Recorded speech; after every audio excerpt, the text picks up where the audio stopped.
Book 6, Chapter 30, Quarters. Admittedly, it was my fault for not specifying the flying fortress had to be able to fly in directions other than up. Oh, it can fly down as well. Splendid. Guards, drag the Lord Warlock beneath my fortress. It'd be a shame not to use it at least once. Dread Emperor Inimical, the miser.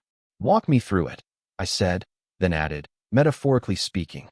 Masego's mouth snapped shut. His quarters were larger than I'd expected, but I was rather familiar with the way it got filled from our years together. It was unusual, by wasteland standards. Given how sorcery tended to come with some degree of wealth and influence, at least in praise, the rooms of most mages I'd seen tended to be tasteful and well-furnished. Many even had a corner set aside to receive guests and a few impressive-looking magical trinkets to impress the uninitiated. Research or actual practice of sorcery would take place not there, but in workshops and mage towers, behind heavy wards and away from the prying eyes of rivals. Masego, on the other hand, had never seen sorcery as something he practiced. He was a mage first and foremost, even without his magic, so in his mind there was nothing to separate his living quarters from a workshop. Our surroundings made that exceedingly clear. Where my own quarters in the arsenal had a parlor to entertain guests, he instead had a neat and well-organized library whose shelves went from floor to ceiling. A comfortable scribing desk. I'd actually seen cushions like this ones on Alcazar furniture, and the red didn't match the wood, so Indrani had probably stolen it. With enough legroom for him to sit reading without feeling cramped was the only concession to this being somewhere actually lived in. The same couldn't be said of the larger room deeper in, where I found the mixture of lazy chaos and almost rigid orderliness to be a nostalgic sight, like his tents out on campaign or his rooms in lore. While dirty clothes, plates with half-eaten meals on them, and the blade cleaning kit Hakram had gifted Indrani a few years back had been strewn around without a care, it actually only served to contrast with the parts Z's did care to keep clean. Like a long table with half a dozen leather-bound manuscripts, the sole open one revealing Masego's finicky calligraphy in ink, also boasting several reference books I dimly recognized from my continuing lessons on sorcery with Acua. All were laden with bookmarks, though none more so than the heavy tome titled Metaphysics of Realms, from some ancient warlock by the name of Olo. Stacked scrolls and carefully folded parchments along with a nice leather armchair told me this was likely where Z's sat to work, and there was not a single crumb or speck of dust on that table to be found. Another nook looked like a small alchemy lab, another like an enchanting table, and yet another was covered in glass domes constraining pulsing luminous mushrooms. Experiments, I rather hoped. Around those islands of order, even the wood shavings from the wooden carvings Indrani had carelessly sewn around everywhere else seemed reluctant to enter. I wouldn't put it above Masego to have warded them. The large bed in the corner, which evidently neither he nor Indrani had bothered to make, seemed to have been placed there almost like an afterthought, fitted in there after the important stuff had been half-heartedly wedged in where there was still room. My suspicions that he might have forgot to put actual furniture in there at first were deepened by the way the dressers were on opposite sides of the room, and the closet was awkwardly close to a cupboard opening the opposite way. It went from suspicion to standing assumption when I noticed that the small table where they ate meals, by the amount of dirty plates, was clearly Archer's work by the look of the carvings. Z's was not particularly fond of tapestries, so I assumed the few hung on the walls were there at Indrani's edition, but the sheer amount of mage lights and candles was all him. Beautiful and elaborate carpets clearly from the wasteland.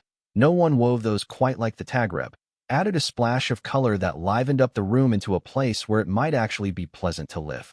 Yet it was a small room behind all this where we stood, though, behind a steel door warded tightly so none of the influences from the other parts of his quarters could drift in and contaminate the workings. Here the walls were bare stone, and even the tables and chairs polished granite, with only his work on the quartered seasons breaking up the stony monotony.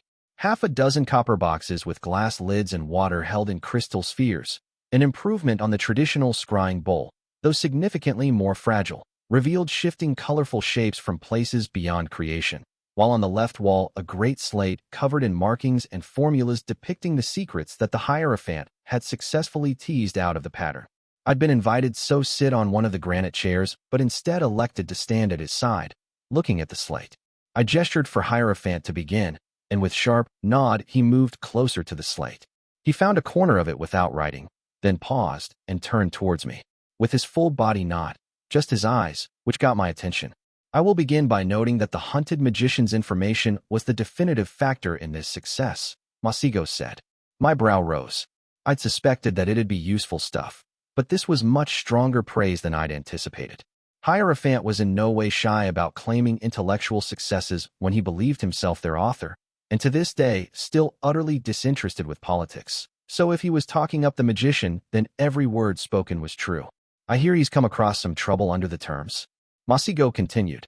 He worked with the bard, among other things, I said. I'm not eager to press for an execution, given his uses, but letting him off with a slap on the wrist isn't in the cards. I've little interest in those matters, Masigo admitted. But since you told me he gave what he knew as part of an arrangement for leniency, I'll specify that his information saved me possibly literal years of work. I was looking in entirely the wrong places. That'd weigh on the scales, the less than Z's might expect. The way I saw it, the hunted magician couldn't be allowed to buy his way out of consequences no matter what he offered up. All that he floated us and ended up panning out, though, should be put together as a case for why certain punishments should be sought instead of others. I'll pass that along to his tribunal, I said, and I might need you to put it in writing at some point. He nodded. Duly noted.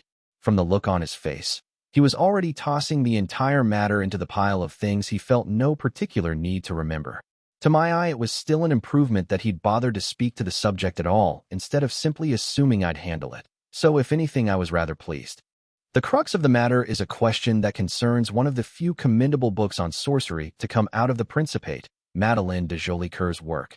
Essences of the Fae, Masigo said, charmingly taken by his subject. He drew a small circle on the slate, his long fingers deft.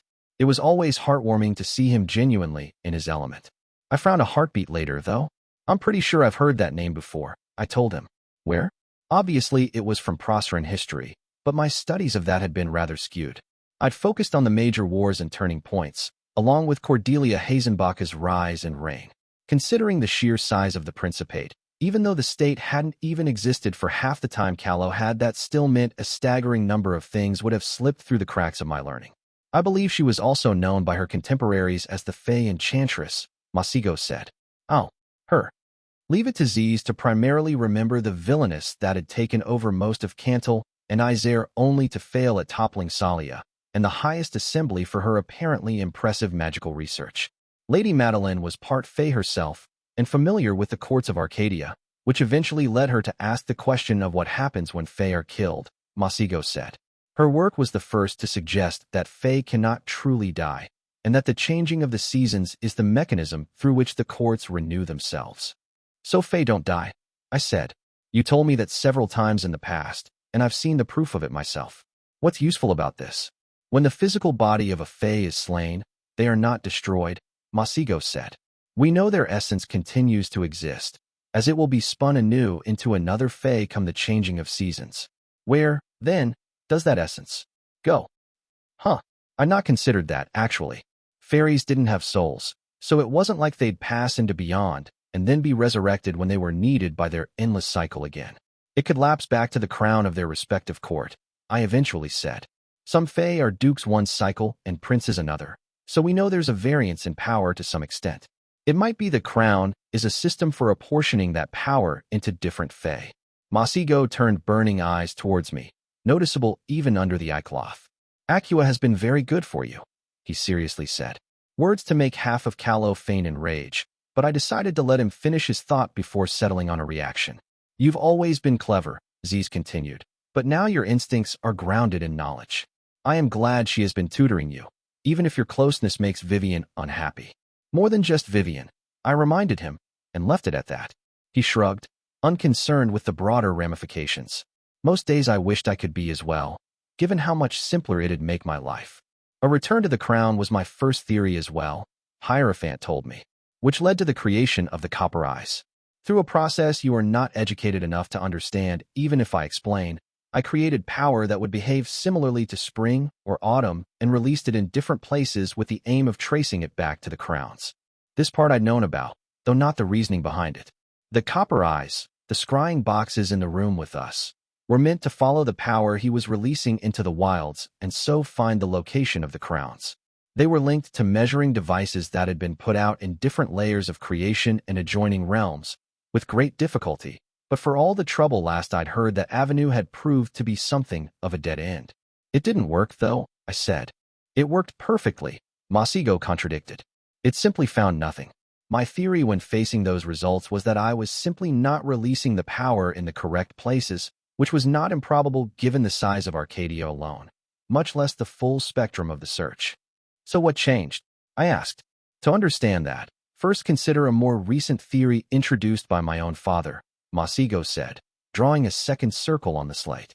Namely, that all of Arcadia, even the Fae themselves, are of the same fundamental matter, with the differences between a stone and a duchess being essentially cosmetic. Father suggested that Fae cannot truly die not because of an effective immortality of essence, but instead because they are not truly alive. He spoke of Warlock with a tinge of wistfulness, but the grief had visibly faded. I wasn't too surprised. When the dead king wasn't riding in the back of his head, Masigo actually tended to deal with his emotions better than most of the woe. I set that aside and considered his actual words instead, the theory the Sovereign of the Red Skies had put forward. I wasn't quite sure I bought it, not after some of the things I'd seen. If the Fae were entirely self-contained in their story cycles, I'd agree with that, I noted. But that theory doesn't explain Larret, who had walked away from Kingship Twilight and become something else. If Fae were not more thinking than a trebuchet or a water wheel, merely more complex, how could his actions be explained? A fascinating contradiction, Masigo warmly agreed.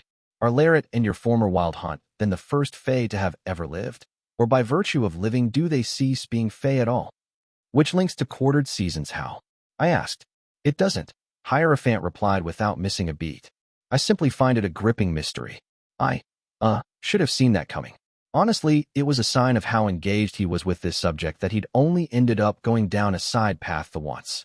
Returning to the theoretical framework, Masigo happily said, if we believe both Lady Madeline and Father we are led to a particular state of affairs. Fae are not destroyed when their body is slain, return cyclically, and are not fundamentally distinguishable from the rest of Arcadia.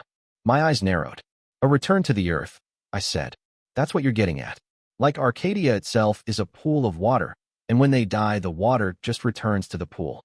Precisely. Hierophant grinned. From there I draw not on the work of others, but on my own, if you'll forgive the intellectual vanity. I'll magnanimously deign to do so, I replied. He eyed me sideways, knowing there'd been sarcasm in that sentence, but with little interest in deciphering where and why. He still drew a third circle, below and in between the first two. My own quartered seasons theory was built on the back of the two older theories I've introduced you to, Masigo said. Madeleine de Jolicoeur suggested that the changing of seasons was a way for the courts to renew themselves, but I would venture to go further. The existence of the seasons themselves is a mechanism for that very purpose, allowing a set of two seasons to be active while the other two become ambient and begin condensing into their coming shape. Your own vision, Catherine, made it clear that the transitions between seasons were not instantaneous. Given Arcadia's otherwise loose accord with creational laws, there must be a mechanical reason for this to be so. You're losing me, I admitted. I thought that your theory was about the separation between a court's crown and its power. It is, Masigo said. Think of Arcadia as the pool of water you mentioned. He drew a large circle in the center of the space. Each court is, for lack of a better term, a smaller pond that will be filled through a canal at regular intervals. His hand moved again, depicting 4 lines leading out of the large circle and leading into 4 smaller circles. All power is limited, Hierophant stated, idly filling in the large circle with water. I believe that, for reasons of stability and coherence, only 2 ponds can ever be safely filled from the pool's water. That leaves 2 ponds worth of power returned to ambient Arcadia, slowly shaping themselves into the coming seasons. If all 4 ponds are filled, the pool would be empty, I frowned. And so Arcadia would grow thin. That seems dangerous. It would be, which is why I believe a deeper mechanism ensures that only 2 ponds can be full at a time, Masigo said. The decay and victory of winter or summer until they become spring and autumn, which you saw in vision, would be the visible part of that mechanism in action. So the water is the power that I get, I said. That still leaves out the crowns. He nodded, pleased, and methodically drew little crowns above each of the 4 smaller circles, the ponds. The crowns are, in effect, simply the shape of the pond the water is poured into, Masigo said. Given the cosmic scope of these waters, however, This had still made them godheads in every meaningful sense. I watched the slate board, fingers clenching and unclenching. He'd not kept talking, which meant he'd given me the rules of this as he knew them.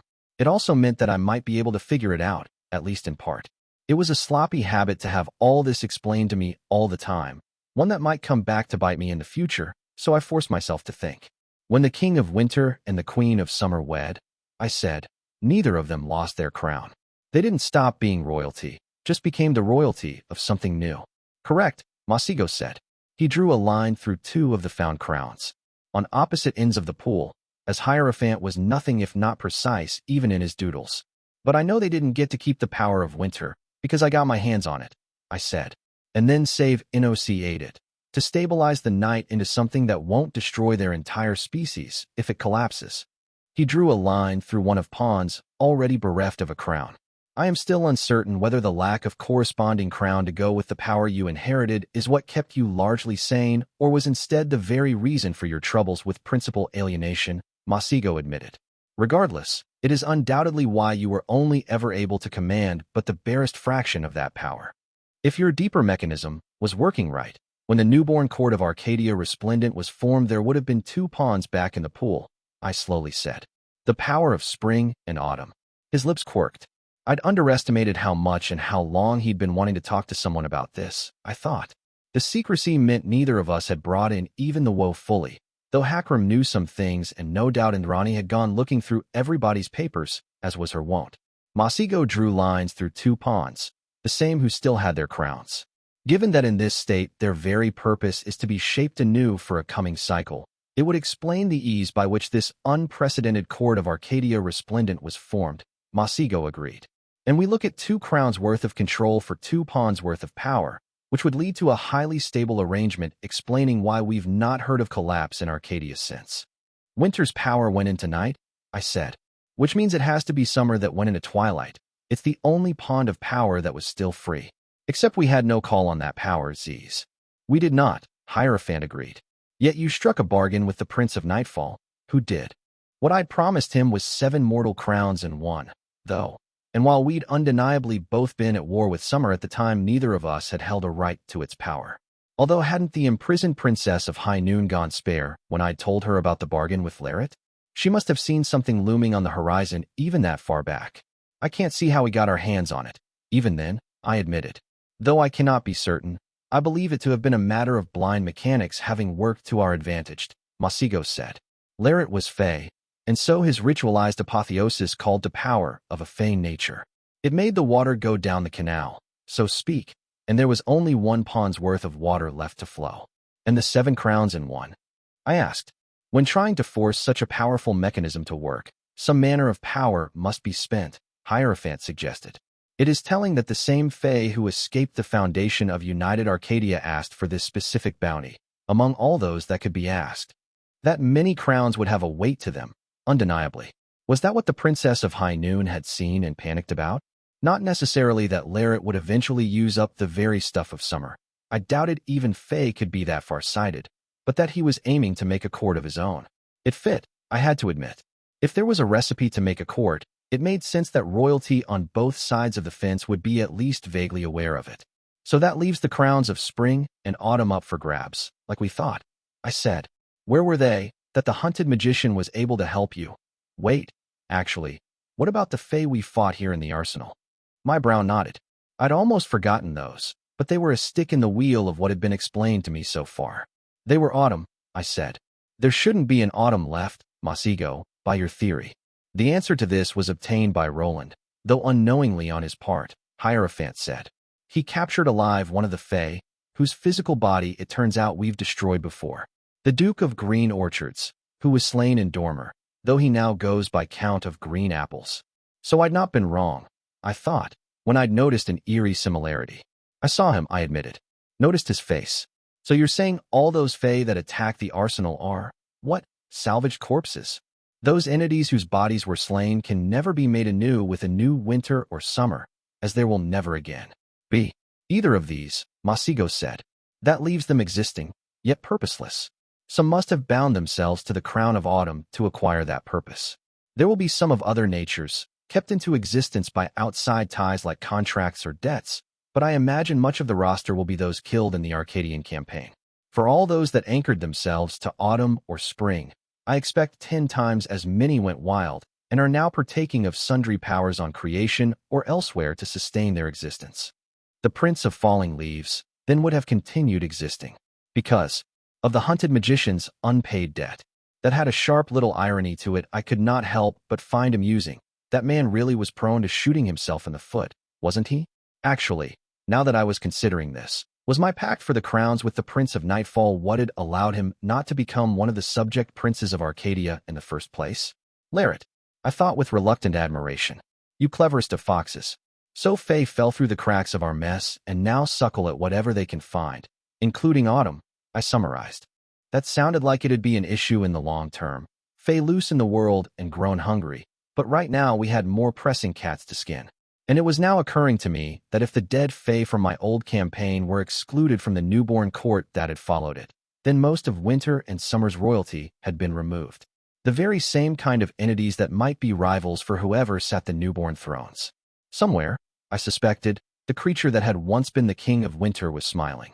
More or less, Masigo agreed. And to answer the question you never finished asking, what the hunted magician provided was not exactly a location. There is, if you'll forgive the metaphor, no buried treasure to unearth. That was what he clarified for me, that I could not find a crown because in a very real sense it does not currently exist. What he gave us is a set of circumstances that will coalesce the crown of autumn into being.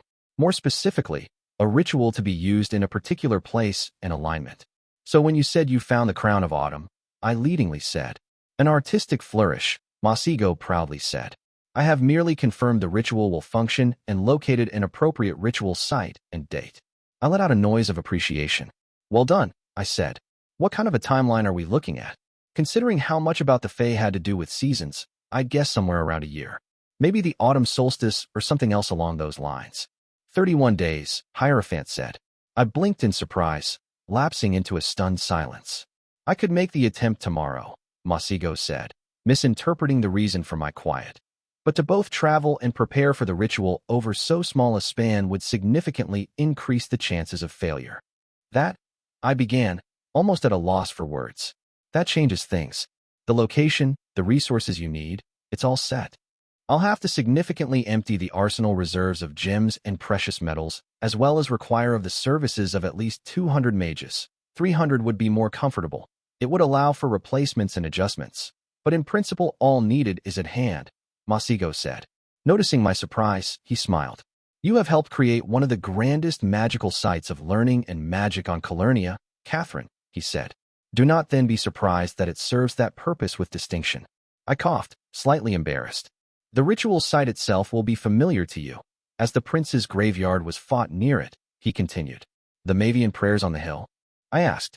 Indeed, Masigo said.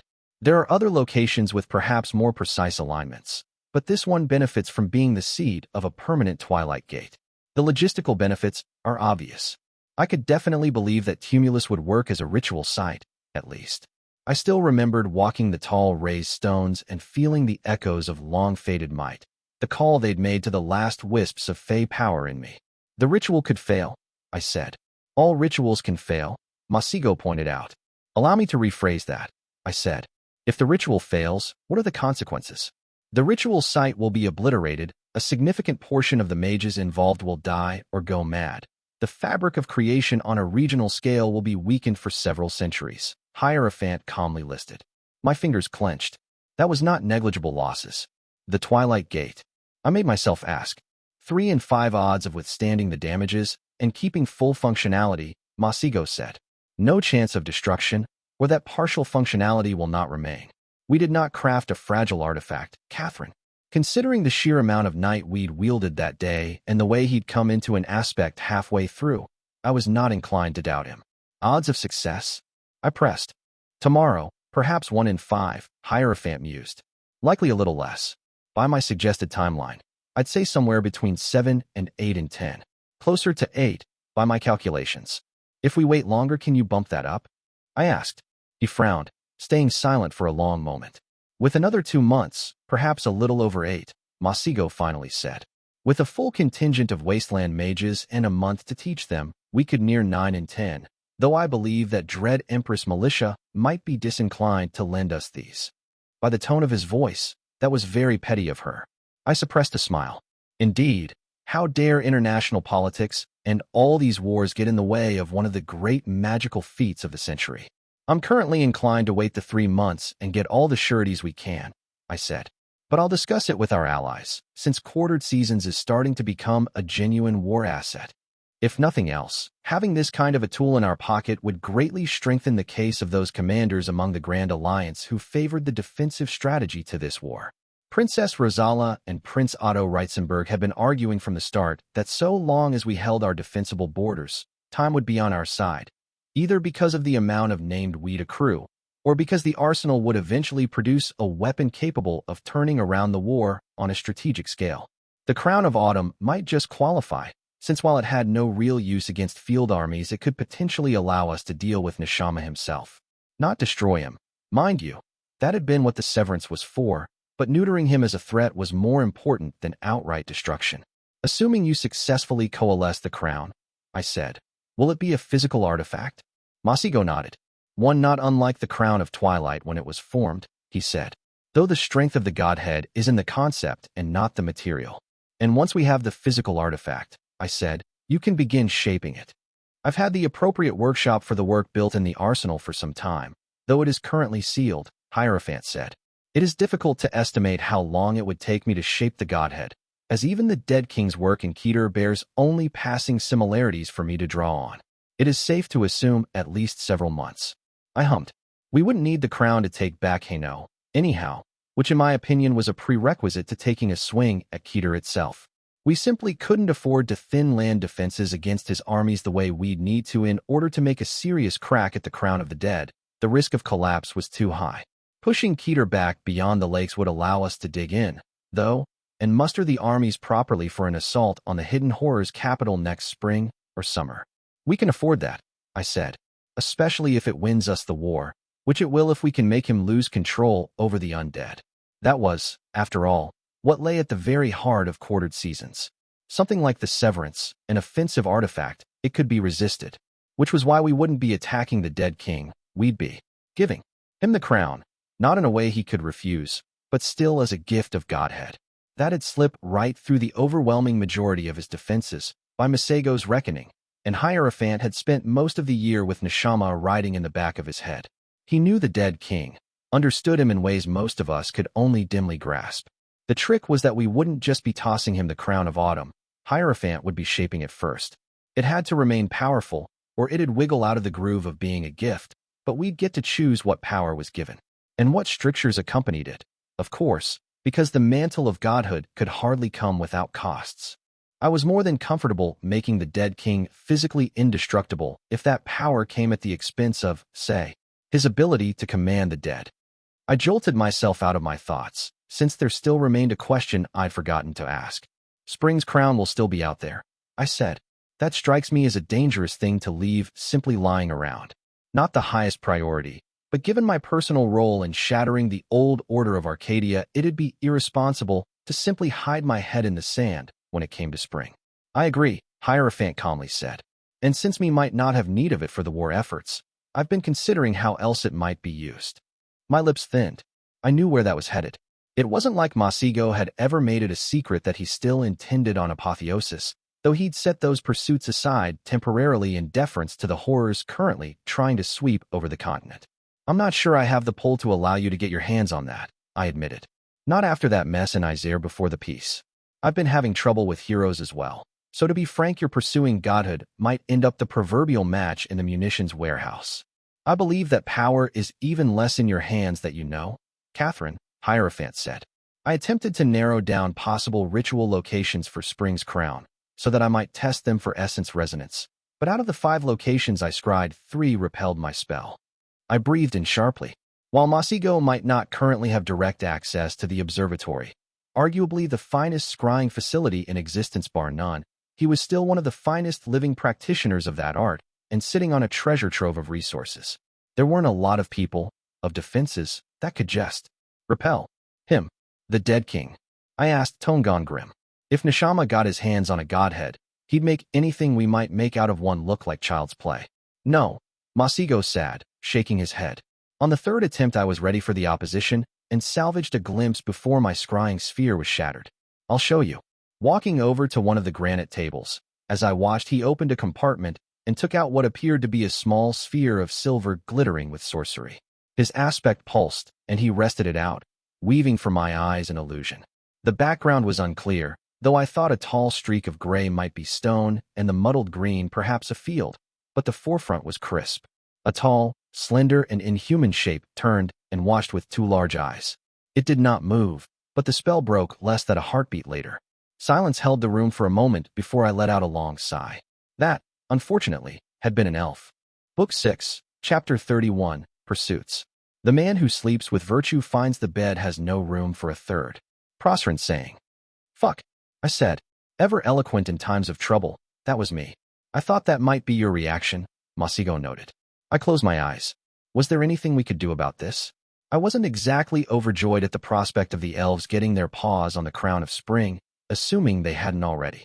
On the other hand, I couldn't think of anything the Grand Alliance needed. Less, right now, than picking a fight with a power as strong as the Golden Bloom. I didn't know anywhere near enough to be sure what to think about this. What did they want the crown for? How important was it to them? A decision on that scale couldn't be made without at least a solid guess at the answers to those questions, and it wouldn't be made by me alone anyway. Right? I said, opening my eyes. I need you to keep digging into this, Hierophant. It's higher priority than quartered seasons, at least for the next few days. The ritual wouldn't be happening anytime soon anyway. I doubted the First Prince would accept even the slightest unnecessary risk to the countryside of Procure. Not when the timeline to stacking the odds in our favor as much as possible was perfectly acceptable from a strategic view. There are limits to what I can accomplish, Masigo said. I want you to find out if they already have the spring crown, I said, and at least check on the ritual sites to guess at how much force they've actually deployed out there. Likely on Prosperin territory, too. Not that elves tended to be particularly concerned with any borders save their own. But if I was going to have to break it to Cordelia Hazenbach that the Forever King had sent agents into the Principate, I'd prefer to at least like to have some estimates to offer her about how many of those there were. The latter I can assure, if not the former, Z said, pushing back one of his elaborate braids. They're likely to resist my probing attempts, however. The implied question there was, in essence, about how insistent he was allowed to be in the face of that resistance. Don't harm anyone, I said. Try to avoid damage, if you can, and whatever you do, avoid starting a fight. Other than that, you're free to use whatever means you want. It ought to be an interesting intellectual exercise, at least, Masigo mused. The nature of their defenses is unique, which will force a degree of unorthodoxy to my approach. I'm sure you'll figure something out, I said, meaning every word. I cleared my throat, hesitant to speak what I wanted to say. I don't need to tell you to stay safe, do I? I eventually asked. He smiled. I'll take precautions, Catherine. There is no need to worry, Masigo said. We might have other ways to get to that information, I reminded him. You, on the other hand, can't be replaced. I am fond of you as well, Cat, the blind man easily replied. Now do be off. I'll not have you hovering about as I work. Your presence alone is enough to disturb all my precision instruments. Probably true, though that didn't mean that he wasn't just itching to get me out of here, just so he could get started on the latest challenging task I presented him. Take care, Ziz, I quietly said. To my surprise, he placed a hand on my shoulder, if only fleetingly. And you as well, Masigo seriously said. Hakram is wounded, but you are not alone. We are here if you need us. I breathed out, since I was a grown woman and getting moist eyes over something this simple would be a little shameful. I left before another burst of that disarming earnestness could scrape me even more raw, returning to the cold halls of the arsenal and the ever-increasing amount of troubles awaiting me. When I went to relieve Indrani from her watch over Hakram's bedside, it was past noon bell, so I returned her earlier kindness and brought a meal with me. Pork with garlic sauce, a loaf of brown bread, and a large saucer of some strange mix of oil, vinegar, and olives. They were all Arlazite staples. The mixture in the saucer meant for the bread to be dipped in, and I grabbed a pair of apples to round the meal out. Archer was carefully carving an arrow when I entered, eyes on the wood and the knife in her hand carefully precise. Back in Callow, this sort of work tended to be done out of logs with an eye to making many and quickly, but Indrani was rather more discerning with her own arrows, She picked the branches herself, when she could, and saw to their carving personally. Considering the rarity of some of the woods she used, that was only to be expected. She tended to treat mass-made arrows with the same disdain Masigo reserved for mass legion sorcery, and for much the same reasons. I get to be served by a queen, Indrani bragged, even as I began unpacking the meal. How many people can boast that, I wonder? Out of petty spite, I left her half of the meal on the table and only arranged mine on a plate. I offered her a pretty smile. Not you for one, I sweetly said, and sat down with plate. I've been skeptical about the oil and vinegar, but it was actually pretty good. Made the brown bread better than butter would have, for sure. And while I wouldn't trust Proserans to make a halfway decent stew, they were admittedly good at roasts like the pork one. You're a terrible friend, Indrani complained, rising to her feet. You taught me well, I agreed. She helped herself to her meal with a snort, the two of us settling comfortably in our seats. We were both hungry enough that conversation waited until we'd polished off our meals, though even as I tore into the pork, I found my eyes drifting to Hakram's unconscious body. I missed him even more sharply now that I needed advice. Him and Acua, I was forced to admit, as I'd come to rely on the two of them quite a bit in Haino. Bringing Acua Sahelian into the arsenal would have been ill-advised, though, and not just because it had stripped the Haino front of its sole high-caliber spellcaster. It had been as much the number of heroes awaiting here and the rulers I'd be meeting as the strategic considerations that had guided my decision.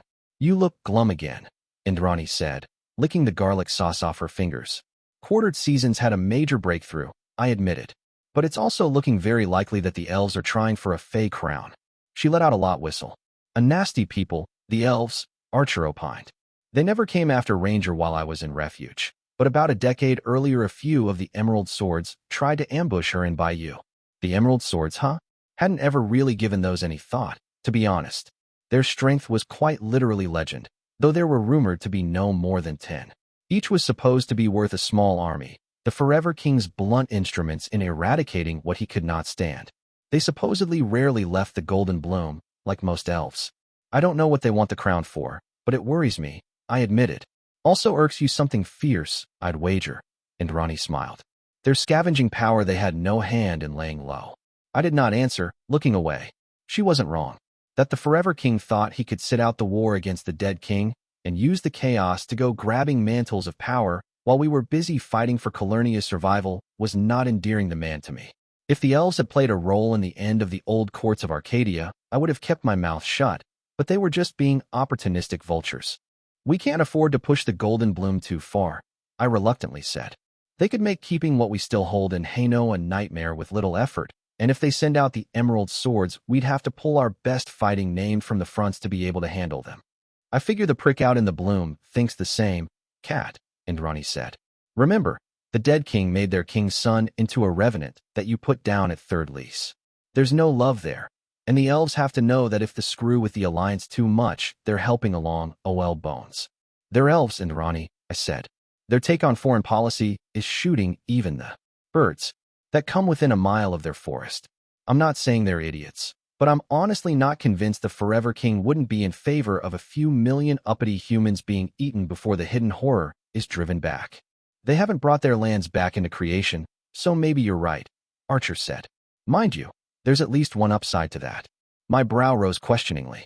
I couldn't really see one, to be honest. The Grand Alliance had neither the leverage nor the strength to spare to do anything about this, while just letting it happen seemed like a mistake. Might be Duchess Keegan won't be so eager for Daoin to go independent when she hears about this, Indrani said. Elves were bad enough on their own, but elves with a godhead? I don't care how large the watch gets, it'll be like fielding a shield wall of goblins against a pack of ogres.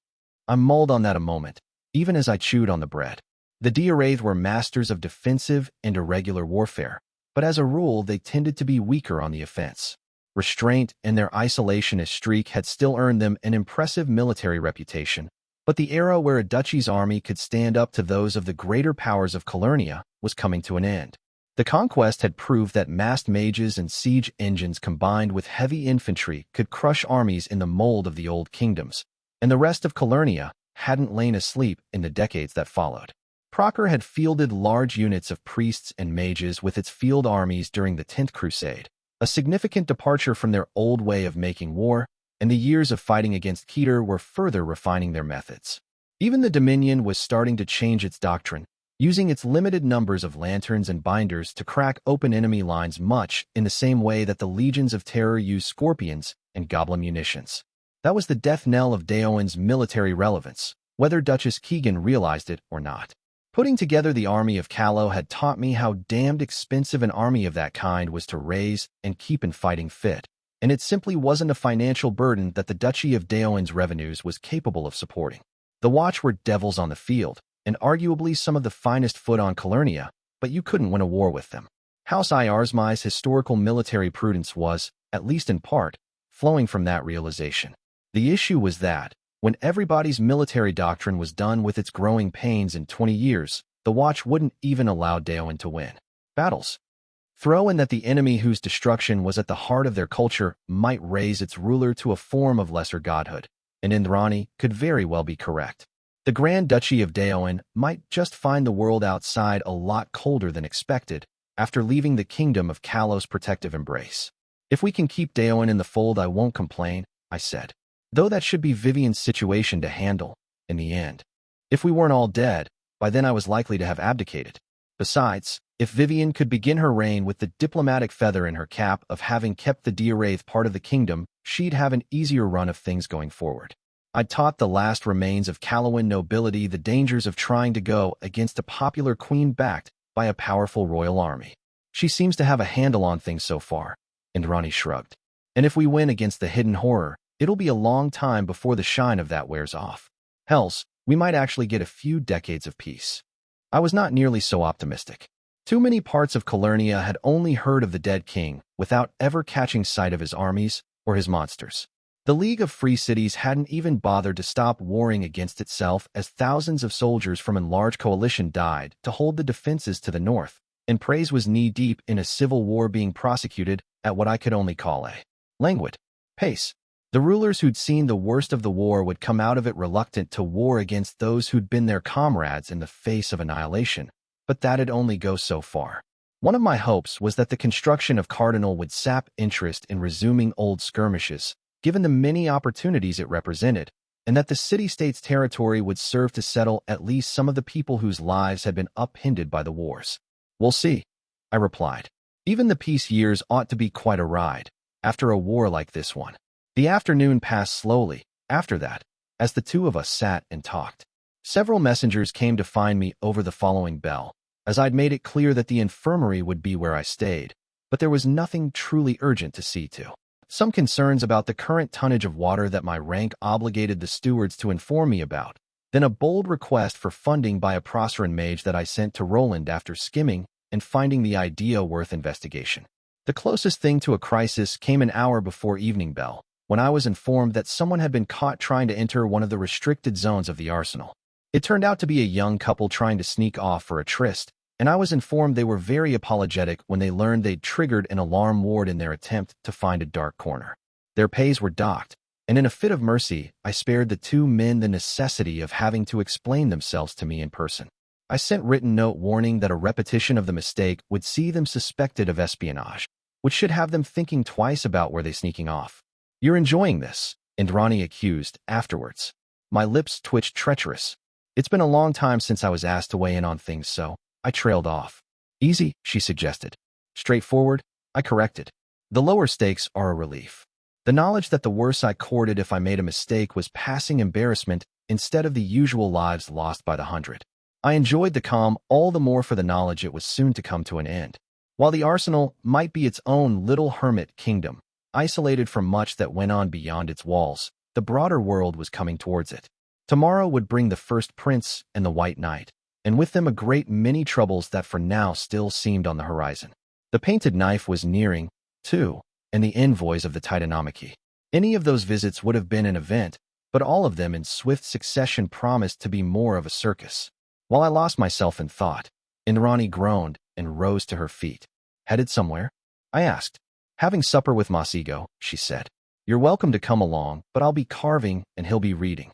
"When you put it like that, how could I resist?" I said, rolling my eyes. "Go on, have fun." It left a strange taste in my mouth to say that. It wasn't jealousy, It'd essentially be the same as getting jealous Vivian was having dinner with Hakram, but it was odd. The ease she'd said that with, the way she'd not needed to check he'd be there, or even just inclined to have dinner with her. All those things spoke of a habit. It wasn't the first time they were doing it, and they'd been doing it for long enough they considered it a given it'd happen. It was oddly domestic, given who they were.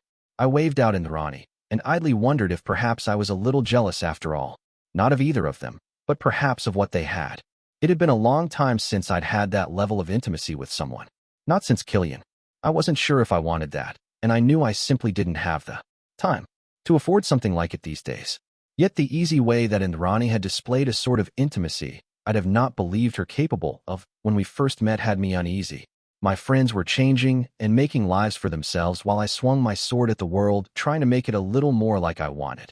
My eyes moved to Hakram's, his chest rising and falling in steady rhythm as the spell took care of keeping his lungs going. Sometimes the changes weren't for the best. A knock on the door, too respectful to be archers, caught my attention, and I invited in the messenger. A report from the captain of the garrison, I noted with a raised brow, and one that bore his official seal. I cracked it open, and as I scanned the lines I had to forcefully keep my fingers from clenching. The Mirror Knight had tried to enter the Red Axe's cell, insisting even when the guards refused to let him in. It had come close to violence before he walked away. I folded the parchment, ignoring the messenger's nervous gaze. Someone had informed Christophe de Pavany that I'd gone to speak with the Red Axe with Prince Frederick, I decided. This was not a coincidence. It also meant the Mirror Knight had friends within these walls that were willing to stretch the bounds of propriety to help him. I put away the parchment and dismissed the messenger without sending an answer to the report. I'd been warned of the incident, and since it had not come to violence for now, there was little I could do. That wasn't true. There were more than a few things I could do, but there was nothing I should do. At this point, overreaching would be dangerous. Restraint now could be used later to make the point to the White Knight that I'd tried patience only to find it ever more stringently tested. Restless at the inaction, I rose to my feet and after patting Hakram's shoulder took to the halls.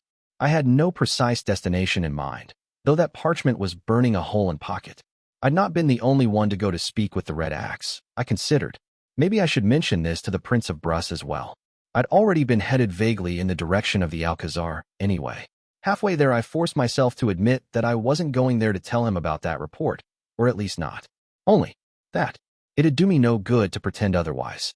There were risks, although it wouldn't be difficult to weave an illusion around myself that'd ensure I wasn't seen going there. And if I was going to do this, which the way my teeth were worrying at my lip were telling me I was, then, now, would be the time. Before Hazenbach got here, and the arsenal was swarmed with guards and watching eyes. I felt myself reach for the knight, beginning to weave an illusion, and admitted to myself I'd already made my choice. I made sure to be seen returning to my rooms before backtracking under veil of night, remembering the way to the Prince of Brus quarters well enough from the last time I'd visited. If I'd been a few years younger, I might have hesitated before knocking on the door, but in that sense Indrani had been good for me. A few moments passed, and I felt a little like a fool. He might not be there at all, given that it was not so late. Perhaps it might be better if I left. Then the door was cracked open, and Frederick Gothel curiously looked out, blue eyes slightly widening in surprise as he saw me. His blonde locks were slightly disheveled, and above the belt he wore only a loosely buttoned white cotton shirt that did nothing to hide the kind of muscles that came only from a warrior's life. "May I come in?" I asked, doing nothing at all to hide the way I was looking at him. Frederick of Brus's eyes darkened with something that I was rather looking forward to seeing unleashed. "Please do," he replied. The door closed hurriedly behind me, and I came closer, noting he was just tall enough I had to lean up to kiss him. His hand found my hip, but it was my lips that found his in a soft, tentative kiss as I tiptoed upwards. A brief thing, and I withdrew to find his eyes still closed. "You'll do," I decided, pushing him back against the wall. There was nothing tentative at all about what followed. I woke up not long past midnight bell, pleasurably spent and sweaty. Frederick, still deliciously naked under the twisted-up sheets, was still asleep at my side. It'd be a mistake to spend the night, given the risk of being seen, so reluctantly I wriggled out of his embrace and sat up on the bed. It was enough to wake him, and he stretched out in a way that pleasantly captured my interest for a few moments. Getting my hands on his body had done nothing to damper my appreciation for it. Much the opposite as it happened. "Restless or leaving?" he asked, voice still husky from sleep. "Leaving," I said. As soon as I can find my clothes, anyway. Where they'd ended up had not been a priority around the time I was taking them off. How soon you dispose of me, Frederick teased. Did I disappoint? I was vocal enough with my opinion. You shouldn't need to fish for compliments, I drily said. One enjoys hearing those anyway, he grinned. It had been a while since I'd been with a man, but I definitely enjoyed returning to that brand of diversion. Thinking of it was enough to stir my interest again. Considering you're all a man's, I expect I won't have to mention that this is best kept under wraps, I said. He looked rather amused. This is hardly my first tryst, though it has certainly been a vividly memorable one, Frederick said, sitting up in the bed as well.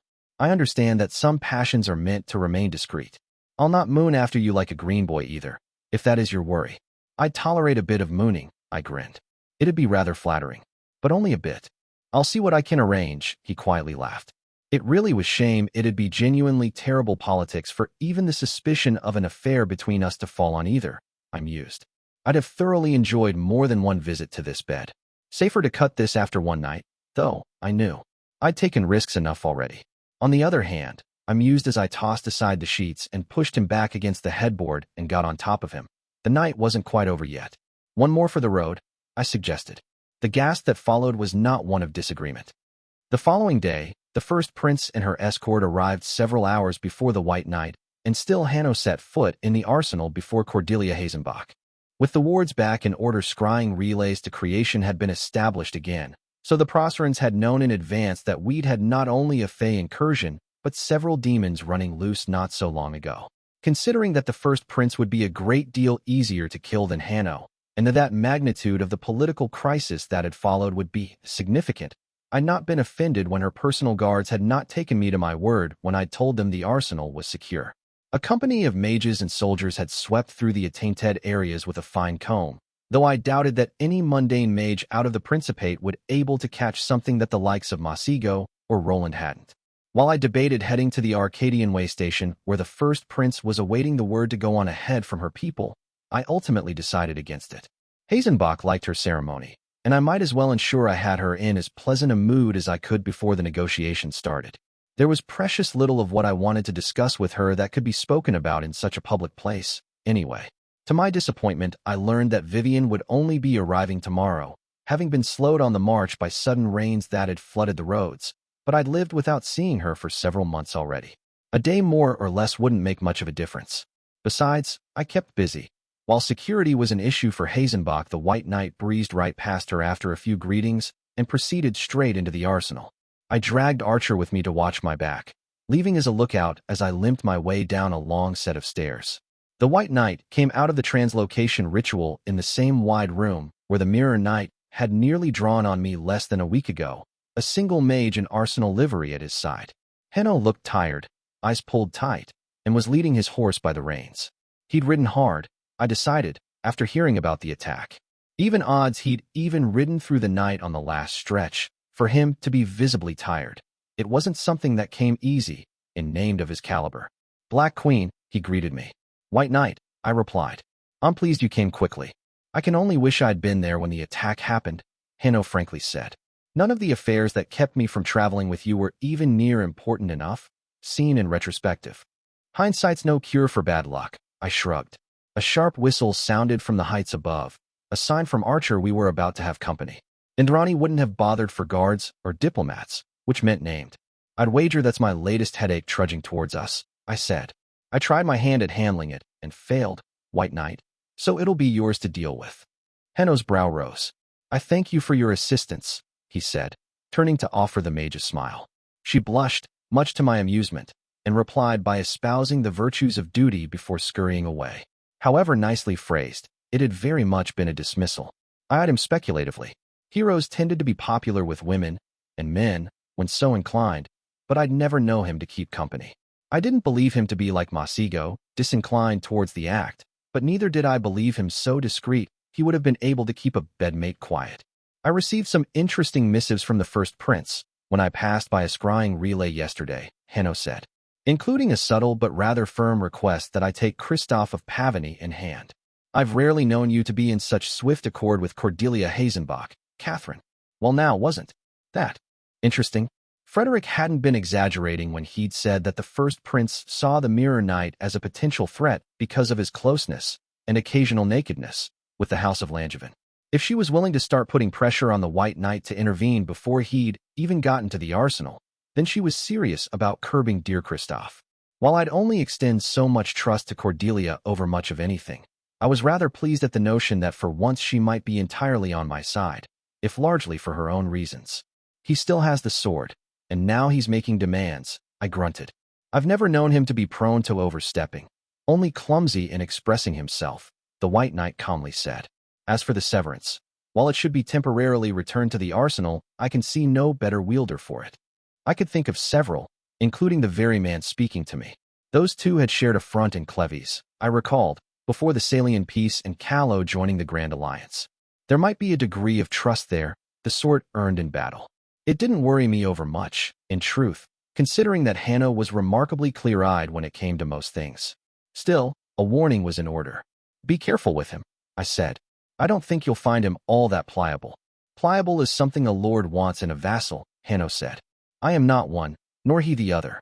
All I need of him is reason and a willing ear, neither of which he's ever failed to offer. Our little chat was interrupted by armored boots on stone as the Mirror Knight, in full armor and with the severance at his hip, briskly began to make his way down the stairs. Looking rather uncomfortable and noticeably unarmed, the Blade of Mercy followed behind him. Christophe de Pavigny's green gaze was distinctly unfriendly as he took in my presence, though it stopped short of a glare, and he began to pointedly ignore my presence. The boy at his side looked away from me when I glanced. White Knight. The Mirror Knight began the moment his boots reached the bottom of the stairs. Your presence gladdens me. A long moment of silence followed when Hanno did not reply. The White Knight eventually cocked his head to the side. I had assumed, Hanno slowly said, that you were not done in your greetings. Was I incorrect? Huh. I threw him an appreciative glance for that, even as Christophe's cheeks reddened. Wouldn't be the first lack of manners from him, I idly said. I doubt it'll be the last. We'll speak later, White Knight. Until later then, Queen Catherine, Hanno replied with a slight bow. I began to limp away, without further ado, and though the Mirror Knight began to say something that might have been a belated greeting, I did not turn to hear it or bother to lend an ear. I was almost hoping he tried to pull something of the sort in front of Proserpine diplomats, who'd be genuinely appalled at the sight. They were known to be polite to even people they despised, after all. Archer was awaiting at the top of the stairs, leaning against a wall. She'd kept the room below in sight the whole time, taking her duty of watching my back just as seriously in this place as she had in the tunnels of the Everdark. Different dangers here, perhaps, but barely fewer. So, I asked as she pushed off. They were hurrying, Indrani said. So they weren't just coming to greet shiny boots, I'd bet. That soured the pleasant mood the night's exertions had left me in, even after this little interlude. They'd hurried because they'd heard I myself was there to receive Hanno, then.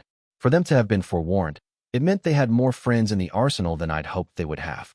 Not necessarily named, as the Mirror Knight's slaying of no less than 7 demons had earned him a great deal of admiration with soldiers and mages from the rank and file, but I wouldn't dismiss the notion outright either. With Hazenbach joining us tonight, the number of soldiers in here will swell, I said.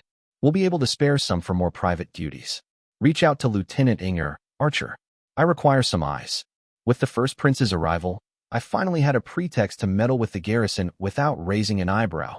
Given that Hazenbach would have a soldier escort of her own, it'd raise no eyebrows if I arranged one for myself out of garrison troops. I didn't intend to use mine guarding doors, though.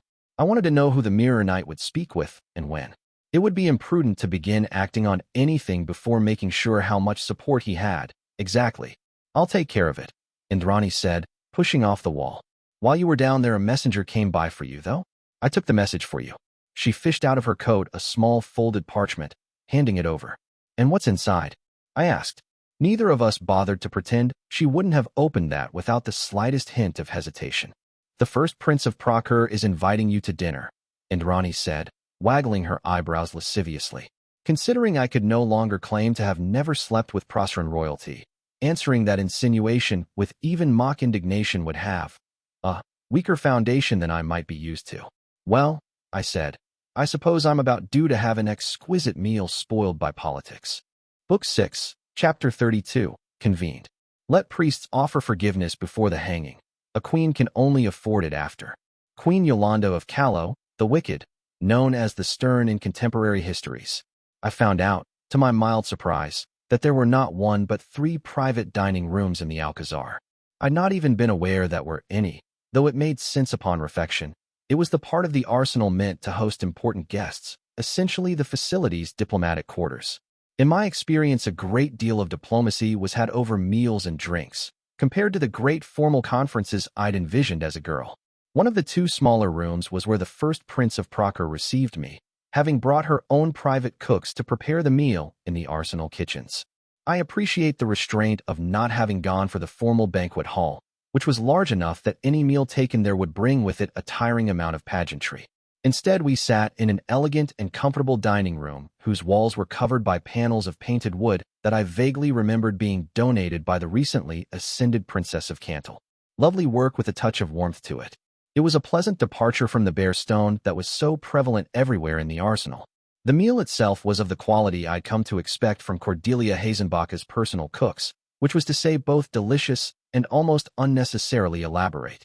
For services, each with a paired cup of wine, I noticed she drank on sparsely from hers, and ranging from some sort of potage whose ingredients came from a garden first planted by the founder of the Principate to a roasted bird that ate only enchanted seeds and was illegal for anyone but royalty to eat in most of Procure. Unlike me, it seemed that Hazenbach had something of a sweet tooth. Though she'd eaten with measured grace throughout the meal, she dug into the 4th and final serving of a strawberry-topped custard tart sprinkled with slivers of marzipan with discreet enthusiasm. I ate enough of mine to be polite, but found myself much more interested in the bottle of wine that had been provided to me. Vale summer wine. Slightly cooled in a chill box, as was the custom this side of the Whitecaps, it proved a pleasurable way to end the finest meal I'd had in a long time. I suppose it would be unpatriotic of me to admit I'm growing fond of Proserpine cuisine, I mused. I will refrain from spreading it around, the first prince drily replied. I'd actually put on a dress for once, given that any fighting taking place tonight was unlikely to involve swords. One of the downsides to being known as a soldier queen was that there was an expectation I'd show up to everything looking like I was fit for battle, something that was rarely compatible with the sort of cotton summer dress I remained fond of wearing. Not that I could put on one of those when meeting with the likes of Cordelia Hazenbach, sadly. The arsenal was too cold anyway. Instead, I'd put on a long-sleeved dress in black velvet, discreetly embroidered with my heraldry in silver thread on the sides. I'd not bothered with jewelry aside from a set of intricate silver bracelets set with gray agates I'd received as a diplomatic gift from Hazenbach herself a year or 2 back. My own small preparations were, naturally, nothing compared to the spectacle that was the first Prince of Procure receiving foreign royalty. The intricate brocade dress in gold and pale she must have been helped into. It was too tightly fitted to her frame for it to be anything but laced in the back, ended in long skirts that matched the length of the light ermine-collared cloak in the same colors she wore over the dress. A long, slender golden necklace set with sapphires reached well below her throat and over the cloak, calling attention to the narrowness of her waist by contrast.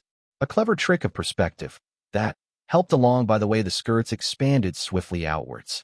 It made her look like slender girl instead of the woman with the Lycanese warrior frame she actually was. The cape hid the broad shoulders too, I'd noticed, which was a recurring pattern with her. Still, with all the intricate layers in the way, for once her long golden locks had been allowed to tumble down her back. In a very careful and artistic pretense of, carelessly, I felt like you might be able to fit 2 of me in her. Much appreciated, I drawled. So, if it's not too indiscreet to ask, how was it that you learned my favorite wine? I cannot help but feel deeply amused the prospect the famous circle of thorns going digging for that. It was learned by happenstance during the Lease Rebellion, the first prince idly replied, polishing off the last of her dessert. A certain Hassan Kara used smugglers with which the circle has ties to obtain a large enough quantity of the vintage that questions were raised. I breathed out slowly, startled by the way the grief had jumped out at me. It had been some time since I'd last thought of Ratface, who'd trusted me and followed me, only to die by an assassin's blade on the night that militia had ensured that this could only end with one of us dead. I seem to have given offense, Cordelia softly said. My apologies.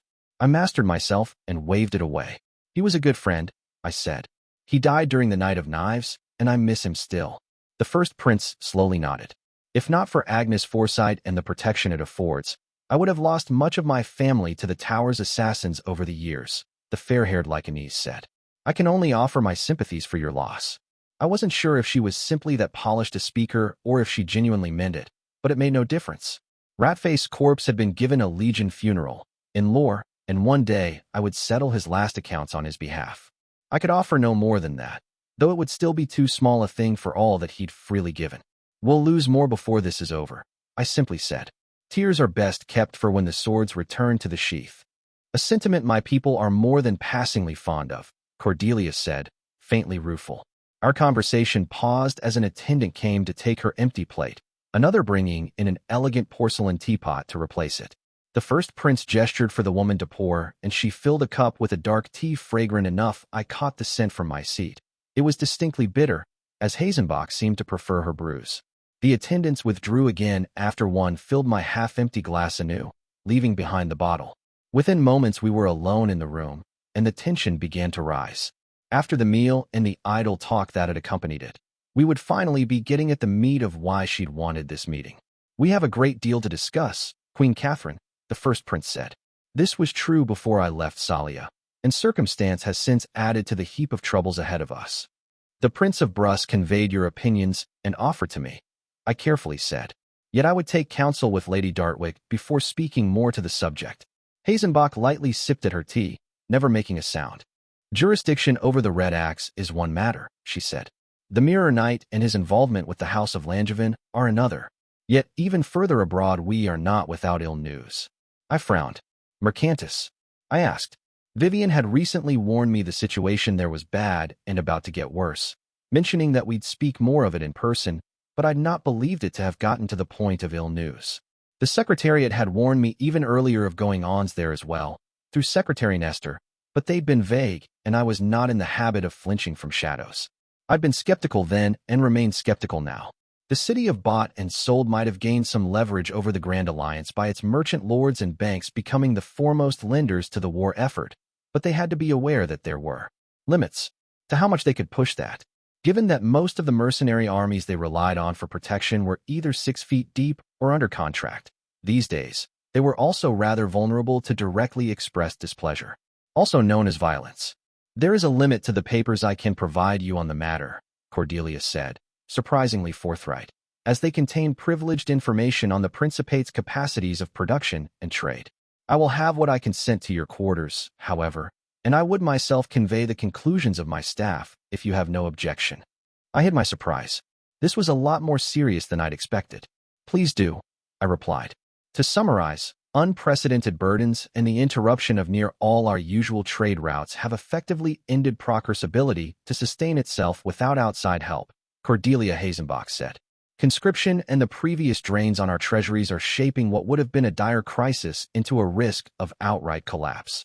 Coming from the woman ruling what was still the most powerful nation on the surface of Calernia, that was stark thing to hear. You should still be able to trade with Callow and Levant, I pointed out. It wasn't that I doubted her, but rather more that I was surprised.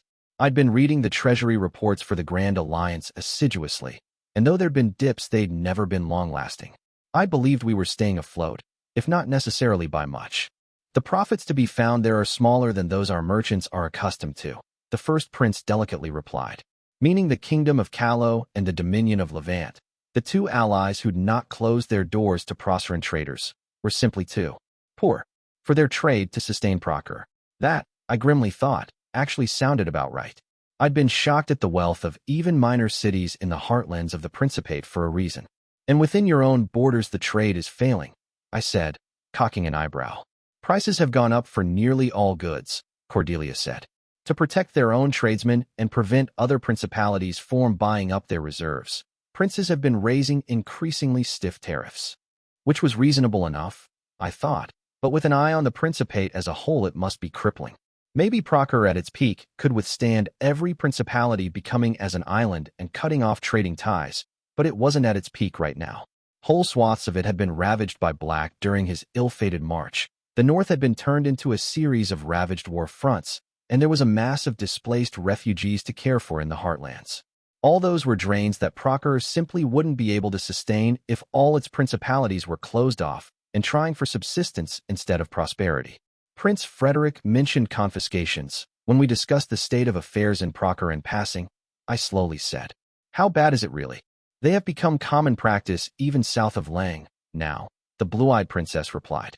"If princes attempted to keep to their war quotas without resorting to them, nearly 2/3 of the principate would begin toppling into bankruptcy." Oh, fuck.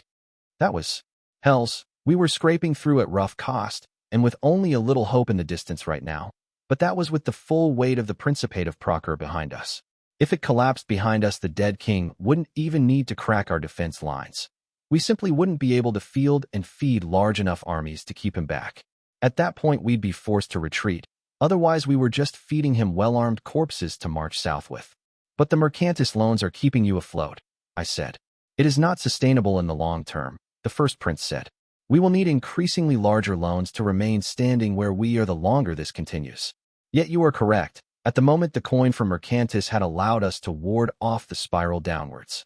I drank deep of my cup, barely even enjoying the taste of my favorite wine. "Are they aware of that?" I asked. Meaning, was awareness of the not negligible leverage this represented the reason they were pushing us now? "I am uncertain," Cordelia said. "Given the unfortunate amount of success the eyes of the Empire have had in infiltrating the Principate, however, I believe that on the other hand, Dread Empress Militia is..." Of course she goddamned was. This wasn't the kind of knowledge she was just going to sit on either.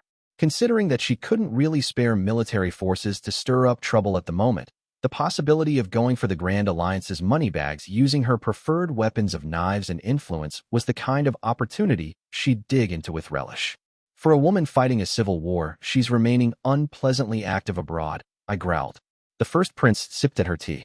"Lady Dartwick informed me that our friend out east warned the tower will soon take action in Mercantis," Cordelia said. "Yeah, she told me that as well." "Our friend out east, huh?" My lips twitched. A pretty little euphemism, that, used to refer to Dread Empress Sepulchral. I'd known her as High Lady Abriha Marembi of Oxum back in the day, though our acquaintance had only been middling.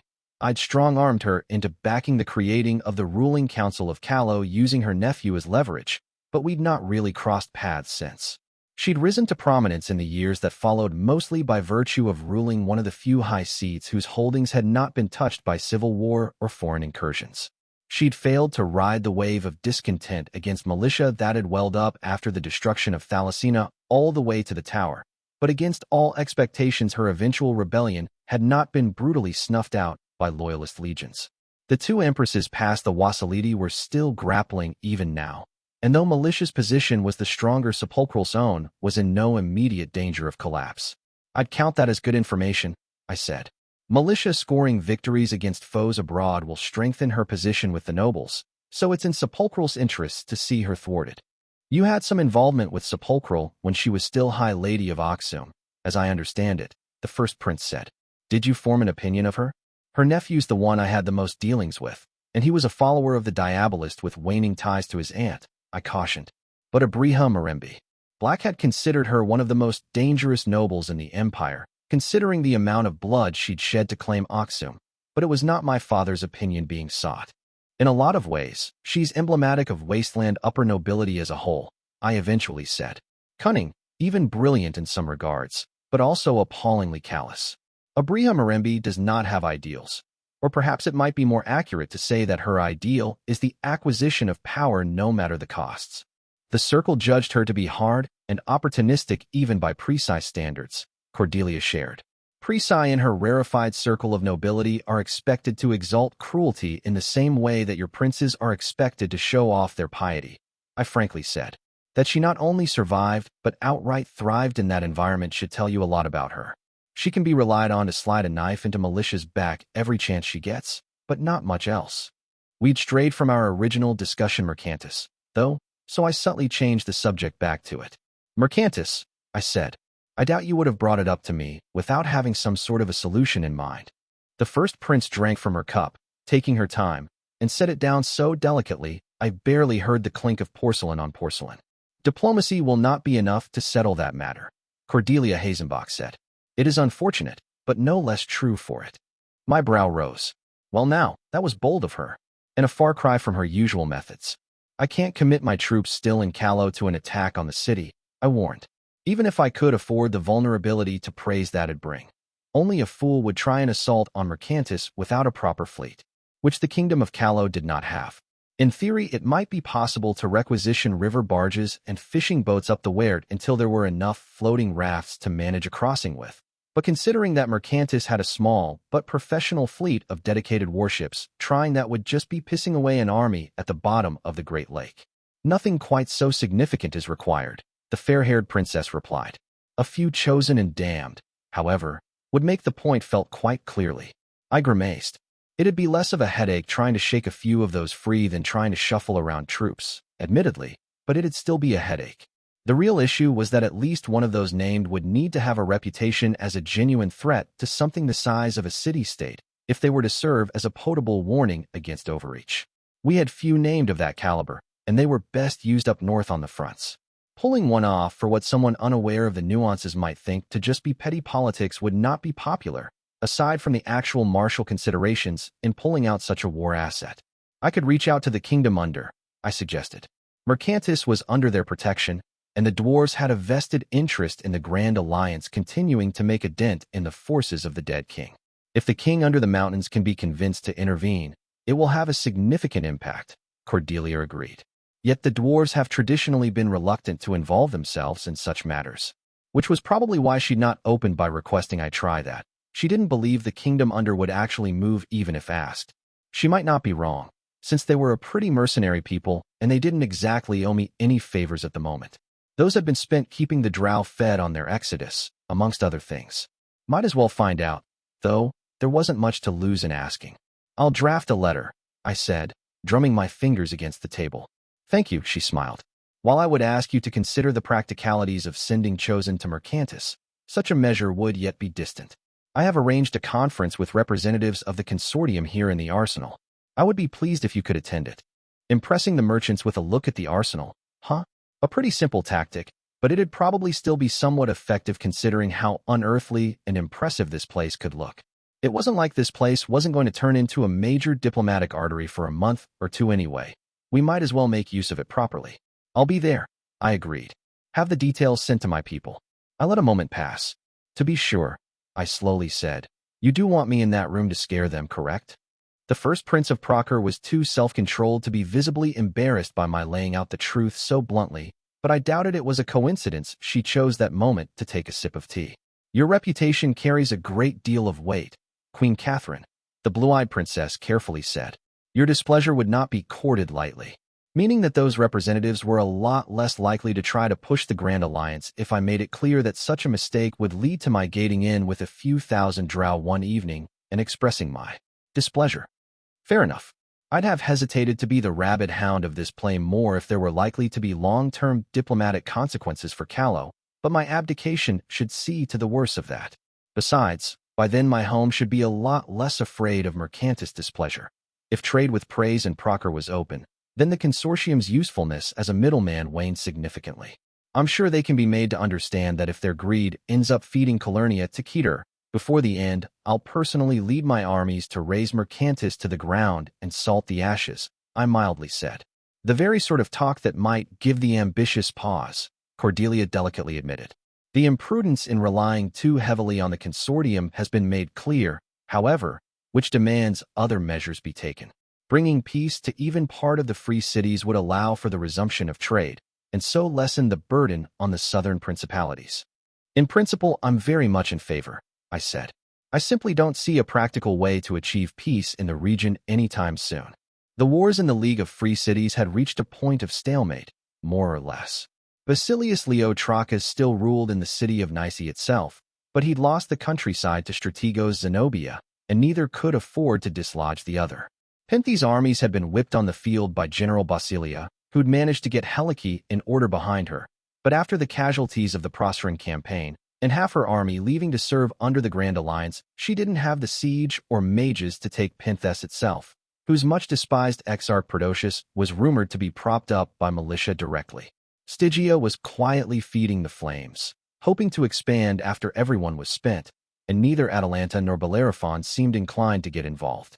Only Delos was keeping an eye on things, but while the Secretariat had passed information to me in the past, it was also very reluctant to surrender its current neutrality. The Ascletus had no interest in a war after the way their last one had gone.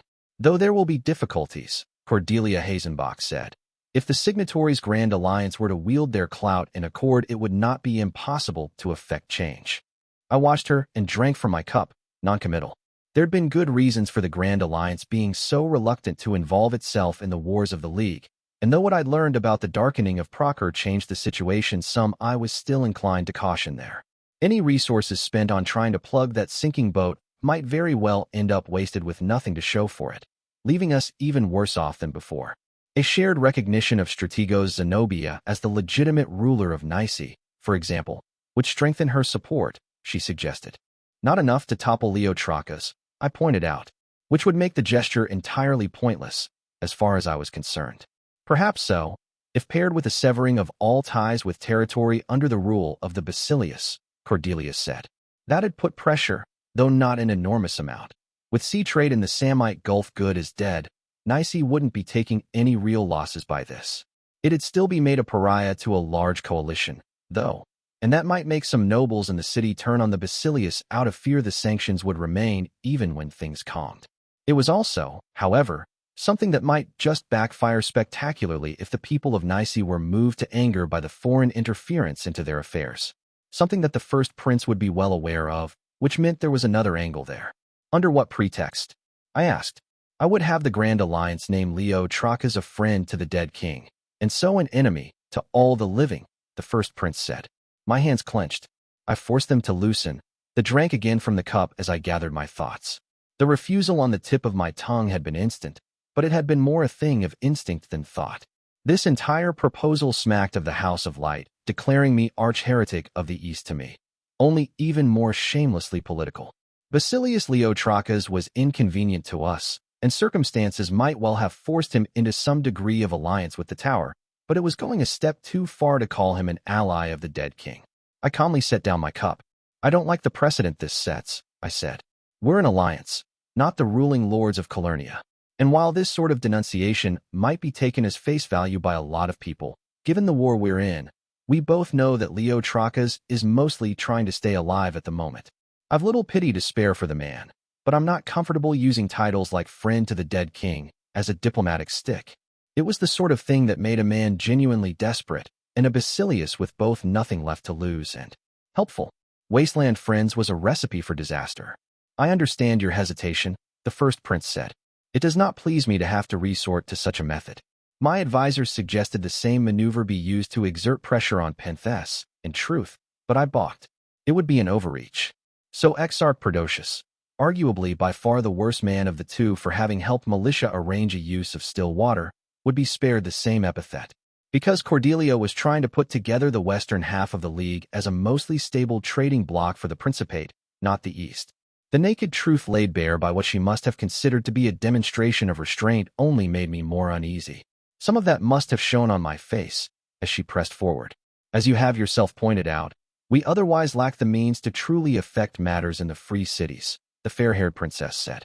I still think that even in putting out the fire in Nice you'd be laying the foundations for a worse blaze down the line, I said. Did you go to Levant about this?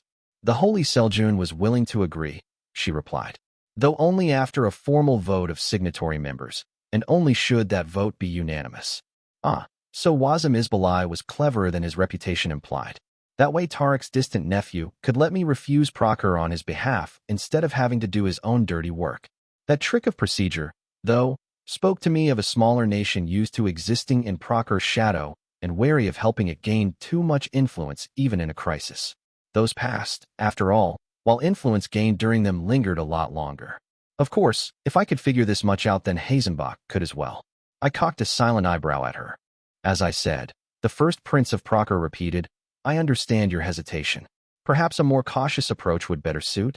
A private mock vote can be had, and should it be unanimous, a letter of warning can be sent to Leotrachus as to what will follow. I didn't like having even the pretense of my seal of approval on this, but unfortunately she was right that we weren't flush with ways to settle the mess in the League. It might not be avoidable for me to get my hands dirty here, and I can always change my vote when it comes to actually going through with this. You're leveraging him, I said, implicitly agreeing. So what is it you're trying to leverage him into? opening the gates of Nice to Strategos Zenobia, who by law is the senior ruler of the city-state, Cordelia said. This would be under guarantee of safety for him and his partisans, naturally. I have been corresponding with Zenobia, and she is amenable to those terms. I couldn't help but notice she'd not mentioned General Basilia, who'd been the one to raise Zenobia up in the first place. Mostly as a way to keep Nice off her back while she went after Penthess, but it couldn't be denied the two were aligned with Basilia, the distinct greater of that alliance. I could get Helike to accept those terms, I said, if Zenobia is willing to turn on Penthess. The first prince's eyes narrowed as she watched me closely. In what sense? She asked. The city will have little force to field after this. It will have ships, I said, the lack of which is one of the reasons Basilia can't siege the coastal fortresses properly. Able to cut them off from the sea, the Helicean general might be able to starve them out even if she couldn't take the walls. Or at least make a good enough threat of it that Prodocius' army would have to either give battle or face the prospect of losing every holdout outside the walls of Penthess. Considering that Basilia seemed a lot more interested in winning her wars than cementing influence over Nice, I suspected she'd take naval support from Nice over Leo Traca's head on a pike. He'd made for a pretty middling rival, anyway. I will have to contact the Strategos, Cordelia said. Yet I suspect she will be amenable to such terms. I suspected that Hazenbach would push for acceptance, regardless of whether or not Zenobia liked the deal. It was compounding gain with gain, from the Proceran perspective. With a fleet on her side, Basilia would be able to become a serious headache for another ally of the Tower. More importantly, she'd be doing that fighting in the eastern territories of the League, far from anything Hazenbach currently cared about. Considering that while I might be the effective patron of Basilia's Helike, the Principate had a much more contentious relationship with her. Keeping the general busy in the east might even be considered yet another gain. I nodded sharply. Stygia is going to be an issue, I said. Lukewarm as they might be on the Tower, they're not going to let alliances firm up the Western League without taking measures. I concur, the Lycanese princess said. And it so happens I have a few thoughts on how to check them. We must have spoken for at least an hour more after that, breaking only for a bit when we had to send for maps. I was trying to make the point of why a Nicean support fleet would practically double the size of what Basilia could field in soldiers just because of the supply line they represented, and Hazenbach excusing herself to use the privy. It was turning out to be a thoroughly productive evening, and though the suggestion of sponsoring defensive pacts between cities against Stygia in particular would be dead in the water without Atalanta or Delos being brought on, it was a solid notion we could keep pushing without a significant investment of resources on our part. In time the subject was exhausted, at least in the sense that more could not be discussed without the both of us having sought answers outside and read through reports. I was just starting on my third cup of Vale summer wine by then, though I'd been slow in drinking it, so I was largely sober and feeling rather vivified by how much we'd gotten done. In a concession to my own consumption, Hazenbach had sent for a cup of hydromel she'd been nursing ever since she'd finished the tea, and it was that she set down when the conversation hit a low ebb. I believe we have discussed the matter exhaustively enough for the night, the first prince said. Agreed, I said. I sighed, leaning back into my seat. So let's talk about the troubles closer to home. Book 6, Chapter 33, Convenience. 37. Theft in the service of above is not a sin. It is, however, still a crime. Be discreet. 200 Heroic Axioms. Author unknown. Shall we begin with the least contentious of the subjects to be broached? Her Most Serene Highness Cordelia Hazenbach, first Prince of Procure, Warden of the West and Protector of the Realms of Man, struck me as looking rather cautious right now. Wary of angering me. Might be, depending on what she considered to be the least contentious of the things we needed to talk about. It was always relative, when it came to stuff like this. The least murderous of three high lords still usually had an unfortunate amount of murder under their belt. I took a long sip from my cup, letting the pleasant taste of my favorite wine linger against my palate. I'm all ears, I said. There are, from the reports I have received about the incident at the arsenal, 2 damned who will need to face punishment, the first prince said. Namely, the concoctor and the hunted magician. I smothered a grimace at the pun, which I would generously assume to have been unintentional. All other villains who were involved are dead. I agreed. So that was why she'd been cautious, huh? Dealing with villains was my legal responsibility, in the end. The hunted magician would stand trial before a tribunal, since he'd actively helped along an invasion of the arsenal, and the arsenal was an interest of all the signatory states of the Grand Alliance. But the tribunal itself couldn't actually sentence him to anything. Only I could, as his representative under the terms. In theory, at least. In practice, if I outright ignored the recommendations given out by a tribunal that'd count the White Knight and representatives for both Proctor and Levant, I'd be asking for a diplomatic shitstorm. Henno would be in the same situation when it came to the Red Axe. I'd have a seat on her tribunal as well, as both the representative for both Callow and Belos Lot, but I wouldn't have the right to pass a sentence on her any more than the first prince or whoever the Dominion ended up sending. There were good reasons for that. In my case, for example, if I had the authority to sentence heroes, it'd lead to the rebellion of more than a few before the day was out. Henno of Arwood was trusted as an adjudicator, and only him. Though while he had the same right to outright ignore anything the rest of the tribunal would say, when it came down to it, he'd also have the same considerations as me to deal with. Hazenbach was treading carefully here because, after pushing for the Red Axe to be tried by Proctor and not under the terms, she did not want me to mistake her asking about my current leanings on punishing my charges as an attempt on her part to keep usurping authority over the terms. May I be blunt? I asked. Something like an amused flicker passed through those blue eyes. Have you not been? The first prince of Proctor asked. Well now, I thought, lips twitching. Get another few drinks into that one, and she might actually be fun. I don't think you're trying to get your hands on the terms, I frankly said. Only an idiot would try to make that many-named into a personal army. And even back when negotiating with you regularly drove me to screaming, I did not believe you to be one. You don't need to tread lightly for fear of offending me there. If I consider you to be overstepping, I will say as much, but I am not looking to be offended. Blue Eyes considered me, weighing the extent of my honesty in speaking, then she nodded. A lengthy trial for the hunted magician would be damaging, Cordelius said. And your intentions when it comes to the concoctor remain unclear. I would establish as soon as possible what you intend, so that the affair can be solved swiftly when it comes to deliberation. You won't be alone in that tribunal, I pointed out. And, now that I think of it, will it be you personally or a representative? I might have nominated Princess Rosala if we could afford to pull her from the front, but as circumstances stand, I will personally represent the Principate, she said. And while I will freely profess to be unable to account for the White Knight, Lord Yanu Marave's interests are well known to me. Ah, so Juniper's old foe from the champion's blood was the one the Dominion has sent. Considering the Clevy's front was supposed to be holding steady at the moment, I supposed he was the natural pick. My own two Levantines might represent a significant block in the Dominion now that they were betrothed, but they were both still a little young for this sort of game. The Lord of Alava had a weightier reputation than either, and probably better understood how to preserve the interests of Levant. What does Levant want out of this? I asked, genuinely curious.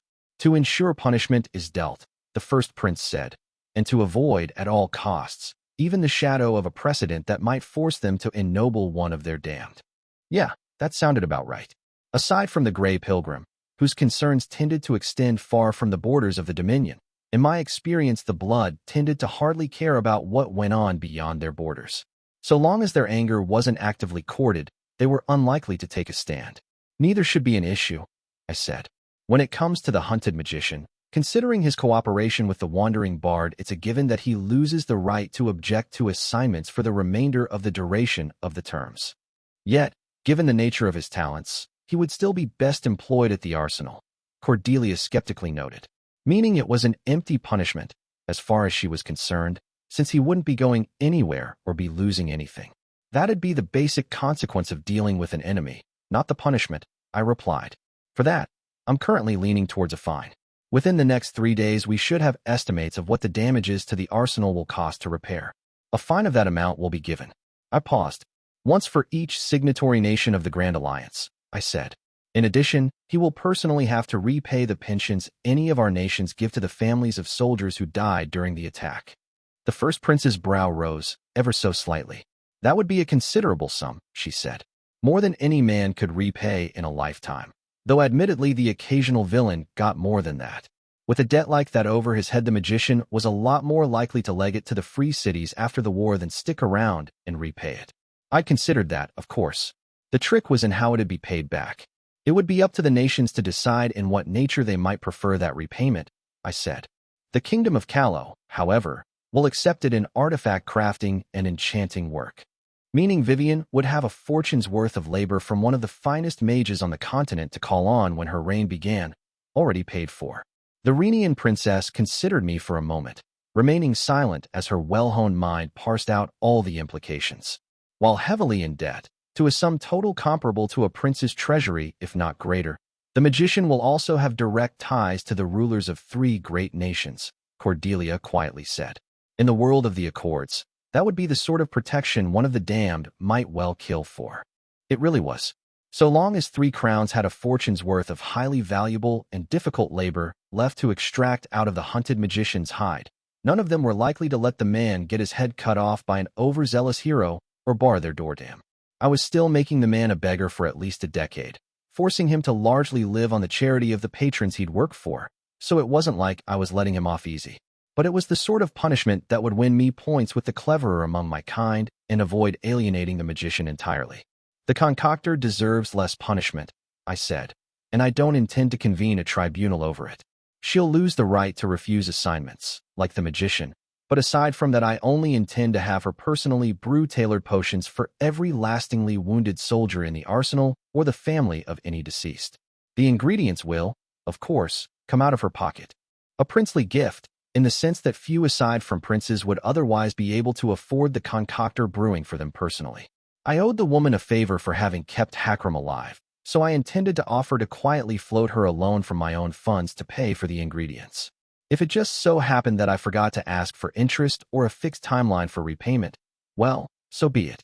Hakram was worth a lot more to me than the coin, and it would have still been a bargain for 100 times the price. A harsh price, given the paucity of her involvement, Cordelia said, but that will win you esteem from Lord Yinnu. You foresee no complications there. None, I said. I had expected that I would have to push for harsher sentences, the first prince admitted. In that I did you disservice, for you have struck an admirable balance between stern and sufferable.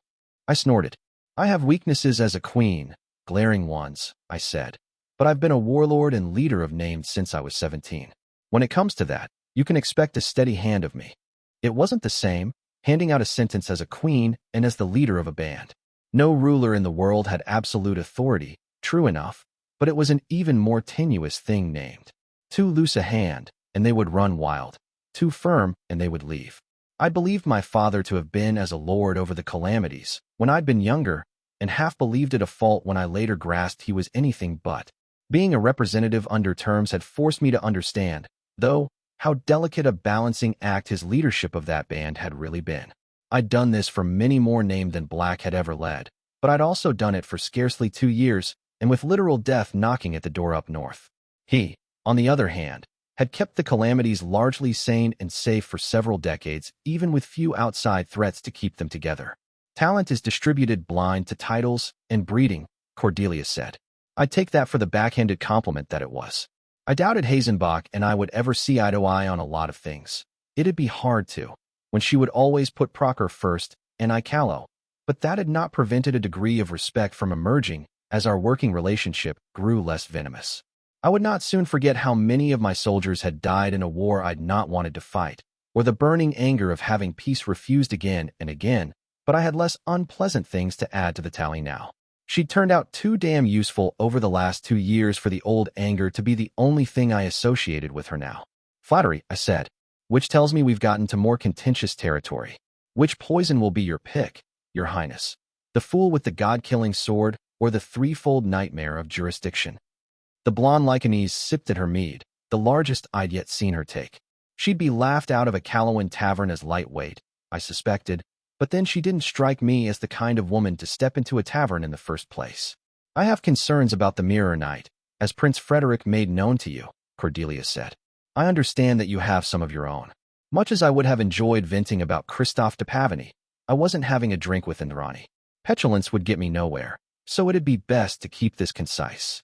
The extent of my concerns will depend on his actions over the coming few days, I said. He has made demands wildly beyond his authority, a full pardon for the Red Axe, and that he's made demands at all is alarming, but so far that's only been words. So long as it doesn't go further than that, I'm willing to let a lot of it be water under the bridge. The Mirror Knight had turned what would have been certain death for Hakram into something less immediately mortal, though if the concoctor hadn't been on her way, adjutant would have died regardless. I owed him significantly less than I did the concoctor, but I owed him still. So I'd swallow my anger and let bygones be bygones, so long as he behaved. Hazenbach's eyes went sharp. You do not believe he will necessarily defer to the White Knight, the first prince stated. It was not a question, and neither of us pretended otherwise. I've difficulty putting my finger on how messy that might get, I admitted. But if they disagree, the Mirror Knight will not simply capitulate. A coup, even a soft one, would be unacceptable to the Principate, Cordelia coolly said. The terms as signed do not have provisions for the White Knight to be replaced, save should he die. The legalities won't kill this, I said. Not with heroes, Hazenbach. Villains you can cow or bribe, but that won't work with a buff slot. They'll hold to doing the right thing, even when it's an anchor around their neck, or everybody else's, for that matter. She did not reply for a long moment, and I bit my tongue. It had come out just a little too caustic to have sounded entirely objective, which I regretted already. Anger would win me no points with this one, even if she decided it was justified anger. Would you be opposed to my intervening in the matter as first prince? She asked. While this cannot be termed as an entirely Proceran issue, given those involved, it cannot be denied that my subjects are at the heart of it.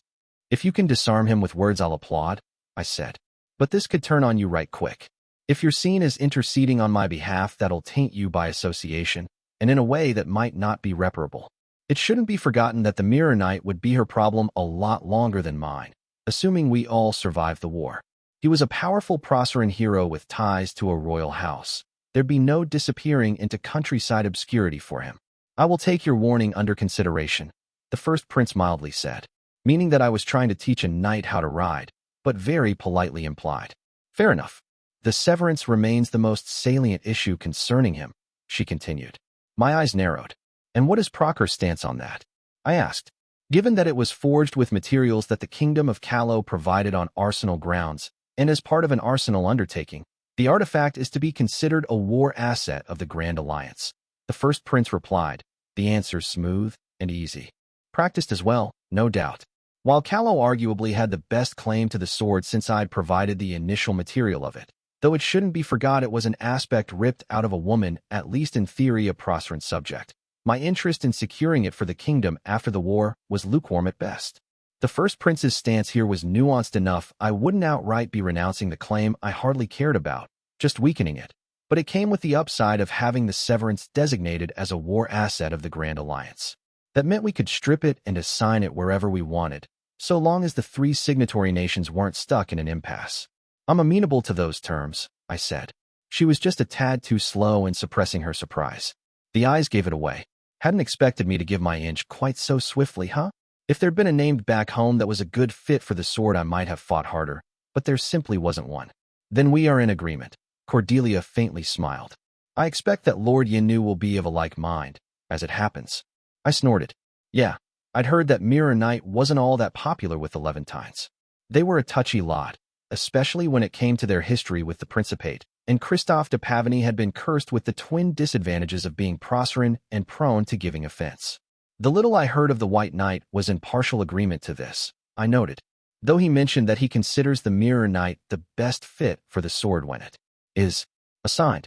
It would be doing a disservice to the other chosen to refrain from even considering their candidature, the blue-eyed princess diplomatically replied, meaning she, really, wasn't eager to leave it with good ol' Christophe. Music to my ears. I suppose from her perspective it'd be handing both a powerful weapon and a powerful symbol to hero already tied to a rival power within her borders, something that was bound to come back to bite her down the line. Mind you, the damn thing was a sword meant to be used so it couldn't. All be about the politics. Come the time to assault Keter, if he's truly the best pick, then I'll swallow my tongue and do what needs to be done, I admitted. Until then I'd prefer him nowhere near that blade. Establishing the precedent that the Grand Alliance can strip and assign the sword is more important than the hands holding it at the moment, the first prince said. Though I will not deny that removing it as a symbol will be helpful considering he appears to be, as you have said, trying to arrange a pardon for the Red Axe. And so we finally got to the thorniest of the knots. I imagine your stance on that won't have changed since it was conveyed to me, I said, meaning that she wanted the Red Axe tried under Proceran law for the attempted regicide of Frederick Gothel, regardless of any other claim there might be on the heroine's life. In essence it has not, Cordelia calmly said. I am sure that, as a ruler yourself, you can understand the difficulty in being unable to hold a trial over the attempted assassination of one of my princes. An attempt that took place before more than 100 witnesses, no less. Her slaying of the wicked enchanter was done in front of more than twice that, I pointed out. Which wasn't the issue, I knew even as I quibbled on the detail. Her issue was that the first Prince of Procure was finding herself unable to punish or even imprison someone who tried to kill a sitting member of the highest assembly, which must admittedly be infuriating. I do not deny that her breach of terms also deserves punishment, she said. Simply that her actions against the Principate take precedence. We can't try a corpse, I frankly said. Which is what her actions would fetch, though I'm not sure what manner of execution follows attempted regicide in Bruss. Boiled alive in oil, the first prince replied without batting an eye. Grisly, but hardly any worse than the drawing and quartering it would earn in Callow, and even that bloody practice was well shy of the ancient atrocity known as red hangings. I preferred not to think too much about. Charming, I drily said. Might hinder the process of questioning some, if you ask me, though on the upside at least it'll be a quick trial. If I were to concede that a trial could be held under the terms before the sentence to the Principate's own was applied, would that remedy your objection? The blonde princess asked. That was already a better look for the whole affair, but it was also strictly that, a look. In substance, we'd still be establishing the jurisdiction of Proceran law over the named serving under the terms. What kind of a trial would you be holding, exactly? I asked, frowning. I'm familiar with Saliana's graces, but I recall there's some sort of exception for matters of treason that explains why your people have two kinds of magistrates. Treason, heresy, and royal dues fall under the authority of the crowns and not the rights of the people of Procure, Hazenbach clarified. Given the unfeasibility of princes personally seeing to such judgments over their entire holdings, royal magistrates might be appointed to do so in their stead. In this particular case, however, Prince Frederick would be entitled by royal prerogative to render judgment himself, which would actually play out decently with villains, I thought. It'd be a heroic mess cleaned up by a heroic blade. I'd have to posture a bit and agitate in the wicked enchanter's name, but the Kingfisher Prince beheading the Red Axe would settle this halfway agreeably for everyone, which made it all the more galling that he wasn't going to be doing that. That lovely thing he did with his hips wasn't anywhere near enough to excuse the headaches he was causing me. Yet he won't. I grunted, not hiding my displeasure. So where does it go from there? A formal trial by the highest assembly, Cordelia said, which I will admit would have uses in settling other troubles. It took me a moment to put the pieces together, as I was not used to putting myself in the shoes of the first prince. She could use this whole affair to turn the screws on Prince Gaspard Langevin. The man would be fraying his ties to the Mirror Knight if he voted to have the Red Axe killed, since the hero wanted her pardoned, but it'd still be better than the alternative. Should he vote for acquittal after all, or even a lesser punishment, he'd be fraying ties to every single prince and princess of Procure. No one, after all, was denying that the Red Axe had tried to kill Frederick. Considering how popular the Prince of Bruss was in the north, actually, even if simply ended up abstaining, he'd be damaging his reputation a great deal in the region. I could admire the cleverness of it, and I was pleased Hazenbach was taking the Langevin problem seriously, but the nature of my own objections to this mess had not changed either. I understand why you won your trial, I really do, I admitted. In your place, I'd be pushing for the same thing. Yet you are not in my place, the blue-eyed woman said, smiling thinly. No, I'm not, I said. I'm speaking as the representative for Below's champions. And Procure simply isn't trusted enough for them to be comfortable with it having the authority to hang them.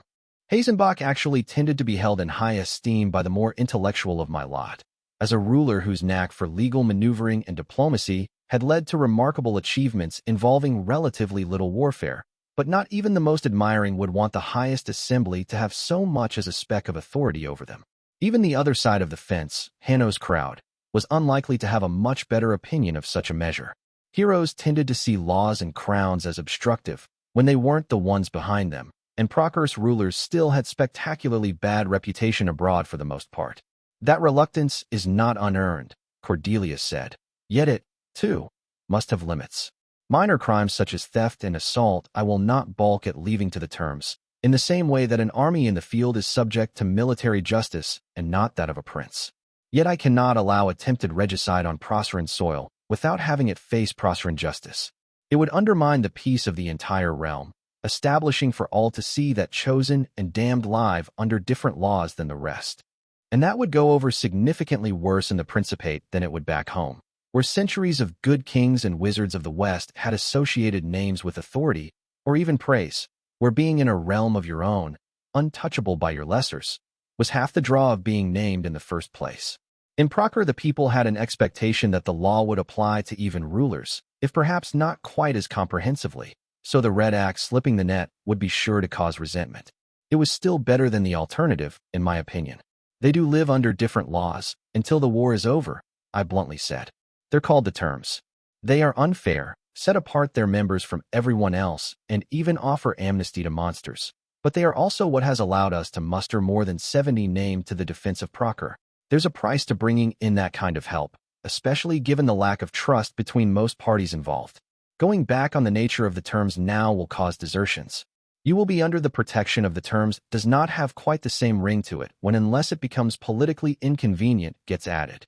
Heroes would at least take infringement there better than villains, who'd see this as Procter preparing the grounds for purges following the fall of Coterie, but I suspected that tolerance would not survive for long. The Dominion heroes who'd not immediately balk at being subject to Proceran law, something the founders of Levant had actively warred against, would sour on it the moment it put them in a situation where they had to willingly take punishment by a prince. The contingent from the free cities wouldn't be quite as incensed, but they were likely to band together for protection, and it would all go to the hells if the rulers of Procter started courting native heroes to bring into their personal orbit. I am no stranger to the tyranny of convenience, Catherine Foundling, Cordelia Hazenbach quietly said, but that blade has ever cut both ways. You fear desertions? I fear riots. You fear the collapse of the fronts? I fear the collapse of everything behind them. Armies won't be enough to breach the walls of Coterie, Cordelia Hazenbach, I quietly replied. You'll need named bands of 5 that can triumph against impossible odds and the finest killers on Calernia to bring an end to the dead king himself. Don't throw away your chance of winning the war from fear of having already lost it. I matched her gaze, unflinching. She was not wrong. I thought, not really. But then neither was I. And behind the tension of the present, I glimpsed something deeper. The legacy that this golden-haired daughter of the North wanted to leave behind. A nation of laws and trade and peace that would at last thrive without attempting to devour all it beheld. Its edges would scrape against those of my own craved for legacy, if we were not careful. I wanted order forced onto the old war, the first war, the war that had begun the moment creation did, above and below, the spinning coin of the divine wager. It was rules for those unearthly champions of black and white I wanted to set down, rules that went beyond borders and thrones, but my finest intentions would have to share the world with those same thrones they sought to surpass. I did not hate what it was that Cordelia Hazenbach wanted to build, but I would not strip bare my own dream to gild hers. It has been some time, the first prince eventually said, since I have last been quite so thoroughly refused. She'd not expected me to fold, tonight, but neither had she expected that I'd not be moved even an inch. I was not surprised, considering the boon she'd offered me if I saw things her way, accepting the lease accords as they now stood, without further contest. It was something I would have paid dearly for, and might still. Yet in the end, I was no more willing to weaken the foundation of the accords before they were even signed than she had been willing to let the choir of judgment cast down a sentence on the very floor of the highest assembly. It gives me no pleasure to rebuff you, I honestly said. But there are some days, some choices, where the only thing to be had is your pick of the shade of bleakness ahead. The first prince of Procter drank deep of her cup, her calm face like a too small mask that exhaustion was peeking around the edges of. She saw, I thought as she turned her gaze to me, something to match that on my own face. The sum of too many half-nights, too many hard choices, too many victories that felt like defeats and defeats that felt like wounds. Sometimes it felt like I was sharp only because the world had whittled away everything but the sharpness. Rueful, she half raised her cup towards me, and I returned the gesture. We drank, for what else was there to do? The glasses were lowered all too soon. Is it easier, Cordelia softly asked, when you are not born to it? Born to the crown, to the sword, to power. I looked down into my cup at the pale wine still remaining. I thought of the friends I'd buried, of the decisions that still sometimes haunted me in the dark of night. There were more of either than I wanted there to be. No, I faintly replied. Not unless you are an even harder woman than I thought. The silence lingered for a long moment between us, not entirely comfortable, but neither unpleasant. I looked up at the painted ceiling, letting out a long breath. But if not us, then who? I asked, a smile quirking my lips. I lowered my head to find her studying me quite closely, face grown serious. "You might yet be my enemy, I think," the first prince said. It was true, so I did not deny it. In the end there was peace, and then there was peace. It was not yet decided which of these we would have when the dust settled from Keter's fall. "And still I find it easier to trust you than many I would call allies," Cordelia continued. "What a strange thing that is." I almost laughed, for I knew exactly what she meant. Even if the day came where we were allies without Doom having marched north to cement the pact, I'd consider her just as much of an opponent. A rival, perhaps, in the strangest of ways. The sky was not so large that there would be enough room for the full span of both our ambitions, and neither of us was above jostling. I imagine that on some nights, I half smiled. When we were girls, without ever knowing it, we looked up at the same stars from different lands. She inclined her head by the smallest of measures, and we left it at that. Yet there was a whisper in my ear as the silence fell, pleased yet indistinct, like a curl of smoke. And for the barest of moments I felt a warm breath against the back of my neck. A trick of the light had deepened the darkness in the corners of the hall, and I fancied, just for that fleeting moment, that I glimpsed the silhouette of a great beast cast there from the shadows. "Ah," I thought, smiling a secret smile. "Are you back, old friend?" My name did not answer. "Not yet. Charlatan III. Beware of they who speak of doing good, without speaking of those whose good they seek." Theodore Langman, Wizard of the West. The townsfolk of Beaumarais were not particularly superstitious or zealous, but when the number of practitioners in town more than doubled over a season's span, it was only to be expected that there would be unease. Olivier tried to think of it in the same terms as if the number of people carrying swords had swelled by the same amount, but he knew there were differences. An unscrupulous mage could do a lot more damage with a little black knowledge than a rapacious fantassin could do with a sword and heartlessness. But unease was not outright fear, and it had remained that way so long as the House of Light kept supporting this arrangement through Sister Maud.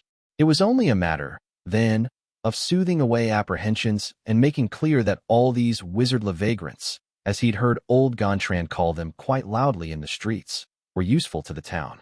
Thankfully, Olivier had been raised among practitioners and spent most his life since trying to make coin out of thin air, so when it came to acquiring usefulness, he had ideas aplenty. The first two who'd come, a certain Master Maurice and his young daughter Segaline, had been the easiest of all. They were peddlers by trade, openly offering Maurice's services as a smith in small towns without one, but more discreetly offering some healing and enchanting in towns that seemed to have a tolerance for magic. The man was a widower who wanted a place to raise his daughter in peace, and as soon as the town smith mistress Caroline was reassured that none of her business would be taken from her, all opposition melted away. Olivier's private suggestion of a partnership with Master Maurice, enchanting some of her products for a fee so that she might sell artifacts herself, had caught her interest.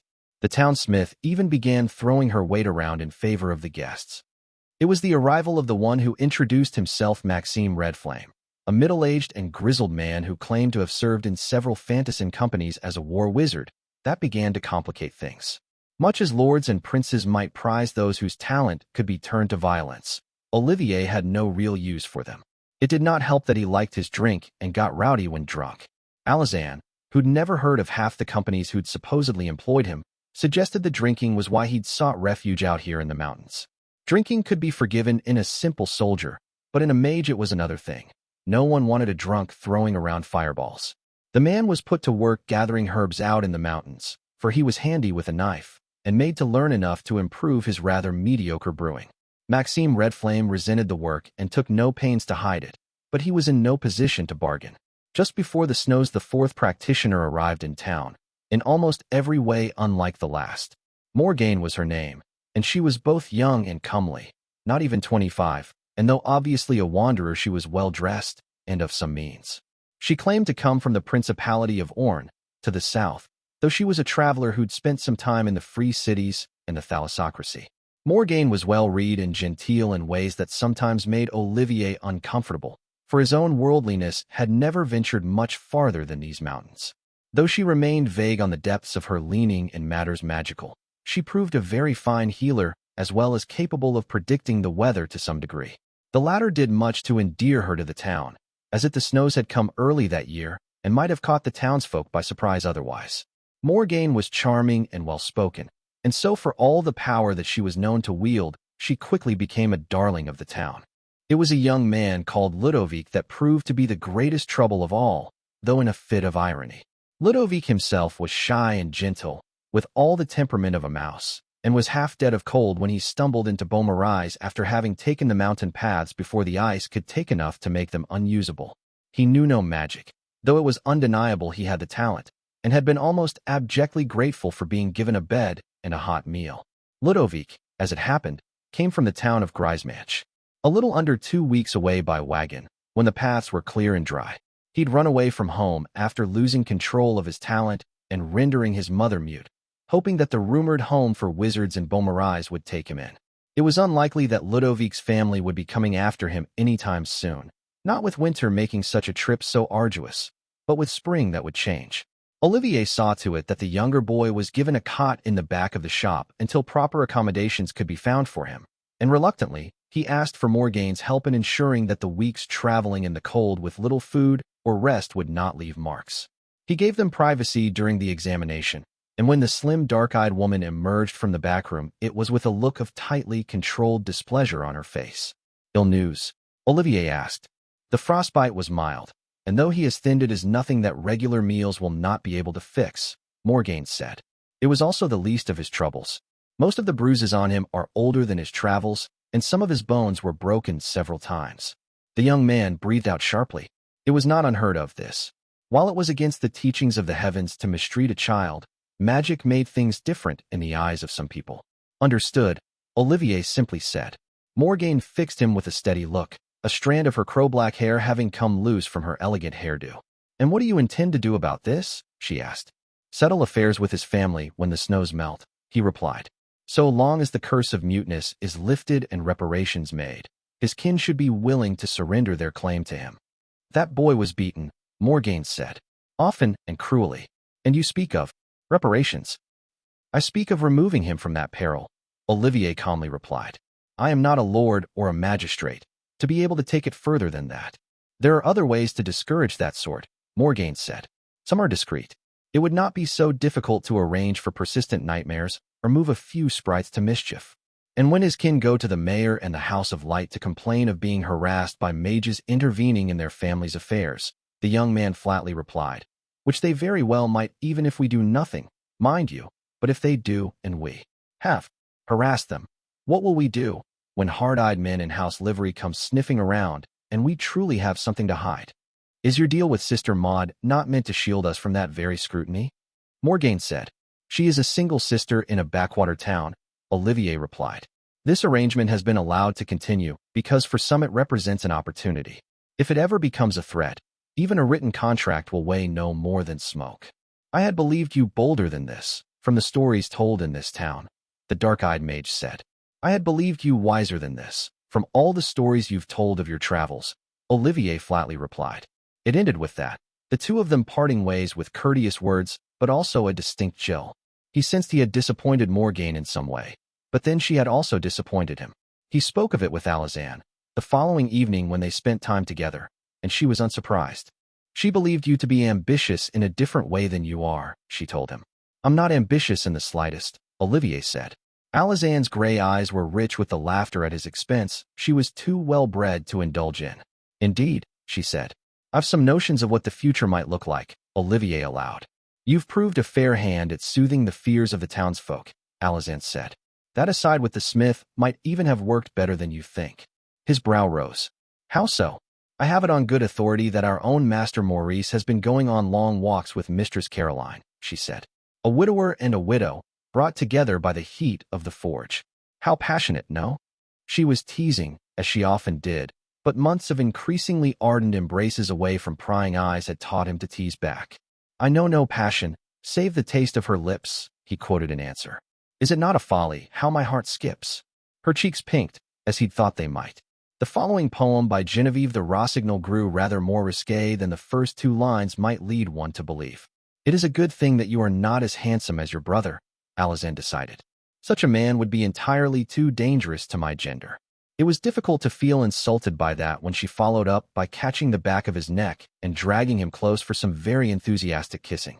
It was late, and there were only the two of them in the shop, so when clothes began to drop the ground, first his shirt and then her robes, until neither of them wore much of anything at all. Olivier said nothing. It was only when they were to be entirely bare, and what they both knew would follow, that he forced himself to speak. "Are you certain?" he asked, though he might just go mad if she said no. "God's yes," Alazan hissed. The visible desire in her eyes only fed into his own arousal. There were no more objection from him after that, and hardly any words at all until they were well and spent. The two of them ended up holding each other on the rug of the store's backroom, enjoying the warmth of the other's body. "What kind of ambition did you mean?" Olivier asked. "Earlier, I mean, when we're talking about Morgaine. You want to talk of another woman now?" Alazan said, sounding mightily amused. "I could withdraw my question until tomorrow, if you'd prefer," he drily said. She dragged him closer, silenced him with a kiss, and he took it as the end of the conversation. It wasn't, however. "You've the services of several wizards, some coin and ties with the house," Alazan sleepily said. "I hear tell you've even been seen seducing highborn ladies of late." "Lies," Olivier amiably said. "I assure you it was entirely the other way around." His shoulder was swatted in half-hearted admonishment. "She expected you to make yourself into a sort of lord, using the mages as your enforcers," Alazan said. "Now, since you've had the indecency of forcing me to think, you'll have to fetch a blanket as atonement. I'd rather enjoy you for a little while still than return to the temple." Disinclined to argue with that, Olivier extracted himself from their embrace and rose to his feet. His heart skipped when he noticed the door to the front of the shop had been slightly cracked open this entire time, a damning testament to how distracted they had both been. No one had come in, however, so after closing it shut and grabbing the blanket, he'd been sent questing after he put the whole matter out of his mind. It was not a long winter that followed, but it still felt too short to Olivier. He'd not wasted the time, instead cementing the usefulness of the shop in the eyes of the town by arranging for the mages to create enchanted stones capable of radiating heat, as well as light when firewood began to run low in some homes, freely given out, though with a signed promise of payment when the season turned and coin was had again. Roland and Morgaine had proved to be a remarkably gifted team when working together, and though the other practitioners had not helped much, the successes of those two had reflected on all of them. Yet when spring came, there would be changes. There would be fewer quiet evenings where he and Alazan could lose themselves in each other, for one, but there was also a hanging sword above their head. Ludovic's kin would come for him, sure as dawn, when the ice thawed. Roland's visits had also grown rarer, as he dove into his studies with both their parents and accepted Morgaine's own gracious offer of sharing some of knowledge. Olivier took to visiting him regularly instead. It was one night on the eve of spring that he found his younger brother in his rooms at the family house, reading through Mother's Eastern poetry book, and to his surprise Roland eyed him with thinly veiled antipathy. "Ollie, is it true that you and Alazan are lovers?" Roland said, closing the book and hastily putting it away. Olivier's brow rose. He'd believed the two of them to be discreet, or at least as discreet as one could be in a small town. He did not consider lying, though it would have been simpler. "Yes," he admitted, "though that is best kept secret." Though no rule of the house forbade dalliances, a lay sister would be expected not to dabble in them if she'd been sent to a temple to learn temperance in the first place.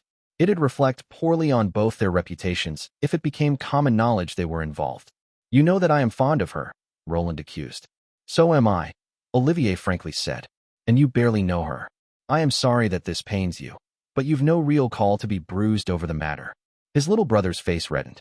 Though he was not exactly spoiled, it could not be denied that Roland was used to getting his way, especially if he put in the effort. It sometimes brought out ugly things in him. "It will not last forever," Olivier sighed. "So put it out of your mind. She will bore of the town and leave eventually, Roland. She's too clever to stay in a place like this forever." "She might," Roland denied. "She is the youngest of 7. She has little to inherit." The young man's brow rose as he considered his brother. He'd known that Alazan had siblings. She'd mentioned 2 in passing, but he'd not known how many, which made it more than passing odd that Roland did. "How do you know that?" Olivier asked. His brother looked aside. "Roland," he sharply said. "I asked, that's all," Roland angrily said. "Let it go, Olivier. It's none of your business." He swallowed the angry reply on the tip of his tongue and nodded. "Perhaps it wasn't. I'll see you tomorrow, then," Olivier stiffly said. His little brother grimaced, looking guilty. "I'm sorry," Roland said, then hesitated. "Do you mean it, though? That the two of you won't last?" "I cannot see how it would," Olivier admitted.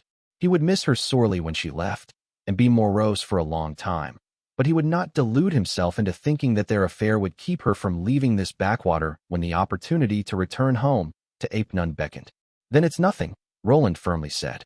Just bruising, you're right. Olivier left, both heartened by the almost cordial way the conversation had ended and oddly troubled. Yet there was no time to delve into his unease, because within days spring had come and fresh troubles with it. Jacques and Annette of Grisemanche were, Olivier grasped within an hour of first having met them, in their own way some of the vilest people he'd ever met. Ludovic's parents had not gone to the shop when they'd arrived to Beaumarais, but instead straight to the House of Light. Alazanne had slipped out while they spoke with Sister Maud, bringing with her bad news. Ludovic's wild spell that had rendered Annette Grisemanche mute had faded over the winter, as untaught magic often did, and the attentions of a priest capable of wielding light had been enough to chase away the lingering wooden tongue that had been the last remnant of the curse. There would be no leverage or goodwill to be had by removing it. Olivier sent the youngest mage and his charge away from the village, out with Maxime Redflame to camp in the mountains and harvest herbs for a few days, then prepared for what would no doubt be an unpleasant few days. That very evening he was invited to have a cup of wine with the two strangers and Sister Maud, so that the priestess might host them and help resolve the dispute. Given the half-faded bruises on their son's body, he'd half expected the couple to have horns and burning eyes, but instead they turned out to be rather personable. Neither good-looking nor ugly, they dressed modestly and spoke courteously. They were in good odor with Sister Maud's equivalent in Grisemanche, Sister Lucy, and considered to be respectable by their community. Their children had all found trades, and they donated regularly to their temple. Ludovic was always troubled, Annette of Grisemanche sadly said. We never suspected it might be something as serious as magic, sister, but perhaps we should have. The signs were there, Jacques of Grisemanche agreed. We were blinded by familiar love, I fear. To think he would attack his own mother. Troubling indeed, Sister Maud said, turning a steady gaze towards Olivier. He'd waited patiently for them to cease talking, remembering the look on Morgaine's face that night. The one when she'd emerged from a room where she'd seen repeatedly broken bones in a boy barely 12. He understood her anger a little better now, he thought. It was a dead end, such things always were, but then it was easier to be calm when it was not you the blows were raining on. Blinded is perhaps the right word, Olivier said, smiling pleasantly. For I cannot imagine how else you might have missed the many bruises on his body, or the oft-broken bones. There was a moment of silence. That is a heavy accusation, Jacques of Grisemanche harshly said. He was not a big man, but he was larger than Olivier, who was not done growing but would not be tall even when he had. The older man leaned forward, as if to loom, but the younger one had been faced with bare steel before. Posturing seemed like a trifling thing, after having seen your own death reflected in a blade. It was a simple statement, Olivier calmly replied. I wonder why it is you might feel accused, Master Jacques. Any parent would feel this way when told they missed the injuries of their child, Annette of Grisemanche said. Emotions are simply running high, Master Olivier. No doubt Ludovic simply hid them from us with his magic, ashamed of his truck with evil spirits. Olivier did not doubt for a moment there'd been evil in that child's life, as it happened. How could he, when at this very moment it was looking at him with measuring eyes? A short recess is in order, Sister Maud said. It will allow for the heat of the moment to pass. Her gaze on him was no longer quite so demanding, but she was still handling the couple carefully. Olivier frowned. Why? She had to know that allowing them some time to speak alone would let them agree on some sort of story explaining away the evidence of beatings. The two strangers left for a short walk through the garden, even as Sister Maud broke with etiquette and filled Olivier's cup anew herself. This is a problem, Olivier, the priestess said. You are poking at more than you can afford to provoke. Why would she think that? Gods, why would a woman of even middling faith allow a beaten child who'd suffered not just bruises but broken bones to return to? Oh, he thought, blood going cold. The bones. They'd been broken several times, yet never healed wrong as such a break badly set, or healed often by magic would. Ludovic used his arms and hands without trouble. After all, there was only one person in Grisemanche that would be able to heal the boy like that. And since it happened several times, even a fool would have been able to figure out why. Olivier realized. The couple, he'd been told earlier, was seen as respectable. They even donated regularly to the temple in Grisemanche. I do not wear a red cross on my clothes, Olivier said. I do not crusade to cleanse the world from all evils. But I will not return that boy to beatings, Sister Maud. I have not asked you to. The priestess stiffly replied. Yet I warn you now that if Sister Lucy requests an inquiry by the house in Ape Nun, then all that was built here will vanish into thin air. So he would have to grease the palms of the hollow things in human flesh that had sat across him, and perhaps even the crooked sister as well. Else a fuss would be kicked up before the shop, and what it represented was ready to withstand the attention, and the consequences would be on his head. I understand, Olivier de Beaumarais said, tone forcefully even. I knew you would, Sister Maud said. Patience is a virtue, Olivier. All accounts are settled in due time. He did not answer, the anger too sharp and close to his tongue. When the couple returned, he began to negotiate in indirect, meandering pretty words how much it might cost to buy their son. They wanted to continue taking a cut of his salary and the profit of his works, the parasites, but he managed to present that as taking from the revenues of the House of Light, so they hastily withdrew. In the end it came down to 13 silvers and 3 promised artifacts of a nature yet to be determined, the quality of which would be attested by Sister Maud. It was steep cost, but Olivier at least finagled them into having to settle any doubts by their friend, Sister Lucy themselves. May they all choke squabbling over what their shares of the bribes should be. He left the temple feeling exhausted and feeling dirted, so it was not a pleasant surprise for him to find Morgaine waiting at the shop. Lounging behind the counter, the beautiful sorceress did not take the initiative to greet him and only studied him with dark and knowing eyes. Morgaine, he greeted her. Can this wait until tomorrow? I find myself in no state to converse. There is a spell from the east that allows one to see what is far away, within certain rules, Morgaine said. Mine is a paltry enough imitation, but it still allows me sight within the temple. Olivier's irritation mounted. Not only was she admitting to having spied on him, she was stubbornly refusing to take the hint that he was in no mood for this. Should you be caught indulging in that, it is not you alone that will suffer the consequences of it, he sharply said. The dark-eyed woman smiled. Does it unsettle you, the lack of control? She asked. The realization that your authority exists only so long as we allow it to. That have him pause. His eyes narrowed. You are beginning, Olivier calmly said, to speak unwisely. And we must be wise, Morgaine mocked. Always. Else we are wicked, and so will be clapped in irons and ran out and butchered and burned. But you fine folk, well, that is different. Even if you beat us and break our bones, we are to smile, and if we're lucky we can pay you for the privilege of leaving us alone. Eventually, that is, after you tire of the cruelty. The longer she spoke, the more the anger dripped into her voice openly.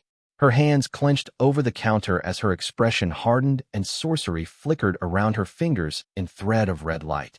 Olivier had never really thought of magic as something that could be turned against him, that could be used to hurt him, but in that moment he realized that if she struck at him with a spell he would most likely die.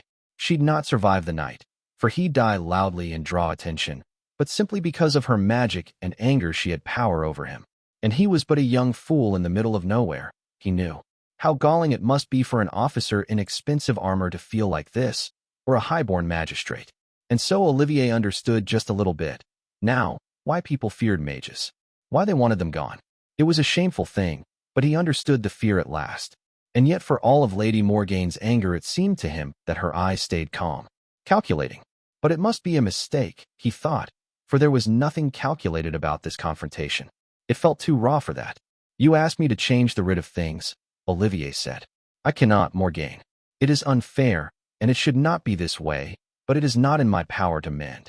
All I can do is what I am doing. The sorceress looked tired, suddenly. You are not as those 2 jackals are, she said. But this stray dog refuge you are trying to make for us, it is not an answer. You are trying to protect us like we're children, to chase away those who'd harm us while we hide in the mountains until you have settled our affairs for us. It is no way to live. You make decisions in our name without truly understanding our troubles, because they have never been your troubles. It is a well-meaning condescension you offer, but condescension nonetheless. It wounded this pride, that this stranger would come and complain of what he had built with little help from anyone at all. He was not an angel, to be able to solve all troubles with a snap of his fingers, and she was not forced to be here. If there were better offers to entertain, then let her take one of them. Yet that was anger and pride. It was resentment, a many-headed snake that Olivier knew still dwelled in him for all that years ago he had decided to take the other road. One decision, though, did not choose the cast of an entire life. he would have made that same choice again, as many times as it took. So he breathed out and forced himself to calm. You have qualms, evidently, Olivier said. Express them properly so that they might be addressed. You have made yourself into the lord of this little town's wizards, Morgaine said. With good reasons and intentions, but you have made yourself a lord still. We are beholden to you. You settle our troubles for us, and we ply our magic on your behalf. She expected you to make yourself into a sort of lord, using the mages as your enforcers, Alazan had said. Instead, Morgaine thought him to have made himself lord of only the mages, and this it seemed she could not suffer. Is this your own belief? Olivier asked, or that of all mages of Beaumarais? The sentiment is shared by many, Morgaine said. Ask, if you do not believe me, though I imagine some will be afraid of being tossed out if they truly speak their mind. He would not take her word for this. She'd done nothing to earn that sort of trust from him, but neither would he dismiss what she'd said outright. That would be dangerously complacent. The nature of the arrangement that brought you to Beaumarais is not something I can change, Olivier frankly said. No, Morgaine softly said. I imagine not. But for all that it is your name on the parchment, it need not remain so. His brow rose. That he might sign over the shop to her was a suggestion both foolish, the house would not accept it, and personally ruinous. He'd invested most of his coin into the venture and drawn on his personal connections extensively. It was also exceptionally presumptuous. I do not mean to steal from you, Morgaine said.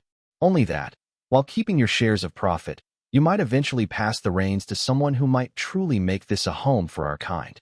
He frowned. And who would that be? He asked. Your brother, Morgaine firmly said. Oliver started in surprise. Roland does not know how to run a shop, much less deal with the house, he said. He is young, the dark-eyed sorceress said. You can teach him.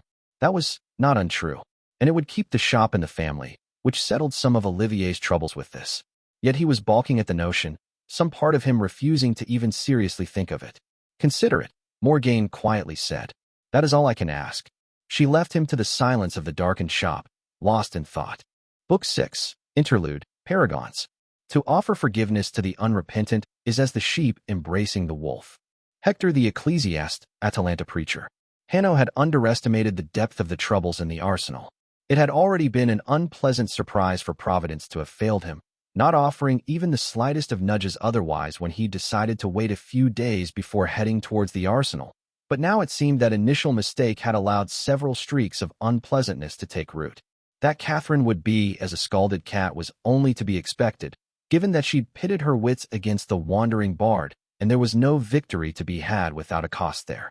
That could be worked around until it passed, which he trusted it would. That there would be distrust and discontent boiling up within the heroes, as was not something he'd foreseen, at least not to such a grave extent.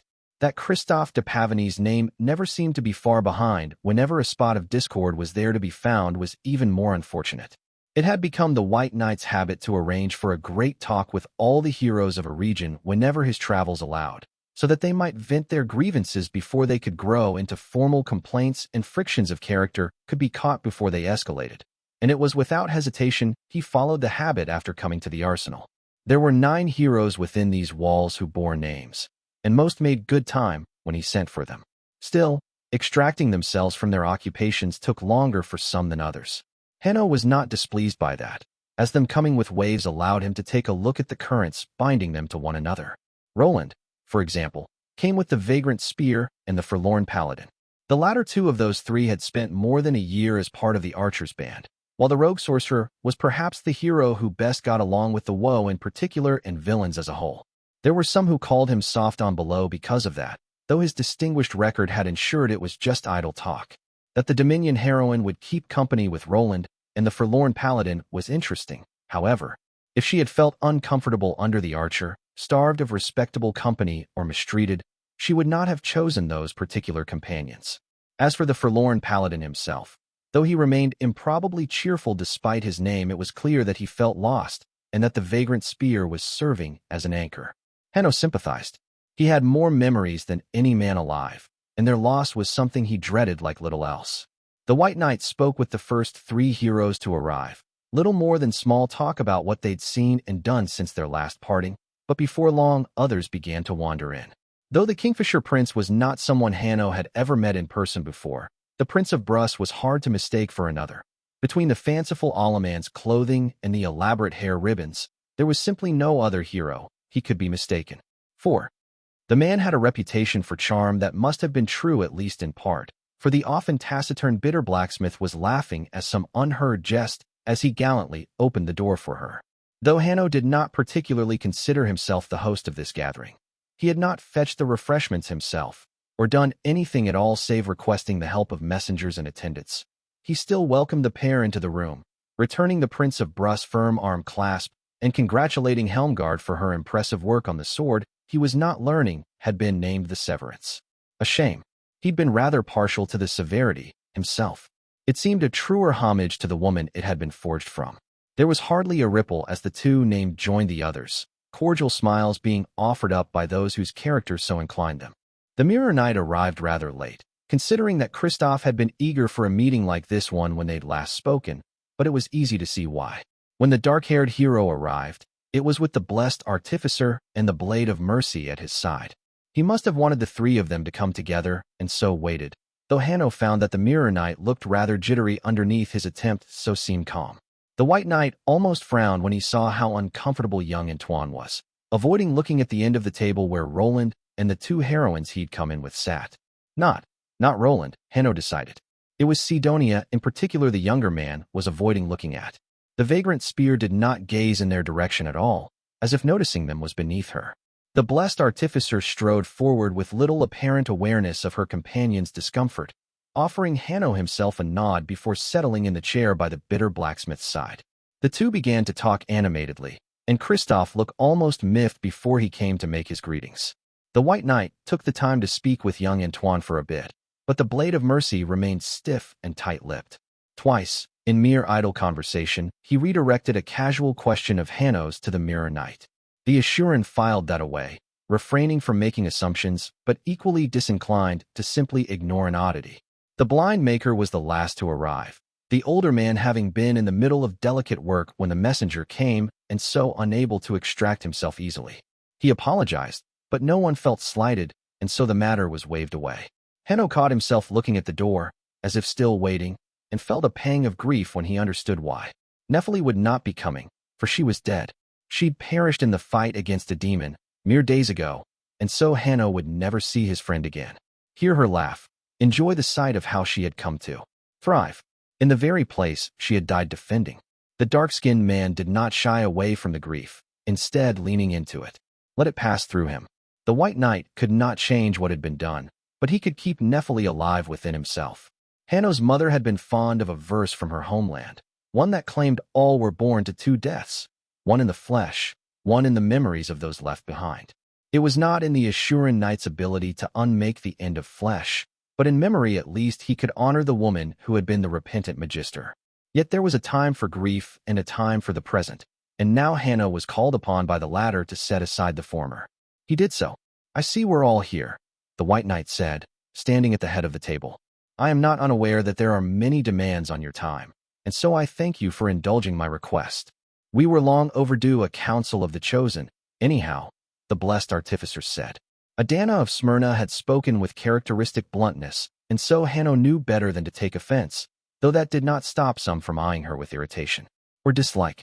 Heroes were not above the vagaries of human interaction in the slightest. They were, if anything, more prone to falling into them. A consequence of strong personalities, Hanno had often thought, which were those that tended to come into names to begin with. A council over what? The forlorn paladin asked. The messenger never said. From the corners of his eye, Hanno saw that the Kingfisher Prince was carefully studying the heroes in the room. Looking, the White Knight suspected, for the invisible web of alliances and enmities that Alamans considered to be the foundation of all society. This one was a hero, the White Knight thought, but a prince as well. It would not do to forget that. The blue-eyed Prince of Brus caught Hanno's own watchful eye, and with a quirk of the lips offered a wink. This is to discuss the fate of the Red Axe, obviously, the Mirror Knight said. What is there to discuss, exactly? The rogue sorcerer flatly asked. These talks are meant to allow you all to air grievances and worries. Hanno cut in as he sat down, voice serene. If such worries concern the matter of the Red Axe, you are of course free to voice them. There's grievances enough for 20 to be aired, the blessed Artificer said. Most of them about the Black Queen's atrocious behavior. Hanno cocked his head to the side. The reports I received must have been incomplete, then, he said. For I have read them and found little to fault her with. That made a stir, though not a large one. He'd hardly said anything incendiary, besides. If Catherine had genuinely been at fault, it would have been his duty to act on it. If he had not, the reason why ought to be self-evident. This is ridiculous, Roland said.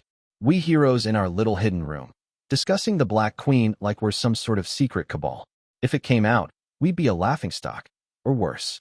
You worry too much of how things might look, rogue sorcerer. The Mirror Knight said, contempt clear in his voice. You don't worry. Enough. Christoph, the bitter blacksmith sneered. I don't care if she stepped on your toes. She's also sent troops to fight up in Twilight's Pass. You don't get to fuck that just because no one bothered to beat humility into you as a child. The Mirror Knight looked not only surprised by Helmgard's words, but almost hurt. They were friends, the White Knight distantly recalled. But right now the bitter blacksmith was just seeing yet another Alaman's posturing while her people died in droves, and that pulled on an older and deeper loyalty that anything friendship might earn of her. I choose not to believe that expecting civility of each other is being too ambitious, Hanno calmly said. The blacksmith looked away, but not without embarrassment first painting itself across her face. Christoph looked pleased and almost vindicated, though, which had not been Hanno's intent at all. It worried him that the other man seemed convinced that there were sides to take instead of disagreements to be had. The difference might slight, at first, but the longer the path was the starker the difference would grow. Impugning each other's character is no more civil than insults, the White Knight plainly said. I will add, however, that expecting Catherine Foundling to withdraw the aid she has offered because her actions are being questioned is not a defense of her. It is, in fact, the contrary. The Kingfisher Prince cleared his throat. Considering grievances have been mentioned, I am curious to hear them, Prince Frederick Goethel said. I was part of the defense myself, after all. You failed to hide the red axe from mere guards, then were laid down by your own ward, the blessed artificer said. Hardly a participation. Every single Allemans at the table looked appalled at her words, Hanno noted, though not necessarily because they disagreed with them.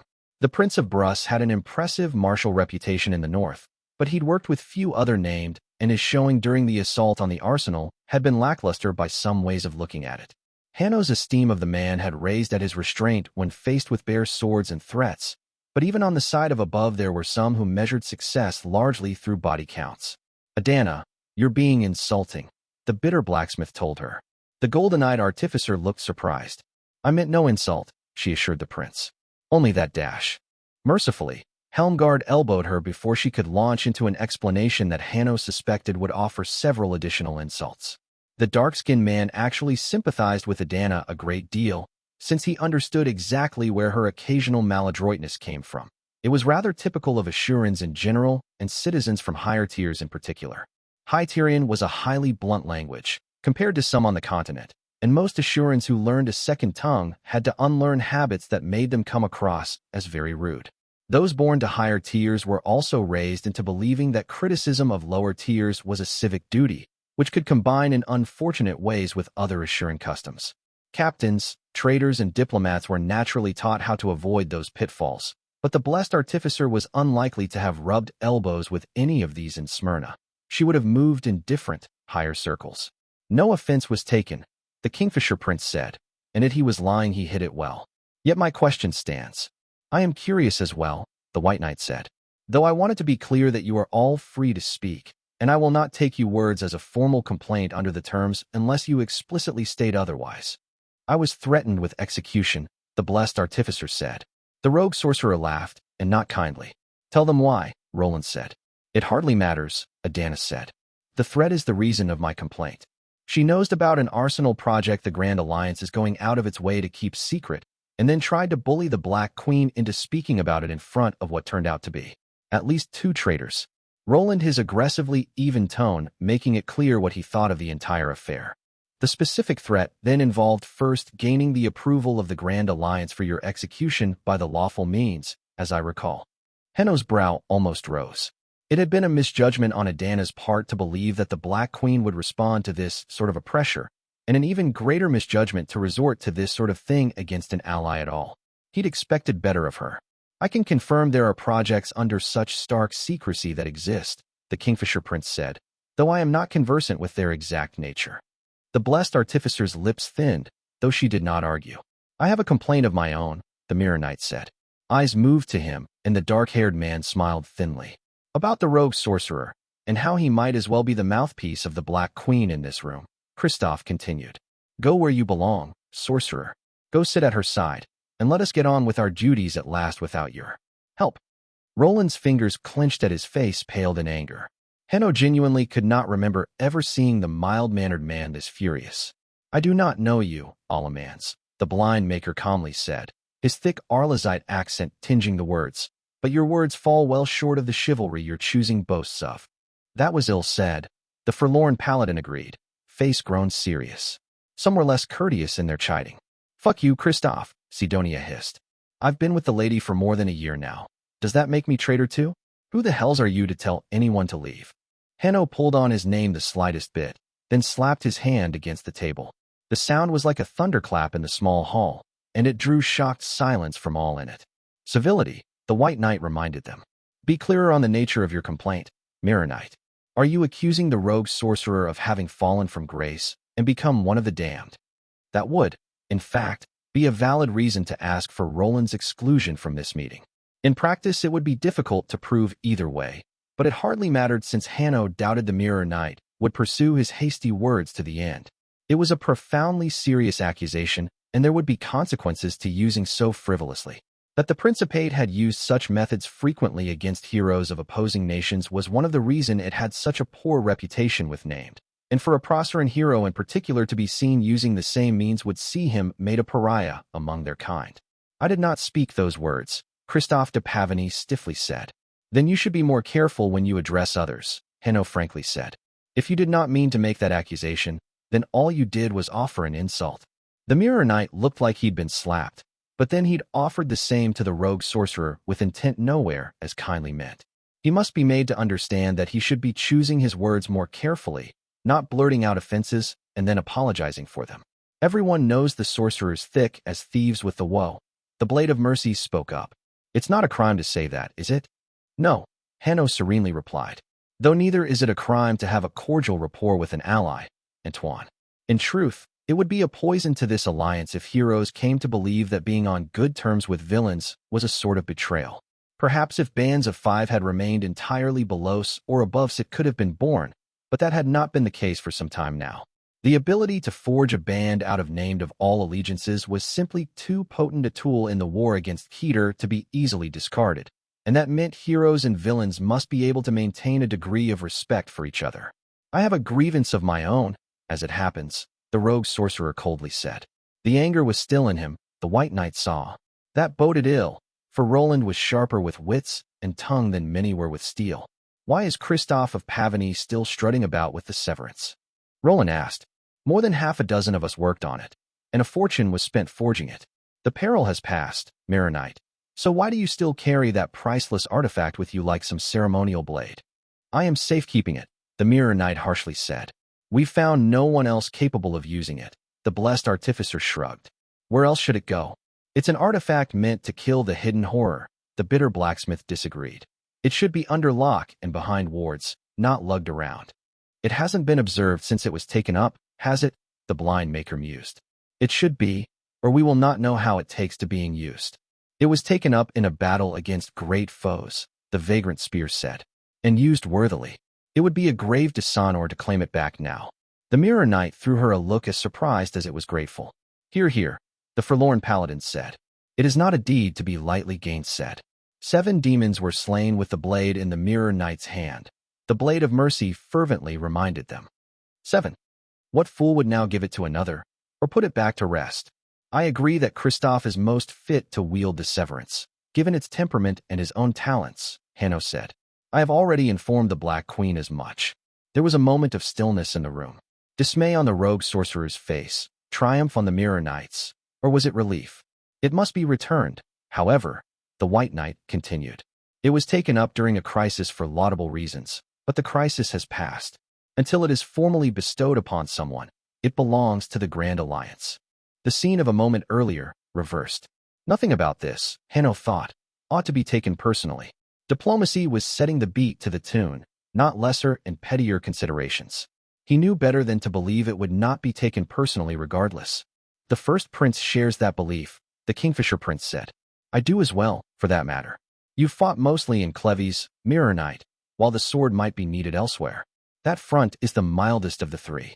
Kristoff cast the prince an unfriendly glance, then turned to Hanno. Is this an order, White Knight? He challenged. He wanted, the dark-skinned man sensed, a confrontation. To make this about the two of them. That was disturbing, considering the White Knight had no enmity towards Kristoff de Pavony and had believed the opposite to be just as true. No, Hanno said. I have told you my opinion.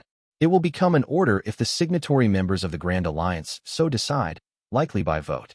I expect the severance will be assigned in the same manner. The Vagrant Spear laughed. Should have been more careful who you insulted, Kristoff, she said. Even if your first prince takes a shine to you. That's 2 out of 3 who'd rather burn than back you. I am sure Her Most Serene Highness will see reason, when properly made aware of the facts, the Mirror Knight said. There was a certainty to his voice that Hanno would have found admirable were he not certain it was unwarranted. Though the White Knight had not lost the respect he'd found for the first prince during the defense of Cleves, he'd since tempered it with appropriate caution. He could respect Cordelia Hazenbach without losing sight of the truth that she loved Procker more than she did most anything. It was why she now wanted the Red Axe to stand trial before the highest assembly, ignoring the protection promised the heroine by the terms. The first prince would not find many allies in this, unless he'd gravely misread Catherine, so at the moment, she was also highly unlikely to take a chance on championing Kristoff de Pavony. The Hazenbach will do what needs to be done, the bitter blacksmith bluntly said. Whether it pleases you or not. That is their way. There was an undertone of pride to the words, not quite hidden. Kristoff looked upset, which led Hanno to suspect he had come into this hall expecting that Helmgard would support him in all things. The Assuran was not the only one to notice. Is it because you've been fucking damned that you're so traitorous? The Blade of Mercy bit out. There was a beat of silence. The half a dozen people started talking at the same time. Sidonia was loudly laughing instead, Hanno noted, while the Kingfisher prince was looking rather interested even as he kept his silence. The White Knight struck his palm against the table once more. Order, Hanno said. Antoine, please apologize. I think not, the Blade of Mercy coldly said. What did I say? Save the truth. So she took the hunted magician to bed. The blessed artificer replied, dismissive. What of it? He's a comely man, and rather skilled in bed play. Several of the heroes choked in surprise. Hanno did not share their shock, benefiting from the perspective of a shared homeland. Adana of Smyrna would likely equate having sex with a villain to a citizen of a higher tier doing the same with one of a lower tier, and so see nothing there to raise an eyebrow over.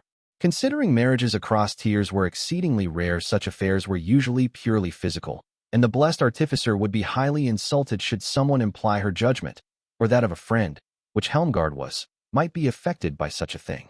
Is he? The Vagrant Spear asked, leaning forward eagerly. Elaborate. The White Knight could not blame the archer for that behavior, sadly. She'd been this way since they first met, and actually tended to be significantly worse when Rafaela was around for them rile each other up. The Dominion spirit of competition did not exclude revels. Adana, the Mirror Knight said, sounding horrified.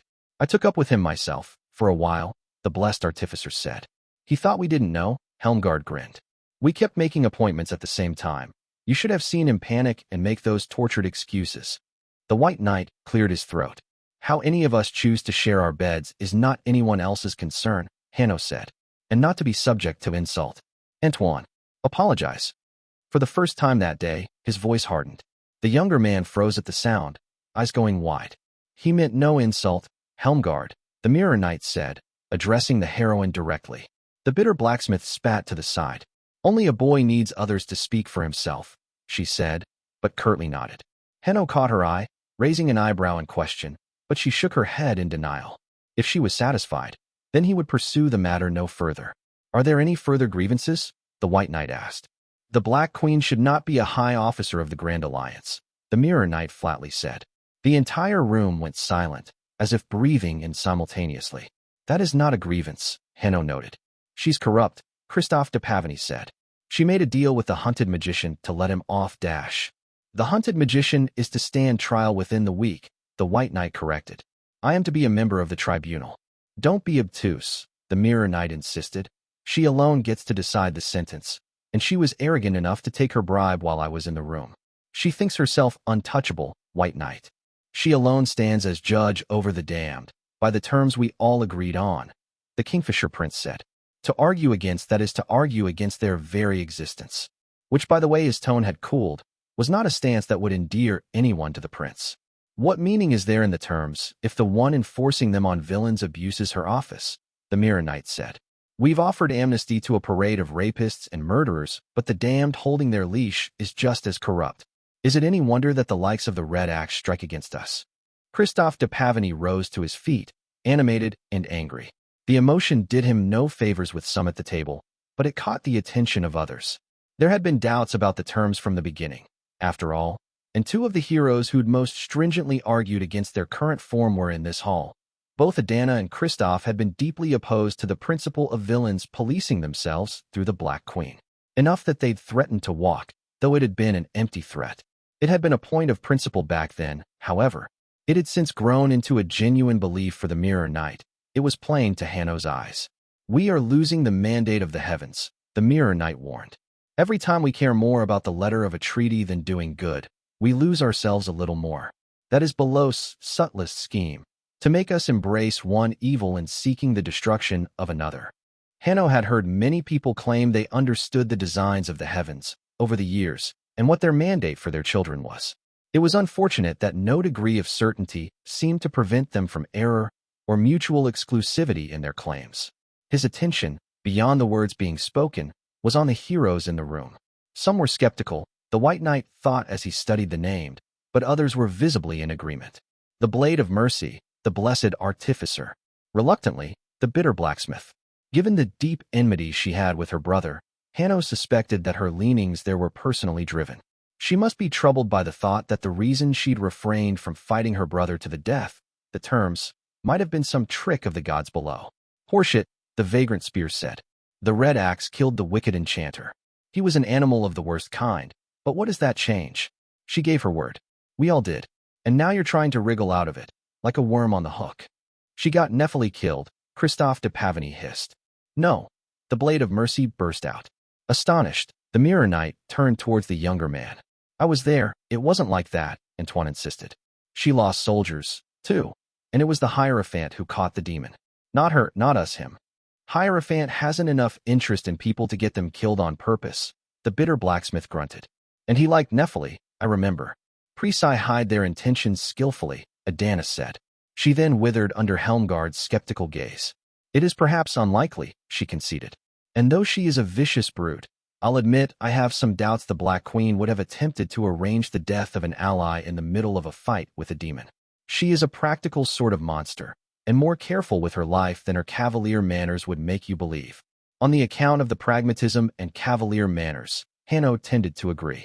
Catherine was also savagely protective of those she considered in her care, whether they were objectively deserving of that protection or not, so that she might have arranged for Nephili to die was improbable. Not impossible, of course, and he was willing to hear out Christophe, but he was more inclined to believe in a misunderstanding than a conspiracy. What leads you to believe that the repentant Magister was the victim of a plot? The White Knight asked. The Mirror Knight blinked, biting his lip. A library was burned, and in it there were 2 false revenants who attacked us as we tried to rescue the doddering sage, he said. It must have been the Black Queen and one of her servants. Who else could it have been? Even if you were right, how would that lead to scheming Nephili's murder? The rogue sorcerer asked. She lied to us, Christophe said. Do you not see? The blind maker cleared his throat. The Mirror Knight's face tightened with anger. And now you mock me, just as she did, he said.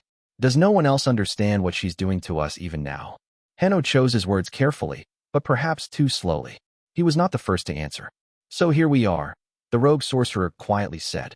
The truth comes out at last. Nephili died and your pride was hurt. So now you're throwing a tantrum painted over with righteous speech. The part that disgusts me most, Knight, is that you are pretending you actually knew her. The way us here at the Arsenal did, we who shared years with her. You swagger around arrogating the loss of others, as if it makes you important and worth listening to. Roland cast a look of icy contempt at the other hero. All it makes you is the most despicable sort of braggart, the rogue sorcerer said. Have the decency of silence, Mirror Knight, and sit in your fucking chair. Roland, Hanno sharply said. That's enough. Being insulted is no reason to return the treatment in kind, not amongst allies. You're a disgrace, sorcerer, the blade of mercy spat. Swallow your tongue, boy, the bitter blacksmith harshly said. You have already given away your right to speak. I will not speak to the rogue sorcerer's anger, the forlorn paladin said, but his doubts I'll admit to sharing. You cast grave accusations, Mirror Knight, but offer no proof. Even a villain is due more than that. This is all pointless talk, anyway, the vagrant spear exasperatedly said. Even if every word you spoke was true, Christoph, what is it that could be done? You want to spank the Black Queen's bottoms until she learns about virtue? The moment one of us, any of us, attacks her, the kingdom of Kalos armies will leave and let Proker burn to the ground. They have a duty, Christoph tightly said.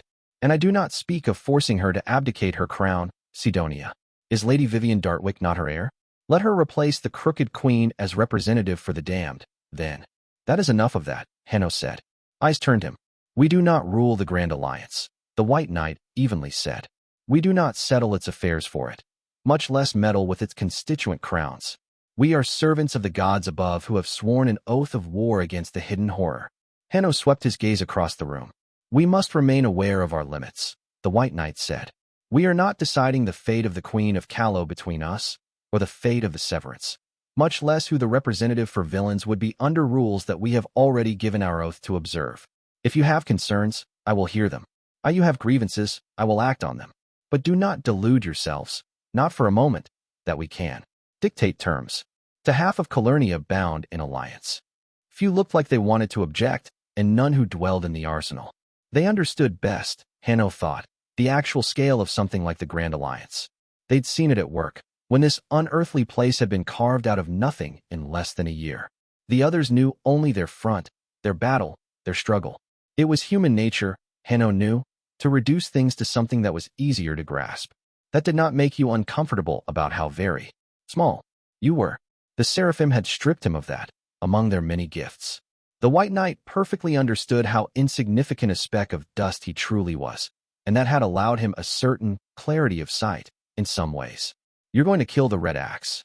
Hanno turned a calm gaze to the Mirror Knight, whose green eyes had gone cold. I am, the White Knight agreed. If a law cannot be born, let it not be born. I will not worship at the altar of our imperfections and pretend it is infallible. But if it is to stand, if it is to be heeded, there cannot be exceptions. Hanno did not judge, for that was not his place, even bereft the guidance of the Seraphim. But he was neither blind nor deaf. He would act as he must, knowing his actions to be blind and imperfect. Christophe de Pavany rose to his feet. Slowly, inexorably. No, the Mirror Knight harshly said. I will not allow it. Those were not, the White Knight thought, words that could be taken back. Book 6, Interlude, Epitomes. For though the gods above laid down the path of righteousness for all to see, so did the gods below then lay down 100 others that looked just like it. Extract from the Truths of the Shore, a collection of the teachings of Ariana Galadon, considered holy text only in Proker. Hanno would have to be very careful to ensure Christophe de Pavany was alive by the end of this.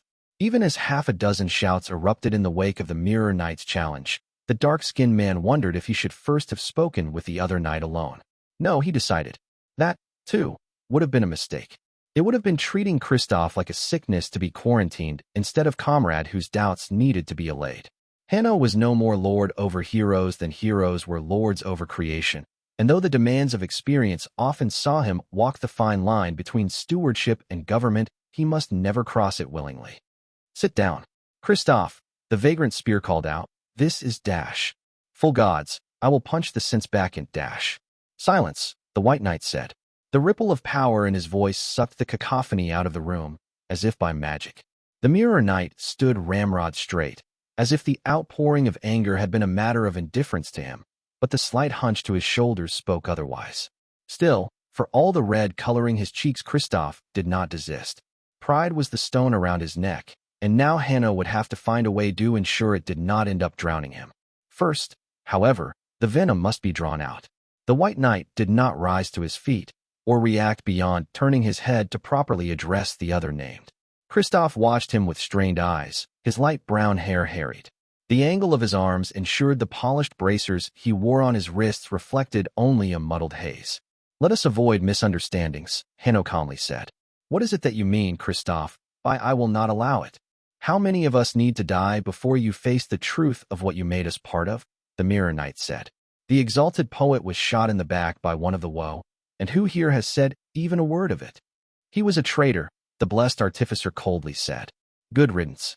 She looked more conflicted than her words might indicate, Hanno thought, but here and now she'd chosen anger over qualms. Few in the rooms shared her apprehensions, given that the man had been seen working with the Fae of the Court of Autumn. Whatever his reasons, he'd sided with creatures that had slain soldiers and broken works dedicated to the end of the dead king. That in the process he'd tried to betray two heroes had seen his memory grow increasingly reviled.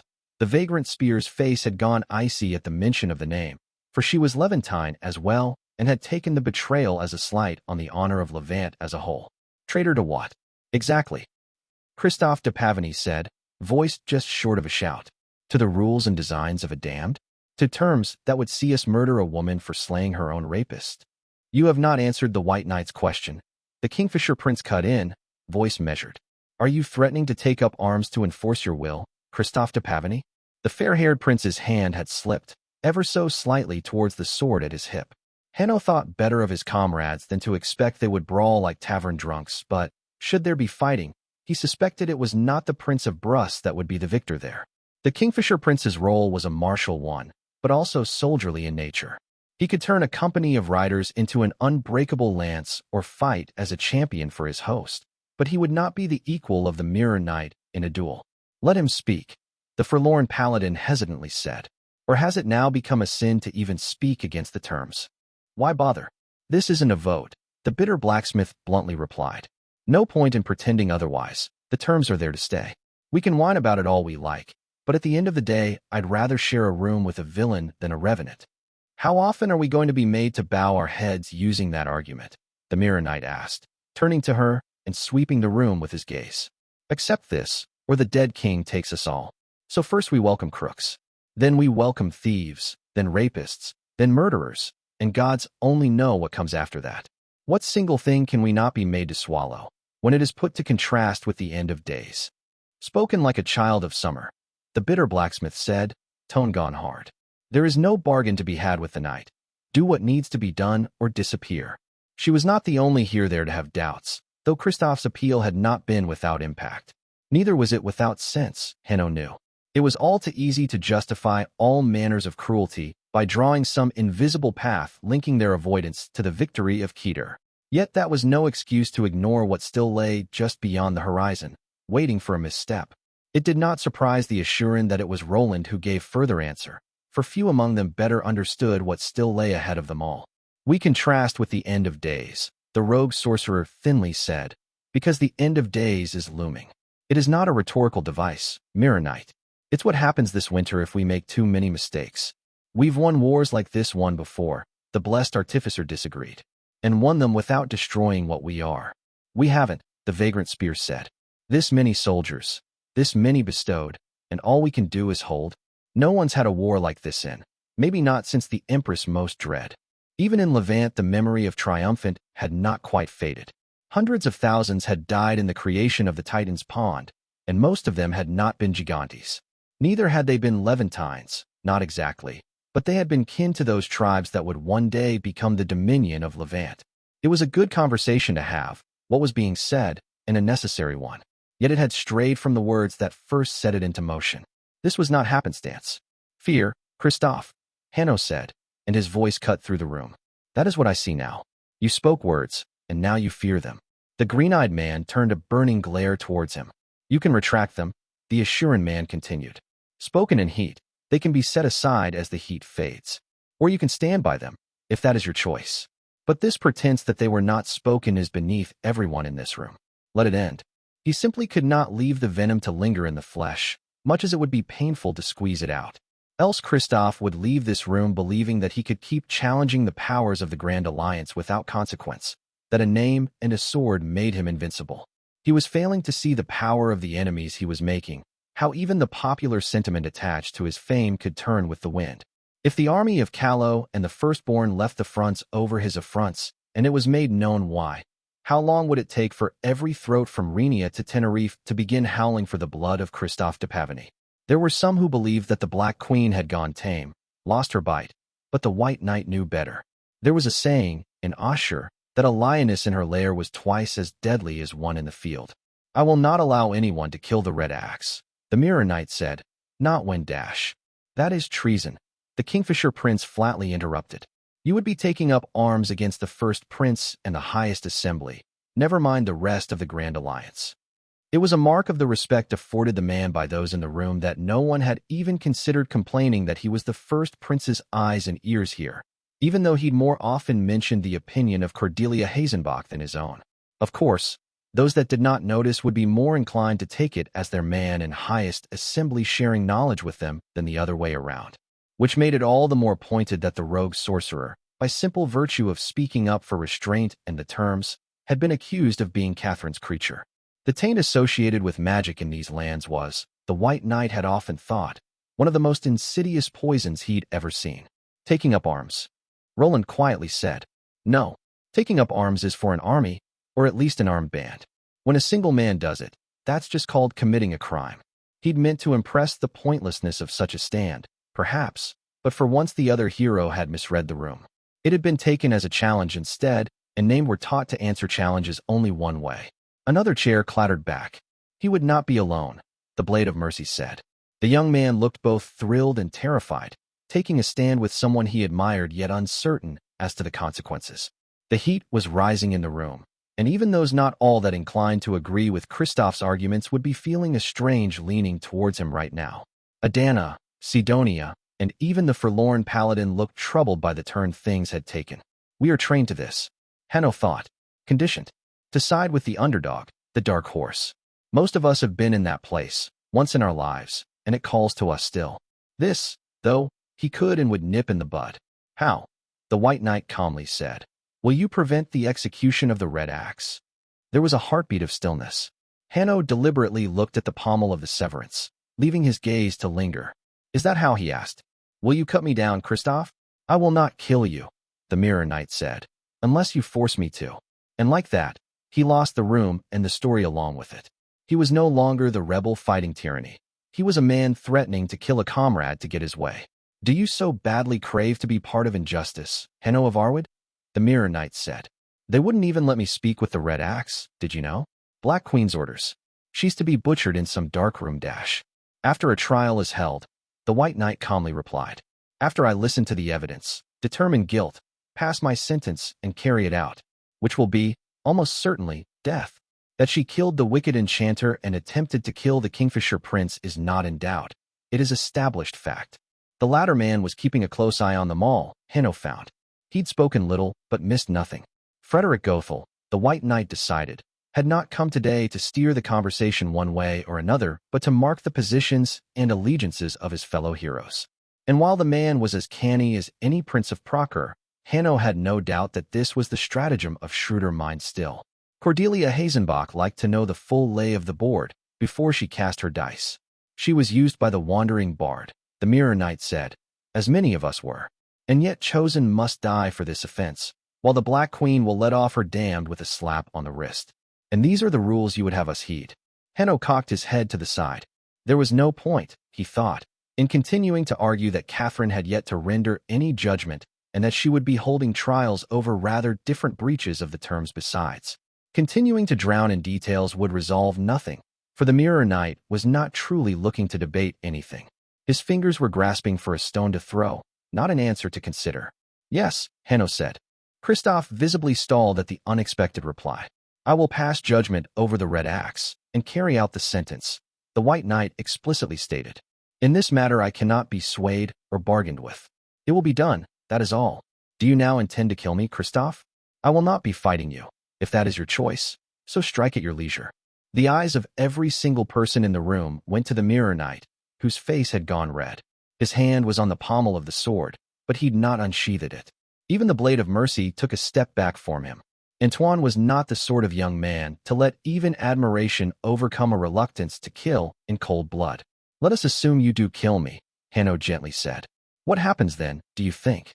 Will the Grand Alliance let the Red Axe go free? It is the representative for the chosen that would pass sentence over her. The Mirror Knight harshly said. Do not now pretend otherwise. And killing me would make you the representative? Hanno asked. The dark-haired knight took a step back, as if struck. They would have to, he said, stumbling over the word. It would be obvious that. You would need the agreement of every constituent crown of the Grand Alliance, Hanno said. Given that you believe the Black Queen to be scheming against us, why would she agree? The dark-skinned man leaned forward over the table. If she refuses, Hanno asked, will you kill her too? She's damned, the Mirror Knight defended. He took a step back anyway. Giving ground it had become impossible to defend. He would feel it, the way the room was turning against him. Even those he had considered to be his own followers, warped as such a thought was to even entertain. And if the first prince refuses? Hanno continued. If the Holy Seljun does, after that? What then, Christoph? How many heads will you have to take before no one is left to argue with you? I haven't killed anyone, the Mirror Knight said, voice gone faint. It doesn't have to be me, the representative. It could be any of us so long as they see what you want. What you can't anymore. The dark-haired knight's fingers tightened around the hilt of the sword. Hanno did not tense. Why would he? At the end of the day, he simply did not believe that he was facing someone capable of killing an unarmed man in cold blood. You are no longer the sword of judgment, White Knight, Christophe de Pavany said. The Seraphim have gone silent. You do not speak with their blessing. What sets you apart from any of us now, Hanno of Arwit? And there was his mistake, laid bare. The belief that the justice had ever been in Hanno, when it had always been in the Seraphim. Hanno had not become any blinder, by simple virtue of always having been blind. What sets us apart, Hanno of Arwid replied, is that you are on your feet, with your hand on your sword. The Mirror Knight flinched, fingers leaving the hilt of the severance, as if burned. It would be enough, Hanno prayed. Being shown himself in a mirror, bereft of all the little lies people told themselves to soften the edges of the world, it would be enough. Christoph was not a bad man, even at his worst. His mistakes were sculpted by pride and fear, but they rose from a bedrock of good intentions. And if it ended here, if Hanno had correctly walked the line once more, then this could end without any blood being spilled. Catherine would return to her usual mercenary pragmatism the moment she no longer felt cornered. The first prince would withdraw if she felt the situation handled, and there was simply no one else that would care to contest with him over Christoph.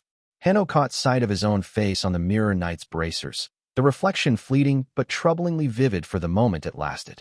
He had looked calm, the dark-skinned man thought, but also aloof, almost indifferent. The Assuran felt the turn of the tide in the air, even thousands of miles away from any sea at all. You are not the only one allowed principles, White Knight, Christoph said. You are willing to die over this. So am I. And if you will not free the red axe, I will. The severance cleared the scabbard with a rising whistling sound, as if it were cutting the very air of the hall. The Mirror Knight's sleeve tore with fine cuts that looked like veins, but his polished braces remained untouched. Already he was learning to use the artifact, Hanno thought, though if not for the whistling the severance would hardly have looked like one. The arming sword, for all its power, was not a fantastical sight. Its steel was fine and touched with small, shadowy patterns like trails of smoke that could hardly be seen with the naked eye, but it neither glowed nor shone, or boasted some fanciful enchantment. The guard was straight, the pommel an angular globe, and the handle covered by an iron grip. The sheath was an ornate thing, but the sword? No, the sword would not have suffered ornament. There was still enough of Lawrence de Montfort in there such frivolity would have been carved right through. 3 people rose to their feet in quick order. Sidonia, first, then the Kingfisher Prince, and lastly Roland, but Hanno was not of them. He only met Christoph's green eyes, unblinking. Nothing of what you seek can be obtained using that, he said, gesturing towards the blade. You've drawn steel on allies, the vagrant spear said, tone icy as she palmed a knife. Sheathe now, or you will be treated as a foe. The Kingfisher Prince drew as well, sword coming out with a muted ring, and Roland pushed back his chair so he could have a clear line of fire for his sorceries. The blade of mercy had only a hunting knife at his hip, but he drew that, falling to Mirror Knight's side and covering his flank. This is madness, the blind maker said. We are chosen, not dash. Sheath the sword, Mirror Knight, the Kingfisher Prince coolly interrupted, and put it on the table. You have proved unfit to bear it. Enough, the White Knight said, finally rising to his feet. Christoph dash. Hanno saw, from the corner of his eye, Helmgard's eyes go flinty as she glared at the Mirror Knight. He was, damn him, still just a little too slow. The bitter blacksmith kicked the table into Kristoff, half flipping it, and the hells broke loose. Hanno tried to catch it, but it slipped through his fingers, and before he could do anything more, the Severance had carved an eerily neat path through it. The vagrant spear was halfway into a leap, knife raised, but the blade of mercy made to stop her even as the blind maker scrabbled to get out of the way. Helmgard had already snatched up half the table, and she swung it with little skill but enough strength to shatter stone. The White Knight, light flickering around his hand, shattered it in her grip. Antoine made to avoid the blind old man between himself and Sidonia, and succeeded, but at the cost of a stumble. The vagrant spear's foot hit his jaw, and the young man went down. But before Sidonia could try to move on the Mirror Knight, a streak of light tossed by Adana passed in front of her. It hit the edge of Kristoff's left brace, and most of it careened away, though the metal glowed with heat. The Kingfisher Prince weaved through the chaos with a dancer's grace, ducking under a flailing Helmgard and coming up against the Mirror Knight's flank. Sword met, and the Alaman's prince parried adeptly enough. His sword was not simply sliced through, but in matters of might he was outmatched and had to take a step back. Hanno did not let him press his attack, grabbing him by the back of the neck. The man started in complete surprise and tossing him towards the back of the hall unceremoniously. The blade of mercy had gotten back on his feet, and he tried to force back the vagrant spear, but she turned the blow, caught his shoulder in a hold, and forced him to his knees. Passing the knife into her free hand, she twirled it as she ready to blow.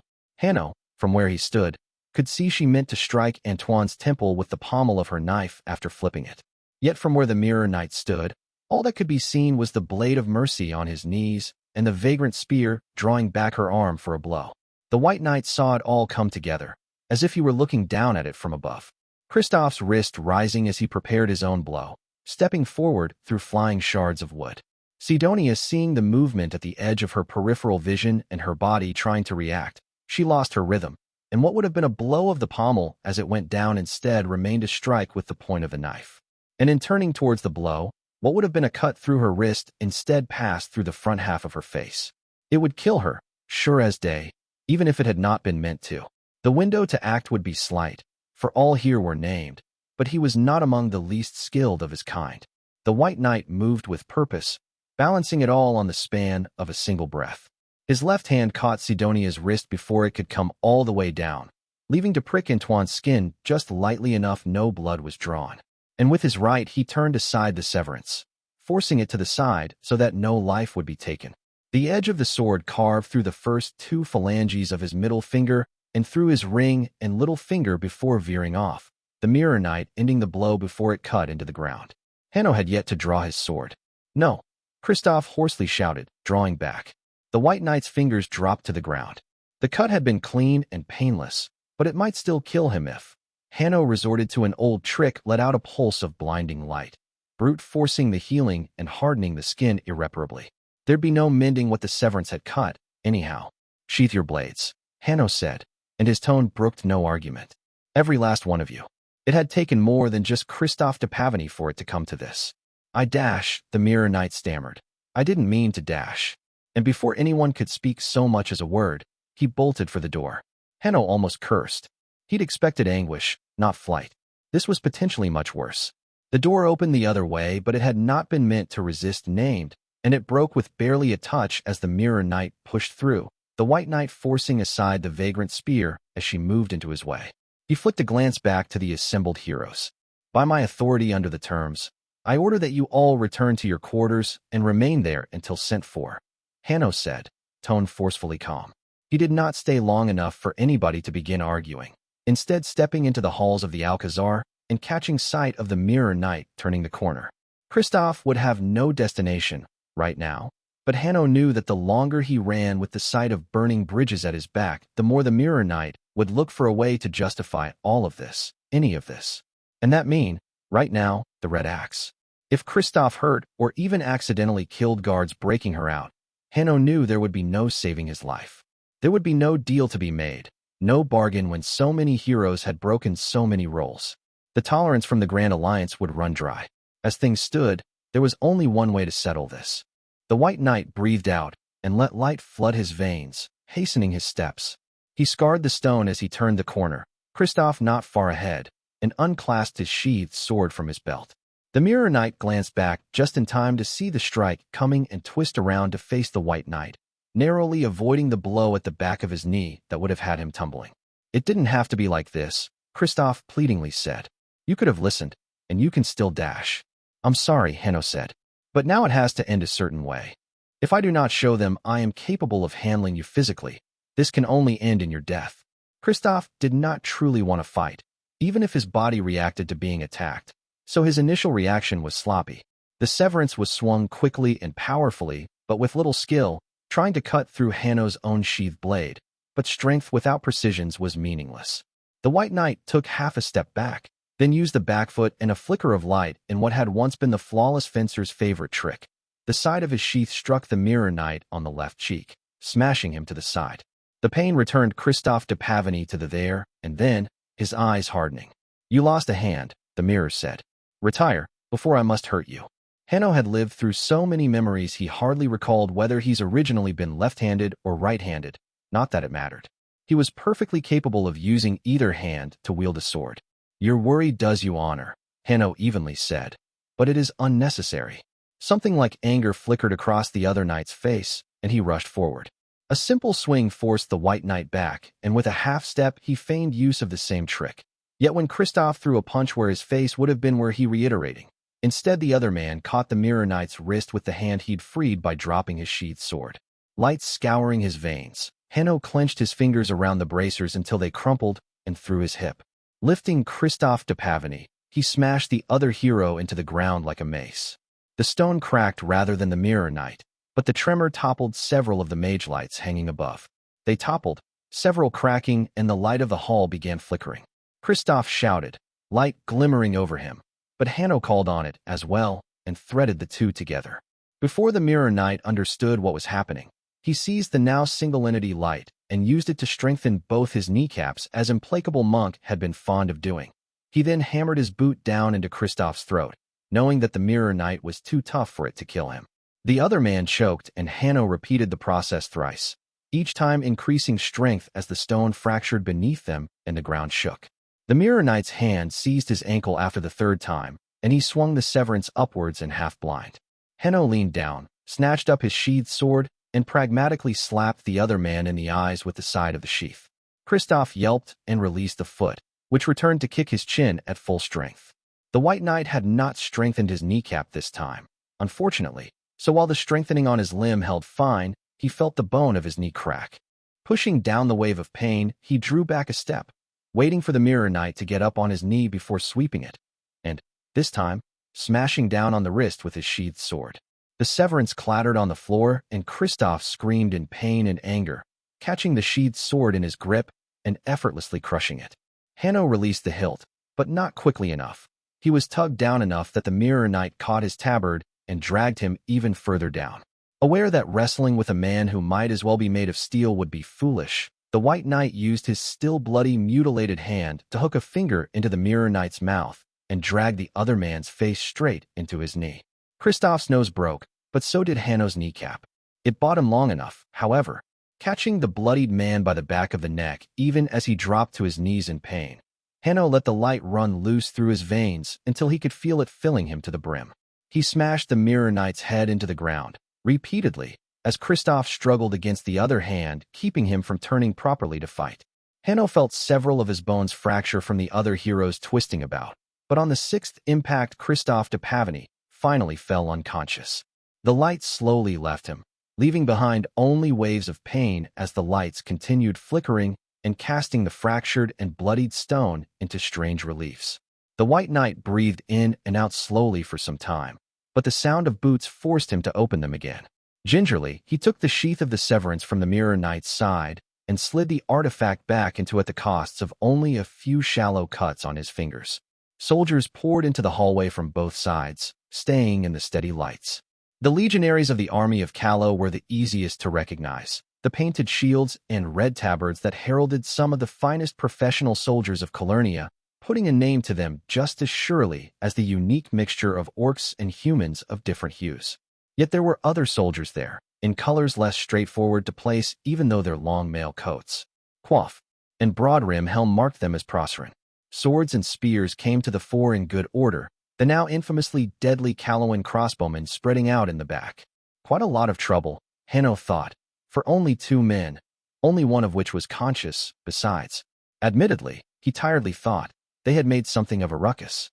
Unfriendly eyes remained steady on him as he rose to his feet with a swallowed moan of pain, but the White Knight was hailed by no officer. He'd not expected to be, as it happened. There were only 2 people in the arsenal who would have had the authority to mobilize troops like this, and it was unlike the first Prince of Proker to be so heavy-handed. With the crisp sound of steel-clad boots hitting stone, the legionaries smoothly split to the sides, and a shadowed silhouette began limping her way towards him. Even through the helmets, Hanno could glimpse the burning, violent devotion those soldiers had for Catherine Foundling. It was in the way they looked at her as she moved past them, in the way they stood taller and with straighter backs for her mere presence. Some of the White Knight's colleagues worried of the Black Queen's power, of her fearsome mastery of night, but that had never been anything to him. It was strength, and strength failed. But the look in those soldiers' eyes, those orcs in Tagreb and Sonic and Calawans, that was a dangerous thing. Hanno knew faith when he saw it, after all. Faith in their saint of impossible victories, in their hard-handed goddess of blood and mud. That look in their eyes would still matter long after strength had faded into irrelevance. Catherine Foundling limped forward, the uneven steps somehow ominous even without the sharp contrast of her absent staff against stone. The Queen of Callow was, to his great surprise, wearing a dress. Long-sleeved and lightly touched with silver thread, the black velvet suited her well and was even accented with a set of silver bracelets. The dark fabric complemented the tan of her skin, and her braid was rather more elaborate than the simple ponytail she usually kept her hair in. It was an odd sight, in the sense that he was unaccustomed to it, but it was returned to a semblance of normalcy by what followed. The archer, who sometimes filled Catherine's shadow in place of the adjutant, stepped out from behind her queen and flicked her hand. A small packet was caught by the Queen of Callow, who then produced seemingly from nowhere a long pipe of Hanno suspected to be genuine dragonbone and began stuffing it with wakeleaf. The White Knight studied the archer, whose bow was not yet strung, and decided this would not be a confrontation. Deadly as the ranger's most famous pupil was with her blades, it was a paltry thing compared to the threat she was with a bow in hand. Falling in slightly behind the Black Queen, the hard smile the archer was offering him was revealed by the sudden flicker of flame of Catherine lighting her pipe. Within moments, she spat out a thick stream of acid smoke as the red embers lit up her face. Wreathed by shadows and smoke, Catherine studied him with cool eyes as she closed the last of the distance. A moment of silence took hold between them, and she was the one to break it. "Busy night?" the Black Queen asked, smiling as if she'd spoken a jest only she knew. Book 6, Chapter 34, Quickening. If you want something done right, steal it from someone who did. Dread Emperor Malevolent Eye, the Unhallowed. I'd become unfortunately familiar with a certain feeling over the years that was hard to describe, at least in Lower Meissen. It was that mixture of relief and wincing that came from looking at a debacle, but knowing at least it wasn't a catastrophe. Like if you came back one evening to find your barn was on fire, but at least the livestock wasn't in it. I'd told Acua this, once, after one too many times looking at the near wipe of a forward patrol that had still caught a probe from Keter before it could do damage, and she'd answered with amusement that there was in fact an expression in Thethwa for it. Kadofa Ushadai, which more or less translated to victory and failure. It was a recurring theme in Presci plays, particularly their comedies, with the traditional protagonist of those being Dread Emperor Baneful, who'd never actually been emperor, only one of the claimants during the War of 13 Tyrants and One. He was notable mostly for somehow having managed to hang on until nearly the end with only a string of mitigated defeats to his name. Acua could actually quote some passages from one of the more famous plays, The Long Road to Ater, and it had been as endearing as it had been surreal to hear her chortle about Baneful accidentally poisoning his cousin instead of his husband, only to later find out that she'd been about to betray him. He had, Acua had gleefully explained, avoided his own assassination but only at the price of a feud with his distinctly unimpressed warlock brother-in-law, who promptly cursed him. Any play with that much murder in it would probably have been a tragedy instead, in Callow, except if it were foreigners doing the dying, which was why I had rather mixed feelings, looking at the mutilated White Knight and the bloodied, unconscious body of the Mirror Knight. The severance had been returned to the sheath and was now in Hanno's hands, but there was less of those than there used to be. 3 fingers lost on his right hand, though at least he'd kept the thumb and index. He'd still be able to write with it even as he waited for a prosthetic, though I did believe he was ambidextrous regardless. You might say that, the White Knight serenely replied. Not quite so serene, he was able to hide how he was trying not to put too much weight on his knees, gingerly shifting his footing. Though the cracked stone floor and the lack of cuts spoke to an overwhelming victory by Hanno of Arwood, I suspected it had been a closer thing than it seemed. How many bones had he cracked just by hitting the other man? If the Mirror Knight had not fallen unconscious, it would have been the beginning of a downward slide for the Sword of Judgment. I knew for a fact that his healing was shoddy, and not without adverse effects. Mind you, I thought as I pulled at my pipe and eyed Christophe de Pavigny's blatantly broken nose, he'd still won. And without using a blade, by the looks of it, which was impressive, you were making a statement. I thought, studying him openly, that you can handle him on your own, and so there is no need for anyone to step in. It was about 3 fingers too late for that. Indrani, who'd been at my back this whole time, let out a low whistle. Nice scrap, she praised. But you missed a spot. The way she trailed a finger across her throat while looking at the Mirror Knight made it clear what she meant by that. I didn't correct her, or indeed say anything at all, simply watching Hanno. I'd be a grave misstep for me to have even the slightest and most indirect of hands in the death of Christophe de Pavigny, as even the appearance of my involvement with the killing of a heroic opponent of mine would blow up in my face like a crate of sharpers. If the White Knight was the one who took his head, though, that was a different story. While an argument could be made that the Mirror Knight was simply too useful and powerful a name to execute, I was lukewarm to the prospect of keeping the man alive. Part of that was that he was a very direct threat to me, but there was also the fact that he'd just fucking cut up the representative for the heroes under the terms. The White Knight hadn't said anything, but after days at Hakram's bedside, I was painfully familiar with what cuts made by the severance looked like. The Mirror Knight breached the terms, Hanno said, ignoring Indrani outright and looking straight at me. But he has been subdued without lasting harm being done. I will now take him into custody, if you have no objection. I spewed out a stream of smoke, watching it spin and writhe before me.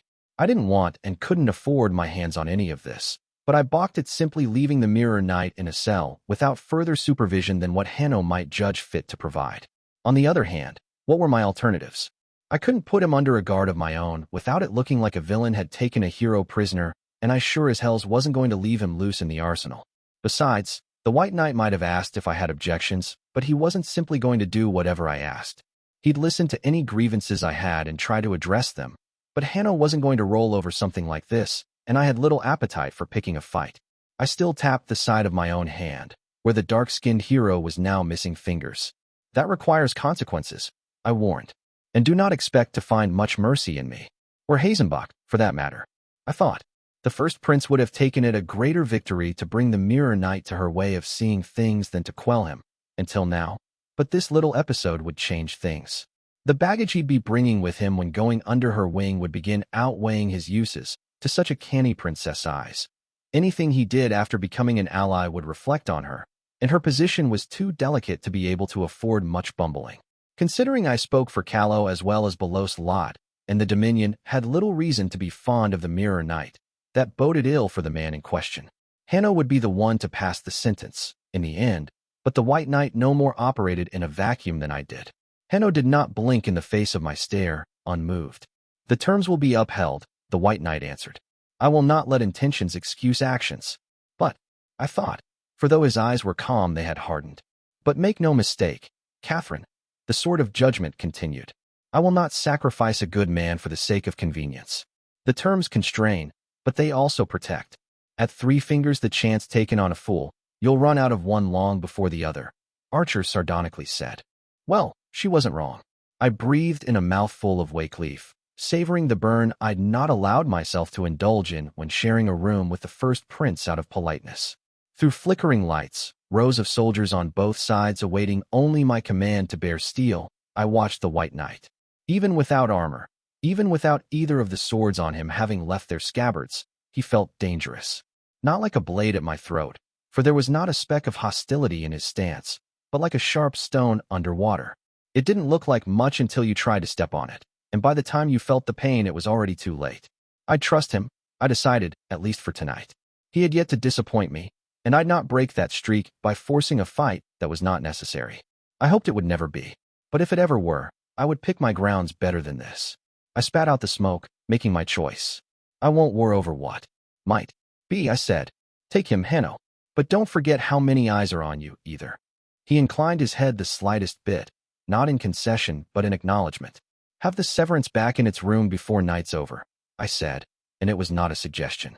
On that I left him to his bloodied and bloody fool, Archer offering a sing-song and almost taunting good night, and limped back to the ranks of my legionaries. They closed behind me seamlessly, and I took aside the commanding officer long enough to order a line be sent to escort the White Knight as he carried the other name to his holding cell. Some Prosperen soldiers, I saw, were missing. Cordelia would be getting a report soon enough, and tomorrow would bring consequences for all. I woke up around what would have been dawn, were we still in creation. For all the weight of what had taken place yesterday, as much my conversations with the First Prince as the Mirror Knight's beating and imprisonment, I found relatively little to do when I woke. I broke my fast quickly and retreated to Hackram's room in the infirmary to see to what few affairs I had. I pinned a recommendation to the First Army's General Staff for Lieutenant Inger to be promoted to captain for her exemplary service when commanding against a demon, knowing it'd likely end up on Juniper's desk. The First Army had been gutted to fill all sorts of needs, from garrisoning the arsenal to organizing training camps and providing escorts for supply trains, which my marshal had been less than pleased by.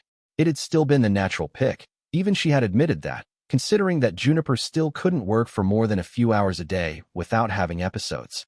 Militia had a lot to answer for. Tarek had seen to my old friend personally and assured me that eventually the damage that had been done to her mind by the Empress-planted controls would mend itself, but that it would take time. The Hellhound still got more done in a slice of a day than most people did with a full one, and had violently resisted the notion of resting more fully even though it'd accelerate her recovery. But these days she was forced to rely on her general staff too much for the First to be a functional battlefield command. I could have named someone else to serve as general under her and lead on the field, but why offer that insult when I had need of soldiers for all sorts of detached duties? At this point, even if tomorrow she was healed, her soldiers would still be more useful in their current assignments, so it had changed nothing. Mind you, if we were to assault northern Haino come summer, I'd want her to be part of the planning, so she might have to leave her staff behind for a bit. Aisha would be politely furious at me for making her travel, but there was no helping it. I saw to some minor correspondence after that, the sort that seemed to accrue like dust wherever I stayed for more than a day, and wrote a formal request for the arsenal to begin working on prosthetics for Adjutant. I'd already gone to the name directly and found both the blind maker and the hunted magician highly amenable, the latter in particular, since he wanted to buy his way back into my good graces. But it would be easier to shake loose rare substances if this was made formal. As Queen of Callow, I had no problem paying for any of this from my treasury, but a lot of the more precious materials in the arsenal were bought through the Grand Alliance instead of anyone's personal agents. It was 1:30 morning bell that Archer strolled in to tell me of the day's first arrival, which I'd been expecting for some time. Vivian was, at last, about to get here. To my surprise, Masigo had roused himself to welcome her in person as well. The three of us set out together, which drew eyes enough as we made our way through the halls. The Woe had something of a reputation. I'm glad you made time for this, I told Ziz. It's been a while since you've seen her, right? We scried a fortnight ago, Masigo contradicted. He was, I supposed, technically correct. He usually was, especially so when it was most annoying for everyone else. In person, I specified. I'd not seen Vivian in person for a little over a year now. There'd been that conference in the Brabantine Heartlands last winter, when I'd gone down in person to hasten along the negotiations over how the refugees were to be settled. The new Prince of Lyones had been pushing for forced conscription of all those of fighting age, which would have been a disaster when she'd sent word the process was being stalled. In all fairness, the Prosperens hadn't even been the most obstructive people in that conference. That honor had belonged to the delegates for the Dominion, who'd been trying to argue that the massive displaced were an issue of the Principate alone and not worth discussion by the Grand Alliance at all. We'd been in the same small city, Malben, for about a week before I returned north to prepare for the offensive. We'd spend a few hours together on several evenings, aside from the time duty ensured we'd spend side by side. But in truth, we'd simply been too damn busy to spend much time together. She just as much as I, which not that many people could claim. I'd effectively dropped all Callowan affairs and foreign diplomacy into Vivian's lap, and while she'd taken to both admirably in tidier times, both those duties would have warranted different appointments by sheer virtue of the work they represented. There was a reason that her personal staff had swelled by more than a dozen times over, but I'd never once balked at signing onto the costs involved. Under those terms, it has been 17 months, Hierophant replied. Not since her official visit to the arsenal. She actually likes the place, unlike some, Indrani said, glancing at me sideways.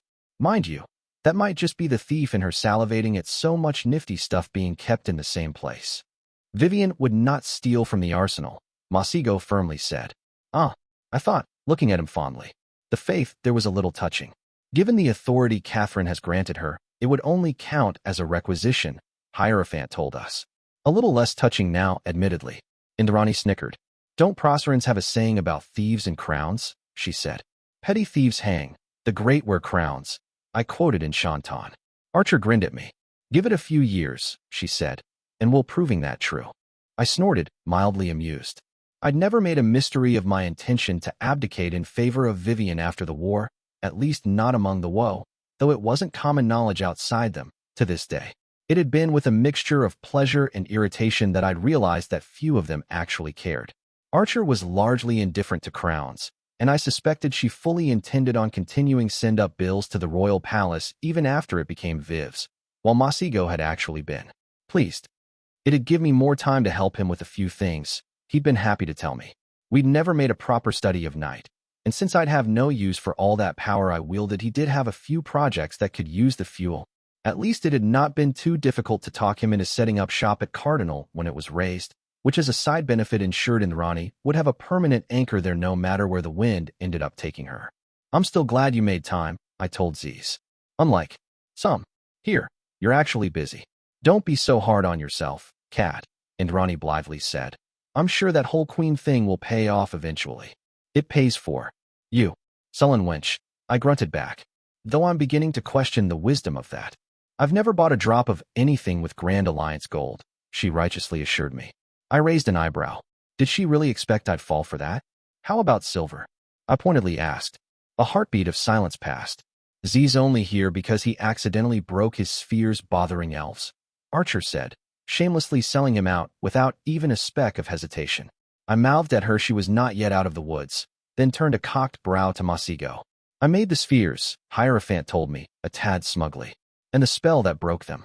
Therefore I did, in a sense, make time. Huh, I'd be damned. Compared to his usual brand of sneakiness, that was positively devious. I was inclined to blame Roland for this. The rogue sorcerer was pretty tricky sort, for a man who went around in a leather coat shooting fire at people. You're spending too much time with Alamans, I told him. The only thing you should listen to them about is the kissing, Indrani agreed. I shot her an amused look. Having recently basked in the luxury of displays of affections from her partner, it looked like she wasn't willing to lose the goods quite too soon. The braided mage cocked his head to the side. But it was from two of you I learned to dissemble, Masigo said, looking puzzled. I swallowed a startled noise that was as appalled as it had been amused, because he'd been completely earnest about that. It was truly his most dangerous magic, I thought, that damned disarming earnestness. Catherine's a bad influence, Indrani told him. The Grey Pilgrim said so that once, and that's basically just like angels saying it. Hear that? I said, and allowed for a moment of silence. That's the sound of your discretionary funds getting audited, Archer. Naturally, she called me a brutal tyrant, and the three of us managed to keep bickering all the way to the plaza where Vivian would be translating in. Gods, but it was good to be home. It wasn't the same with just Indrani or Hakram, though they tried. We'd simply gone through too many crucibles as a band of five for it to ever feel truly complete without all of the woe there. Not that we would be, even when Vivian got here. Adjutant had yet to wake. With that thought dampening what had been a rising mood, I found myself limping down the same bloody set of stairs for what felt like the 100th time. Wasn't there another access point without quite so many of those? It should all be slopes, I muttered under my breath. Nice, gentle slopes. The murder holes, siege engines, and well-armed soldiers could stay, though. Those were always a good investment, in my experience. Indrani pretended she hadn't heard me, hiding her smile in her scarf, and the three of us settled at the bottom to wait for Vivian. It would have been convenient for her to arrive immediately, but instead it took long enough we ended up playing dice on the floor to make the wait tolerable. Masigo cheated with sorcery borrowed from one of the silver trinkets in his braids. But that was fine. They were Indrani's dice anyway, so they were loaded, and I'd yet to throw them without first weaving an illusion guaranteeing me the numbers I wanted. Lady Vivian Dartwick, heiress designate to the crown of the Kingdom of Callow, arrived to the sadly not unprecedented sight of the archer threatening to rise in rebellion if I didn't stop abusing my powers to make her roll snake eyes, only to then roll another pair, as Masigo was evidently finding her anger quite amusing and wasn't above using an aspect for petty indulgence. "This is Grand Alliance property, you filthy gambling vagrants," Vivian called out. "I'll have you tossed out." The four mages that had made the translation with her looked terrified, at least until I began laughing. "She's cheating, too," Indrani complained. "It is a sad day indeed for the House of Foundling, that its head would resort to such sordid treachery." "We were all cheating," Masigo happily said. "You were simply the worst at it." An offended squawk was his answer, and I left them to it, instead turning to have a better look at my friend. I was struck, once more, with how little she now resembled the woman I'd first met in Summerhome all those years ago. In principle, not much had changed. Her hair was still dark brown, her eyes that pleasant blue-gray tone, and her slender frame had yet to thicken. The hair was even longer than when I'd last seen her, and as was her habit, kept in a milkmaid braid that evoked a crown. But it was the little details that made all the difference. She'd aged, not by much, but enough that her face had grown mature.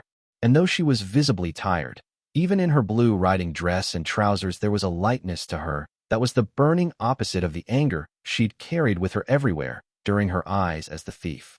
Losing her name had been good for her in a lot of ways. I limped up to her, leaning on my staff, and she met me halfway. I pulled her in close for a hug, enjoying how she was one of the few people close enough to me in height it felt like there was little difference there. Her grip was firm when she returned the embrace, and I noted with approval she'd kept in shape. Just because she'd traded the respectable form of theft that was burglary on rooftops for the organized form of theft that was taxation from a palace was no reason to let herself go.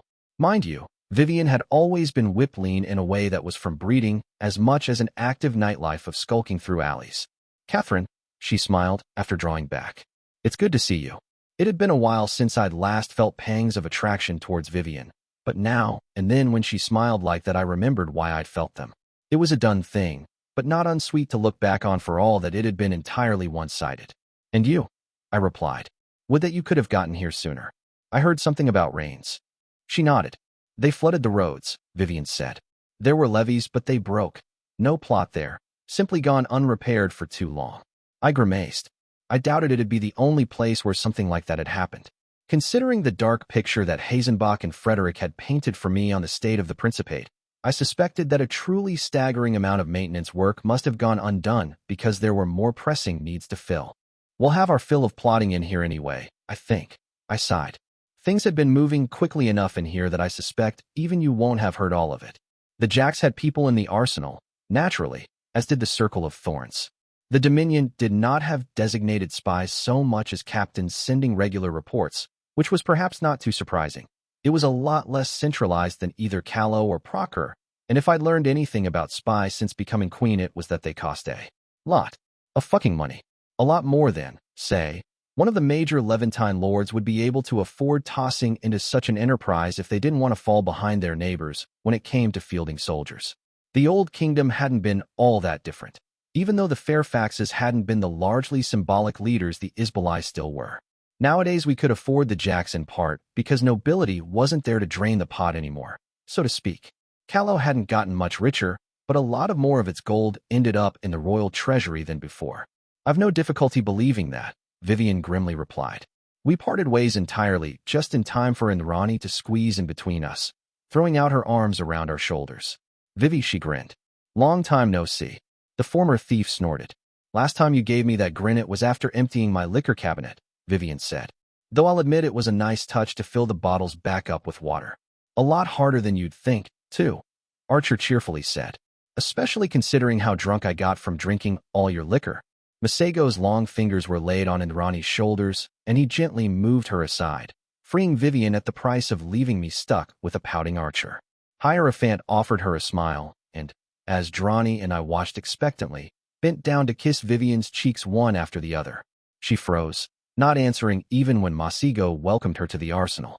The flabbergasted look on my fellow Calawan's face had been well worth the wait, I decided. She threw Indrani a confused and almost pleading look, which Archer answered with her usual shit-eating grin. She turned towards me after, perhaps expecting a greater degree of helpfulness coming from there. Z's been rubbing elbows with Alamans, I sagely said, which explained the kissing, at least, though the initiative to start doing it was all him.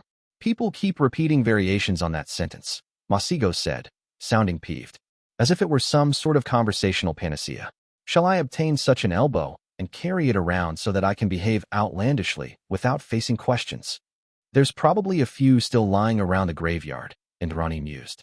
Couldn't be that hard to get our hands on one. I see that in some ways remarkably little has changed, Vivian Drilly said, catching my eye. I shrugged, offering her a small grin. If her days were anything like mine, and they most likely were, then this lightness must be a balm on the soul. After hours of deciding life and death for thousands, of making ugly compromises and closing your eye to small evils, there was nothing quite like ribbing and idle talk with people you loved to remind yourself you were alive. A person, too, not just a collection of necessary decisions given a frame to inhabit. The four mages that had translated with Vivian had given us a wide berth, accurately guessing that the reunion of four of the woe wasn't something to just stand around listening to, but she left us for a bit to thank them and request that she be informed when her personal affairs arrived. She'd come with several wagons, apparently, and only pulled ahead of them in her entourage when it came to crossing into the arsenal itself. Ziz and Indrani took the lead in going up the stairs, leaving us behind in a conversation that was unlikely to be of much interest to either. We've got lots around the corner, I told her as we began our way up, and it'll be coming at us quick. The trials, for one, Vivian agreed. She'd know about, too, the Red Axe and the Hunted Magician, but there might be a third on the horizon she wouldn't have heard about. Whether the Mirror Knight would end up before a tribunal or not I couldn't be sure, but I suspected he would. Hanno would want the Grand Alliance to have the opportunity to speak, if not sentence. The War Council, too, which will start when Lord Marave gets here, I said. She nodded. I take it the First Prince has spoken to you on the subject of the Mercantish troubles as well? My heiress asked. She did. Their envoys due here in a few days. Hazenbach and I are to dazzle and scare them so they continue coughing up coin, I replied. You heard about the Gigantes? The arsenal seemed like the natural location to entertain their envoy. This Icons, she confirmed. Considering they requested the White Knight personally, it was almost a given it would have to happen now, before the two of you return to the front. I've limited hopes there, but even their scraps would be damnably useful, I said. Talked about them with the White Knight, he has good insight. Hard to say when they'll get there, but I'm betting after the trials. Quite a few weeks, Vivian Drilly said. And to think we used to have the occasional restful month, you and I, where there was no especially urgent fire to put out. A lot more ground to cover these days, I mused, and a lot more fires with it. There's also a last thing, now that I think of it, which ought to be soon dash. Behind us sorcery roiled as another translation into the arsenal began. Of course creation would deign indulge me. Now. A moment later the Painted Knife and her band of 5 passed through the gate, bringing with them a secret the dead king believed would chill our blood. Well, I supposed it'd make something to chat about over lunch. Book 6, Chapter 35, Portents. One who rears a tiger should not complain of stripes. Sonic saying. The Painted Knife's band had been one of the first we'd assembled, back in the first days under the truce in terms. I'd been a given that a hero would have to lead it, as even with Hanno and the Pilgrim backing the terms there would have been desertions if a villain had been put in charge of a buff's precious little bastards. The Painted Knife, whose name was Kalia, was a tall woman who wore elaborate red face paint, and had been Tarek's personal recommendation for the task. A heroine, but not from one of the Dominion's great lines, and one who tended to be more comfortable on the prowl than standing shoulder to shoulder in a shield wall. I'd wedged in a Proceran villain I'd thought it best to keep out of sight for a while. The Poisoner, since amnesty or not she'd killed a lot of nobles. She was a decent alchemist besides, which tended to be useful in all sorts of ways, though naturally to keep an eye on her the heroes had pushed for a Proceran hardcase, known as the Relentless Magistrate, to be added to the band. The man was deeply unpleasant to anyone he considered to be a criminal, but obsessed with respecting the letter of the law and a prodigious investigator, so I'd made my peace with it. To add a bit of bite to the band we'd rustled up the grizzled Fantassin, though we'd had to appropriately pad her retirement fund to get her on board. And since I wasn't sending anyone hunting for old secrets without a dedicated mage, I'd reluctantly parted with the Royal Conjurer. The Helikian mage was an escapee from Kairos' rise to power and remarkably flexible in ability. He was a more than decent combat mage, as well as capable of subtler touches, so it had been a real loss sending him out. He would have been a good fit at the arsenal, or any of the fronts for that matter, but in my experience, sending a band of 5 digging into ancient mysteries without some sort of magical support tended to result mostly in corpses. Yet they'd returned, at long last, and all 5 of them were alive. Not without some missing parts. I saw with dismay that the grizzled fantassin was missing a finger, and from what I remembered of her contract, that was going to put a dent in someone's savings. But the way they held themselves as they strolled out onto the expanse of stone caught my eye. Wary, yes, but that wariness was aimed outwards.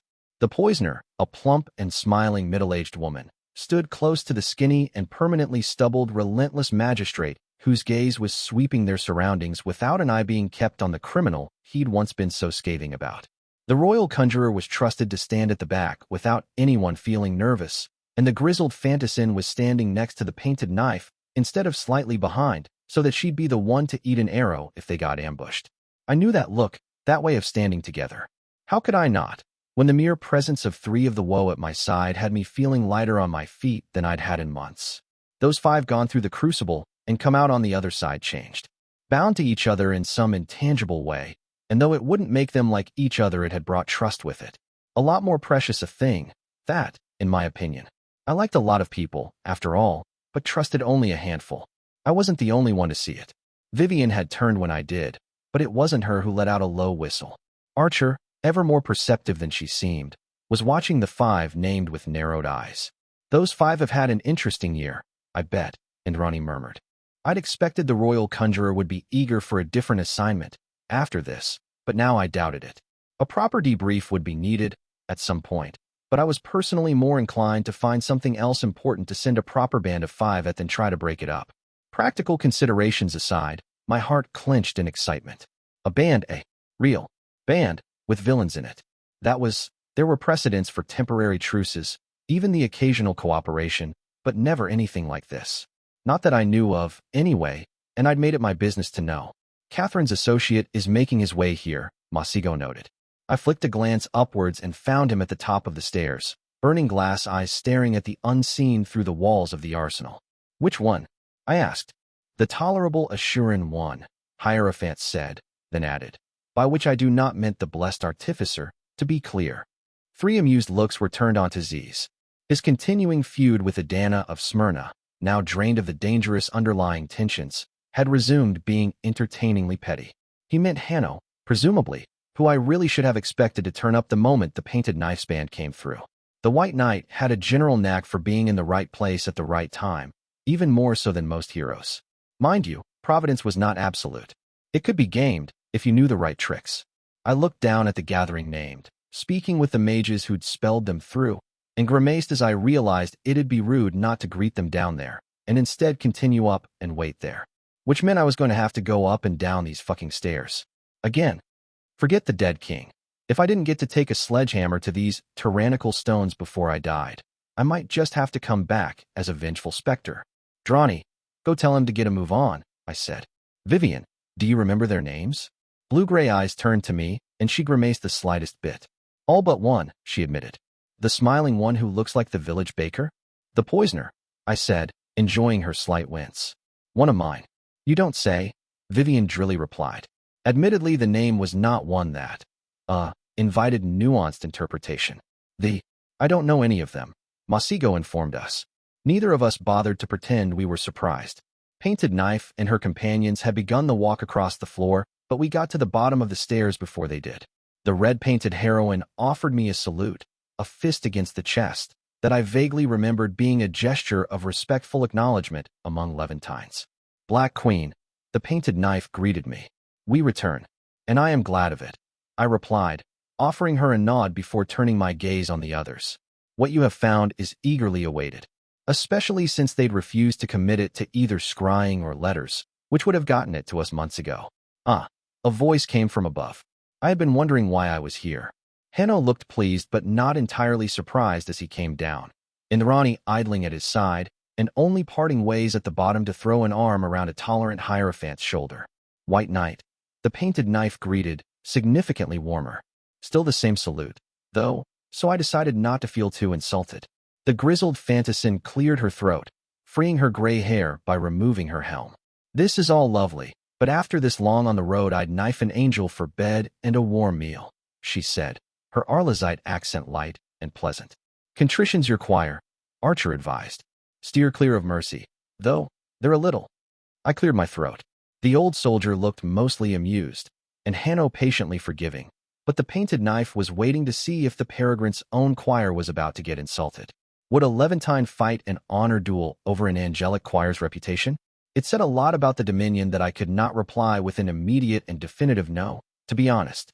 We'll get you settled in, I said, but for a few hours at most. There will be a council to receive your findings by afternoon bell at the latest. Considering how the first prince tended to pack her hours even more tightly than I did, I suspected she'd have trouble shaking loose the time for a proper debriefing before then anyway. Will Callia speak for all of you? Hanno asked. Or will the report be given as a group? As a group, the painted knife said, and there were nods all around. I caught the royal conjurer's eye, cocking an eyebrow in question, but the tanned old man discreetly shook his head. No need for a separate talk between us, then. Good, it will simplify matters, I said. Messengers will be sent to you rooms to inform you of when the council will take place. I paused for a moment. Water's rationed in the arsenal, but feel free to ask to be drawn a hot bath anyway, I said. Under my authority, if need be. Groans of anticipatory pleasure were my answer. Many are temptations of evil, the relentless magistrate gravely said. His tone was serious, but the slight quirk of his lips gave the humor away. I assure you, the poisoner said, evil paid. Much. Better than the Grand Alliance. Fair. I admitted even as the band let out the kind of small chuckles a fond but worn joke would get after a few months or a year of being bandied about. Exhausted as they were, we didn't linger around for small talk. Ultimately, my pride was my downfall, as I decided that asking Masigo to levitate me over those fucking stairs would be too undignified. I'd either overestimated how full Cordelia Hazenbach's schedule was, or I'd underestimated how much she wanted to hear the report from the Painted Knife's band. Because as soon as an hour past noon bell, our little council was seated in one of the formal halls of the arsenal. We'd kept the numbers relatively low, since this was unlikely to be the sort of thing we wanted spread around, and numbers were always the death of secrecy. There were 3 seats filled as a given, mine, Hanno's, and Hazenbach's, but after that it had been on strict basis of need. Vivian, while tired and fresh off her own travels, was my heiress designate, so she'd naturally been brought in. Masigo was as well, as my advisor on sorcery and the Eldritch, and he'd not even needed to be talked into it. Hierophant had no interest in politics, but he'd always been like a magpie when it came to secrets. Hanno had brought in Roland and the Blessed Artificer, both of which had been hard to argue with. The rogue sorcerer was a generalist when it came to magic, and Adana of Smyrna understood light in ways few others could. I was pretty sure that the only reason she and Masigo weren't trying to stare each other down was that the Artificer knew he didn't blink. The first prince had brought in Frederick, and I'd had a hard time placing Wyatt first. The Prince of Bruss was popular and a Hazenbach loyalist, but he wasn't exactly in the running for the throne even if she stepped down from it. Melanza was all but certain to get the chair, if it came to that. I liked Frederick, our little affair aside, but as far as I knew he didn't bring much to the table. Except, I realized after a moment, security. He was a name that the first prince knew would be on her side, if anything went wrong in this room where no guards would be allowed in. Given that he was a prince, it was hard to argue with his presence, regardless, and one might argue that anyhow I'd already put my faith in the discretion of the Kingfisher Prince. Hazenbach's other seat had been given to a middle-aged man by the name of Alvaro Corrales, who was introduced as a scholar and one of her secretaries. He'd be taking the formal notes for the session, though Vivian would be taking notes from my side as well. Since Lord Yinu Marave had yet to arrive, the Dominion would go without a representative today. It wasn't ideal, but to be honest, there simply wasn't anyone high-ranking enough from Levant on the premises. Anyone brought in, one of the few captains, most likely, would be lost for most of the conversation and require access to several more well-kept secrets just to understand most of what was going on. It wasn't going to be happening, Hazenbach and I had agreed. We'd keep the Painted Knife and her band here long enough that the Lord of Alava could hear the same report we had, if a little later, and maybe offer a polite apology for the haste. Not a very sincere one, though. No one had been particularly inclined to delay until Marave got here, given the potential importance of the report and how long we'd been waiting for it. Sparse small talk was had as a courtesy for the short while we waited after the coming named, but it had barely gotten past greetings by the time the 5 were brought in. A few hours of rest had visibly done them some good, I thought. Months on the road couldn't be cured with a catnap, but at least it had taken the edge off and allowed them to change into clean clothes.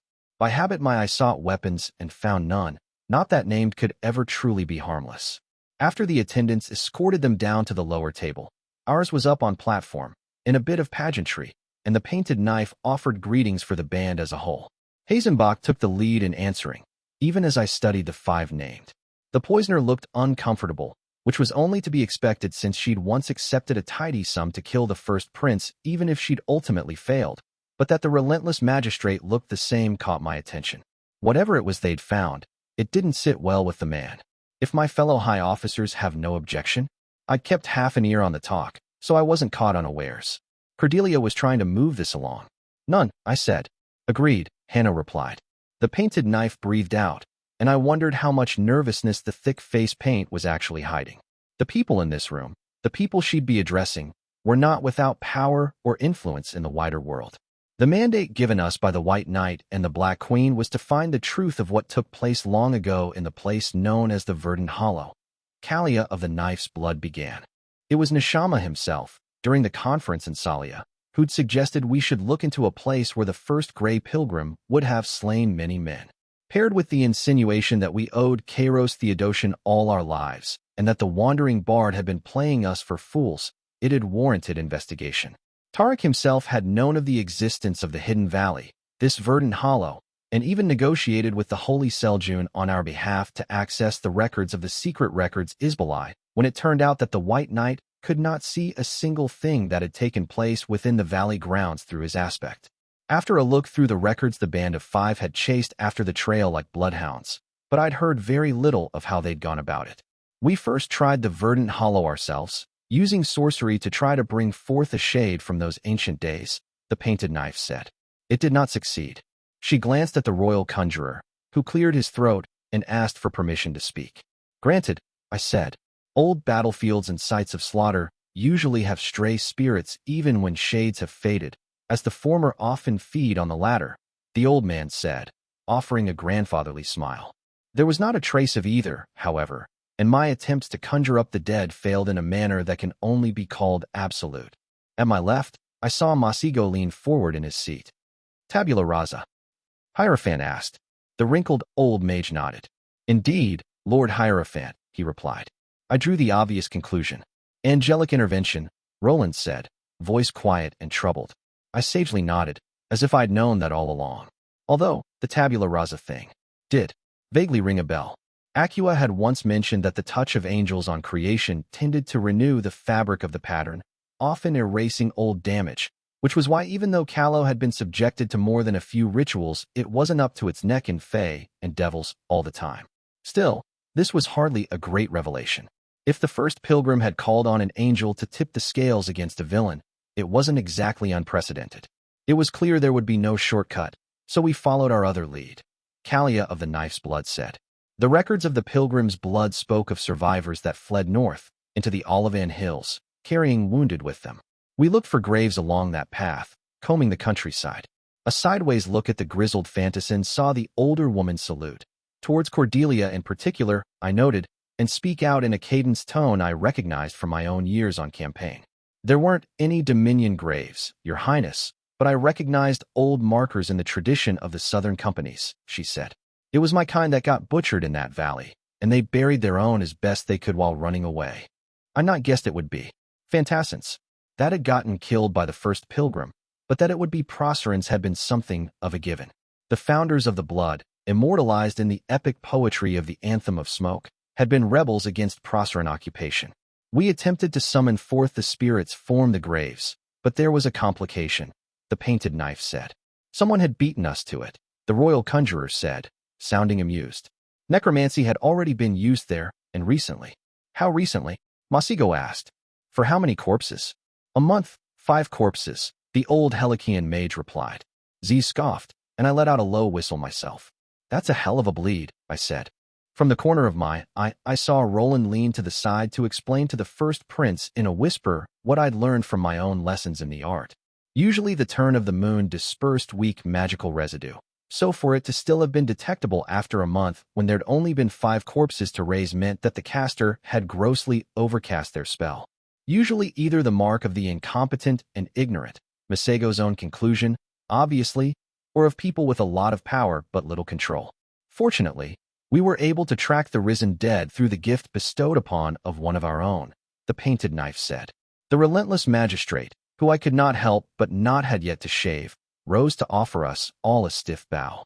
We followed the trail to a fishing village south of Malaga before it went cold, the man said, his strong Alaman's accent showing even when speaking Shantan. Upon investigation, Your Highness and Majesty, it turned out that villages in the region all had a few missing individuals. While the locals were disinclined to answer the questions of a Proceran magistrate, Lady Callia's stature as one of the blood bridged the gap, and we figured out the common link was access to boats. My brow rose. The royal conjurer and my humble self meanwhile found out that graves were being robbed in the area. The poisoner tittered. Which painted a damning picture, yes? Considering I'd heard that poisonous things tended to grow around Dominion barrows, I decided not to ask exactly what they'd been doing when finding that out. When another young man was abducted, we followed, the Painted Knife said.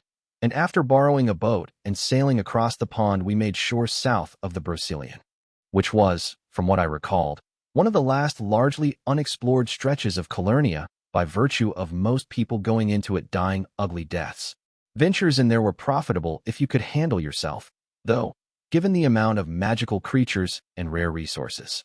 The city of Tartessos should be an impoverished hole in the ground, going by simple geography, but trading in Brocelian goods had instead made it one of the great cities of Levant. Didn't even get to find our way before we got ambushed by undead, the grizzled fantasins sighed. Although that was still better than the damned boat reeking of fish. It was clear we were on the right path.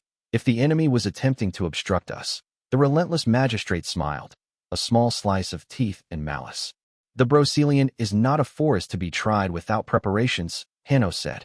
Did you seek a guide? One of the ambushers was a living man, the Painted Knife said. And though terrified of his master, he agreed to serve as our guide after some convincing. The poisoner tittered, smiling girlishly.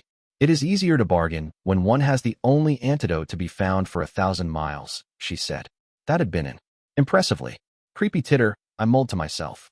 The woman was talented. 10 silvers, it was some named undead trying to gather an army on the sly. I muttered under my breath. I will take that, Masigo decided. No one with that much bleed could possibly be competent enough to lead an army. Huh, the sucker. Although it had better not come out of the arsenal budget, since that'd just be cycling my own coin around. 20 it was trying to take over Levant, Vivian offered under her own breath. The White Knight turned a steady gaze onto us, and I felt vaguely ashamed at having been caught betting on this. I'll take the bet on the 20, Hanno softly said, leaning towards us. And 30 it has Barrow in the name. It was probably some sort of heresy to gamble with the White Knight, I thought, but then I had been arch-heretic of the East. They couldn't reasonably expect me not to dabble at least a little. I'll take that bet, I snorted. We've already got a Barrow sword. The gods below wouldn't be that uninspired. It's Levant, Hanno drily replied. There's always a Barrow involved somehow. A few gazes had turned towards us at the continued whispers, so I painted a solemn look onto my face. It had been a serious, professional conversation we'd be having, and there was no reason to even suspect otherwise. We pushed on into the woods, meeting little opposition as we went, the Painted Knife said. About 100 zombies, and just the most. Horrid. Manticore, the grizzled fantassin corrected. It was unusually unpleasant even by Manticore standards, the royal conjurer agreed. We then found an army of the dead being gathered in the depths of the Brocelian, thousands of corpses being armed in the shade of the trees, the Painted Knife continued. I cocked an eyebrow at Masigo, who looked mightily disgruntled at the revelation. 10 silvers for me, that was. We knocked out the prisoner and infiltrated the camp, where we learned that it was one of the bestowed who was gathering a host. Callia of the Knife's blood said. Though long dead, it had once been of the Tanya and wanted to claim rule of Malaga once more. Lord Razantanya was only titled through a loophole, it argued, and so it would rise the same. It made me feel a little dirty inside to refer to praise laws on anything, But for once the Dread Empire might just be the leading light there. It had pretty strict laws cutting out the undead of both inheritance and holding titles at all. It had only taken like 3 civil wars to get there, too, which by precise standards was basically unanimous consent. Hanno glanced at Vivian, who was too embarrassed to curse in front of the Sword of Judgment, but looked like she very much wanted to. Malago wasn't all of Levant, after all. He had proclaimed himself to be Lord of the Dead, the relentless magistrate said, sounding offended by the pretension. The poisoner corrected. They named themselves the Barrow Lord. The Painted Knife cut in. I cursed in Carsum, which drew some gazes, including the first princes. Really? Below? That was why good kept winning, because they were such shits about it all. Now the White Knight was the one who'd won the most out of this whole blasphemous sidebar, and let that be a lesson. Above would always win so long as below wasn't willing to spring for some proper names. Barrow Lord, I scathingly thought.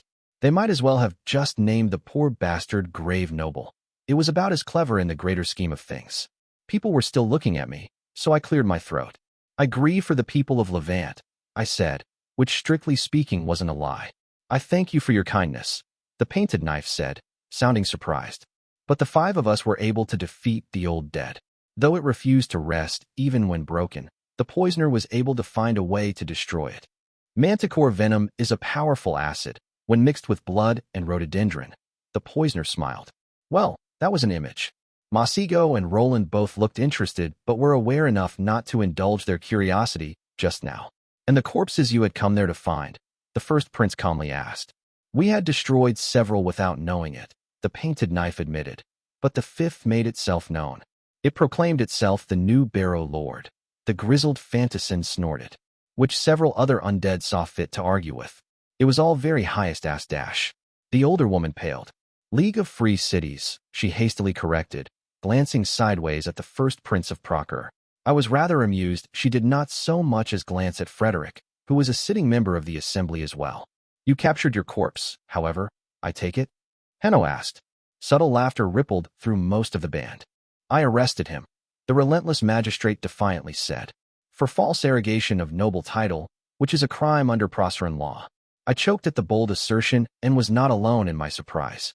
Dead or not, he was a Proceran subject, the man insisted. I was a little disturbed to see that Cordelia Hazenbach was beaming down at him, or at least as close to that as her face would allow. Is it actually illegal to be undead under Proceran law? I asked, cocking an eyebrow. It would fall under the heresy laws, in most cases, the first prince told me. Though in the 4 northern principalities undeath is considered high treason and acted upon as such. It's illegal for undead to do manual labor under the Accords, by the latest draft, Vivian noted. We're going to need to make sure I don't accidentally qualify under the wording, given how often I've died, I told her under my breath. The ancient dead was convinced to surrender to the authority of the magistrate, the Painted Knife said, after some aggressive persuasion. And after we ran away with him tied to the grizzled Fantassin's back, we finally had our answers. That caught everyone's attention. The mercenary companies were led by the White Knight of the time, a woman of Procure, Kalia of the Knife's Blood said, and had been hunting the Grey Pilgrim for some time. They caught up to him and his fellow rebels in the Verdant Hollow. Wait, it was a heroine. He'd been fighting? I'd known that in the past the Principate had fielded the occasional hero when taking a swing at its neighbors, but I'd not expected a damned White Knight to end up serving as a bloodhound for insurgents.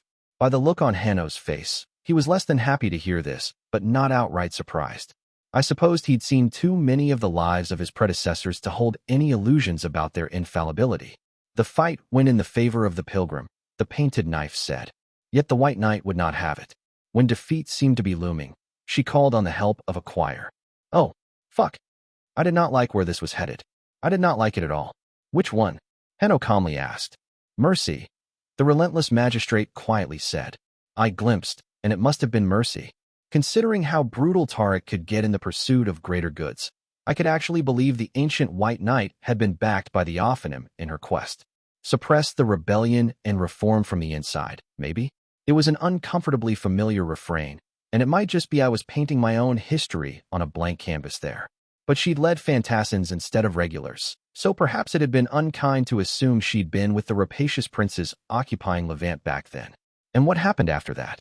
Angels came, Kalia of the Knife's Blood said. But a woman stepped in, and then the angels left. Book 6, Chapter 36, Trepidation. It is traditional to kill to preserve your secrets, but I have found it more efficient to instead kill everyone who would be offended by the revelation. Dread Empress Massacre. A claim like that required elaboration, and it was had. The long-dead Fantassin had apparently been quite the chatty fellow once he got talking. So even though the relentless magistrate had only been cut into a few of his memories, a fairly complete picture of the events could be had. None of us were all that concerned with the history of it all, though, not right now. So when the floor was opened for questions, it began with Hazenbach asking for more details about the intervention by the unknown woman. It was the bard. Of course. It was the fucking bard, and I wasn't sure why any of us were wasting our time pretending otherwise. The White Knight called on the bright-eyed lords, the Painted Knife said. Those you know as the Offenham. And they came down in a wave of burning light to strike down the gray pilgrim, but even among the blinding radiance a silhouette could be seen to have appeared that had intercessor written all over it, as far as I was concerned. There weren't a lot of people who could take a hit from an angel. I certainly couldn't, at least not without save NOC and the right story behind me, but the wandering bard was certain to be one of them. Even if it killed her, it wasn't like she'd stay dead. Was the woman ever identified by either your prisoner or any others in the valley? Henno asked. I snorted, ignoring the looks I got from some in the room. We all know who that is, I said, and faces don't matter a whit to her. She'd had more of those than we've had meals. If I can hear even a fake name, I can search through old lives for a connection, the White Knight reminded me. I think you underestimate how good the old bird is at hiding her tracks, I bluntly replied. But be my guest. I'd have to remember to ask if they still had the dead Fantassin about, though, since I could probably take those memories through night and make of them something that could be seen by multiple people. Could be useful. The Painted Knife had patiently waited for us to finish speaking, but it was actually the magistrate that she bid to answer Hanno's question.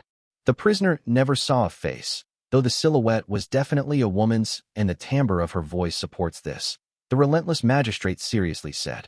The gray pilgrim was not in the field of vision of the prisoner when this took place, as he was looking at the White Knight, which leaves us instead with an impression of her face as she reacted. My brow rose. They'd been very thorough, I noted appreciatively, and they weren't hiding the imperfections of their results as some might be tempted to in front of such an influential audience. She looked surprised, the relentless magistrate said, and she spoke, though the noise of Mercy's descent drowned it out. I believe, however, that by reading her lips I have pieced together what the word was. It is not, however, a certainty. Your work has been exemplary so far, the first prince said, and certainty is a rare thing indeed, in these matters. Agreed, I said, drumming my fingers against the tabletop. On both counts. The royal conjurer looked pleased, though the poisoner was harder to read.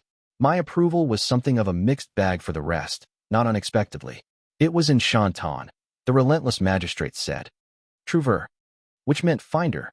Huh, not exactly something I'd associate with the bard. Not all at the high table seemed to share my opinion, though. At a glance both Prosser and Royals, Roland and the White Knight, all seemed to be varying between grimness and understanding. I'm guessing I missed something, I noted. Considering only the native speakers and Hanno, a filthy cheating cheater who cheated, because his aspect was bullshit, seemed to have caught it. I guess it was something Prosserin. Probably specifically Alamans, as the scholar with the Arlazite name didn't seem to know about it either. In older Alamans traditions, a trouver was something like a troubadour, the rogue sorcerer told me. Oh, Roland. Both reliably competent and socially skilled. Why hadn't Z's figured out a way to make more of him yet? Still, would you just look at that? It might be a few centuries late, but we'd caught the tale of the wandering bard at last.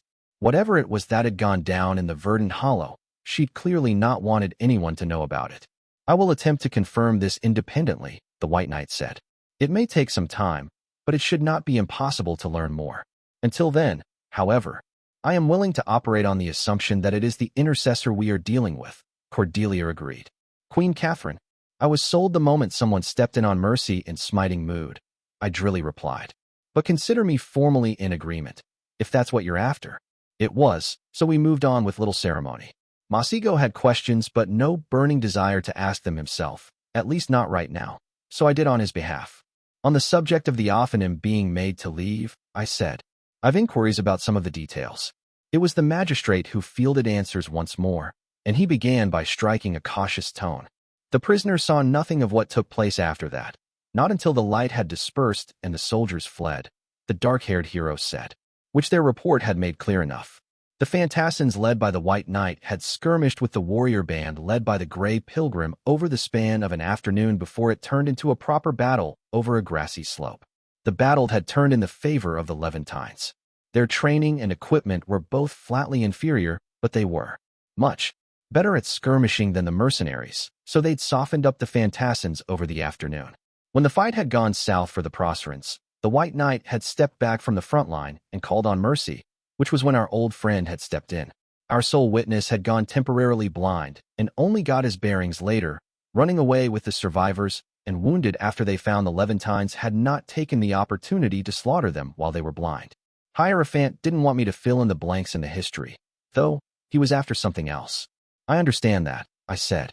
But, to be clear, even after the silhouette was seen, the light did intensify. The man frowned, collecting his thoughts for a moment. That is correct, Your Majesty, the relentless magistrate said. Masigo let out what someone who loved him less than I did might have called a cackle. A limitation, Z said in Tethwa.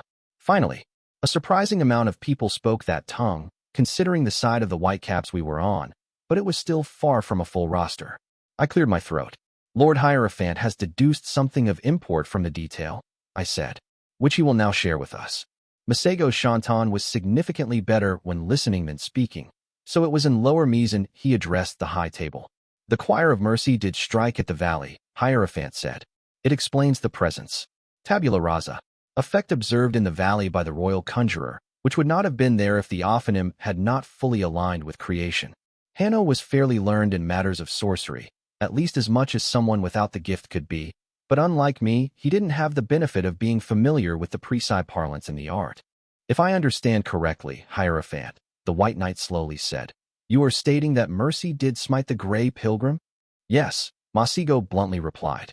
Surprise flickered across half a dozen faces, and from the corner of my eye I found that the painted knife was grinning, muttering, honor to the blood, with an odd look on her face. Must have been nice for the national pride that the original pilgrim had walked off Mercy's attentions, and where Proserans would have considered it an indication of virtue, with the Dominion, it was a flip of the coin if they decide it had been about pure strength instead. I was pretty sure we were about to get into the specifics of being smote by angels, which should run afoul of at least one Proseran heresy law, so I decided to give a warning. Deeper explanation will require drawing on learning that some deem to be blasphemous, I said. I tend to find the academic tone there refreshing, but I'm not unaware that others differ in opinion. Cordelia flicked a discreet glance at her secretary, who ceased writing. Given the situation, I believe such objections can be set aside, the first Prince of Procor mildly said. Lord White. I've no objection, Hanno said, sounding faintly amused. Considering he'd once told me his own mother had kept to below, I suspected he'd be harder to shock theologically than people would expect of him.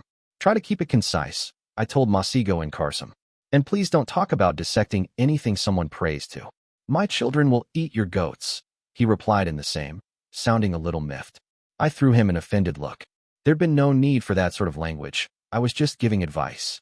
Given how important cattle was to the tribes, that was actually a pretty brutal put-down for them. I'd seen orcs brawl over less. I bet it was Robber who taught him that one, though. The malevolent imp had an almost encyclopedic knowledge of taunts and insults in every tongue he was even slightly proficient in. I caught Hanno covering his mouth as if to hide a yawn, or a chuckle. I realized, since I'd forgotten, he actually knew Carsom. Angelic power is fundamentally like any other, Masigo told everyone. It has fixed rules and properties, however esoteric, which allows it to be measured and predicted.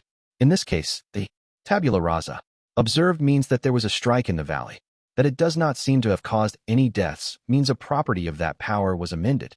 The first Prince of Procor observed him carefully. And that is feasible, even for one who is named, she probed. I cannot think of another who could do this, Hanno admitted. The fallen monk had been able to screw with light, from what I recalled, but having fought in my opinion was that a scrap between him and an angel would have begun and ended with the sound splat. The intercessor wasn't some second stringer with a grudge against priests, though. She's not like other named, I said. We've known that for some time. It's the reason we're tugging at threads that are literally centuries old. Mind you, if it wasn't an aspect that let her do that, I'd eat my own fingers. The intercessor might be in a class of her own in some regards. but she wasn't beyond the constraints of being named.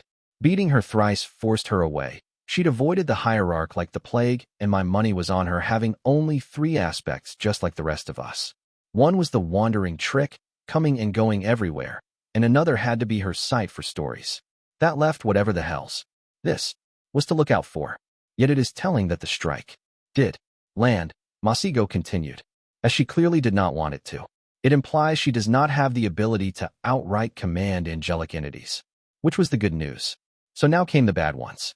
It does seem, however, that she is able to affect the properties of angelic power, Hierophant continued, be it directly or indirectly. Which property in particular was tinkered with I cannot say, as there are too many possibilities. Reduced potency, different parameters for harm, different manners of harm. He trailed off, shrugging, as he'd made his point. The specifics didn't actually matter all that much when it came down to it. Whatever the form, it was a problem, to say the least, that if a metaphorical angelic arrow got shot, the bard could decide what kind of an arrow it became.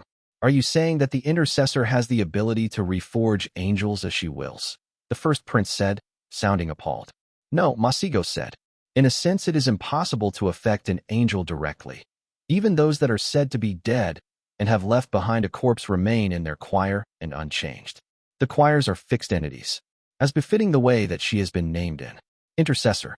I would theorize that what she affects are the senses of angels, not unlike colored glass tinting one's perception of the world when that world itself remains objectively unchanged. So mercy struck, I said, but it didn't kill anyone, because simultaneously it saw that there was no one it should be killing. In essence, Hierophant agreed. If the lever could be pulled down on that, though, it could also be pulled up, which would be something of an issue if someone had, say, an angel corpse lying around that they'd unwisely made a weapon out of. Cordelia. That wasn't a conversation that needed to be had in front of the painted knife and her fellows, though, so instead I asked if anyone still had questions for the band. The first prince apparently shared my curiosity as to the fate of the dead Fantassin, but we were both to be disappointed. It had been the sorceries of the Barrow Lord that kept him moving and aware, so within a few days of the villain's destruction, the corpse had begun breaking down. The aftermath of necromancy tended to be rough on bodies, from what I recalled. Made sense. You could only shove so much magic into even a living body before things started going south, and corpses were even less flexible. He was given a marked grave in the way of the southern companies, the grizzled Fantassin said, almost challengingly. He kept his contract to the end, and deserves the long peace same as any of us. It might have been possible to extract a few things out of the remains of the remains, in practice, but it honestly wasn't worth the effort considering it'd require either myself, Acua, or one of few oldest mighty and Clevies to see to that extraction in person. Being halfway decent people, the rest of the high table weren't inclined to argue in favor grave robbing anyway. Hanno made plain to the heroes that he'd want a more in-depth talk about their investigation at some point, and I casually informed my pair of the same, but aside from that we were done here. With the questions, anyway. They were released to rest and recreation, and within moments of the door closing we were dealing in state secrets. The Crown of Callow has already made known its concerns regarding Procur's continued custody of the corpse of an angel, Vivian said, leading the offensive. After today, the dangers of continuing down that path should be even clearer. Not what Hazenbach wanted to hear. I saw on her face, practiced a diplomat as she was, she'd spent too much time around me. Enough I'd learned some of her tricks, and that pleasant yet distant smile on her face tended to come out when she was feeling pressed. Secretary Corrales, the first prince said, if you would speak the appropriate part from the transcript of the dead king's words at the end of the Salian conference. The tan man sharply nodded. Idly I noted that Hazenbach had not said read, and that the man was not looking at any papers. She was fond of precision, the first prince. And it will tell you, should you be clever enough, of the doom you all so narrowly escaped by the grace of Kairos Theodosian. The secretary quoted. Thank you, Cordelia smiled. Now, should we take the hidden horror at his word, then there seems to be different trouble here than the risks inherent to the Principate's possession of a large-scale defensive weapon. Hazenbach wasn't a fool, much as her insistence to keep the corpse still angered me. It wasn't like I didn't understand the temptation of keeping the angelic weapon around. She'd only seriously consider using it if the Grand Alliance were already collapsing, anyhow, so from her perspective there really wasn't anything to lose in keeping it except some unease from my camp. It was a card up her sleeve in case the night got too dark for the dawn to pierce through, and unlike named and coalition armies, it was also something she had complete control over. No one would be pulling that trigger without her say-so, at least in theory. That had to be reassuring, considering that in practice Cordelia Hazenbach was sharing the reins over the war that would decide the survival of her nation with more people than any ruler would like. My issue with this whole blunder had previously been that doomsday weapons were disaster magnets no one could ever really control, and were prone to backfiring massively. But with Z's words there was fresh unease to add to the brew. A weapon that answered to someone else first was best snapped over your knee. The dead king implied that Kairos spared us something. I agreed, which fits with the end of the Salian piece. The angelic remains dredged up are allegedly from one of the Seraphim dash. They are, Hanno flatly said. You may take my word on it. This might be a tad of a sensitive subject for the Sword of Judgment, I thought, but there weren't ways to tiptoe around it that I could see. I will, I agreeably replied. So we've got a Seraphim corpse and a confirmation that the Intercessor can affect angels. The Tyrant of Helike then masterminds the Hierarch rising to obstruct the choir of judgment, so to speak, and in the wake of that the dead king speaks of us being spared doom by Kairos Theodosian's actions. The picture there is pretty clear, as far as I'm concerned. If Cordelia had pulled the trigger on the Judgment Corpse before Judgment got walled off by Bellerophon's maddest son, the Bard would have had a degree of control over what happened.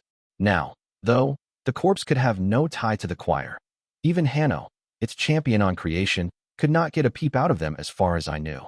If Masigo was right, and the Bard worked over angels by screwing with their senses, then the current state of the weapon was a dead end for her. She couldn't trick an inanimate object, after all. The Tyrant of Helike had, true to form, solved an old headache by leaving us with a fresh one. Right now, no one had any fucking idea what would actually happen if Cordelia pulled the trigger. Gods, but sometimes I wished I'd killed the little bastard myself. It'd at least give me something to look back to fondly when still dealing with the fallout of his actions. Several years after his death. By the dead king's own admission, the danger has been averted, the first prince noted. Are we now to take the word of the hidden horror for truth, your highness? Roland politely asked. Let us not pretend the creature will not serve its own interests above all. If the weapon is a threat to the dead king, his interest is in discrediting it, the Kingfisher prince pointed out, which he has not, strictly speaking, accomplished here. In the sense that the Bard wouldn't currently be holding the reins, he had a point. On the other hand, Neshama had neatly soured us on the Bard with this and further deepened my already deep objections to Hazenbach keeping that looming disaster of a weapon around. He'd gotten his gains, as he tended to. He hates the Intercessor like poison, I said. Insofar as he's damaging her in our eyes, I tend to take him at his word. He's too canny of an old thing to try a lie there. There's too many named in play for one of those to actually work for long. The Intercessor herself would delight in revealing the inaccuracies, if only to further establish herself as the dead king's ancient sworn enemy that we should all be listening to. After all, if the hidden horror was going out of his way to discredit her, then she must be a threat. Truth be told, I did believe her to be that. Only to more than just Neshama. Adana, Hanno said, voice clear and calm. If the remains of the Seraphim were used in a ritual, and the wandering Bard amplified the effects as much as she could, what sort of a scale would we be looking at? I am uncertain, the blessed artificer reluctantly admitted. Though as a rule, the greater the quantity of light, the simpler the purpose it can carry. At a greater than regional scale, harm is likely the sole effect that could reliably be had. I do not have the proper references to hazard a guess at the scale of propagation. From the corner of my eye I saw Masigo finishing a flourish of the wrist with a wooden stylus that's somehow written in dark letters over the tabletop. I leaned in closer, glancing at equations that were giving me a headache just to try to parse. Masigo, I asked. He breathed out a little noise of triumph. The whitecaps are the limiting factor, Hierophant called out. Assuming there is a hard limit to the power a choir can wield and the source would be in Central Procer, we are looking at an estimated 2/3 of Calernia being affected. Rhenia and parts of Hannoven would be untouched, up north, while the eastern limit would be the Whitecaps down to the Stygian border with Delos. Assuming a dilution effect by large bodies of water dash. At such a scale, there would not be, the blessed artificer told him, a higher threshold of propagation, but that's all. Masigo let out a noise of grudging appreciation. In that case, he continued, the city of Levant might be unaffected, and the mountainous parts of the Titanomachy would certainly be. Everything else would be within range. Asher, I faintly asked. He shrugged. 50-50 odds, he admitted. The sea is an unpredictable boundary. Utter silence followed in the aftermath of his words. Putting together the words of Masigo and the artificer, the picture painted was horrifying, for lack of a stronger word. More than 9/10 of Procure and Levant dead, the better part of the free cities, including its two largest cities, Helike and Nice, and, even odds, on the complete annihilation of the thalassocracy. An end to the rattlings, and at the moment the firstborn as well. Callow and Praise would get to hide behind the mountains, and 4 of the free cities were far enough east to be spared, but the sheer loss of life. Fuck. It would end the armies of the dead king as well, the blessed artificer quietly said, and most likely destroy the Hellgate in Keter. At the cost of what? 2/3 of the population of Calernia? The Dominion wasn't densely populated, but Procure sure as hells was, and the free cities were aptly named. No wonder the hidden horror had believed everyone would turn on the Bard after learning this. Removing the hard limit in power, the Whitecaps will eventually be vaporized, and we're looking at full saturation of the continent, Masigo noted, including through the ground into the kingdom under, though that will take up to days longer. Even under your limited model, the crater in central Procure is likely to touch dwarven tunnels, the blessed artificer condescendingly said, and they'd be looking at the loss of a few principalities' worth of territory as well. Ah, I thought with fixed smile on my face. Would you look at that? They'd actually made it worse, which I doubted was possible. Now we also had to worry about the dwarves considering the weapon a threat and deciding to strike first. Merciless gods, Hazenbach, I feelingly said. How much more will it take to convince you to drop that fucking thing at the bottom of the Skiron Ocean? The kingdom of Callow has grave concerns about the keeping of such a potentially calamitous weapon, Vivian said, translating my words into something more diplomatic. Much of what was said here is speculation, the first prince mildly replied. And even this speculation points to the risk having passed. If a proper method to wield the remains is created, it is the sort of weapon that could win us this war, the blessed artificer agreed. Or it could kill us all, the rogue sorcerer gently reminded her. You have personally patronized the quartered season's weapon, Queen Catherine, Cordelia reminded me, which carries great risks as well, to my recollection. I've limited information on it, but it's ultimately a Grand Alliance initiative and not a purely Callowan one, I replied. I've been preparing the results for perusal, as a matter of fact, now that tangible progress has been made. I can't say the same about that corpse you're dragging around. Then your issue is the lack of Callowan observers, not the weapon itself, the first prince said. My brow rose. This kind of wordplay might be useful in a place like the highest assembly, where appearances were everything and such little victories counted, but she ought to know better than to try to finagle me. I was in no way above using a bloody hatchet where a stiletto failed to get the point across.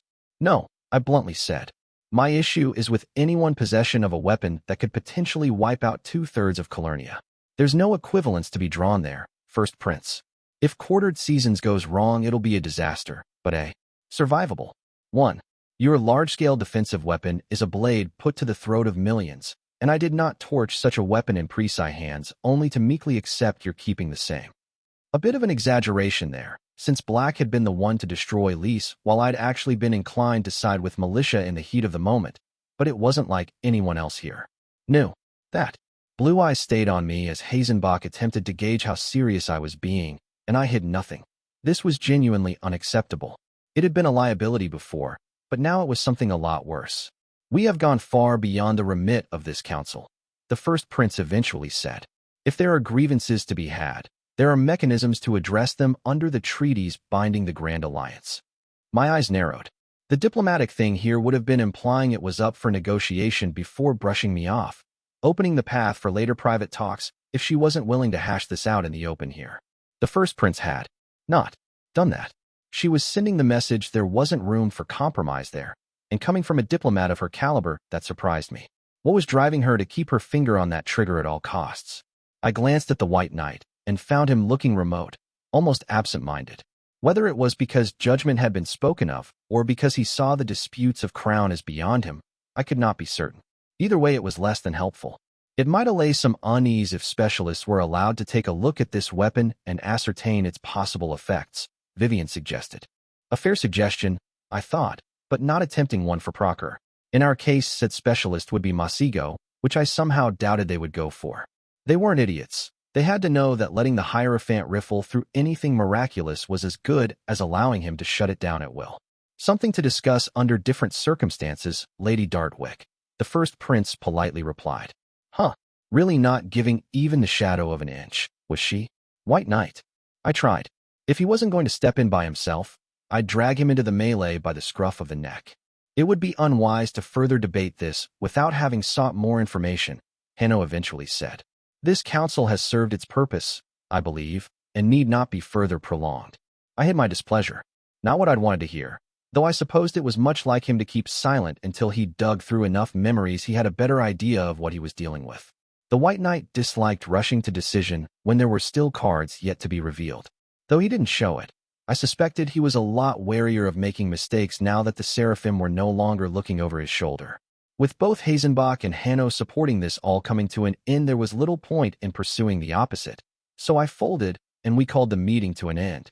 The first prince caught my eye as we began to disperse, however, and her secretary passed along an invitation to walk with her a span. Before long, we were sharing a stretch of hallway between my limp and her measured stride, Vivian and the Kingfisher prince trailing behind us. I have concerns, the first prince told me with unusual forthrightness. For her to drop the more elegant methods she preferred, they had to be some pretty dire fucking concerns. You've heard mine, I said, frowning. I'm all ears for yours. The truce and terms are proving to be highly unstable, Cordelia Hazenbach said. An uncomfortable number of collaborators were found by the intercessor among both chosen and damned, and now the White Knight himself was mutilated by one of his subordinates. I am forced to wonder if these trials are not simply the act of gilding a sinking boat. Fuck, I thought. All this time I'd been worried about keeping my villains in line and Hanno's lot from stepping on mine, but I'd not stopped to think about how the Principate would see it all. Hazenbach was still being asked to ignore attempted regicide of one of her princes so that the authority of increasingly bloodied terms might be preserved. The more their credibility was damaged by little things like the Mirror Knight cutting up a high officer of the Grand Alliance, the less she'd be inclined to bend her neck. I studied her from the corner of my eye. Given how useful named still were to the fronts, she was exaggerating to some extent there. Even if the terms had been much worse, from a pragmatic perspective they'd still be a net advantage when it came to survival. And that was the way Hazenbach had to think, right now. She was drawing my attention to this to make a point elsewhere. Considering what we'd just finished having a council about, it was not hard to guess. There are some matters that can be gambled with, I slowly said. There are others where the simple act of implying a gaming mood loses trust in a way that cannot be mended. I would not haggle over the custody of the Doomsday Corpse, not when it had been made clear that there might be millions of lives hanging in the balance. I will not allow policy to be dictated by pissing matches among named Queen Catherine, Cordelia Hazenbach coolly said. It was the crudest thing I'd ever heard come out of her mouth, and that was enough to give me pause. The coming trials will clarify whether chosen and damned can be trusted to oversee themselves, the first prince of Procker warned. And if your kind proves to be running wild unchecked, Black Queen, if they cannot be counted on. She met my eyes. Then the Principate will do what it must to survive, no matter whose feathers it ruffles. On that point there can be no negotiation. Book 6, Chapter 37, Trying. A man should beware of praying for justice when he truly wants vindication. He might just get what he asked for, and it is never a pretty thing when we all get exactly what we deserve. King Pater of Callow, the Unheeding. There were too many parts in motion for me to keep track of them all, and I did not like the feeling in the slightest. Late in the night, Lord Yinnu Marave arrived in the arsenal. Though given the hour, I elected not to reach out to him until morning. Now that the representative for the Dominion was there, the right amount of high officer for the Grand Alliance had gathered, and the trials could begin.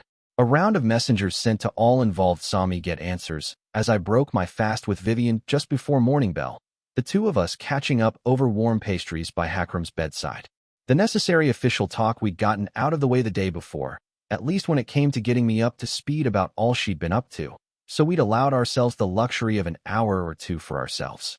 It ended up being less than that, inevitably, as the last messages came while she was on the tail end of a rant about living so close to the seat of Proceran power. If I receive another subtle yet suggestive poem from a secret admirer, I'm going to start setting the jacks after them. Vivian told me, at least halfway seriously. I'm actually pretty sure two of them actually hired the same poet to write for them because the rhymes were suspiciously similar. I answered with an amused snort. Any fishwork hooking in there? I teased. Please, she dismissed.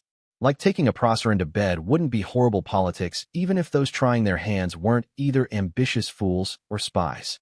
Terrible politics, I agreed, without the faintest hint of irony. I'd been taught by some very fine liars, after all, and it had truly been that to dally with Frederick, admittedly. Terrible, delightful politics that did that delicious thing with their hips. I seemed to have gotten away with it, though, so I'd not get greedy and ruin it by dallying again even if the thought was occasionally tempting. A knock at the door was followed by another messenger being allowed in, passing along a written response. Hanno had been the last to answer, not by lack of punctuality, but by being the hardest to find. His agreement to the first trial, the hunted magicians, being held half-past noon bell was dropped by Cordelia's impressively prompt one and the Lord of Malaga's slightly slower answer. So, Vivian asked, "Are we starting today?" "This afternoon," I replied. All agreed.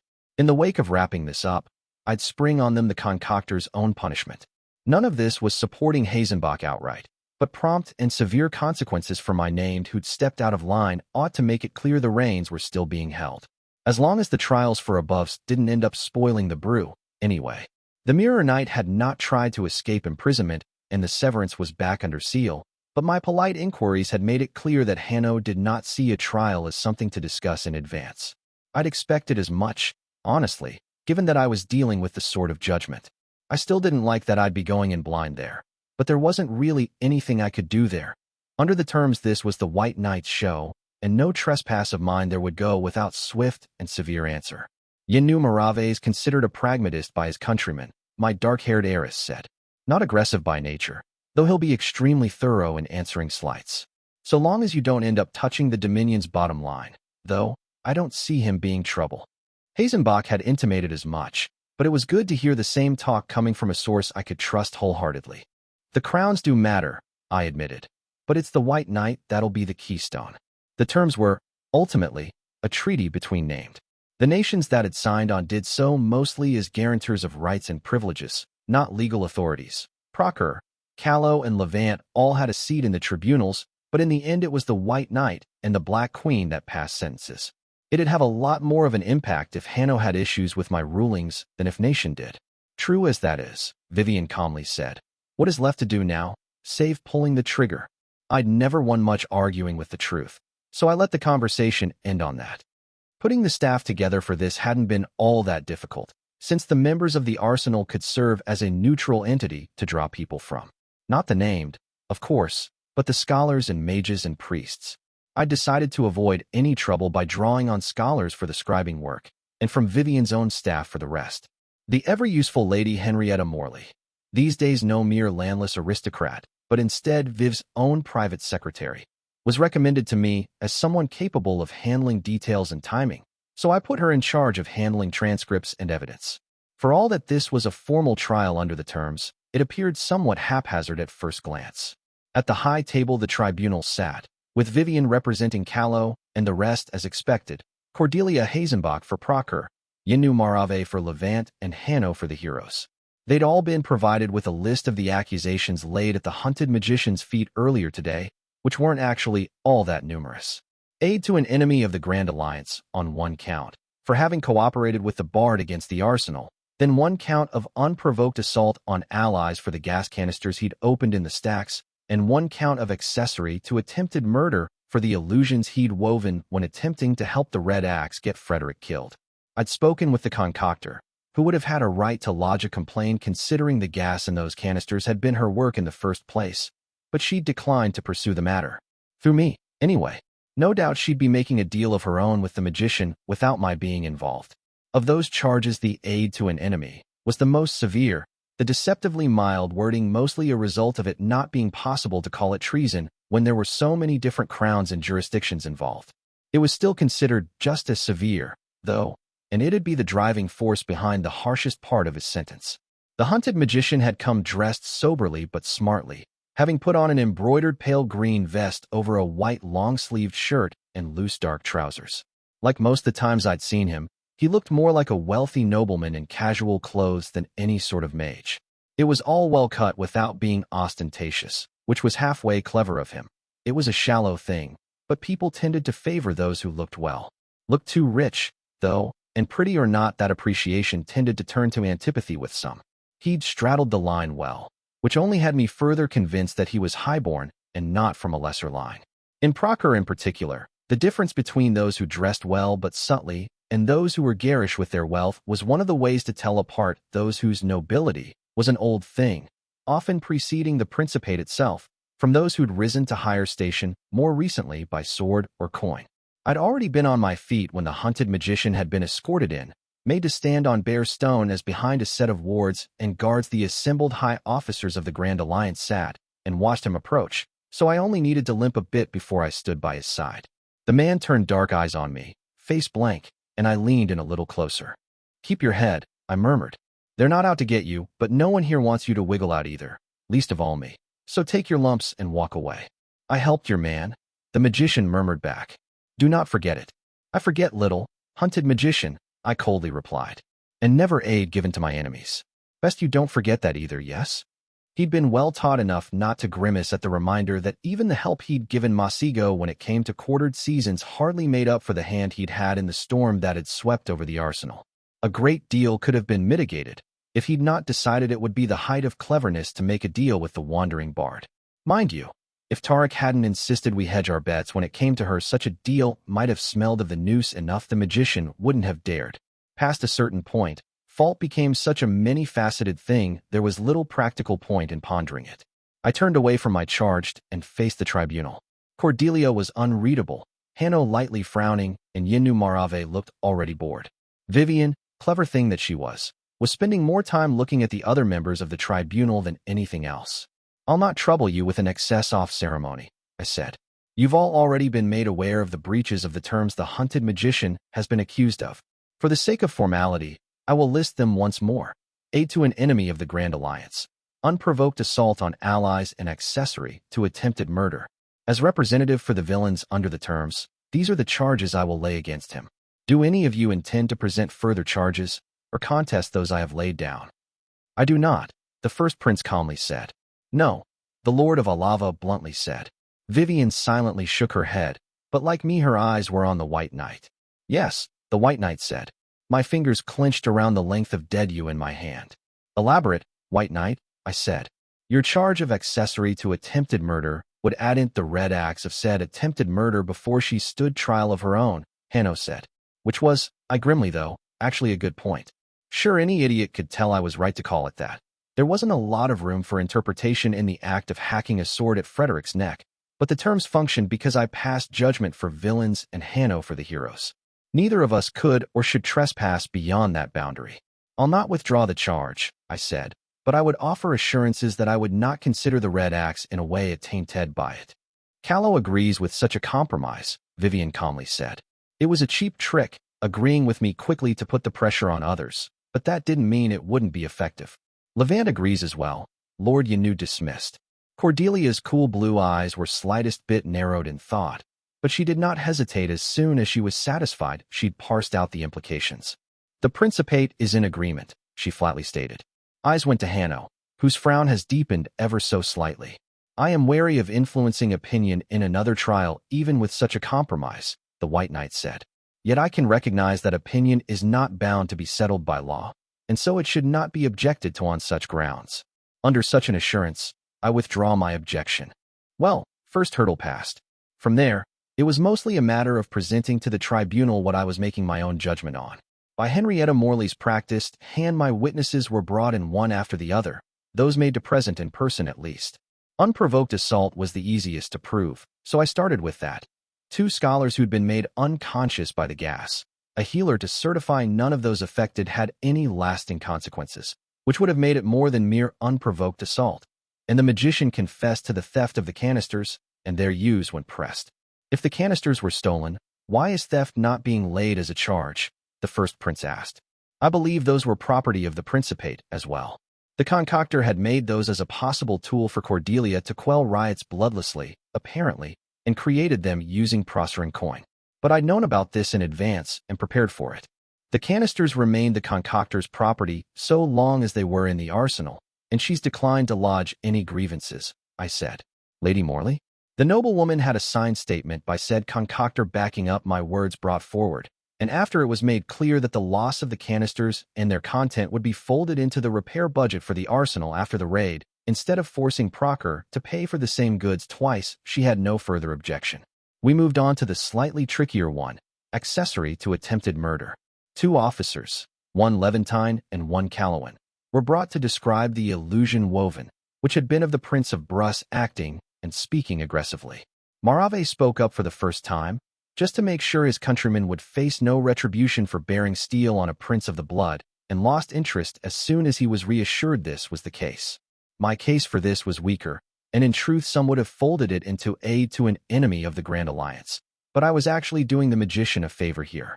By making him part of someone else's attempted murder, in this case the Red Axis, I was preventing him from being accused of having tried the same thing only on the Bard's behalf. Trying to get a Prince of the Blood and hero killed for the intercessor would warrant steep consequences, while helping a heroine in her own fumbled attempt was not quite so grave. He wasn't a fool, and he obviously knew the terms in and out. It was almost eagerly that the hunted magician confessed to an act I had only moderate proof of him having carried out. After Yinu Marave watching out for his fellow Levantines, I got no interruption, and we swiftly went on to the last of the charges. First, I want to remind you that even at this very moment the Wandering Bard has yet to be designated an enemy of the Grand Alliance, I said. It was not a breach of the terms to have dealings with her when the hunted magician did. What was a breach, however, was how information like the location and inner dealings of the arsenal, a secret location, were revealed to an outsider.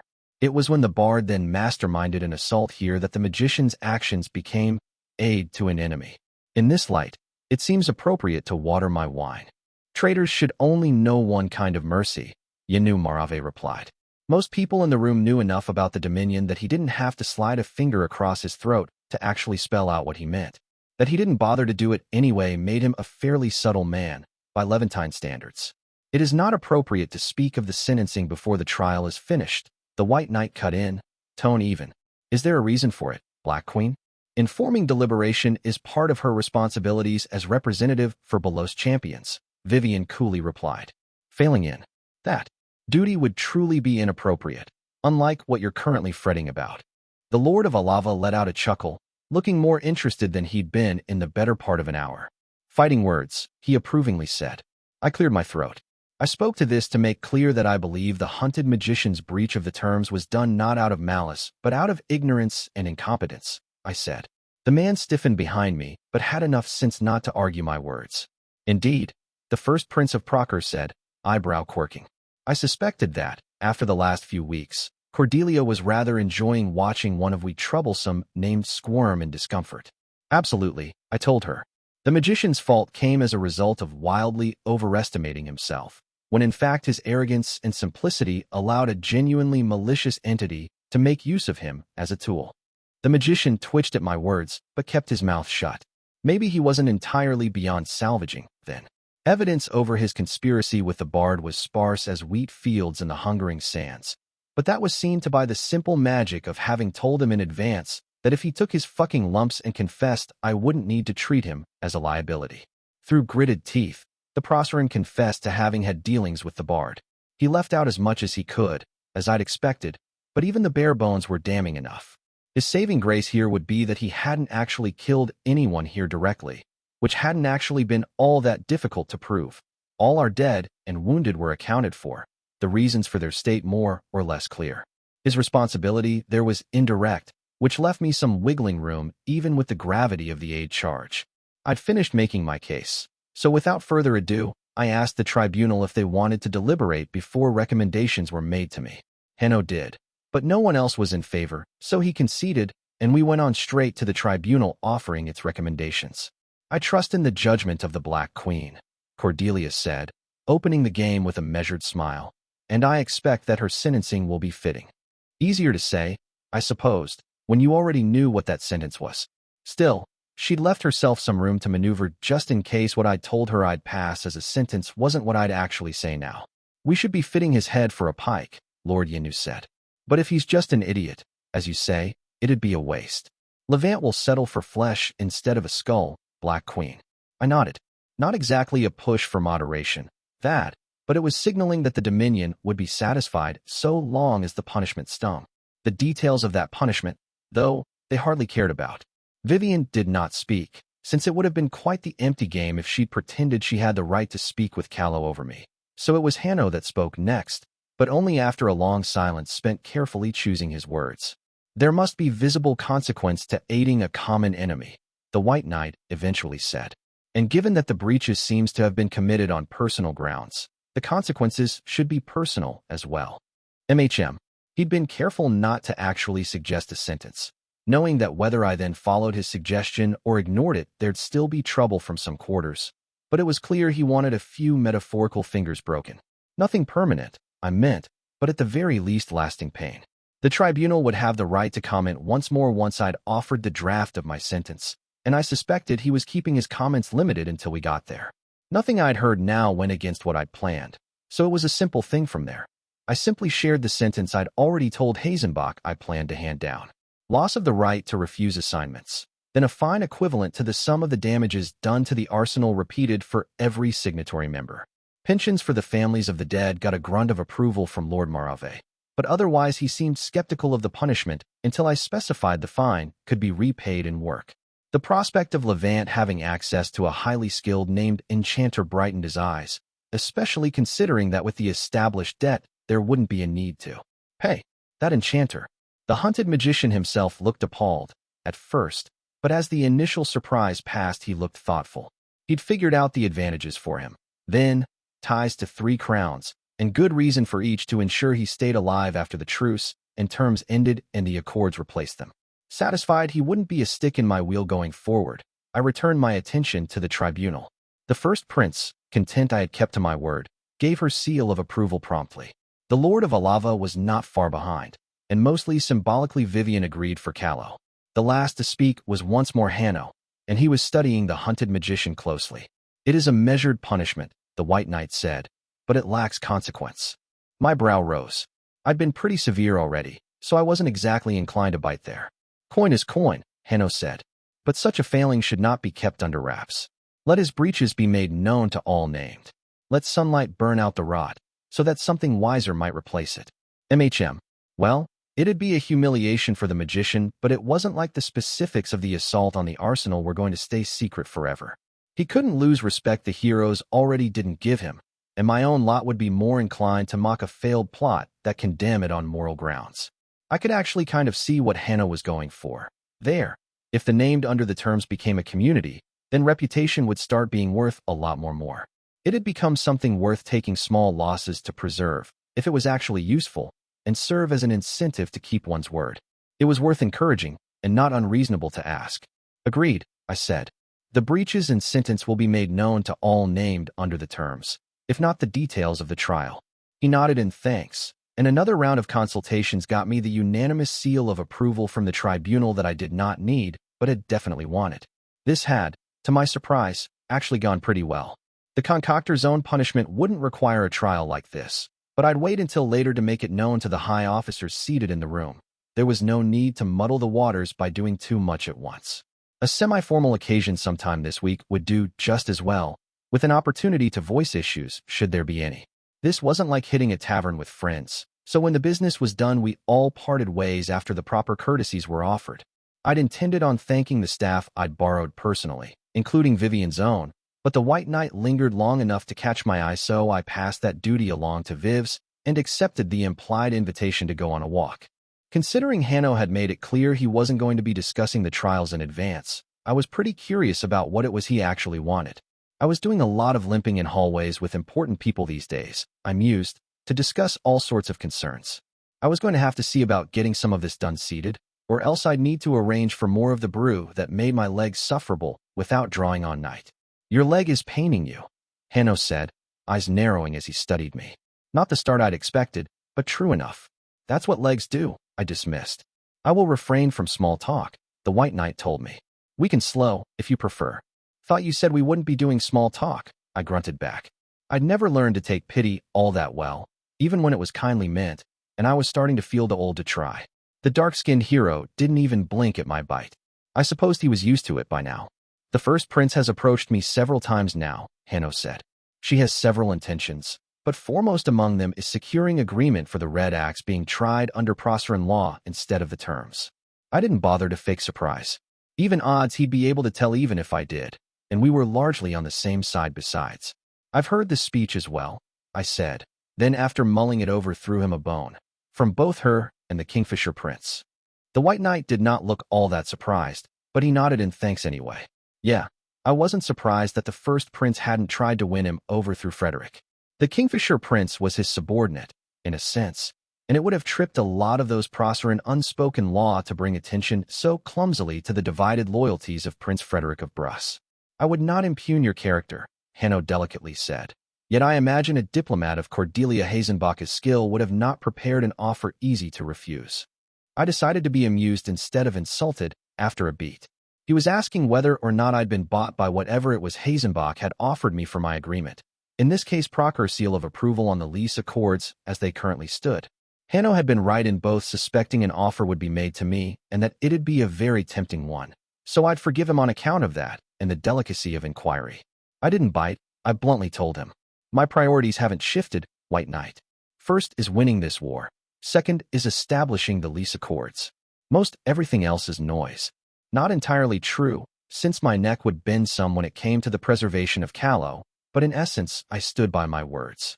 I'd rather fight this war in Procure now, even if it got ruinous to my kingdom's treasury, than on Callowan borders in a decade with fewer allies and resources to call on. It wasn't going to make me popular, but I could live with that. There was a reason my abdication was set in stone. I believed this would be the case, Hanno admitted, but I had to ask. The intensity of Procure's overtures over this worries me. It smells of desperation, and despair makes for a poor counselor. She has reason to be worried, I admitted. We both had traitors, White. If it had been only my lot, she might have been able to write it off as Belos's usual perfidy, but yours have arguably been making more trouble with her. Add to that the 3 fingers calling the Mirror Knight to heel cost you, and it doesn't paint a pretty picture. We're not looking all that reliable. And, in an ironic twist, for once it was the heroes who were looking like the problem child. Between killing villains, bleeding princes, and dabbling in coups, it had to be said that Above's champions had not come out of the last month looking pristine. My lot looked better in comparison, amusingly enough, but much as it pained me to admit it, that might not necessarily be a good thing. Villains weren't the ones bringing the trust to the table when it came to nations backing the terms. A risk had been taking on Belos's folk in large part because I was riding herd of them, and I'd shown a lot of goodwill to the leaders of Levant and Procure. That, and I'd established early on that I was perfectly willing to kill villains if they stepped out of line.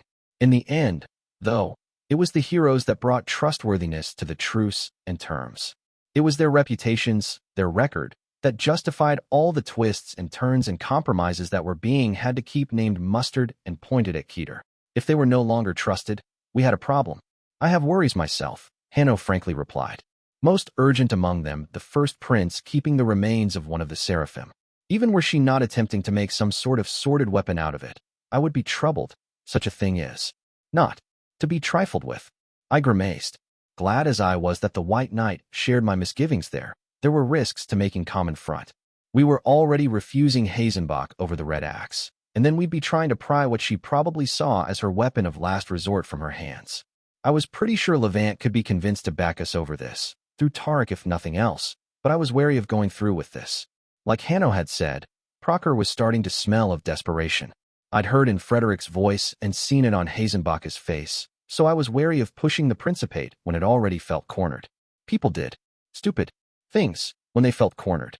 The hardest lesson I'd learned since putting on the fancy hat and eating a season had been that just because you could win a fight didn't mean you should be fighting it. There was already too much fighting going on among people who should all be on the same side. And it was like the assault on the arsenal had shone down a light on every fracture that lay at the heart of the Grand Alliance.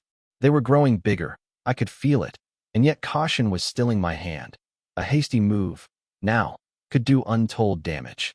And yet waiting too long will do just the same. I thought. We needed to finish those trials as soon as possible, then tie up Mercantis and the Gigantes. Gods. All this trouble, and we'd yet to even begin the goddamned war council for the actual fucking war we were fighting. Give her time, I said.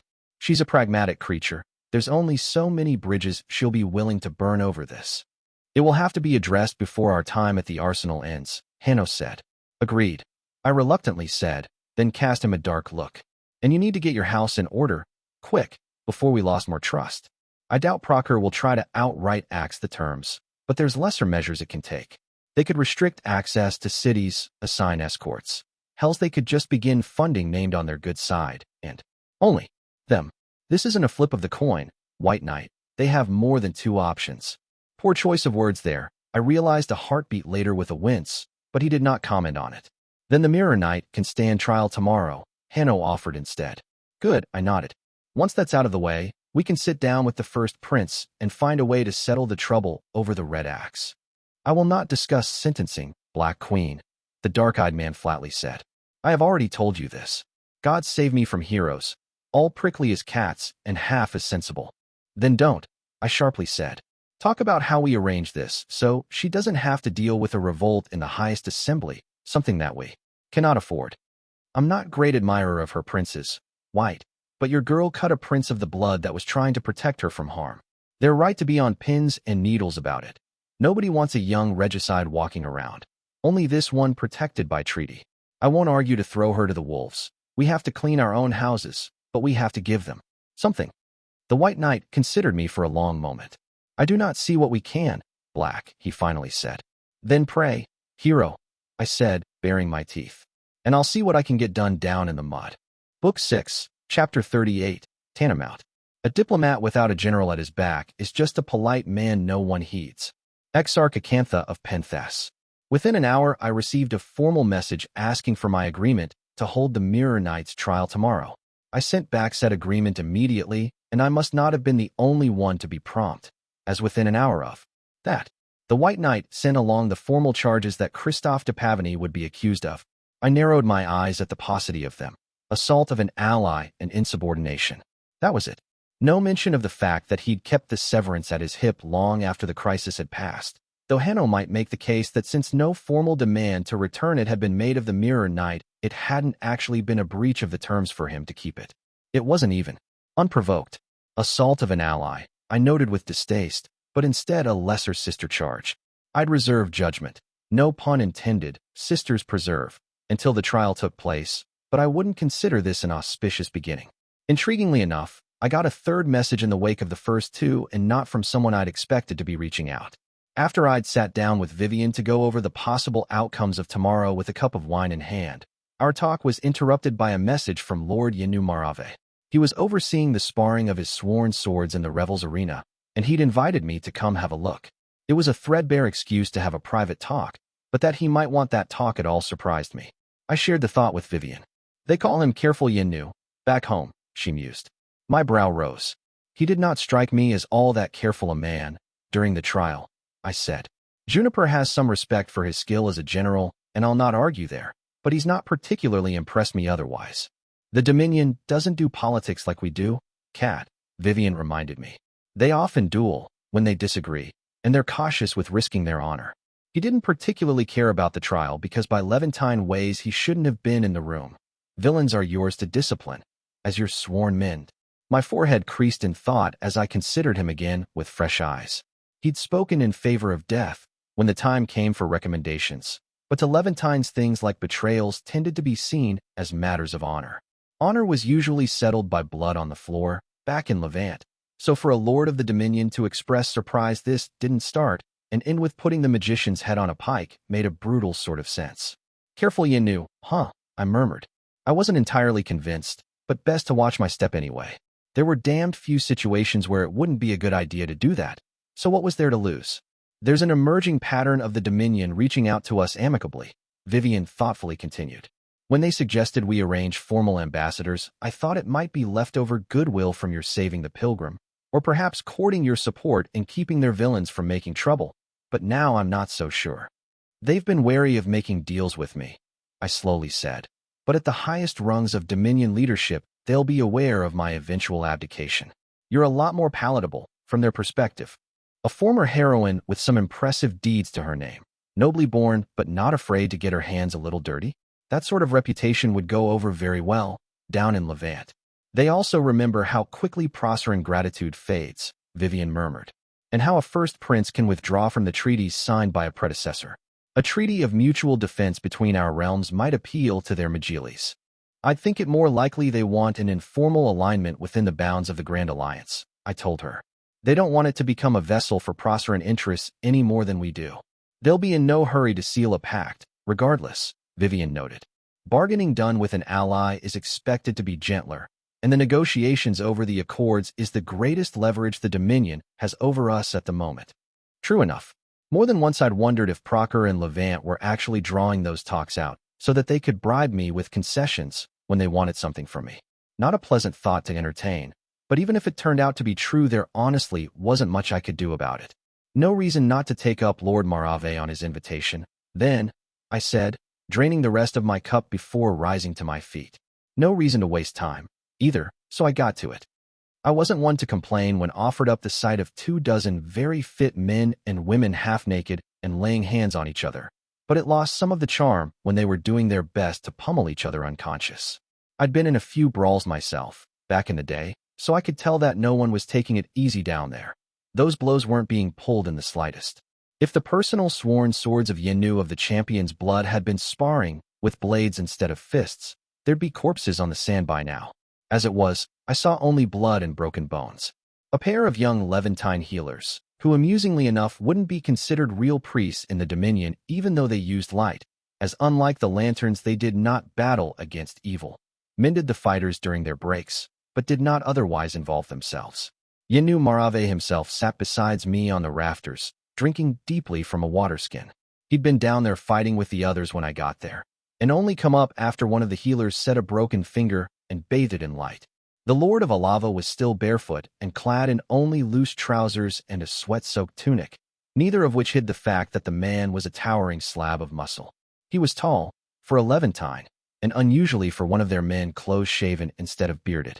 His colors were not currently on his face, but instead discreetly painted in intertwined threads around his wrist. After emptying what must have been half the skin, the Lord of Alava sighed in pleasure. "I thank you for your patience," Lord Yenu said. "I didn't send a messenger ahead to warn of my coming," I dismissed with a shrug. There'd been others up here when I first came, who'd invited me to take a seat on the bench where I still was, but they'd withdrawn when their lord came up. Now he glanced back at them meaningfully, and they reached within the leather bags at their side, fiddling with something within. A moment later, the small tingle of a ward coming down over the area passed over my skin, and I eyed the men speculatively. They wore armor, both of them, which was rare in mages aside from those in my army and the legions, and even there it was a lighter kit than that of the regulars. They might not be mages at all, though, or just practitioners with a meager gift. It did not take much to wake the ward stones the blood used. Gifts from the Gigantes, they were a wonder to behold, and one I remained deeply envious of. "Hiding stones," the Lord of Alava said, noting my interest. "We will not be heard, not even by the men carrying them." "Useful," I said. Hopefully it wasn't too obvious on my face that I'd trade the Blessed Isle for a reliable way to get those. Not that I currently owned the Blessed Isle, but that had never stopped me before. "I will not waste our time with small talk," Lord Yenu said. "We both know what this is." I hummed, inclining my head in unspoken agreement. "We're not happy with Procter having an Elamal," the tall man said. "I'm not familiar with the term," I said, "but I can guess what you're referring to." "The Angel Corpse, you have called it," Lord Yenu said. "That is the word for such a thing in Mercaden. Elamal. Huh. It had a ring to it. Less ungainly to keep mentioning, too." "Understood," I said. "I'm not happy about it either, as you already know." "I do," he said. "And the heads of 2 lines of the blood vouch that your word has weight. So now we speak. Procter is a great but dying beast, and I do not advise forcing its lair. Yet for that same reason we must act. An animal bleeding out cannot be trusted with the likes of an Elamal." He paused there, as if to invite me to speak. "I prefer the weapon scrapped," I admitted. "But I agree that no good will come out of pushing the Principate too far. The reasonable compromise would be having people of our own near it, so that it can't be used without our agreement." The tan man nodded. "I speak for the entire Majlis when I say this," Yenu Marave said. "We want the Elamal to be made a weapon of the Grand Alliance, like the Severance." "I don't see Cordelia Hazenbach going for that without assurances," I said. "At a guess, Procter keeping the most boots on the ground around it, and maybe even controlling who has access. Rubies to piglets that the first prince would cut off a finger before letting Mossy go anywhere near her angelic doomsday weapon." We'd agree to limiting bestowed access, the Lord of Alava said, by making it subject to a vote needing to be unanimous. But we want binders and lanterns there, so that we can know the nature of the threat. I will not accept our first warning being a tide of burning light on the horizon. Preaching to the choir there, I grunted back. I'd agree to limiting named under those terms as well, but I want your support in pushing for the rogue sorcerer to have a look. Roland was in that narrow category of people who were both likely to understand what they were looking at and then share that information with me. The Lord of Alava studied me closely. Agreed. If you support the same for the Forsworn Healer, he replied. I hid my surprise. The man was from Atalanta from what I recalled, not Levant, and he served up in Twilight's Pass, where no name from the Dominion had been assigned. There were Levantine troops up there, though, led by Idema of the Bandits' Blood. Might be there was a tie there that had slipped me by. There were few of my lot in Lycanese lands, and none I was close to. Either way, I had no reason to refuse his terms. Bargain struck, I replied, offering up my arm to clasp. On my honor, Yenu Marave agreed, taking the arm. Good, that tended to be reliable in Levantines. All that's left is deciding how we approach her, I said. It will have more of an impact coming from Levant, I'd say. If Callow is the one to approach her, she will sound us out and find the door closed. The Lord of Alava replied. A softer creep, yes? If she doesn't already know we're talking, I'll put up my crown for auction in Mercantis, I snorted. Besides, soft won't get this done. It needs to be made clear to her she's standing alone in this, and that her allies are not pleased. A common front, then, Lord Yenu said. Wearied comrades coming to her together. Interesting. He really didn't want to be the one to swing the sword on this, did he? Worried about the appearance of siding with a villain, or some of the undercurrents of the Dominion's own politics tying his hands.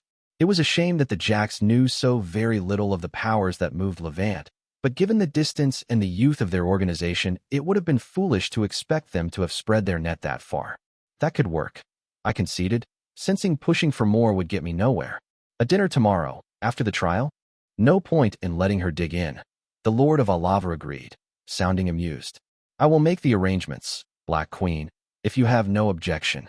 I entrust my honor to your hands, I replied, nodding. Surprise flickered across the man's face, and though he tried to hide it, the courtesy had obviously flattered him. Lord Yenu of the Champion's Blood would be less flattered if he knew I'd learned the words from the Barrow's sword, I suspected, but I had no intention of telling him. I'd expected to derive some pleasure from this, to have to hide it, but when the time came I found that I got no joy from the sight of Christophe de Pavany being pilloried. Metaphorically so, that was. Aside from being unarmed and heavily guarded, the Mirror Knight wasn't bound in any way. He still looked like a beaten dog as the Sword of Judgment briskly went through the charges laid against him, face bleak as he remained silent and less spoken to. No one wanted to drag more name directly into this, so the testimony of heroes had been offered in written form instead, and the entire affair took no more than a quarter hour. The White Knight made his case methodically, laying no accusation that could not be proven and justifying his charge of assault on an ally instead of unprovoked assault on an ally by specifying that there'd been some fighting between heroes and that he himself had not done as much as he could have to prevent violence from erupting. It'd keep the Mirror Knight from more severe consequences, but even as I watched the first prince's face subtly harden, I decided it had been a strategic mistake on Hanno's part. Admitting to heroes brawling amongst each other only helped make them seem less reliable in Hazenbach's eyes, damningly enough not without reason. That my own lot was looking better in comparison was darkly amusing, considering they tended to be significantly worse people. They were, however, much better at hiding their misdeeds. The most fire that was squeezed out of the Mirror Knight was when he was probed over his reasons to have acted in such a manner by the first prince. I sought only to prevent the scapegoating and execution of a chosen, Christophe said, voice defiant. I took the wrong path in seeking this, I'll not deny it, but the intention itself I will not apologize for. Cordelia warmly thanked him for his candor with a smile, and he looked both surprised and rather charmed. I wasn't fooled myself. I knew that glint in her eye, as it was cousin to one that had often gleamed in my own. The first Prince of Procer was looking at a heavens-ordained victor, still insisting even now that his own half-baked sense of justice should trump laws and treaties, and finding indignation rising within her. I suppressed a wince. Those two senses had probably done as much damage as the rest of this trial put together. Now she had to be asking herself how many heroes like Christophe de Pavany there were, for each one like the White Knight. I could only begin to imagine her horror at the thought of that sort of strength and ignorance bolstering the position of some highest assembly cutthroat. With the charges fully presented and little doubt left as to the truthfulness of them, Hanno asked if the tribunal wanted to deliberate. I was still gauging the risk of being seen as overstepping if I pushed for that when the first prince voted in favor. I quickly added my vote to the tally, and the Lord of Alava belatedly voted that way as well, looking more curious than anything else. With a majority secured, the Mirror Knight was sent out of the room to a nearby one where he could wait until deliberations were finished, and within moments of his departure, Arsenal mages put a privacy ward over the room. Cordelia opened the dance without being coy about it, much to my pleasure. Before punishment is decided by the White Knight, I have relevant facts to present to the tribunal, the first prince said. By our own rules of procedure, these cannot be charges, Hanno told her. They are not, Lord White, she calmly replied. If I may. The dark-skinned knight nodded.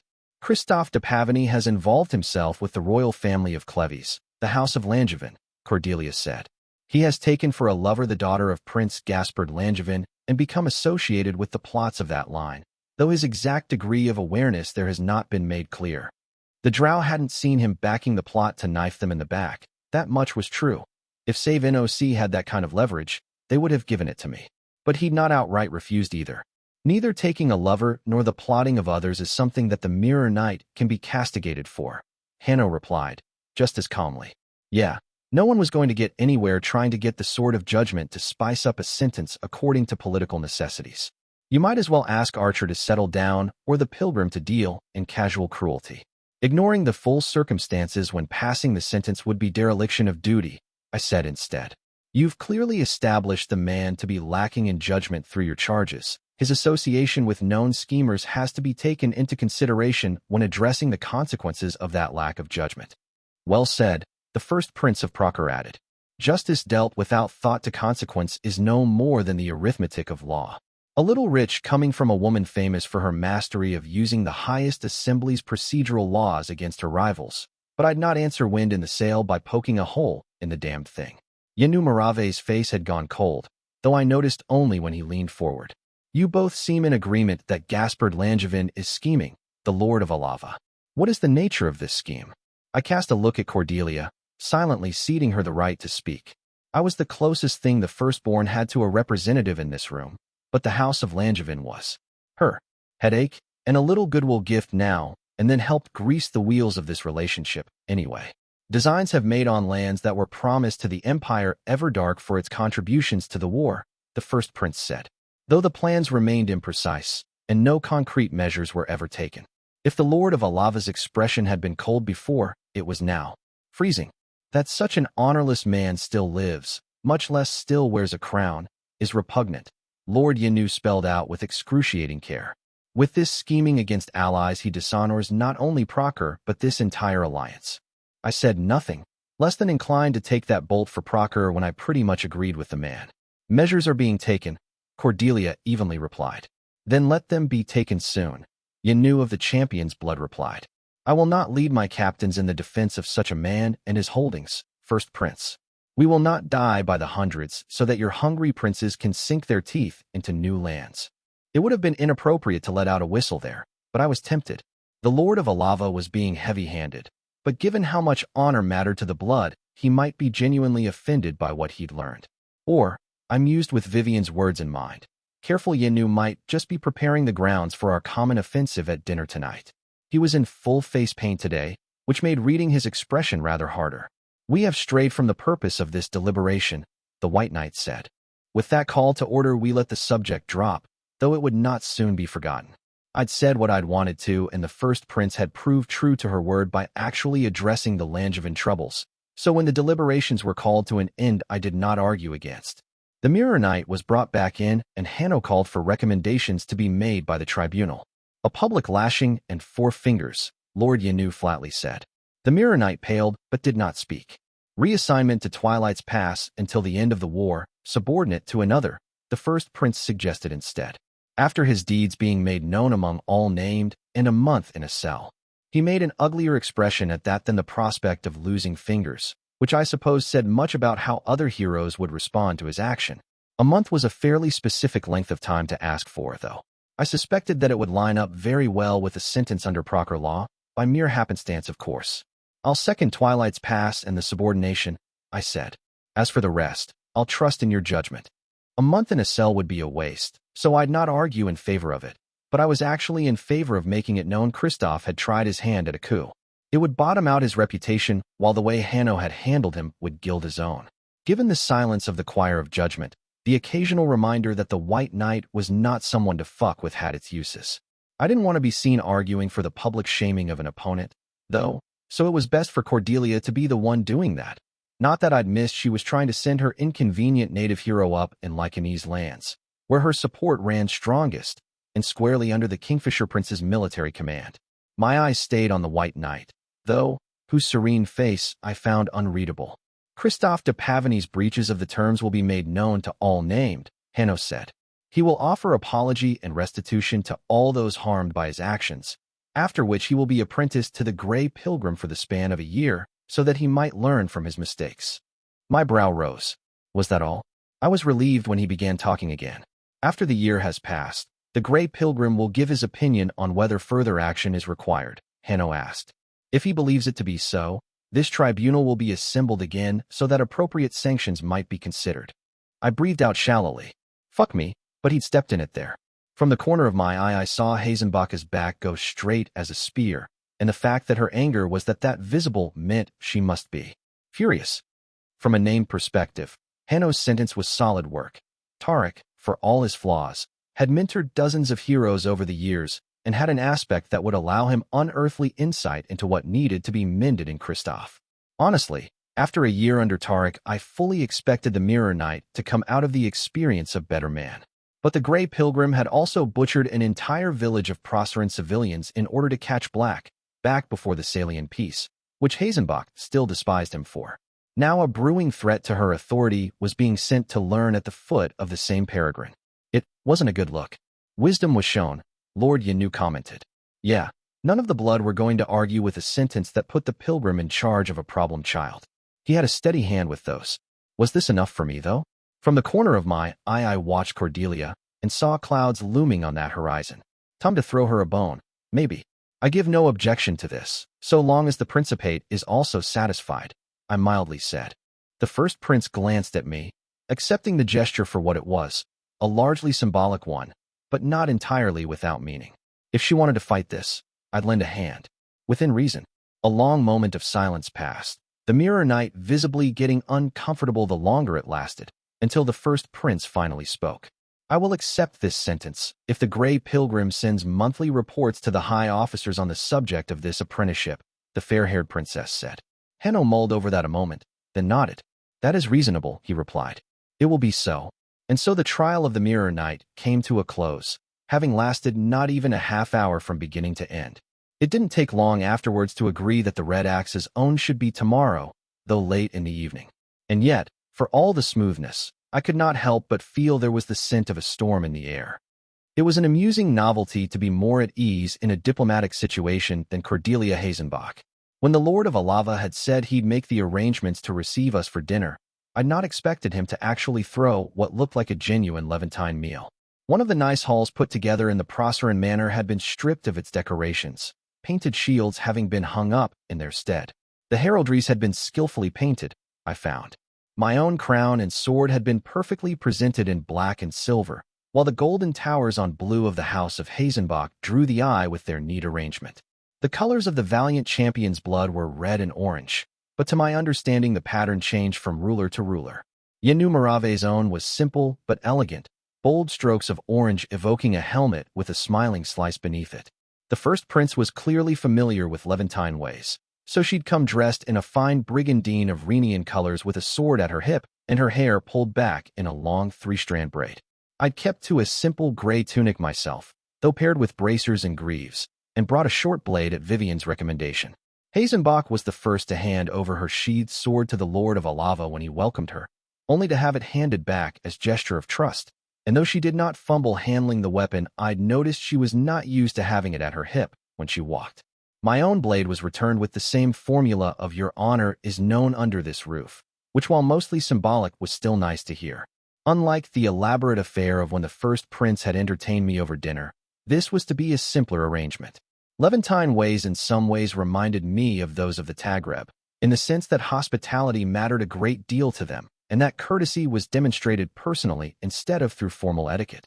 It was an honor, for example, that there would be only the three of us at the table and no servants to pour or serve.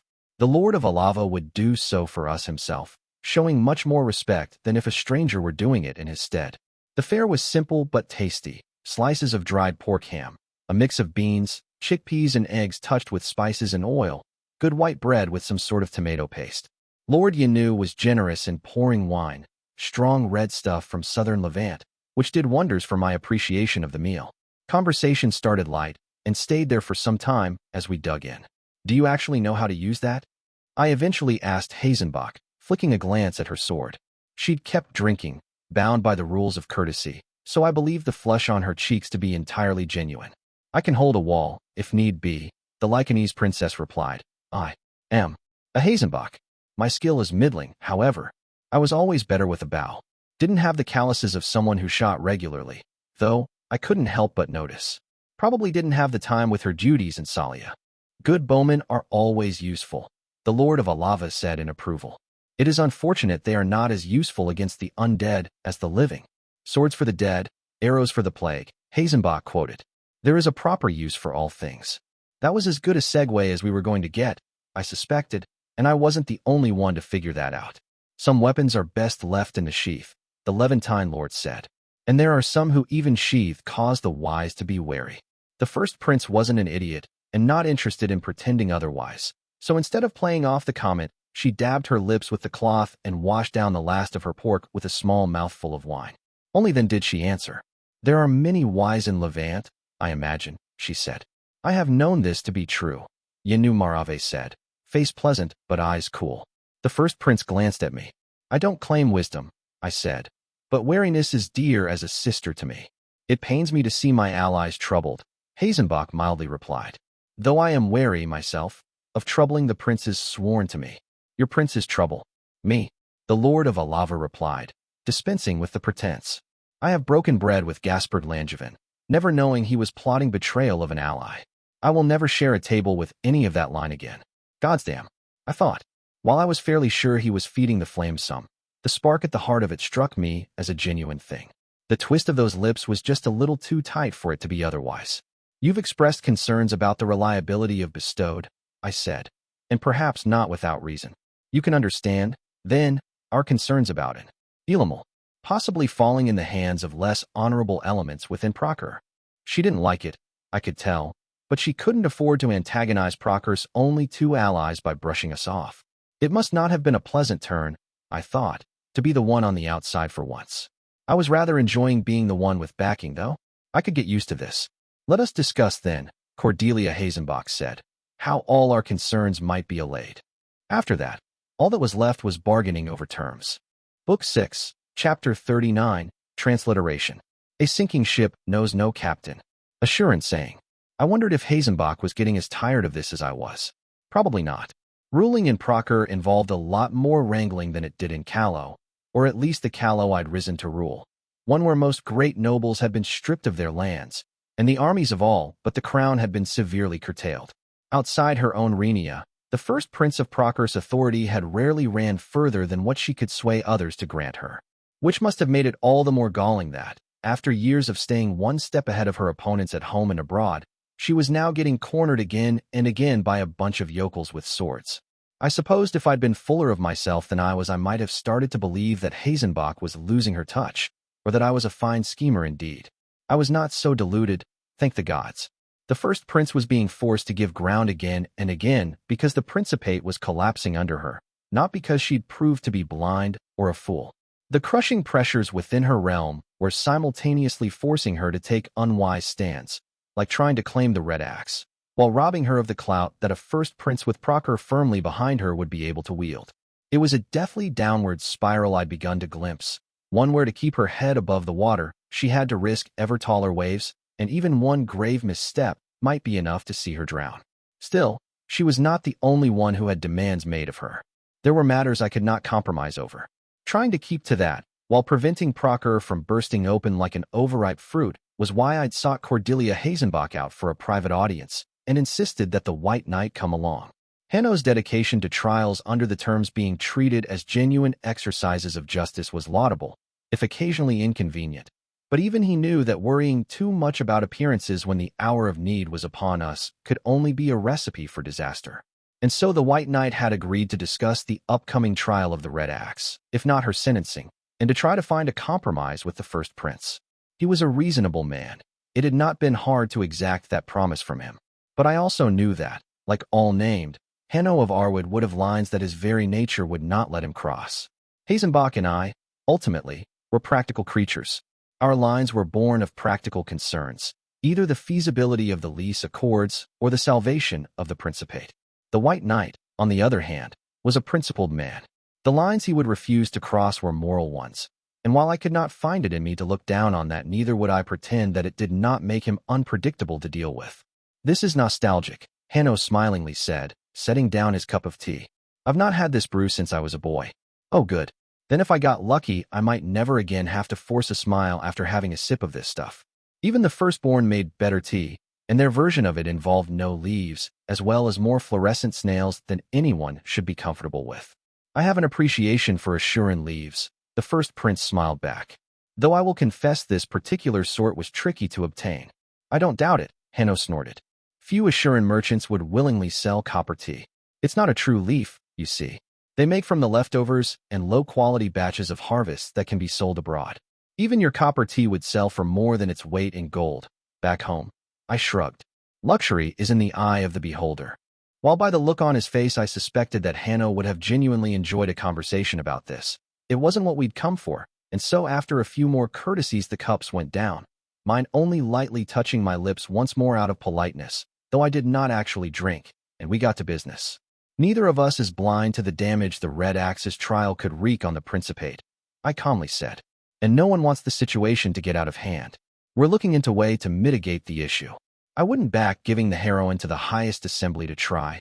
Even the series of recent diplomatic reverses Procker had suffered weren't enough to get me to consider such a thing, but I'd meant it when I'd told Hanno that Hazenbach needed to be given something.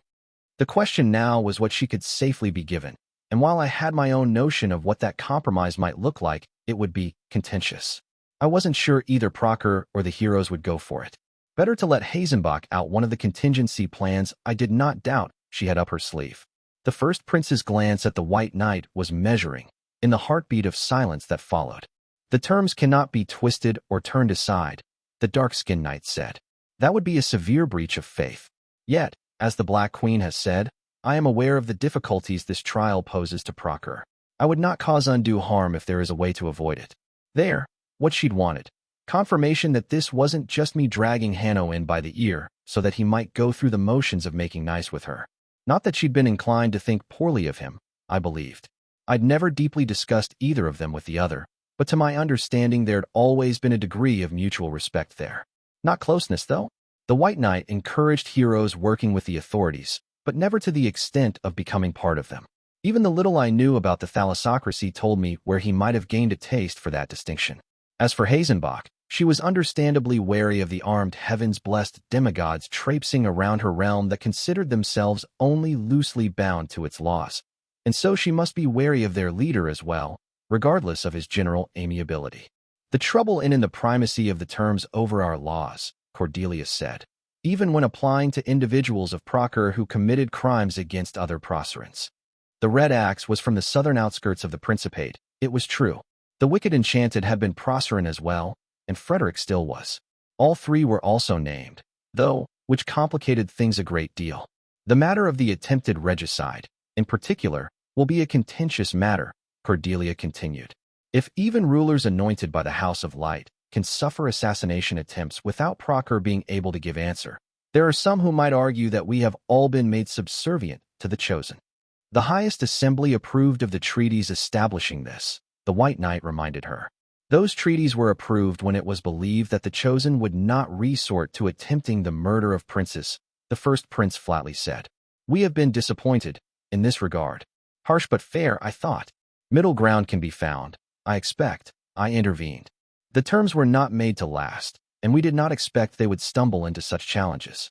It'll require everyone to bend a little more than they'd like, but that's the nature of compromise.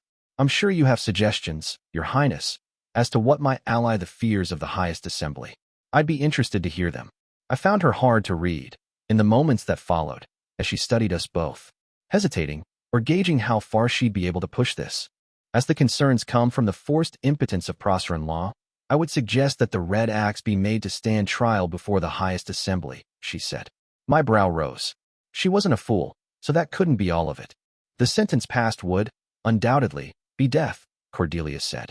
Its application could be suspended, however, until she has also stood trial under the terms. Ah, there it was. If both Proctor and the White Knight condemned the Red Axe to death, who was to say what sentence was being carried out when the blade was swung? If Hanno did the deed, or a Prosser an executioner, then the balance would be made to swing either way. But there was a candidate to keep the weights even, as it were. You'd make Prince Frederick do it, I quietly said, since he straddles both worlds. That way everyone can go home with a win to tell their people about. It'd eat up the man inside, though, I thought. He'd wanted to avoid taking her life. But while I liked Frederick Goethel, his peace of mind was not worth what it would cost. A compromise I could live with, I said. Some of the more paranoid among my charges would smell a rat, but with the Red Axe dead at the hand of the same hero she tried to kill, I shouldn't get too much pushback. There would be some who'd have wanted me to bleed the heroes dry over this, but they'd be few and not popular among our kind. The likes of the Headhunter and the Red Knight were powerful, but usually without many allies. What is being suggested, the White Knight coldly said, is not just. My fingers clenched under the table. Hanno's face had gone hard as stone. I will not promise a sentence or an executioner before a trial has been held, the White Knight said. This is not a compromise. It is a perversion of the oaths we all swore. It does not matter what the Red Axe has done. She has rights under the terms, and among these is a fair trial. A steady look was fixed onto the both of us. What you are speaking of, he slowly said, is not a fair trial. And that was that, wasn't it? As far as he was concerned, that settled the matter. And for all that Hanno had gone cold, I thought, the look on Cordelia's face was no warmer. Compromise requires both sides to give, Lord White, the first Prince of Proctor said, frigidly polite. There is no justice to be found in denying the rights of one to safeguard those of another. The sword of judgment evenly replied. All that is accomplished is the shifting around of injustice. If a right is abused, then the abuser is no longer deserving of it, the first prince said. Else it becomes a tool of oppression. A little rich coming from a princess of Proctor, that, but most of the time I still liked that lot better than above's, so I'd let it slide. At 19 the scene unfolding before me would have me giddy. The Principate and heroes, both bitter enemies of mine, were at each other's throat. But years had passed, and these days I had too much use for both to be glad of this. A mechanism has been established to deal with such abuses, the White Knight bluntly said. It has yet to fail, in my eyes, and so your treatment of it strikes me as unwarranted. He wasn't going to give an inch on this, I sensed. It just wasn't in his nature to give that inch over something like this, when he knew himself in the right and all those involved had taken the oaths with open eyes. And gods, part of me agreed with him. The fucking Principate was quick to cry foul about the rights of its peoples being trampled these days, but that conscience had been nowhere in sight when it had been Calawan freedoms on the line. And even now that half the continent had gathered to keep it from burning, still it insisted on throwing tantrums over gift horses, never mind looking them in the mouth. Hanno was looking after his own, people whose calling and service he respected and honored, and aside from all the greater considerations, he simply wasn't going to dent his principles over something like princes being uneasy. The White Knight did not believe it his charge to soothe princes, and so he'd not sacrifice things that he did consider his charge in order to do so. It was a fair way of looking at it, if you were a hero. I wasn't, though. I'd been one of below since age 16, and more importantly, these days I was a queen. So while the White Knight wasn't wrong, I did not believe that the first prince was either. She wasn't throwing a fit over this for pleasure, or even for principle. If Hasenbach's objections to this were personal in nature, she would have stowed them away by now. This wasn't a winning fight for her, and the fact that she was still picking it anyway meant that she was afraid of what would ensue if she didn't. More afraid than of the consequences of the mess before my eyes, too, which was more than a little worrying. If the first prince was coming out swinging this hard, then at a guess I'd say word about Frederick being bled had already leaked to the assembly. There'd be pressure at her back to do something about this. And while I doubted that unseating her was in the cards, there were other ways this could all go to the hells. If southern principalities started ignoring her orders because they no longer believed her to be a worthy leader for Procure, the Grand Alliance was in trouble. Weakened as it was, the Principate was still the main source of coin and goods for the war effort, and those sure as fuck weren't coming from the war-ravaged north. And while it might have been years since Black torched the Heartlands, those lands had never truly been allowed to recover. Continued conscription, high taxes, and rationing meant some of the richest lands in Procure had never actually gotten back to their old prosperity. No, Hazenbach wasn't worrying about things like authority and legitimacy because she was some overproud highborn twit. She was worried about those things because if she lost them, then Procure might start coming apart at the seams. If she didn't come through for her princes, if she damaged their privileges and all the while made heavy demands of them, then why should they keep listening to her? Especially if she lacked the means to force them to. Sentimentality had me on Hanno's side, but sentiment had to be left at door in matters like these. The needs of the queen took the victory once more, as Acua might have said. And if these two weren't going to reach a compromise by themselves, if there was no pretty stainless solution to be had, then all that was left was the cheap tricks that had been my trade since long before I put on a crown. Procure could be allowed to dispose of the body as it wishes, at least, I said, and sighed when Hanno began to respond. In the eventuality that there is a body, yes, not to make assurances either way. But if there is a corpse, White Knight, can it not at least be ceded to the highest assembly?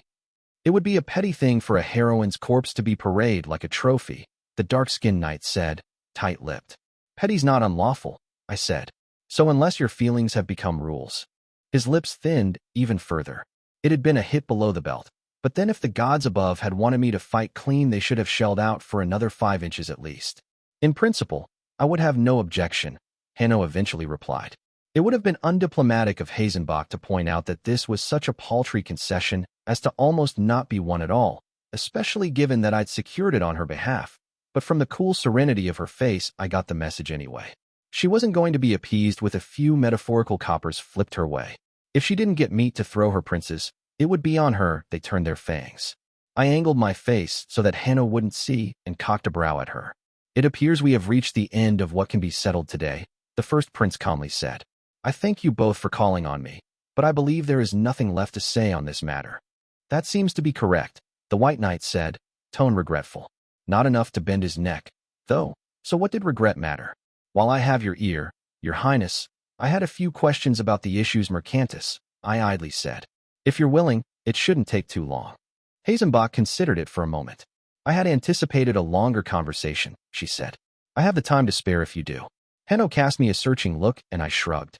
He and I had already talked about mercantis some, and he'd made a suggestion I was warming to, sending the painted knife's band there to keep the merchants honest, but named arm twisting was only a small part of the matter, and he had little to do with the rest.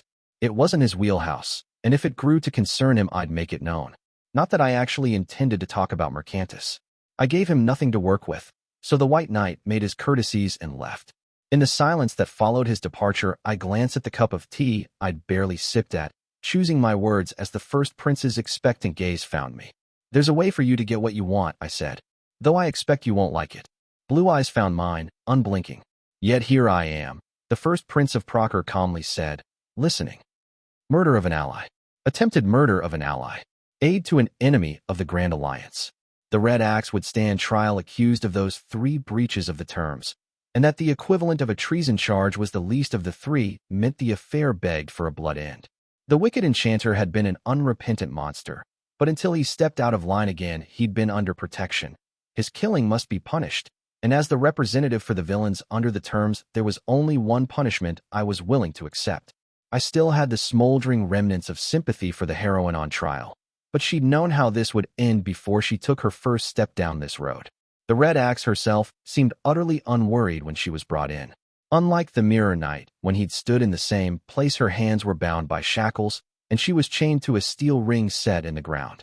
Masigo and Roland had personally traced the wards that would keep her out of the back half of the room should she get free, though it was a lot more likely that the crossbowmen and armed guards surrounding her would get to it first. It would have been counterproductive to gag her, I knew, but as I looked at her calmly expectant expression, I found I itched to have it done anyway. There were few things more dangerous in life than someone with nothing left to lose.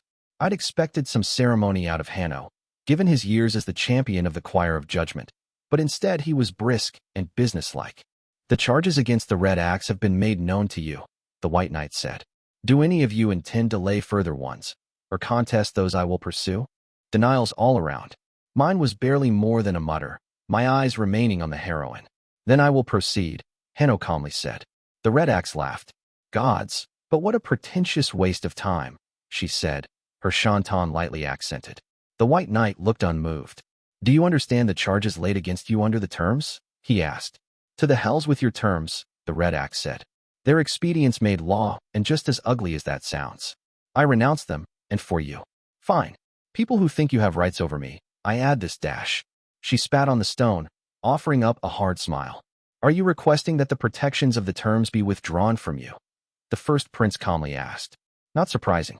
Hazenbach would definitely try to get her hands on the heroine outright, if she could at this late hour, regardless of any deal she and I had made. What I'd offered was barely palatable, while this would smack to her of a clean win. Wouldn't work, of course. I wasn't a fucking idiot, so I told Hanno of my conversation with the Red Axe and made sure he spoke with her as well. Whether she desires this now or not is irrelevant, the White Knight said. She agreed to the terms as made understood to her by the archer and had not renounced them when she committed the breaches for which she is now being charged. Your rules never meant a thing to me. Sort of what? These days, I ask, the Red Axe said. Not judgment, and nothing I see in this room makes for a good replacement. That your word means little does not mean you are exempt from holding it, Hanno replied without batting an eye. Cordelia glanced at me, but there wasn't a lot of hope on her face, and I didn't add any with my own bland expression.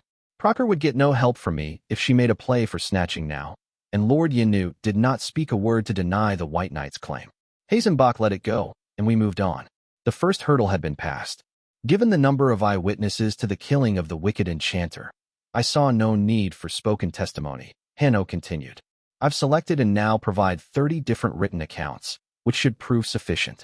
If there are any doubts among the tribunal, there are more that can be sent for. I'd already read some of those parchments and the facts were not in doubt, so I offered the writing only a few looks before setting it aside. I confess, the Red Axe said. A moment of silence. Eyes went to the heroine, which only seemed to encourage her. I confess I put down a monster, she said. That I killed a rapist, a murder, and something worse. I confess. I would have made it slower if I could, that dash. Guards, please silence the accused until she is called on to speak again, Hanno said. Spells wouldn't work on her, so it was a gag they had to use. She fought them, and the sight sickened my stomach. All those men in armor around a girl, alone and unarmed and tied up. Named, I reminded myself. One who'd done things that might yet kill thousands, in full knowledge of the risks. The White Knight continued to make his case, as if never interrupted. The Kingfisher Prince's personal testimony was a written one, as he'd declined to stand before the tribunal, but witnesses among my soldiers and the Levantines gave damning account of the attack on the Prince of Bruss. The sinister physician came in to speak as to how dangerous the wound had been and was followed up by 2 priests who'd handled the later parts of Frederick's recovery. With attempted murder of an ally solidly grounded in proof, it was aid to an enemy that was approached. Proof was difficult to establish when it came to the bard, and while I recounted my conversation with the Red Axe, it wouldn't be enough to damn her. Fortunately for Hanno, once relieved of her gag, she was eager enough to handle that herself. You want to accuse me of working with the wandering bard, she said, amused. It's a crime now, is it? I didn't. She worked with me. The Red Axe shrugged. I wasn't tricked, if that's the story you want to spin, she said. I knew what I wanted, and she wanted me to get it too. None of what she told me was even a secret. It was just names and places, that's all. To be clear, you admit to collaboration with the wandering bard? Hanno asked. She talked, and I listened, she said. Sometimes I talk too. Call that whatever you will.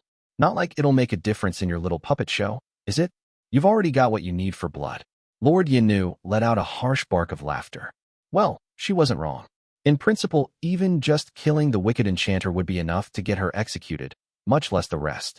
With yet another confession on the record, the trial was effectively at an end. Hanno asked us if we wanted to deliberate, but there were no takers. Recommendations followed. Death, the Lord of Alava said. Death, the first Prince of Proctor said. Death, I echoed. The Red Axe mockingly laughed. She'd not been gagged. I suppose because of discomfort at the idea of ordering this woman's death without letting her speak in answer to it. Half the world clamored for her death, she said. What an eulogy that will make. She wanted, I felt, someone to answer her. To engage. This was the culmination of her story, wasn't it? The moment where she was sent to her death because of her principles, where defiant and dry-eyed, she cursed the wicked kings doing her wrong. But no one answered. Because to the rest of us the Red Axe wasn't a righteous heroine about to shame us for our misdeeds. She was the woman who'd endangered one of the treaties keeping the dead king from winning this war and sweeping over Calernia in a tide of death. No one here was enjoying this, I thought, but ashamed. No, we were a long way from that. So instead of a cruel jest or a justification, as she would have gotten in a story, the Red Axe got silence, and then Hanno passing her sentence. Death, the White Knight echoed. By beheading, to be carried out by my own hand tomorrow at morning bell. The accused will be granted a night to make her peace with the gods above, but kept detained until then. Pathetic, the Red Axe said. You're all dash. Hanno called for her to be gagged again, and as soon as it was done asked for the comments from the tribunal. Lord Yanu agreed, sounding largely indifferent, but when it was my turn to speak I had more to say. I am satisfied with death, I said, but today's proceedings should be put under seal instead of made known. On what grounds? Hanno frowned. On the grounds that the details of this will make it known to every name that has issued with the terms that they've got an ally they can plot with, I said. The Wandering Bard is to be declared an enemy of the Grand Alliance regardless, the White Knight said. What is there to hide? That the Bard is after the terms themselves, instead of the ringleader of a plot against the Arsenal, I said. If she just helped thrash the Arsenal, no one will see her as an ally. If this was all a plot against the terms, though, that's a banner, and those always gather people. The White Knight cast a look at the other two members of the tribunal, who did not seem to object. I could see him weigh the costs of refusal here, and then decided it wasn't worth it. Agreed, the White Knight said. I am satisfied, the first prince calmly said. The Red Axe, even gagged, was laughing convulsively. People did get more perceptive when standing in the shadow of their gallows. Had she figured it all out? Or just that Cordelia and I were acting in concert? Didn't matter, I thought. It was already too late. I'd not slept well, even with Indrani sharing my bed, and rose early. I left Archer to sleep and slipped on my clothes, learning when I limped to an early breakfast that it was just shortly past early bell. There were still about 3 hours left before the execution happened. I asked for porridge, the bland but filling kind that remained a Legion staple to this day, and silently sipped at an herbal infusion that had soothed my leg. It was an odd mood that had taken hold of me, but I did not fight it. It had passed soon enough, I knew, and I owed it to the woman I was about to see killed to at least look what I was doing in the eye. I ended up wandering away afterwards, eventually coming up where the killing was to be done. These were not, I thought, awe-inspiring grounds. More abattoir than gallows, a stretch of naked stone, an executioner's block, and a few seats on raised platforms. Yet for all the bare-bone nature of the place, I found it carried a sort of cold, impersonal dread to it. Not unlike the terms themselves, if one chose to look at it that way. The mantle of woe pulled tight against me. Hood up. I tucked myself away in a shadowed nook and lit a pipe. A stream of wakeleaf gently rose, and I allowed my thoughts to drift. I wasn't sure how long I stayed like that, absorbed in my silence. But when the sound of steel and leather boots reached my ear, I did not need to guess who it was that had come. There were too many guards for it to be anyone but Cordelia Hazenbach. She approached me without escort, and I flicked her a look from beneath the hood. She dressed in dark colors today, if not outright black. They did not suit her well, but cosmetics and jewelry hid the fact decently enough. She came to stand by my side, reflecting my silence with her own. I'd worn no crown, and she only a simple circlet of white gold. My eyes were on the block, and without turning I somehow knew so were hers. She is right about one thing, at least, Hazenbach murmured. It has been an ugly affair. I breathed out smoke, letting it rise in curls. It was a calming sight, familiar. I've made a lot of ugly choices over the years, I said. I believed them necessary when I made them. More often than not they truly were. It is the exceptions that stay with you, the first prince said. 100 victories will fade, but that soul-stinging defeat will sink its hooks. I smiled bitterly. Can't save everyone, I said. And if you try to, usually you don't even get to save most. Knock, Ratface, Farrier, and Kindle. There was always a price to trying to make a change. And keeping it standing, when it got done, oh, that was even costlier. Duty is a bed of thorns, Cordelia quietly said. But someone must lie in it. Oh, there's not enough kindness left in me to flinch at this, I don't think, I mused. I was just wondering at how things change over the years. How so? The first 2 lives I ever took were those of a rapist, I said. And his accomplice. She said nothing. I wonder if I'm still the one holding the knife, I murmured. Or if another role does not suit me better these days. There was a word for those who protected the likes of the first man I'd ever killed. Accomplice. The silence held until the room began to fill with the few dignitaries who needed to be there. The red axe was brought in after the White Knight had already stepped up to the block, a long sword at his hip. She wore only a brown shift, walking barefoot, and though escorted to the fore, she went freely. Unafraid. The White Knight gestured for her to kneel, but she refused. On my feet, the red axe said. To the end on my feet. The White Knight slowly nodded. The heroine turned towards us, gaze lingering on my hooded and smoking figure besides the first prince's dark-clad paleness. I go with all my accounts settled, the red axe said, and no regrets. She did not close her eye, even when the blade went through her neck with a flash of light. A clean cut, made that way by the searing light on the edge of the blade. She wouldn't have felt a thing. The head fell, neck burned on both ends, and the body toppled. Henno caught her and laid her down, unclasping his cloak and laying it over the corpse. His expression was tight as he rose to his feet, eyes searching for Hazenbach and finding her. His stride was quick. The corpse is now passed into the custody of the Principate, as was asked, he stiffly said. We thank you for the courtesy, the first prince replied. He grimaced. What will you do with it, he asked. That is no longer your concern. Hazenbach's tone was not harsh, but neither was it one that would suffer further questioning. The White Knight's eyes went to me, but I did not meet them. I breathed in the smoke, spewed it out, and waited until he'd left. The room slowly emptied, in the end leaving only the first prince and her guards along with me. Leaning on my staff, I limped up to the body veiled by the White Knight's cloak, Hazenbach keeping pace with me. I laid down a hand on it and hummed. Yes, it could be done. Step back, if you don't want to leave the room, I said. It won't be easy work raising her coherent enough to stand trial before the highest assembly. Book 6, Chapter 40, Campaign. A war is not always won with daring, but it is always lost without. Florian Gothel, Princess of Bruss. When the first prince left the arsenal, it would be with a talking corpse in a locked box. The work on my end was done, and it had been exhausting enough that I slept fitfully for a few hours after returning to my rooms. Archer kept watch and intercepted messages and reports before they could reach me.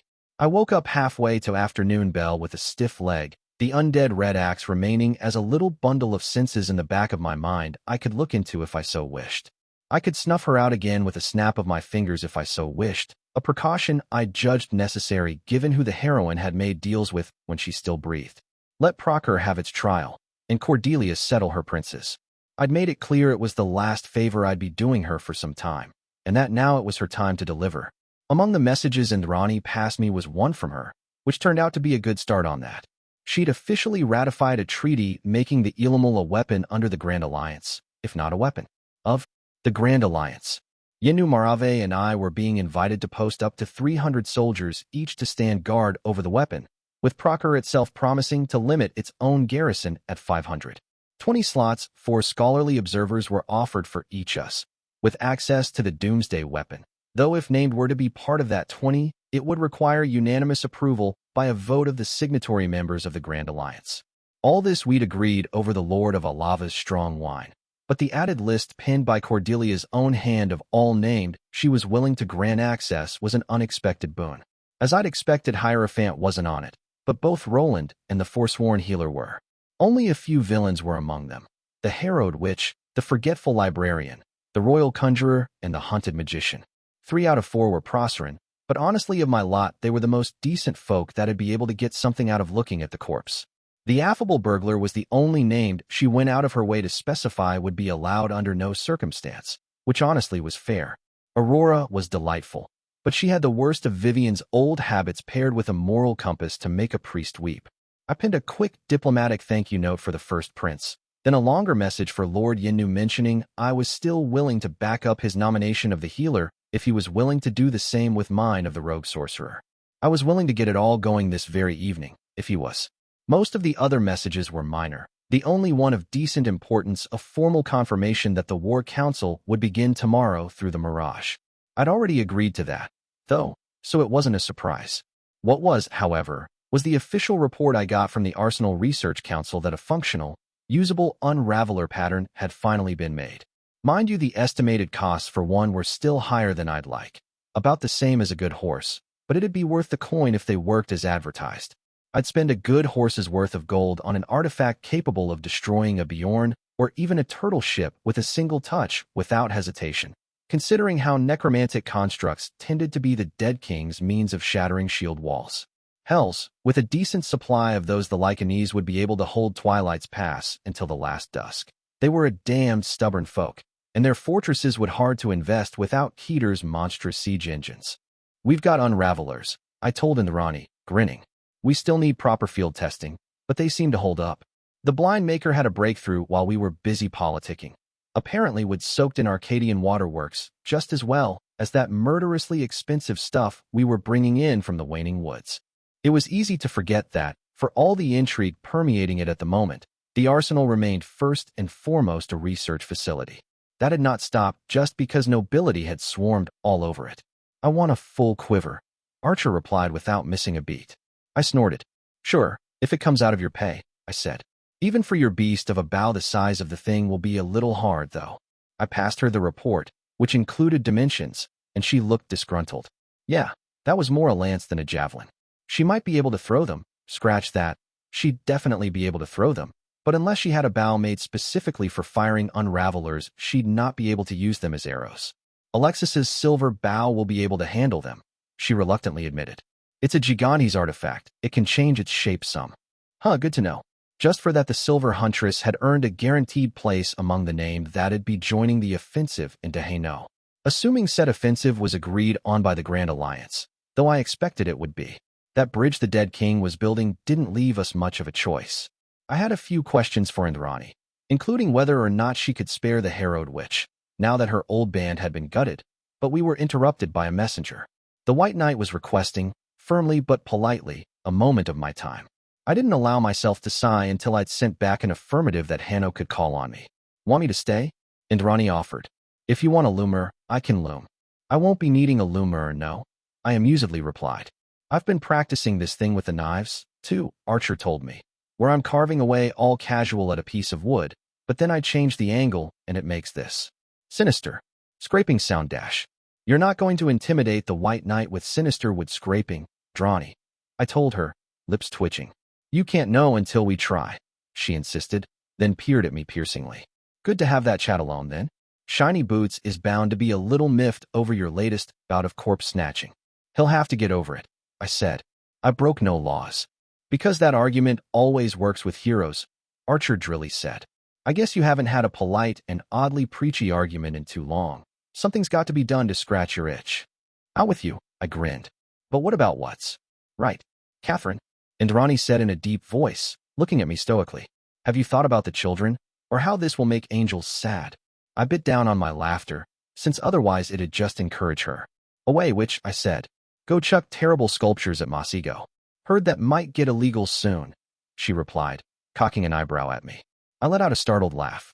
I'd forgotten my teasing promise to Ziz from when we'd been mopping up the last enemies in the arsenal, but I shouldn't have expected him to, or to have failed to inform Indrani of it. I'll make you royal art thrower, I promised. Court title with a legal exemption and everything. Make sure it sticks under Vivian too, Indrani requested. I'm fairly sure the wench likes him better than me.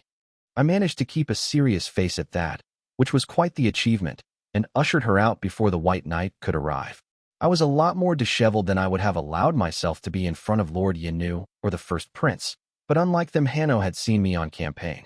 Staying in a tunic and comfortable boots wouldn't be taken as an insult by him. I poured myself water waiting for him, and before long an attendant was knocking at my door. I dismissed the young woman in question at the door and welcomed him and myself, gesturing for the salon in front of my room. The White Knight was dressed just as fancily as me, his tunic gray to my green, and if anything his boots were more worn than mine. I found Hanno's face hard to read as he entered and sat, though his continued silence save for simple courtesies did not bode well. He sat and declined the water I offered, expression calm.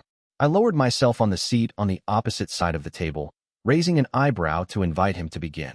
You made the body of a heroine into an undead prop, the White Knight said. Calm, but it wasn't a friendly kind of calm. Legally speaking, Proctor did that, I noted. It employed my services in doing it, true, but I acted on its behalf. I expected better of you, he said. Oh, fuck off, I flatly replied. I wouldn't have had to step in if you'd compromised with Hazenbach yourself, the way I asked you to. What she asked for, was hard to swallow, I interrupted, but she asked it for a reason. Refusing her is fine, Hanno, but if you do, then something has to be done to address those reasons. You can't just call it politics and say it's out of your wheelhouse, not when your heroes are half the reason we're in this mess to start with. There was no call to compromise, Catherine, the White Knight said. If the Principate is proving incapable of fulfilling basic treaty obligations it agreed to, it should not be further indulged with concessions. You are acting in a manner that will secure signatures for your accords but destroy any trust there might be in them. I'm acting in a manner that keeps Principate conscripts, food, and coin flowing, I said, voice grown cold.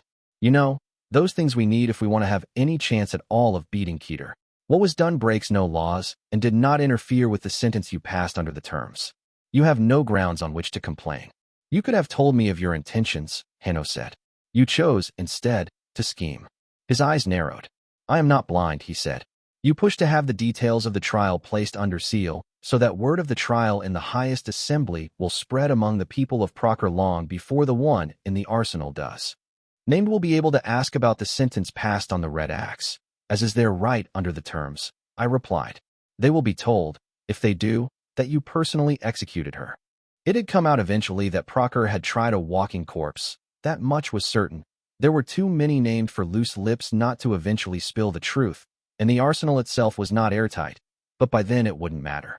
Hazenbach would have had town criers all over Proctor spreading her story first, an apparatus that no named could hope to match in speed and scope. The people of Proctor would treat it as rumors, not the true story, while named would have the White Knight's own word of having killed the Red Axe to count on. Hanno's own reputation was being used to anchor this, which I suspected was part of the reason he was angry. You build your tower on a foundation of lies and confusion, the White Knight said. It can only crumble. If this was about 10 people, or even 100, you'd be right, I said. When it comes to a few 100,000, though, to millions, then all those stories in the back of your head stop matching. The scope is just too large for a pattern like the secret coming out to make a dent. Even if rumors linger, more rumors can be seeded to dislodge them. More lies, Hanno said. Making a game of treaties can only lessens them, Catherine. His expression tightened. There was a moment, in that room where we had come to speak with the first prince, where you decided I had become an obstacle, the White Knight said. Already you had it planned, suggesting that Proctor to get custody of the corpse. I'm not one of yours, Hanno, I mildly said. You got in your own way, and it needed to be done. So I did it. If you want pretty ends, get them yourself. Below deals and much, but rarely that. This has cost you trust, Black Queen, he said. From heroes, and from me. You made the choice to go behind my back instead of working together. And that was true, I wouldn't deny it. But this pretense that I was just a scorpion stinging out of habit was infuriating me, because I wouldn't have had to do anything of this if he'd goddamned handled it himself. This has cost you respect, White Knight, I replied, voice gone hard as steel. Because the longer you speak, the more I can't help but notice that for all your whining you haven't given a single alternative. The conversation ended there, which was for the best. Sometimes I thought about how much gold had been sunk into building the Mirage and winced, but I had to admit that at least it looked impressive. It wasn't that the room itself was large or all that richly decorated. It was a circle with a radius of maybe 100 feet, and the place was aggressively bare of ornaments.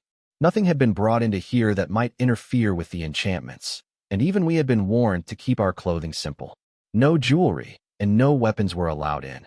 And for me in specific, neither my yew staff nor the mantle of woe. At the center stood a great table of stone, carved with small runes that could be touched to silently signal you were requesting the right to speak, and around said table 20 seats of stone had been assembled. Those seats were within boxes of clear glass, which would serve as the medium for the magic. But in truth the entire room was an intricate ritual array hid under the floor tiles. With all the glass and the strange table, surrounded by smooth walls of polished stone, the Mirage made for an unusual sight. I claimed my seat with a limp, letting a mage attendant close the glass panels behind me, and breathed out in surprise when within moments I began to saw around the table people that were thousands of miles away. The illusions were damned convincing, too. I could see the flush on Rosala Melanza's cheeks, and the details of the folds on Idema Ifriqi's skin. It was a shame that there would be no refreshments offered at this war council, given how long it was likely to last, but Hazenbach had suggested that after an hour we vote on taking a pause, so at least I wouldn't stuck in this box forever. It was going to get warm in here, I suspected, considering the openings in the glass were small and meant more to let in air than address heat. There were too many commanders in the Grand Alliance for them to all fit in one room, much less warrant the expensive arrangements necessary to be connected to the Mirage, so it was only the very highest rung of command that had been invited to this war council. For the front in Twilight's past, the Kingfisher Prince had come in person, while an illusion lady, Idema Ifriqi of Vakii, stood in for the Dominion troops in the region. For Cleves, an illusion of my old foe princess Rosala Melanza of Equitan had been conjured up, while Lord Yinu Marave had claimed his seat in person. For Haino, grizzled old Klaus Pappenheim has been brought in phantom form, while the Kingdom of Callow had its representative in my person. Though not a general, the first prince naturally had a seat of her own as the highest military authority in Procure. Going by numbers, Callow's presence in the room was almost slightingly small, and in truth I'd been offered the right to bring in an army officer from the past to even the numbers a bit, but I'd declined. Dragging Pickler or Killian into this was unwarranted for essentially the same reason that neither Razantanya nor Aquilino Sino were in attendance, even though they fielded troops in Haino. Hells, it was why General Pallas wasn't here, even though her tyrant's own numbered more than the troops Lady Idema had brought up north. None of those commanders were of the highest authority in the front. If I told Razan to send out his foot, the boy did it. If the Iron Prince wanted the Cataphractoi to screen the flanks of Alaman's skirmishers, screen those they did. While all those people would be told of the decisions made and participate to the planning of the campaign itself, the hard truth was that none of them were influential enough to warrant a seat here. And not all seats were equal in here, either. I spoke for the entire army of Callow and was the informal representative for the Drow as well, which meant my word weighed heavier than that of any single Levantine or Proceran save, perhaps Cordelia herself. Their authority was diluted by their numbers, not strengthened. Idema Ifriqi could not speak for the captains under another of the blood, and Melanza couldn't speak for the Lycanese holding the pass. My army's chain of command was fundamentally unlike theirs when it came down to it. Their forces were a messy patchwork of personal noble troops and free captains answering this way and that, while mine had been inherited from the relentlessly professional legions of terror. Given the difficulties Cordelia still had in getting her princes in line, I might actually have more soldiers under me than she did, regardless of Procure fielding a significantly larger force overall. There was no small talk, and barely even greetings. Once the spells were stable and the mage attendants had made sure the links were matched, silence was given without even needing to be called for. Everyone knew why they were here, and how serious the matters at hand were. It was the kind of wait that tended to make small talk feel like whistling in a graveyard. Hazenbach did not let the silence linger for long, opening the council with a few brisk courtesies and then getting us started in earnest with the unfortunate realities of our war. All of you have, by now, received the information that the Witch of the Woods obtained during her sally beyond enemy lines, the first prince said. The dead king is raising a bridge in northern Haino, in the flatlands known as Thibaut's Wager. Troops are being massed on the northern shore, and fortifications have been raised to harden the site against assault. Idema Ifriqi of the Brigand's blood rapped her knuckles against the table before her, requesting the right to speak and having it granted immediately. Did we get hard numbers on what is being massed? The Lady of Vakii asked. The initial report by the witch estimated around 200,000 on the northern shore, the first prince replied. But that was more than 2 months ago. We have not been able to scry the location since. I mean no disrespect to the skills of the Lady Witch, Princess Rosales said. Yet it occurs to me that the hidden horror might well have allowed her this vision. I won't argue against the necessity of break that bridge, but it seems to me we are being provoked to battle on his time and terms. She was right about that much, in my opinion. While I honestly doubted Neshama had given up the game with the bridge on purpose, he wasn't infallible. We took him by surprise sometimes. He was aware that we knew about his bridge and couldn't afford to let it stand. He knew a battle was coming in this Thibaut's Wager, and he'd be prepared accordingly. I've been sending native outriders and Heliki cataphracts deep into enemy territory, the Iron Prince told us after being given right to speak. And the reports from the survivors all speak to the same truth. The enemy is withdrawing deeper into Hainaut. We still get regular raids on our lines, but the army old bones wanted to strike with while the plague ravaged our backs broke into smaller forces. We think at least half of them are headed north. I touched a rune on the table with my fingers, which drew Hazenbach's attention, and she gave me the right to speak a heartbeat after. It's a safe bet he's fortifying the wager, I said. The longer we wait to make our offensive, the more heavily dug in the dead will be. Revenants, constructs, earthworks. He'll make that place into a fortress, possibly literally. The flatlands would become even more strategically valuable after the bridge was built, should we fail to stop that. So it would be a sound use of resources to raise a fortress there. The right to speak passed back to Lady Idema. A surprise strike through the twilight ways is the answer, she said. A strong force with bestowed can shatter the works and retreat. And the moment the dust settles on that raid, the dead king will begin raising a new bridge, Frederick pointed out. It would be worthwhile for him, even only for the forced attrition. How many elite troops and heroes will we lose with every attack? The work can't be done in a day, Princess Rosala disagreed. It will slow him down enough that we'll get breathing room to muster a proper answer. Your theory rests on the hidden horrors means to build staying the same, Prince Klaus retorted. They won't. The longer this goes on, the more bodies he can mobilize. If we strike at all, it should be to win lasting gains, Lord Yanu said. There is only so much blood we can afford to spill over that bridge. The strategic reality is that a raid is just pissing away lives, I bluntly agreed. We have to be able to hold the region, or we'll be doing this again and again. Even if we make this wager impossible to build in, what prevents Coterie from starting work on a bridge 100 miles upriver? We would be committing to a major offensive entirely on the dead king's terms, Queen Catherine, Princess Rosala replied. And if a severe enough defeat ensues, it seems likely that the Hainaut defensive lines will be unable to withstand the counterattack. If Ol Bones gets 200,000 of his finest on the south bank, we won't be able to withstand a plain attack, the Iron Prince grunted. Your instincts are good, Melanza, I mean no slight to them. It'll be a nasty piece of war to slog through, for sure. But I don't see that we have a choice. The Black Queen put her arrow in the eye. This is going to keep happening until we secure the shores of Hainaut. It would make the principality easier to defend, the Kingfisher Prince noted. Barring disaster, having a moat between Hainaut and Coterie should offset the casualties taken winning it. A plan that accounts for victory but not defeat is not a plan. It is a daydream, Lord Yanu said. If disaster does happen, how does Hainaut hold? I will be bringing reinforcements from Calais, I said. The Duchy of Daoin has agreed to send 6,000 men, under condition that they are used purely for defensive warfare. Lady Dartwick will hold the command.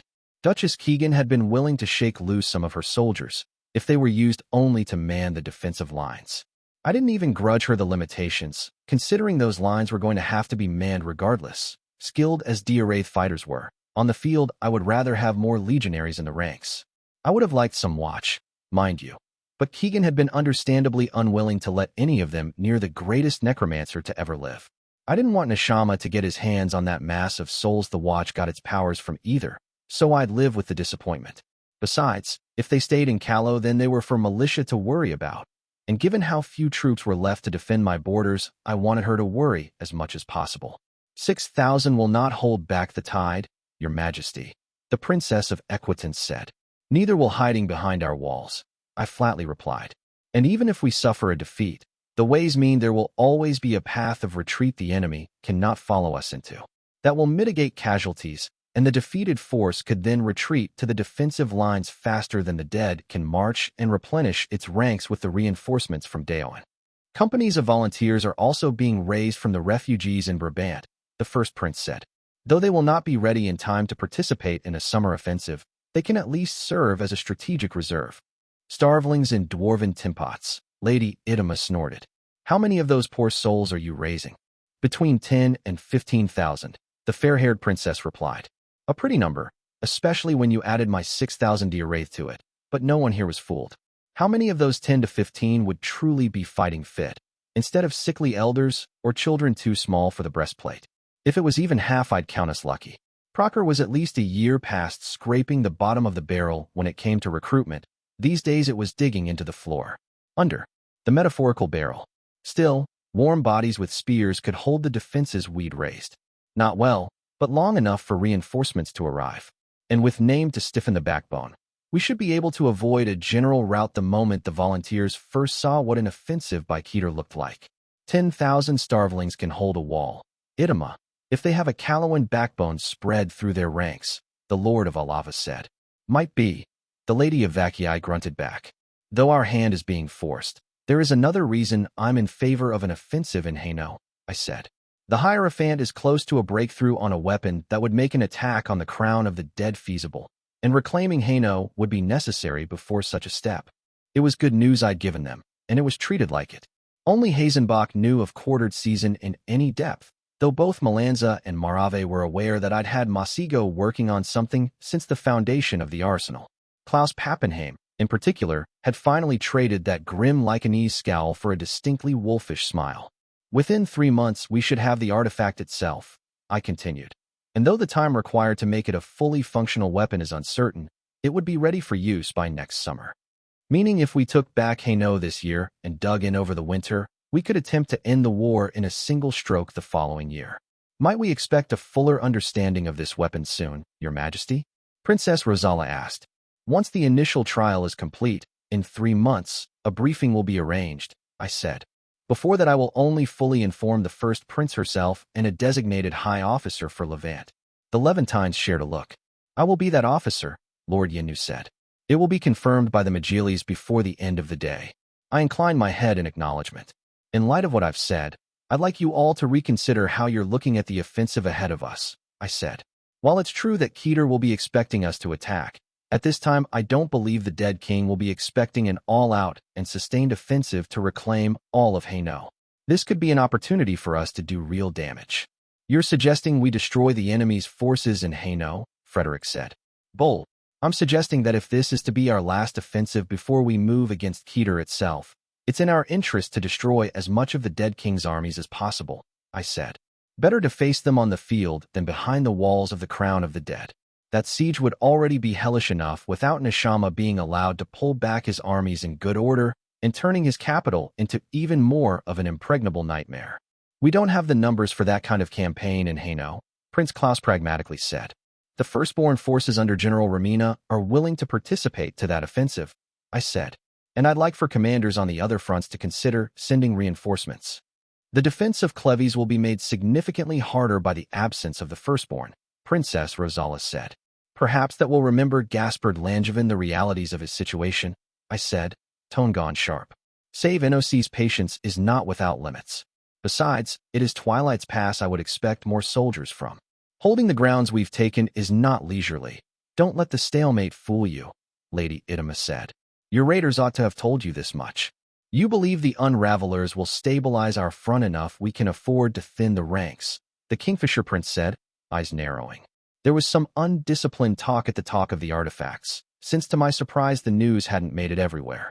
Lady Idema had held no idea, and to my surprise neither had the Iron Prince. He must have been away from reliable scrying relays. I wouldn't take my mages from you, but Special Tribune Robber and Sapper General Pickler would both be of great use on this campaign, I said. Not to mention a few hundred Lycanese foot. Prince Klaus looked a little flattered, I saw from the corner of my eye. Well, he knew what I thought of his people as far as soldiering went. Lycanese fought fierce and rarely broke. There were few better men to field against the dead. Frederick's horse was famous as well, but they were mostly retinue troops and Hainaut was already well served in cavalry by my reckoning. Between my knights, Lycanese cavalry, and the cataphractoi, we had a fine array of heavy horse, while Alaman's horsemen made for fine skirmishers and outriders. If the Unravelers prove reliable, I would agree to lending troops to the offensive, the Kingfisher Prince said. Not that he could keep Pickler or Robber from leaving if I recalled them, but it would be undiplomatic to withdraw my soldiers without first consulting the commanding officers of the front. You don't need my lot. Not when you've got Tartesso's screamers, Lady Idema noted. I'll send Moro and a company of sworn blades, but no more. I would be willing to contribute Olivan captains, Lord Yenu said, should the campaign be soundly planned. More heavy foot, these, allegedly the finest in Levant. I nodded in thanks at both Levantines. If the firstborn leave and our Levantine friends split their forces, I do not believe I can spare much men. Princess Rosales said, tone faintly regretful. And of that little no horse, if the drow no longer screen the coasts. Setting aside the details of the offensive, the first prince said, I now ask formally, is this his counsel in favor of a summer offensive in Hainaut? The vote was unanimously in favor. Charlatan IV. We like to tell each other devils are the true face of wickedness, for it makes evil into a monster we can vanquish. A sword cannot settle the banal cruelties decent folk inflict on each other.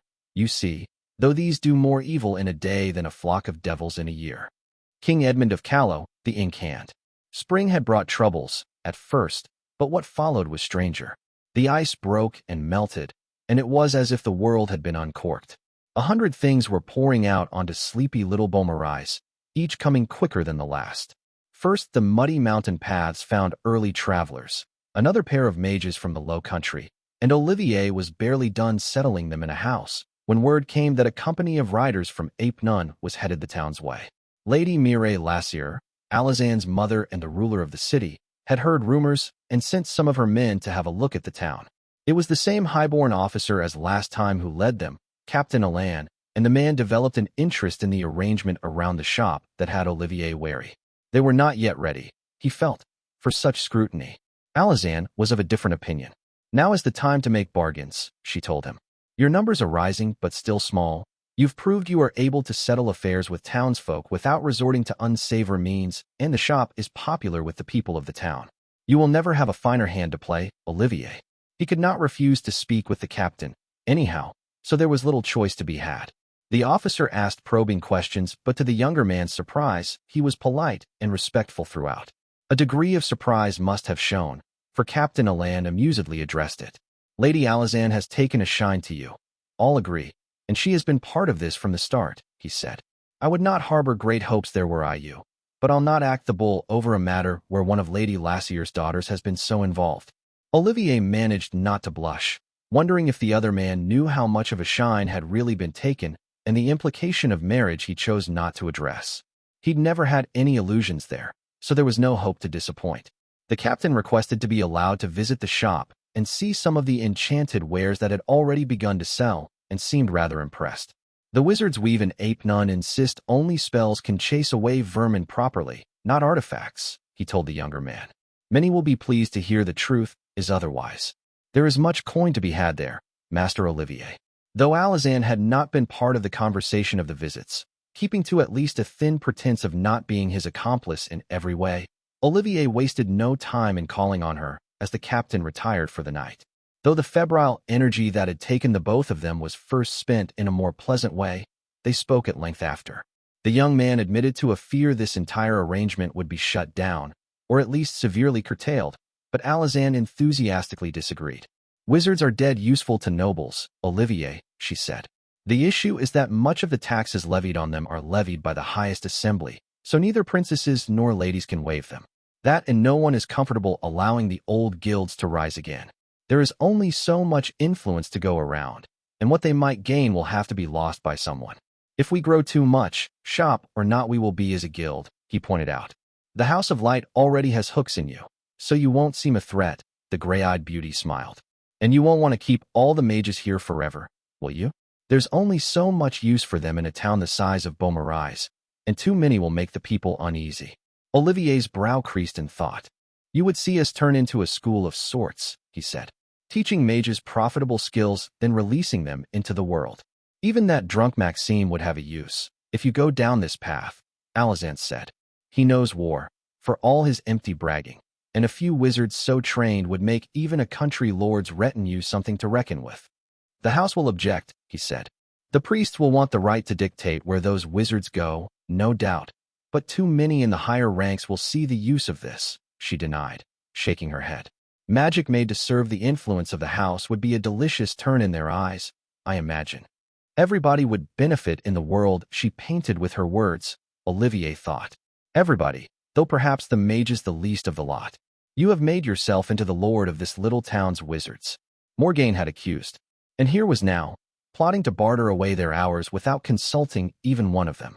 There'd been just enough truth to her words, he thought, for them to sting. Yet the thought of simply handing this all over to someone else was an ugly one, and perhaps deep down handing it over to Roland made it worse. What had his brother done to deserve being given all this? Olivier had thought himself beyond those old jealousies, but perhaps he was not.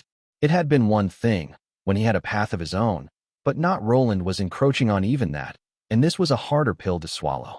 He told Alazan none of it, for the thoughts shamed him, and instead simply held her close. Captain Alan left within days, away to report what he had seen to Lady Lassier in Epitomes, but his parting words to Olivier were encouraging. It was more than a month before he returned, and in that span yet another mage came over the mountain paths. It was more practitioners than Olivier could ever recall hearing of being in the same place, save in old stories.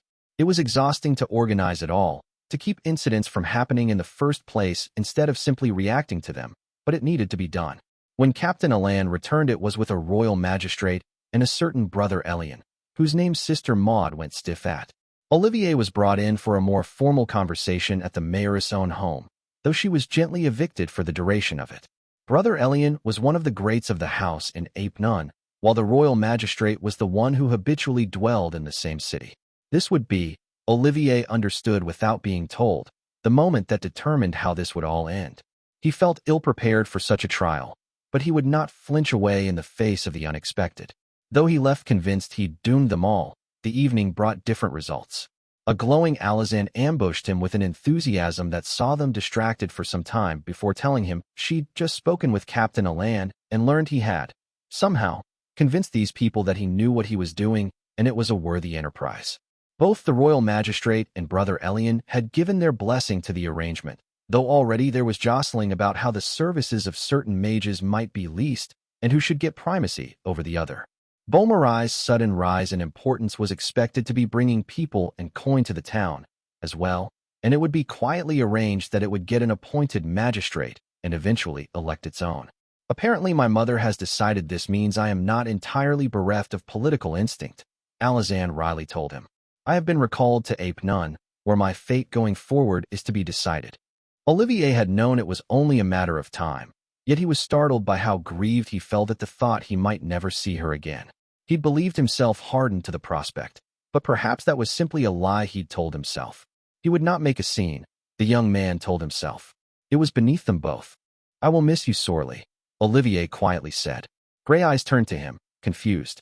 It will only be for a month or two, Alazan told him, stroking his side. I'll be back before you know it. He blinked in surprise. You intend to return? He asked, sounding like a fool even to his own ear. There's more than sharing your bed that keeps me here, Olivier, she said, tone cooling. Though I had expected even that might mean more to you than it seems it does. You would be giving up a wealthy and exciting life, he slowly said. Epitomes was not a grand city, in the greater scheme of things, but it was still as another world from the likes of little Beaumarais nestled in the mountains.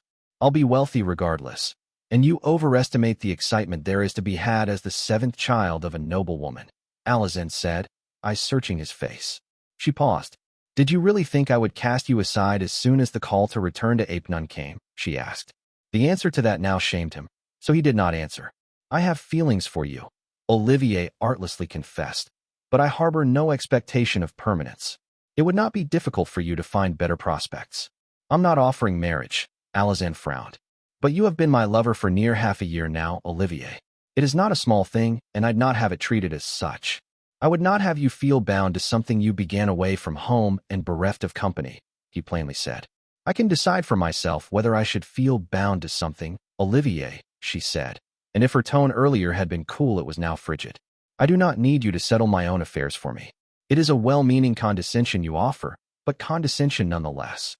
Morgaine had accused, making decisions for others without truly understanding them, what they wanted.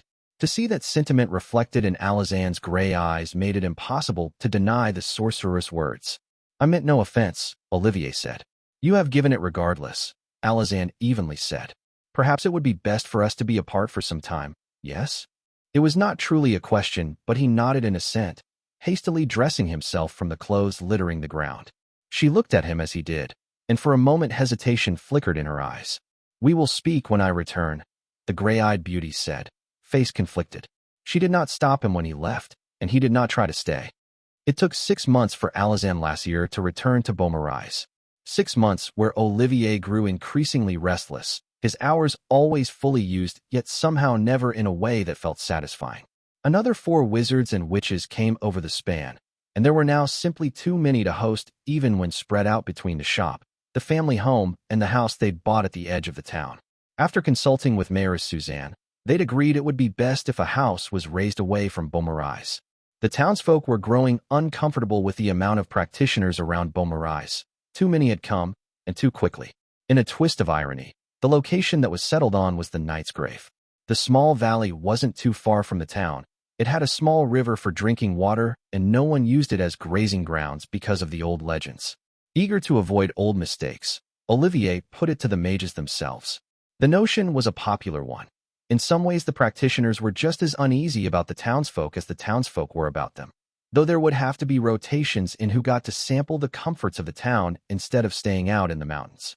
The greatest matter of debate was the shape the lodgings out in the Knight's Grave would take. It should be a tower, Morgaine said. There are many magical reasons why this is preferred dwelling of our kind, and so close to the mountains we will not lack for stone.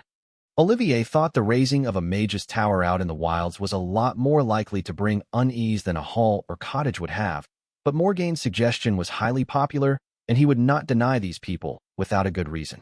Not after having asked them what they wanted. Coin was sparse, but a loan was extended by the House of Light through Sister Maud, as the priests were eager to demonstrate that it was they who were the patrons of this arrangement and not the rulers of Epnon. Olivier found his brother began to come around more frequently, though never as much as when they'd been younger. The relationship felt only half repaired, but neither of them had the time to spare for more. Roland simply had too much to do, too much to learn. He was a student to half a dozen practitioners now, not merely their parents and Morgaine. They saw him as their future, Olivier realized. Someone who would be able to speak for them, yet be one of them. Morgaine had not lied on that night. Before winter, the magistrate Epnon had assigned them arrived, along with a small retinue.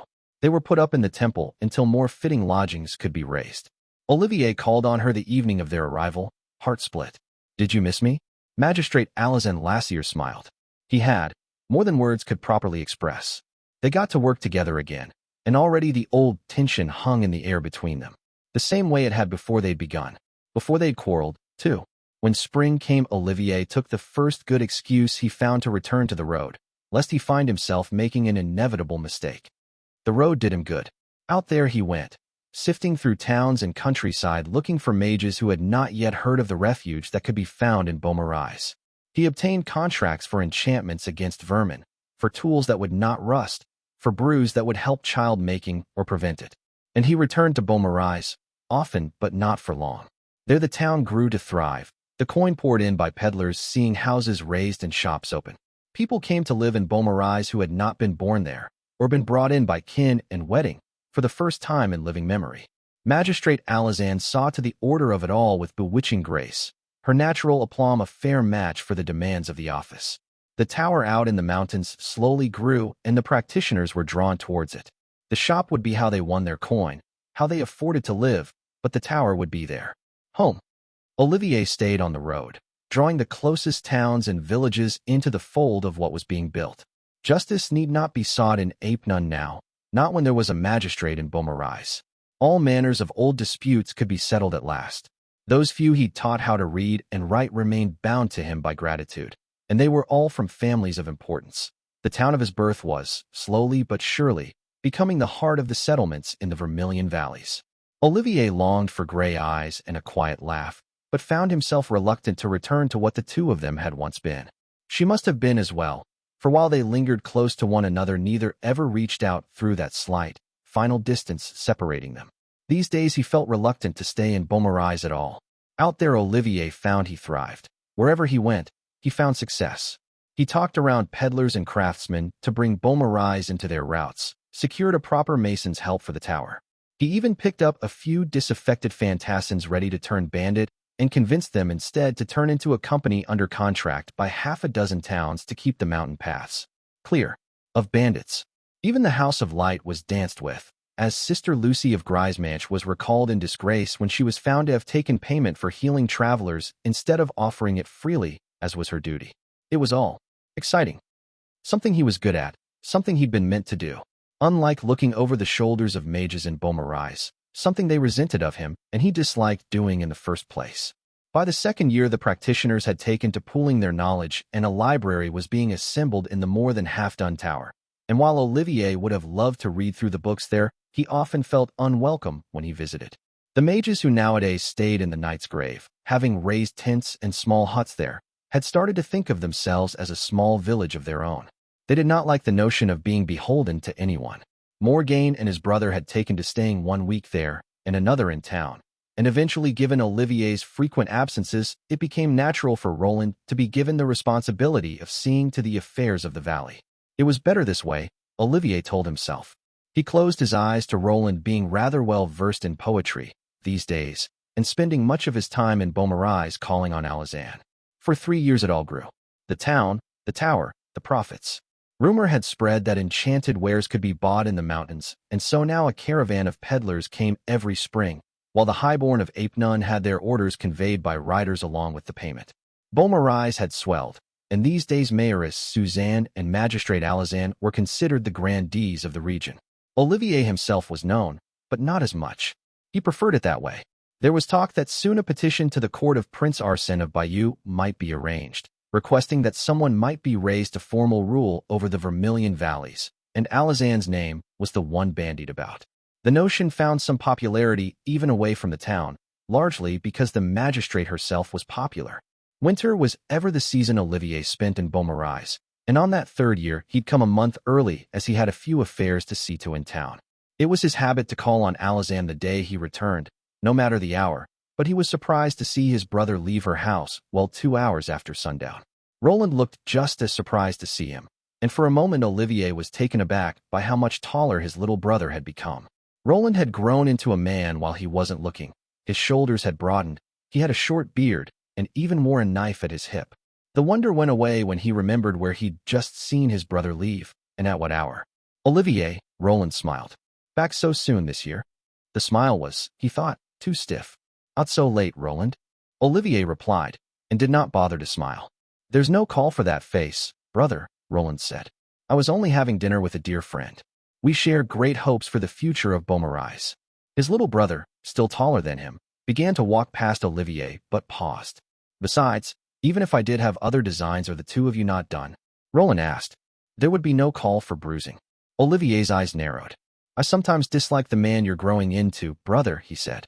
Then perhaps you should have been around more, brother, Roland replied. He walked away and did not turn back. Olivier breathed out, calming himself, and only then called on Alazan. He was ushered in by the servants and brought to her small parlor, where she was having a glass of wine. Alone, he noticed. There was no second, empty glass. It could have been removed. Olivier, she smiled, waving him in and inviting him to sit. Back early this year. So I've been told, he said. Twice now. Her brow rose. He bit his tongue. He had no right to feel jealous, he reminded himself. They had not been lovers for years now. Your brother is the soul of persistence, she said. It is somewhat flattering. Is it? He quietly asked. None of that now, she replied, just as quietly. For years I thought you might apologize, that we might begin anew. You never did. Our friendship is dear to me as well, Olivier, but it is not a friend who speaks to me now. No, he admitted. It is not. Do not think too badly of me for it. Alazan kept silent for a long moment. Jealousy is something, at least, she said, eyes unreadable. She drank from her cup, then rose to pour him one as well. His lips felt parched when he drank. I am not involved with your brother, Alazan said. Nor have I ever been. Relief. Relief, however guiltily it might come. He has, however, been courting me for years, she continued. And tonight he sought my hand in marriage. His fingers clenched around the rim of the cup. Tell me you refused him, Olivier prayed.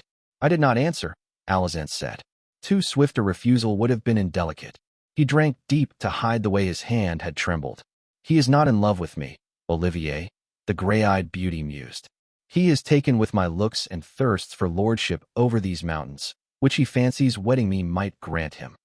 I did not think him so ambitious, he confessed.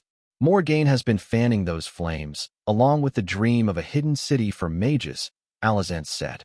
Though I'll not blame her too much for that. There were already embers there to fan. I've let a lot of things grow rotten, haven't I? Olivier softly said. There's a light in you, on those days you come back from the road, Alazan said. A glow almost. When you've traipsed around like a rogue, tricking and helping and trading in knowledge. It was hard to grow angry with you when what you did make you so blatantly happy. It has, Olivier admitted. Yet I regret what I left behind. She studied him again, silently. Apologize, Alazan ordered. I am sorry, Olivier said, for how it ended between us. And for every day since. Good, she said and kissed him. It was a soft night after that. Patient and tender, almost like a goodbye. They slept in the same bed for the first time in years, and neither woke until late in the morning. Olivier woke first, but waited until she did, moving as little as possible to not wake her.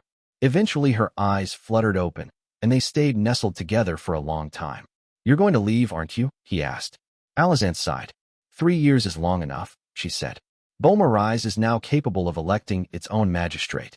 And you are growing bored, he said. I am, Alazan admitted. The tower is nearly done, the affairs with the mages quite settled, and the rest is middling. When do you leave? Olivier asked. In a few days, she replied. I might return come summer to oversee the election, but it is not certain. He breathed out. Would you stay if I asked? His own question startled him, but embarrassed as he might be to have asked, he did not regret having done so. Gray eyes met his. No, Alazan said. But it doesn't need to end, Olivier. Come with me to Epitomes. I cannot, he replied instantly. Think about this, actually stop and think, she insisted. You'd go mad, staying here all year, and I'd not stand to be your port of anchor when it's too cold and nothing more. But in Epitomes, you could thrive. Already your work here has made you known in some circles. Opportunities could easily be arranged. I'll find an occupation of my own, and we can live as we want to live, not bound by half a dozen uneasy threads, forever defined by your family. I can't abandon all we built here, Alazan, he said. Then don't, she said. Roland wants it, so let him prove he can lead. You'll still have shares of the profits, coin to live comfortably, and you can return in a year to see how he's done without you looming over him. And Olivier wanted to object, but the truth was that he was already gone most of the year, wasn't he? What was it that was lost if he left? The more he thought of it, the less he had to say. He did not agree, leaving their bed later and burying himself half-heartedly in the shop's bookkeeping, but the thought did not leave him. He returned to Alazan's home that night. She knew his answer before he spoke it, as she often did. 100 things would need seeing to before then, but when she left he'd leave with her. Olivier woke up to screaming on the night before their departure. He'd slept at the shop, as he'd been there until late seeing to the last details, and he dressed hastily before slipping into the street. Beaumarais was ablaze, he saw. Armed men on horses were tossing torches onto houses. The militia had come out, but it was a small thing these days, and Olivier saw several of them were already corpses. The horsemen were eerily silent as they went around burning and killing, and it was hard to tell how many of them there were. A dozen, too? One of them was knocked down by a vivid red fireball, as Maxime Redflame came out of the tavern drunkenly bellowing and waving about his arms, and they all turned towards the threat. Olivier took advantage of the distraction to sneak past the nearest raider towards the east of the town. Alazan's house would be there, along with her small but well-trained armed retinue. The House of Light was close as well, and these days Sister Maud had help from other priests capable of wielding light. Except that when he got there, the house was strewn with corpses, soldiers and servants, even a young priestess. Olivier frantically looked through the butchery, but of Alazan there was no trace. Or of the raiders themselves, though from the way the blood was spilled at least some of them must have been killed forcing the house. Had she been taken? Livid with fear and rage, Olivier stumbled onto a mess in the gardens that looked like it had been made by someone struggling as they were dragged. There were horse tracks leading away from there, away from the town, into the mountains. Olivier followed. The horsemen had not been careful when they left. Only a few had left by the path, 2 or 3, and though on a rocky stretch Olivier lost their trace, he knew well these mountains. This path in particular, which he'd first tread as a boy. Once upon a time, it had been a rite of passage among the children of Beaumarais to sneak out in the night and steal a flower from the valley known as the Knight's Grave. Stomach dropping as unwelcome but inevitable suspicions took hold of him, Olivier sped through the dark mountain paths. Above him the moon lit his way, and vigor like he'd never known before made his stride long and sure and tireless. Before long he stood above the stretch of a small valley filled with tall grass and red flowers by a mountain spring, though now there was more.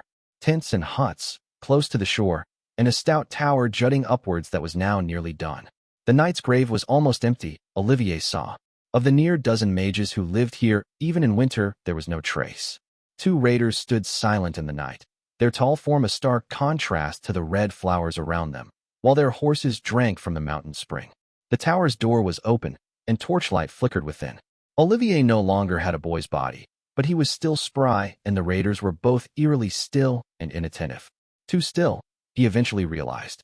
They did not breathe at all. Undead, he thought. Merciful gods, Roland, what have you done? He snuck past the standing corpses, sticking to the tall grass until he was close to the tower.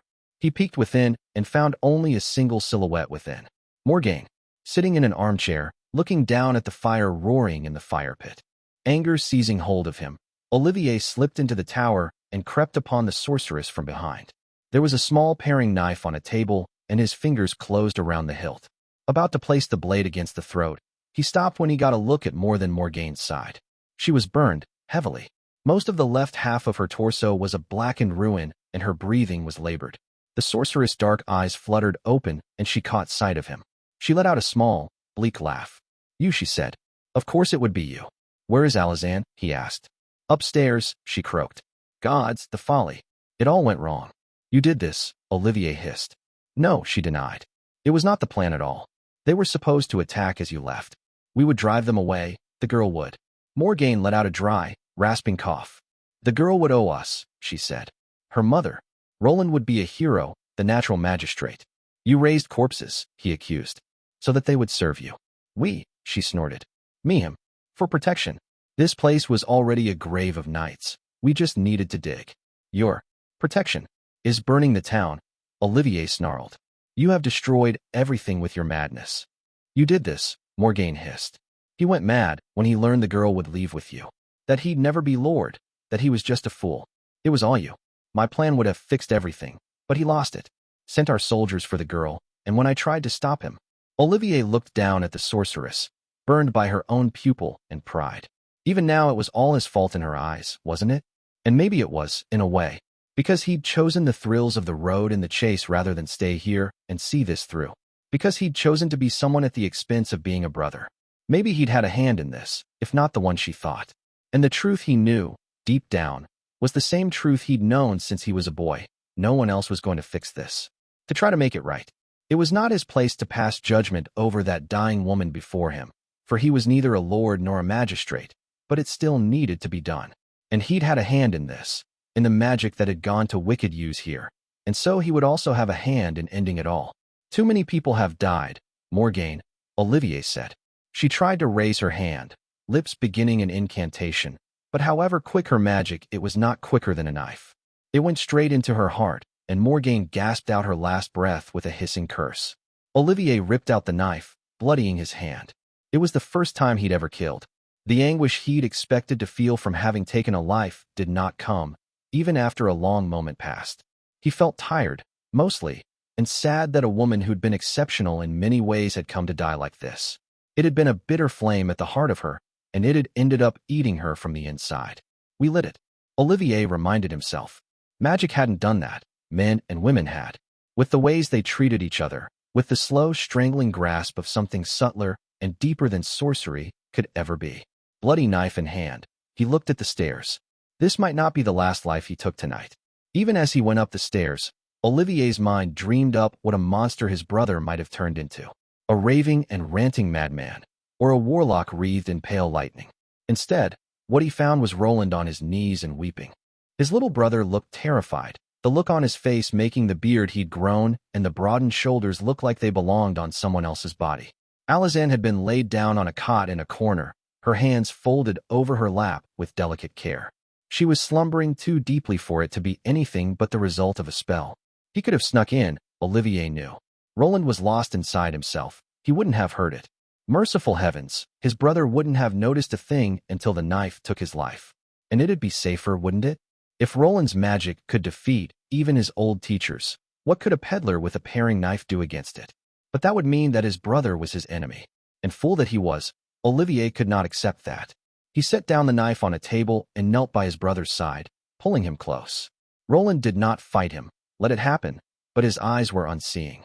It was only after some soothing that sense returned to them. Ollie, his brother asked, voice hoarse from the weeping. I'm here, Olivier quietly said. I dash, Roland said. Then his voice broke. Gods, what have I dash? He violently retched, breaking out of his brother's embrace and throwing up on the floor. Looking scared and ashamed, Roland backed away from him afterwards. The magic, he said. It was worse than wine. I was in a haze, and I was so angry. Your undead attacked the town, Olivier said. Morgaine is dead. Morgaine, Roland hissed. Morgaine. It was her who convinced me, who told me we would never get our dues fairly, that we needed to raise the corpses. I never wanted to. You have to believe me. It began, slowly, to dawn on Olivier. But he did not want to look it in the eye, fought it tooth and nail. Alazan, Roland suddenly said, what, dash? He glanced back and relief touched his face when he found Alazan was asleep on the cot. She won't wake until the spell is broken, Roland said. She doesn't need to know. Olivier, you have to help me. I never meant to hurt anyone. He was aching behind the eyes with the effort of not seeing it, but he was losing the war. It felt inevitable, inexorable. What do you want me to do, Roland? Olivier softly asked. His brother did not notice the soft, steely undertone. Perhaps he would have tread more lightly if he had. Morgaine is dead, or good as, Roland said. And it was her idea from the start. We can tell people. Alazan is the magistrate, and she trusts you. If you tell her it was all Morgaine, she'll believe it. Dragged up by the hair and forced to look the truth in the eye, Olivier saw it plain for the first time. His brother was not a good man. Magic had nothing to do with it, or little enough it hardly mattered. The older brother stayed silent, trying to fight the revelation but finding little to fight it with. Roland's eyes went hard when he got no reply. Trying to get rid of me, are you? Roland said. Now that you have all you wanted, time to do away with the mage brother before you buy yourself a title. You. Oh, me, Olivier. If you hadn't taken her, I never would have dash. The other man bit down on the sentence, but the hardness in his eyes did not waver. It was never the magic, was it? It was you, Roland. All along it was you. It's your fault, Roland harshly said. You know it is. I do, Olivier quietly replied. And it truly was. If Olivier had not left the family home as quick as he could, if he'd not left his brother behind, it might not have come to this. But he'd avoided the place as much as he could because it brought a bitter taste to his mouth, because he wanted to leave it behind. And he had, but he'd also left behind more than the house. There were so many ways this could all have been avoided. If he'd not taken to the road, if he'd not left so many things half said, if he'd found it in him to not see, deep down, his own brother as a rival. He'd left Roland to stew in a cauldron of anger, and so anger was what Roland had learned. Too slow to notice, too slow to act. All that was left, now, was to look at a man who had used his magic to throw a murderous tantrum when denied what he wanted. And the thought disgusted Olivier, because in the end it would be others who paid the price for this. When it came out Roland had raised the dead, had been responsible for so many deaths, then the House of Light would smash all of this to pieces. And their town would be spoken of as an example as to why mages could never be trusted, never be listened to, when the lot of wizards was next questioned. Have you heard of the fate of Beaumarais, my child? 1,000 sister mods would say, tooting about how it was so sad, but you just couldn't expect differently of that sort. You can't have done this, Olivier finally said. It would ruin it all. Yes, exactly, Roland said, licking his lips. It couldn't be Morgaine, either. She was too well known. It would be almost as damning. The undead were the keystone. For what Proceran mage would dare dabble in necromancy? There was a ready-made culprit on the other side of the valleys, Presi warlocks with their wicked arts, who had wanted to ruin the good work of reliable Proceran wizards. Olivier himself had once falsely claimed that bandits who'd robbed him had been in the pay of praise. The precedent would make it more believable to Highborn always keeping wary eye on the east. There is a spell that could make her more suggestible when we wake her, Roland told him. Nothing untoward, just as if she'd had a large cup of wine. It would dash. You should not have magic, Olivier said, and believed every word. No more than he should have a sword or a lordship, had he been born to either. His fingers itched with the truth of it, as if something were trying to claw its way out from beneath the skin. Roland cracked a scornful smile. It should have been you, right, he said. You managed to go a great many years without saying it, brother. I'm almost impressed. You have abused your power, Olivier said slowly, as if testing out the words. You no longer deserve to hold it. I was born with it, Ollie, Roland hissed. There it is, the simple truth. I was born with it, and you weren't. And you've been trying to take things from me all my life to make up for that. But it won't ever do anything, because the gods above already decided which of us would matter when they gave the talent to only one of us. Allow me to demonstrate. Dash. It was all, in that moment, clear as crystal. Every detail of the world around him, from Alazan's steady breath on the cot to the slight coating of dust on the bookshelves to the flush on his brother's cheeks. And Olivier knew, with unearthly certainty, that it could be done. He'd spent all his life taking knowledge and putting it to use, and wasn't the knowledge always the hard part? And so when he saw sorcery flare around his brother's hands, Olivier brushed his own against them and took the magic. No, not took. He was not a wanton thief, stealing away whatever he wished. He had done this because the magic was being misused. Confiscated, he thought.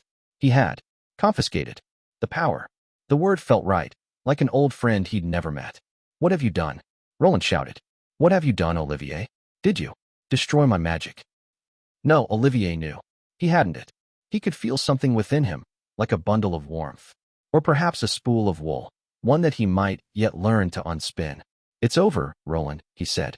You won't escape the consequences of this. A shout was his answer, and to his surprise his brother charged him. Roland was taller and had caught him flat-foot, so Olivier stumbled backwards into the table as his brother grabbed him by the hair and smashed his head against the wood. It will come back, if I kill you, Roland seethed. Won't it? Olivier felt dazed and his hands scrabbled for leverage so that he could throw back his brother, but his head was smashed again. Blindly groping, his fingers closed around something hard. A knife, he realized. The same bloody paring knife he'd killed Morgaine with. And if he struck now, while Roland had not noticed. And still he balked. Roland noticed. A pushover to the end, Roland sneered. He ripped out the knife from Olivier's grip and tossed it behind him. The older brother closed his eyes and desperately reached for the bundle within him, the talent, but there was something missing. He could not touch it, could not understand. How? He was thrown down against the table again, head rapping against the wood, and his vision swam as he felt a hand close around his throat. There was a gasp, and the hand trembled as it loosened. Olivier kicked his brother away, gulping air desperately, and as his vision came back he found that Roland's mouth was open in a silent moan. Alazan Lassier, standing tall and cold-eyed, stabbed the paring knife in his brother's lungs a second time. The death was startlingly quick. A few heartbeats was all it took before Roland slumped to the ground, first on his knees, and then all the way down as the light left his eyes. Olivier found he could not look away, and that though Alazan was speaking he could not seem to hear her words.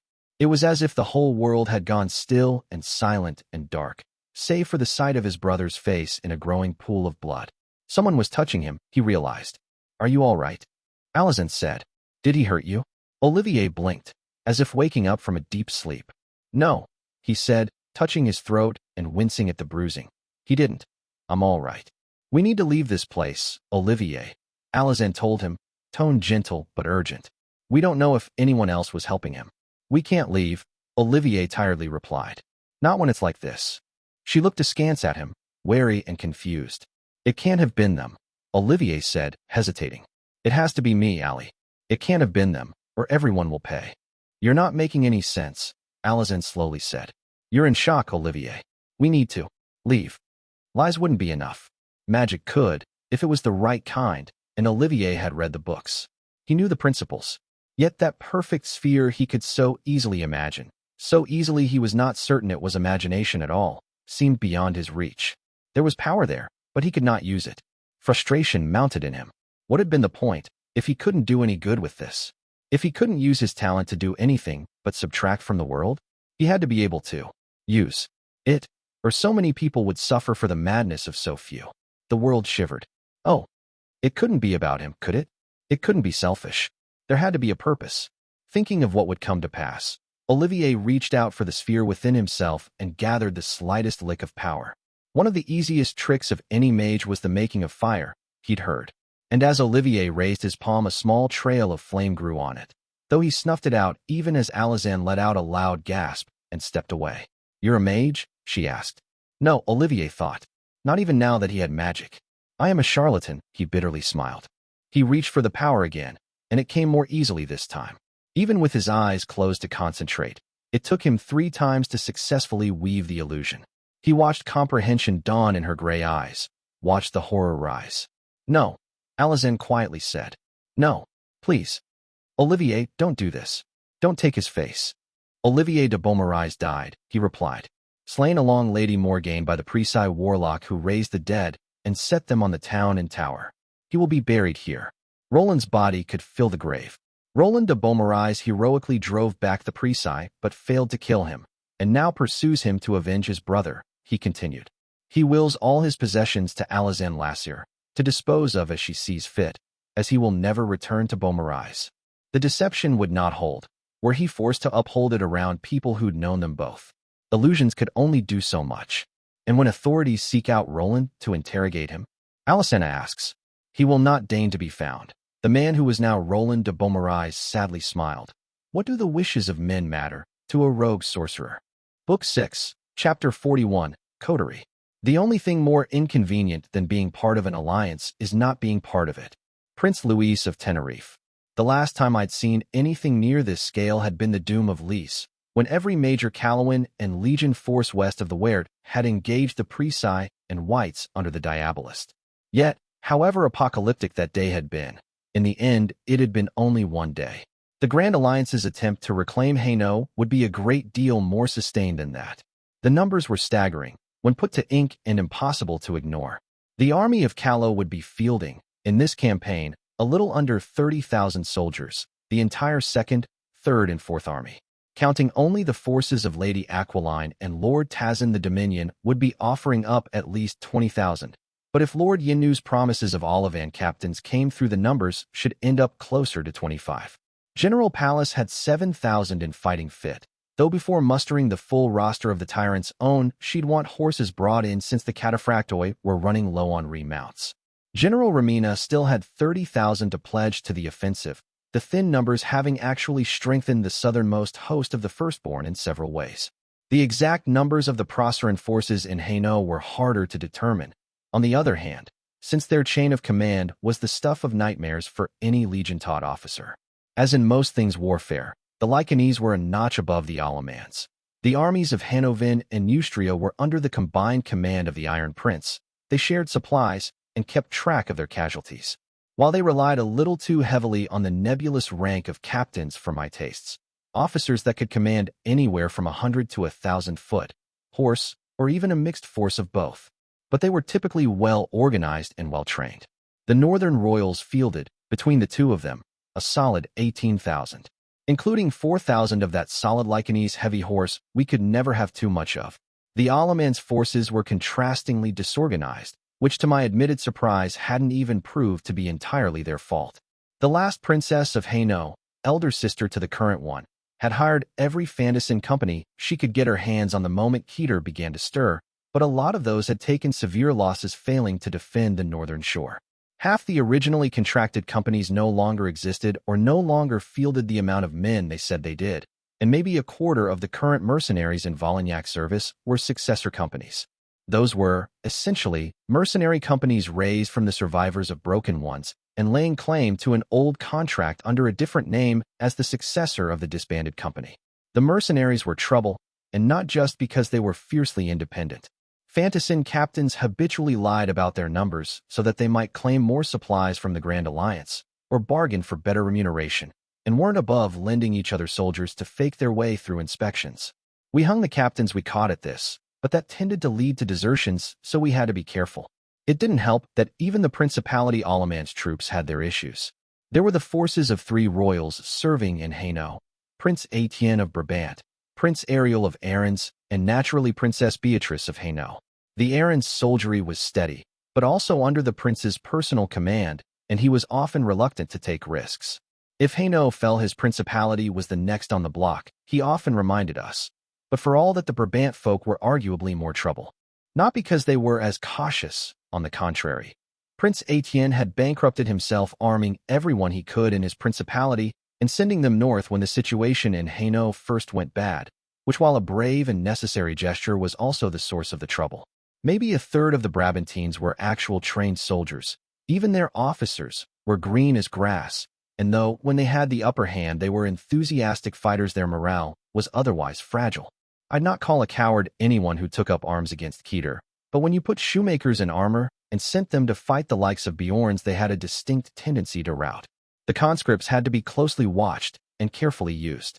The forces under Princess Beatrice Volagnac were the fewest, since they'd been bled hard failing to defend their homeland, which I found a damned shame as, practically speaking, it was a force entirely made of veterans. They fought hard, mercilessly, and with a burning spite I could only admire. They were also in some ways the least well-equipped, and the heaviest draw on Grand Alliance resources of the forces in the region. The capital of Hainaut had fallen, as had most its largest cities, so there was little coin behind them and only sparse land to feed them. At this point, the House of Volagnac had more fortresses under its rule than towns, and its armies weren't even the largest force within those fortresses. Accounting for the inevitable lies and grandstanding, our estimates had the total Allemans forces in Hainaut at around 41,000. Fantassin's companies made up for about 15,000 of that, and the Brabant conscripts maybe another 10 to 12,000, so that meant more than half the number was less than reliable. If we got lucky, the armies of Twilight's Pass would be able to send around 10,000 our way, mostly Bremen and Rhenia men, with maybe a few from Bruss. Which meant that at the end of the day, when all those forces would be brought together, there would be around 160,000 soldiers on the field. And that would be on the Grand Alliance's side alone. We were, typically, outnumbered at least 2 to 1 by the dead. The campaign hadn't even begun, and already the numbers involved were giving me a headache. So naturally, I'd consulted the finest military mind at my disposal as soon as she was fit to be scried. It's logistically impossible for you to feed that many soldiers as a single force, Marshal Juniper of the Red Shields bluntly told me. You'll have to separate them into several armies, or you'll run out of supplies after a month or so. Our scouts have confirmed the dead king left the roads mostly intact, I pointed out. If we march along Julian's highway and spread out to prevent raiding, we could have an active supply line. Named after an ancient first princess of Procure, the highway was one of the major roads of northeastern Procure. It began in Salia, headed east through the city of Ain, up into Brabant through the major trade city of Tourges, and ended up north in the city of Hainaut, capital of the eponymous principality. It was large, made for wagons, and very well maintained. The dead king had skimped on the upkeep some, our scouts had said, which made sense since he didn't usually use wagons of his own, but ensured it remained in state to be used by his troops, and therefore ours. It was pretty much impossible to feed this large an army without using carts and wagons to bring in rations, so I expected we'd need to do some repairs while we campaigned, but my sapper corps should be capable of handling that much. The hidden horror will ruin that road the moment it becomes obvious it's the axis of your offensive, Juniper growled. Think, Catherine. His priority is stalling us while he finishes his bridge. He'll pull out every stone from the defensive line to Hainaut if that's what it takes. That's just as much of an issue if we split our force into smaller armies, I pointed out. They'll have to follow roads as well, if smaller ones. And we might move quicker with the Twilight ways, but he's got better awareness out on the field. If one of our forces pulls ahead of the others, it'll get surrounded and annihilated. Or worse, slaughtered and raised anew. Sure, we could open gates into the Twilight ways, but we could only open so many, and only make them so large. An army trying to retreat from an active battle would lose most its numbers to the retreat, assuming it could even pull one of those in good order. My legionaries and the Lycanese probably could, but the Levantines and the Allemans? They were brave and hardy fighters. I meant not disrespect there, but they weren't. Disciplined. You're looking at it from the wrong way, Juniper said. Going up the highway, you'll get stuck in one of the natural bottlenecks. The dead could mass in Lauzon's Hollow Dash. It was the name of a natural pass leading the highway into the hilly and rocky highlands of Hainaut, which while not exactly narrow was steep-sloped and easily defendable. Last year during our offensive we'd taken the dead by surprise there, smashing the force defending it with a deep raid of cataphractoi backed by named, and then held it open long enough for our army proper to arrive. That trick, though, would not work twice. Or the overpass fortresses at Sigillin, she finished. Fortresses was something of an oversell there. Les Soeurs de Sigillin, or the Sigillin sisters, were a pair of large towers overlooking a dip in the hills the highway passed through. They'd been built atop very abrupt slopes at the point where the dip was deepest, one on each side. But the real danger was the chain gate they commanded. A massive chain allowed a portcullis of enchanted steel to be raised or lowered across the road. And while it was hardly an unbreakable obstacle given enough mages or sappers, it would be a costly strongpoint to force. Last time we'd used the ways to go past it, and then struck the garrisons holding the towers from the back after drawing them out, but it had slowed us down by at least a se'nnight. there wouldn't have been nearly as many nasty surprises waiting for us near the capital if not for that delay. We'd torn down the fortresses and the chain gate as we retreated, of course, but I knew better than to expect not to see them standing again this summer. We need those places under our control, Juniper, I pointed out. By the time we get to the capital, it'll be filled to the brim with corpses led by revenants, which means a siege unless we want to throw away several thousand soldiers storming the walls. And we couldn't have a siege without supply lines to feed our soldiers. That much went without saying. Julian's highway was our best bet at such a thing. You are throwing away your only strategic advantage, superior mobility, to turn your army into a lumbering, battering ram you want to smash through every gate until you reach Hainaut itself, the orc growled. Losing scrying is making you too cautious, warlord. If you split your army in three along 3 lines, the first taking the blue road towards Le Chenary in the west dash. I kept an eye on her profile in the mirror, but the other was on the map spread out in front of me, displaying northern Procure. Le Chenary was a minor fortress by size, but it was the key to western Hainaut and more. Holding it would give us control of the blue road when it went further west into Cleves, and so allow us to anchor our flank to our allies there. The second marching up Julian's highway in the center, and the third going east by the old mining roads, aimed at Malmedit. Malmedit was a city, at least in principle, though even before the war against Coterie it had been turning into an empty husk. The city had grown out of multiple mining towns fusing into a single larger one, and lived off the ore trade, so when the ore had run out the people left for greener pastures. The dead king had dug tunnels from further north that connected to the old mine shafts, and he used the city itself as a staging area, since the lands beyond Malmedit itself weren't really fit to march an army across. If we took the city, though, we could collapse the mine shafts and shut the door on Coterie's fingers. Then all 3 losses would be severe enough he'll have to commit to battle. I finished with a frown. But he won't shy from that, Juniper. He has the bodies to spare, and he knows that if he defeats even one of those armies he can turn this entire campaign into a rout by collapsing that flank. If either the eastern or western army was beaten back, the central one would have to withdraw or see its supply lines cut by raiders. If it was the central army that was beaten back, it'd be even worse, as both other armies would have to retreat for the same reason. So he'll commit forces against all 3 offensives, Juniper said. He'll be going after that victory hard, because if he wins it and finishes the bridge, he has a decent change of overrunning as far as southern Brabant before a defense can even be mounted. And when his armies are committed, his reserves emptied, then the 4th army, the one you kept back, kept quiet, take the Twilight Ways and hits the capital directly. While it's been stripped of defenses, my eyes narrowed as I stared hard at the map. It was a bold plan, it was true, but then that tended to be Juniper's preference, and the basics of it held up to scrutiny, I thought. Once the dead committed to the battles, once they sent their soldiers out, it would not be possible for them to be recalled in time. They'd have to race across broken terrain, often without roads, while we cut through with the Twilight Ways. The army that assaulted the capital would be taking a risk, but if it paid off, we could keep a strong garrison in Hainaut, then send forces to hit the enemy in the back as they tried to hold off the army going up Julian's highway, taking the dead in a pincer. Victories there, which should ensue swiftly, would open the road to the capital and allow for supply lines to be established. Hells, with the dead out west and east stuck defending fixed positions, we might even not suffer too badly from raids on it.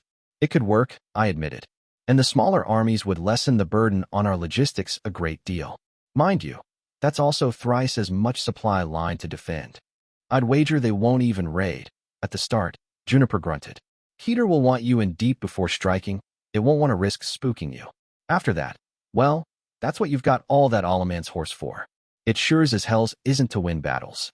I snorted. The Hellhound's enduring dislike of Proceran Light Horse continued to amuse, especially since she'd several times suggested Callow acquire its own in the past, should we ever get the means. Juniper appreciated the value of light cavalry on the field, which was hardly surprising given her taste for winning by maneuver. It was just that she believed, and I tended to agree with her, that Alaman's light horse was useless against most kinds of undead. Unlike Proceran peasants, the skeletons wouldn't break and flee when charged at, and the riders just weren't armored heavily enough to withstand staying in melee long. As skirmisher, outriders, and patrols, they were still leagues better than anything else we had, but given how many of them we had, I'd have eagerly traded a few thousand for their equivalent in Northern Horse. It needs refinement, I said. and I'll need to take it to the other commanders. But it sounds like the bare bones of a plan. We didn't leave it at that, of course. I still had at least 2 hours before crippling headaches indisposed the finest general of my generation, and I intended to use every moment of them. It was another 5 days until the delegation from Mercantis arrived at the arsenal. I was not part of those who received the 6 merchants' lords led by an ambassador. Given the amount of gold the crown of Callow still kept in the city, from the coin the dwarves had paid me for my mediation down in the Everdark, I'd been expected to, and my absence did not go unremarked. I left them to the first prince, knowing that as long as I kept handing her such pretty hooks, there were few fish she would not be able to catch. My hours were spent arranging the upcoming campaign, consulting both Vivian and Juniper when I could, and then taking those increasingly refined plans to the regular war council. Prince Klaus had his own notion of how the campaign ought to be conducted, but they were not incompatible, so steady progress was being made. After 2 days of being ignored, the diplomatic party from Mercantis realized that I had not the slightest intention of reaching out to them. They tried to arrange something through Cordelia, who to my great amusement declined to interfere in Callowan affairs, so when faced with that failure, they finally took direct steps. It wouldn't be that easy, though. When the merchants sought an audience with me, I passed them off to my designated heiress, Lady Vivian Dartwick, instead, as a calculated insult. They'd walked out of the room as soon as it was halfway polite to do so, Viv told me afterwards. Good. I wanted them angry. Anger would dull their edge, and dullards was what I wanted to deal with. The letter I received from Cordelia that evening was short and unsigned, but undoubtedly hers. They want you at the table, the first prince said. They want something from you. Anger them further. It was heartening to see that these days Hazenbach knew me well enough not to even doubt my ability to infuriate other people. I was no noble, and I was hardly a deft hand at the games of those born to that station, but when it came to giving slights it must be said that I was rather well learned. I sent a messenger to arrange a meeting with the head of their delegation, Ambassador Livia, making sure her name was misspelled, a detail as petty as it was personally satisfying, but sent Lady Henrietta Morley as the Callowan representative. Vivian's secretary was known as a lady as a courtesy title, as while she was the heiress to Harrow she had no lands of her own, and she held no formal position in my court. I was later told that sheer disbelief that she'd be snubbed this way had Ambassador Livia stick around for nearly half an hour before she left in a fury. I received a formal letter of complaint about my rudeness from the Mercantians, and without missing a beat responded by handing it over to Archer so that she could do a theatrical reading of it in the meal hall. Indrani got a few Alaman's priests to sing as a background chorus while she declaimed it in the style of epic poetry, which I thought was a nice touch. It was the little pleasures that made life worth living. I knew Hazenbach had read them prefectly when they, still, tried to get me in a room after that. Mercantis officially requested an audience with the high officers of the Grand Alliance to speak of the large loans it had extended over the war effort, but to my amusement this time, I didn't even have to do a thing. Lord Yenu flatly refused to have the matter considered a Grand Alliance one, since neither Levant nor Callow had taken loans. So what was it that Mercantis wanted from me sorely enough they'd suffer repeated insults and still try to have talks? The merchants lords of the city of bought and sold were a proud lot, and not afraid to make their displeasure known when provoked. Whatever it was they wanted, they must want it. Very badly. The following day I threw in another slight for good measure, requesting that they be contained to lesser parts of the arsenal while war councils were held through the Mirage, and it must have done the trick because that afternoon I got another letter from Hazenbach. They want Cardinal. It said, owned or buried. It took me, I had to admit, almost entirely by surprise. But it shouldn't have, looking back. A neutral city at the crossroads of Calernia, whose neutrality would be backed by several realms and a treaty binding named. It was a natural rival for Mercantis, who would still benefit from the ease of transport over lake and rivers, but lose out in most other regards. Cardinal would be, to the consortium, the death knell of their influence. It would do worse than destroy them, in their eyes. It'd make them just another of the free cities, another squabbling city-state the great powers would run roughshod over with little consequence. Owned or buried, Vivian repeated. I'd shown her the letter before consigning it to flame. Buried begs no explanation, I grunted. So long as the Red Flower Valles remain a fortified border instead of a city, Mercantis is still presumably the main trading partner for Callow. Trade with Procure had, even back in the days of the Fairfaxes, never been widespread. It had been mostly restrained to luxuries, and even that much had died after the conquest when Prey shut down the borders. Mercantis' days of influence over my home were soon to disappear anyway, though. Even if Cardinal never saw the light of day, I intended on seeing peace between Callow and Praise. My homeland's grain would start heading east instead of downriver, and the need for a middleman starkly decline. Owned is trickier to ascertain, Vivian frowned. The land for Cardinal will have to be ceded by Callow and Procker, so they can't possibly think to buy it. At a guess, they want control of the trade in the city. I slowly nodded. It made sense. The concessions needed for the consortium to have such a stranglehold would probably involve privileges granted by laws and treaties, which they could not help to secure without Callow's assent. They had leverage on Procker given how it was in debt to them, though thanks to Cordelia's cagginess they likely didn't realize quite how badly indebted the Principate was, but they had little they could realistically strong-arm me with. The Callowan gold in the vaults had been placed there by the Kingdom Under, so they couldn't do a thing there without angering the dwarves. That left pretty much only threats to sabotage the finances of the war effort as a whole. After all, while the defensive fleet of Mercantis meant it would be hard to attack militarily, the city had so few mercenaries left to call on at the moment that the thought of it attacking Callow with any degree of success was laughable. So we know what they want, I grunted. And why, at least in part. Now we move on to the trickier parts. We had their aim and their angle of attack. In a sword fight, that would be enough for any halfway decent blade to settle the match. But diplomacy was not so clear-cut. Hazenbach would have sweet-talked them into a degree of trust towards her, by now, since she was good at being mannerly, and they believed they had a knife at her throat. The nature of this game was that the first prince just wanted to settle this to everyone's satisfaction, but mostly Mercantis, while the Black Queen was just being the worst sort of ruffian. Catherine Foundling, right? What a wench. Have another cup of wine, ambassador, and tell me more about what you want so that I might help you get it. No. On the silk glove side, I considered us to be well handled. It was the steel I'd have to bring to bear, and that was more delicate than you might expect. Too much steel, and you had a fight on your hands. Too little, and they shrugged you off. There was an art to it. It can't be anything physical or provable, I mused. Else we'll have a legitimate diplomatic incident on our hands. My being a prick to their diplomats wasn't that, even if they liked to pretend otherwise. I was in no way obligated to grant them an audience if I didn't feel like it. Though after my slights, if the shoe was ever put on the other foot, they'd be perfectly within their rights to humiliate me just as publicly. Assaulting the diplomats, though, would be something altogether graver. It'd soil my reputation, Kalos, and push them closer to militia. Don't forget the tower will likely have a man or woman in the diplomatic party, Vivian pointed out. I didn't bother to say that we couldn't prove that, since even if I had doubts that militia had outright subverted one of the merchant lords into her service, I had no doubts whatsoever that she'd bribed at least one to spy on her behalf. There was a reason they'd been brought in through a fake location and kept blindfolded through the translations.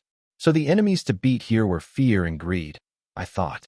Fear of being left behind by the world that would rise from the fall of Keter, greed for gold and influence and power over others. I didn't have the know-how to craft an acceptable settlement deal with Mercantis, but that wasn't to be my role here anyway. The first prince would see to that end of it. My part was forcing the merchant lords to back down from their ambitions, so that Hazenbach could slide in and offer them that alternative. So it will. I murmured back, then shook my head. I need to talk to Masigo. Vivian cast me a wary look. Why? Because he knows the wards of this place inside out, I said, including those protecting the diplomatic quarters where our friends would be sleeping. Make it known to the first prince I'll need a few days, I told Vivian. I did not insult her intelligence by specifying this should be done secretly. It was important that she and I not be seen to be collaborating, as part of our strategy rested on the appearance of us being at odds.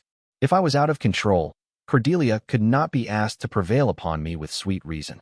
Why? I was trouble for her as well. I'd wager some of them would suspect something was going on, but the cordial working relationship between Hazenbach and myself wasn't exactly public knowledge. And it couldn't be denied that my stint as the Queen of Winter had left me with a reputation. I was not above using that, if it came down to it. I'll handle it, Vivian said, then cocked her head to the side. She hesitated. Yes. What for, she asked. The days, I mean. I hummed, considering. Best you don't know? I finally decided. That reprehensible?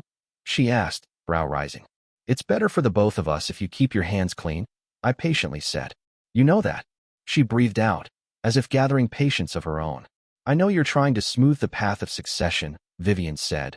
But this is getting out of hand, Kat. I don't need to be protected. A lot of your appeal as a queen will be that you're made of paler cloth than me, I bluntly replied. It would be counterproductive for you to start tainting your reputation.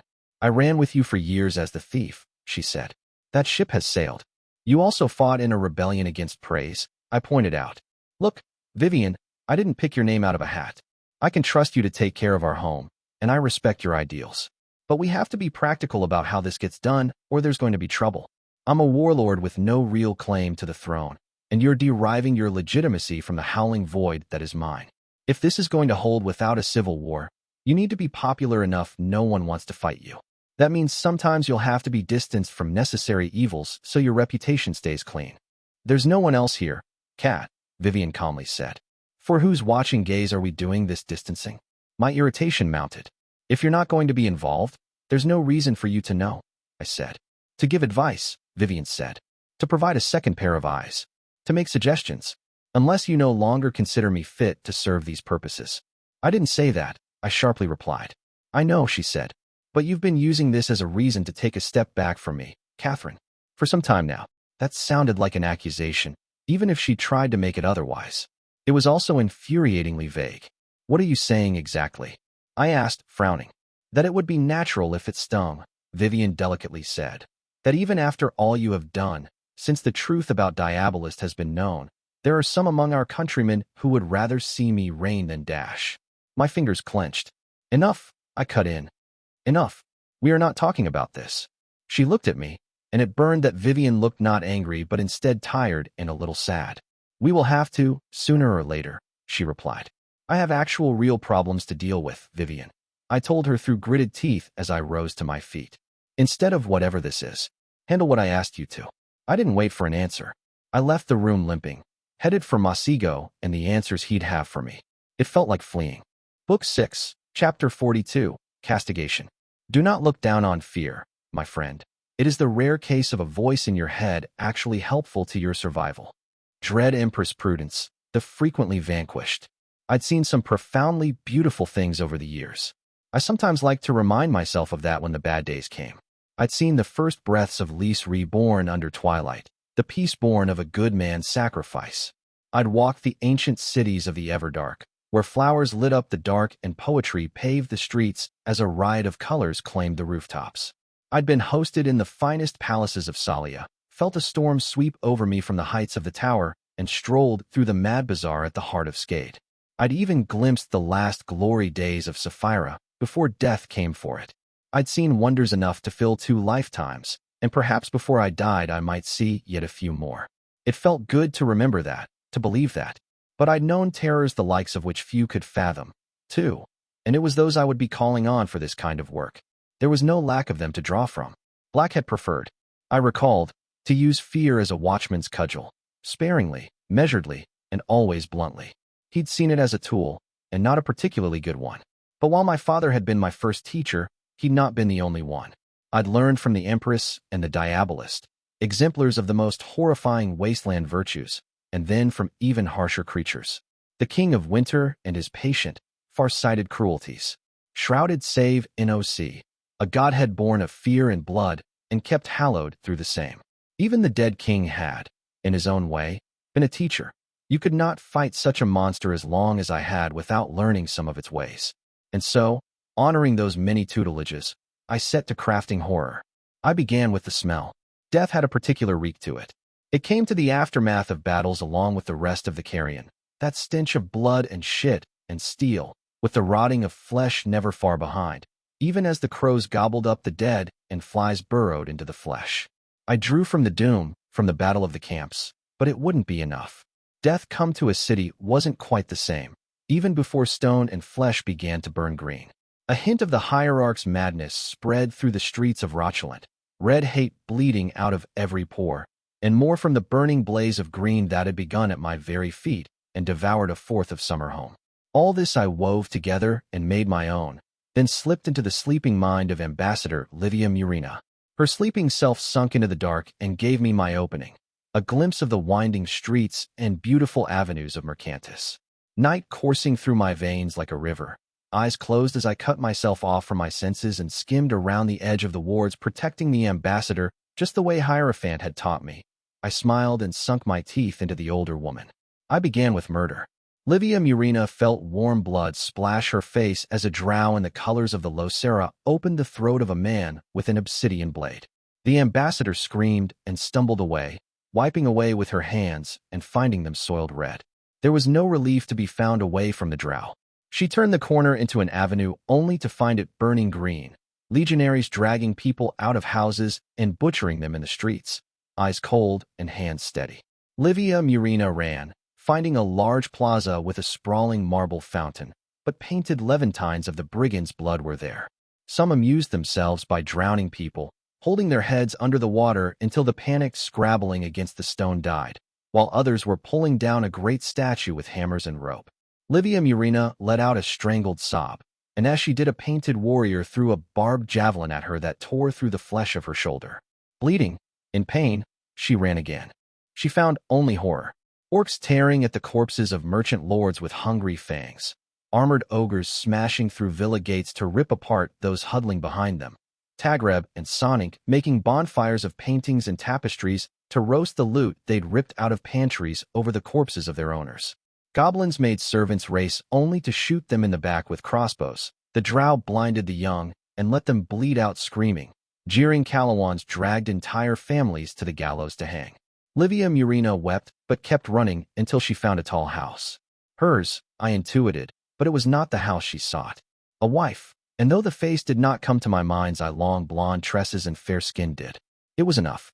Green flames and heavy smoke filled the halls of Livia Murina's home as she raced through them and up the stairs, and at the end of a two long hallways where finally her great bedroom could be found. Relief as she found her wife standing there, besides the great canopy bed. "Kasha!" she exclaimed. With a crisp, resonating twang, a coin went spinning.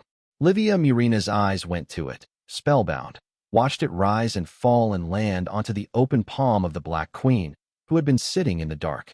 The coin, shining gold, had landed on the side, showing crossed swords. "Do you believe in fate, Ambassador Livia?" I asked, and before she could answer, her wife burned green. I drew on the screams from Three Hills for that. I remembered those well.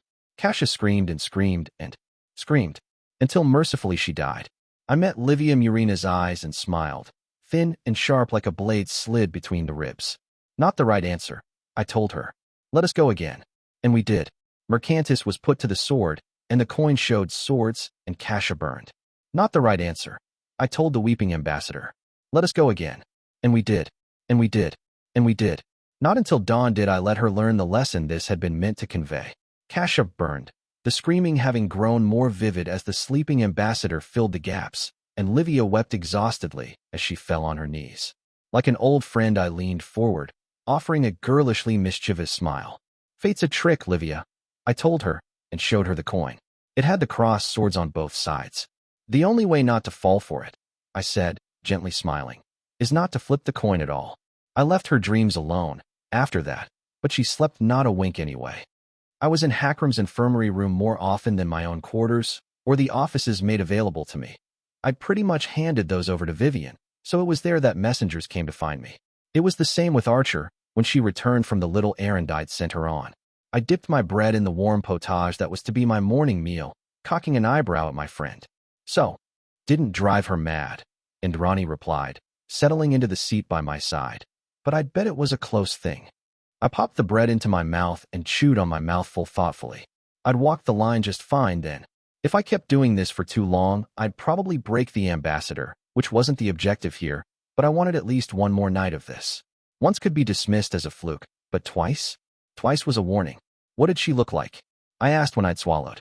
"Exhausted and twitchy," Indrani said. "You really didn't pull your punches there."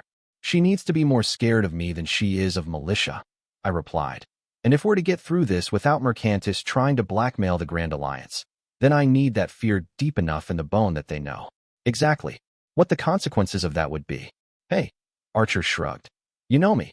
I could care less if you want to turn the lot of them into gibbering wrecks. I'm just surprised it's the two of us alone having this conversation, I guess." I threw her an unimpressed look. That had been less than subtle. "If you have something to say, say it," I told her. She sighed, passing a hand through her long dark hair. "Unbound, today, and a little messy." It suited her. "You been fighting with Vivian?" she asked. My fingers clenched. She noticed it, unpleasantly perceptive as she was. So that's a yes, Archer mused. I'd ask you if you want to talk about it, but I don't think you've ever actually answered that question with a yes in your life. That's pretty rich, coming from you, I flatly said. Our last tense heart-to-heart had required half a fistfight to get started. She looked more amused than offended, waving the reply away. Sort that shit out, Cat, Indrani said. I won't try to use sweet reason with you, because gods know the odds on that are steep dash. Hey, I reproached. But her sister cold-hearted logic will do, Indrani blithely continued. It's too late for you to dismiss Vivian from her place as your heiress. She's got support, and when it comes to us, she knows where a lot of bodies are buried. So if you won't talk to her because she's your friend and you're being pissy for things not really her fault, then at least do it, because otherwise you're being a pretty terrible queen. I grimaced. Archer didn't really care about Callow except maybe in the sense that a lot of her stuff was there, and it'd affect some people she cared about if it got destroyed, but that didn't mean she was unaware it was good angle to take with me. She wasn't wrong, at least, that I couldn't just let this go forever. I don't like that I have to do things now, I admitted. Indrani's brow rose. I snorted.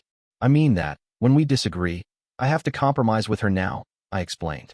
Not always, and not on everything, but it still irks that I have to do it at all. I gave her the title in the first place, and Indrani, it's not that I think she'd done badly with it, on the contrary dash. But she's got power of her own now, Archer finished. And she doesn't always agree with you. I can't just tell her to fuck off either, when we disagree, I tiredly said.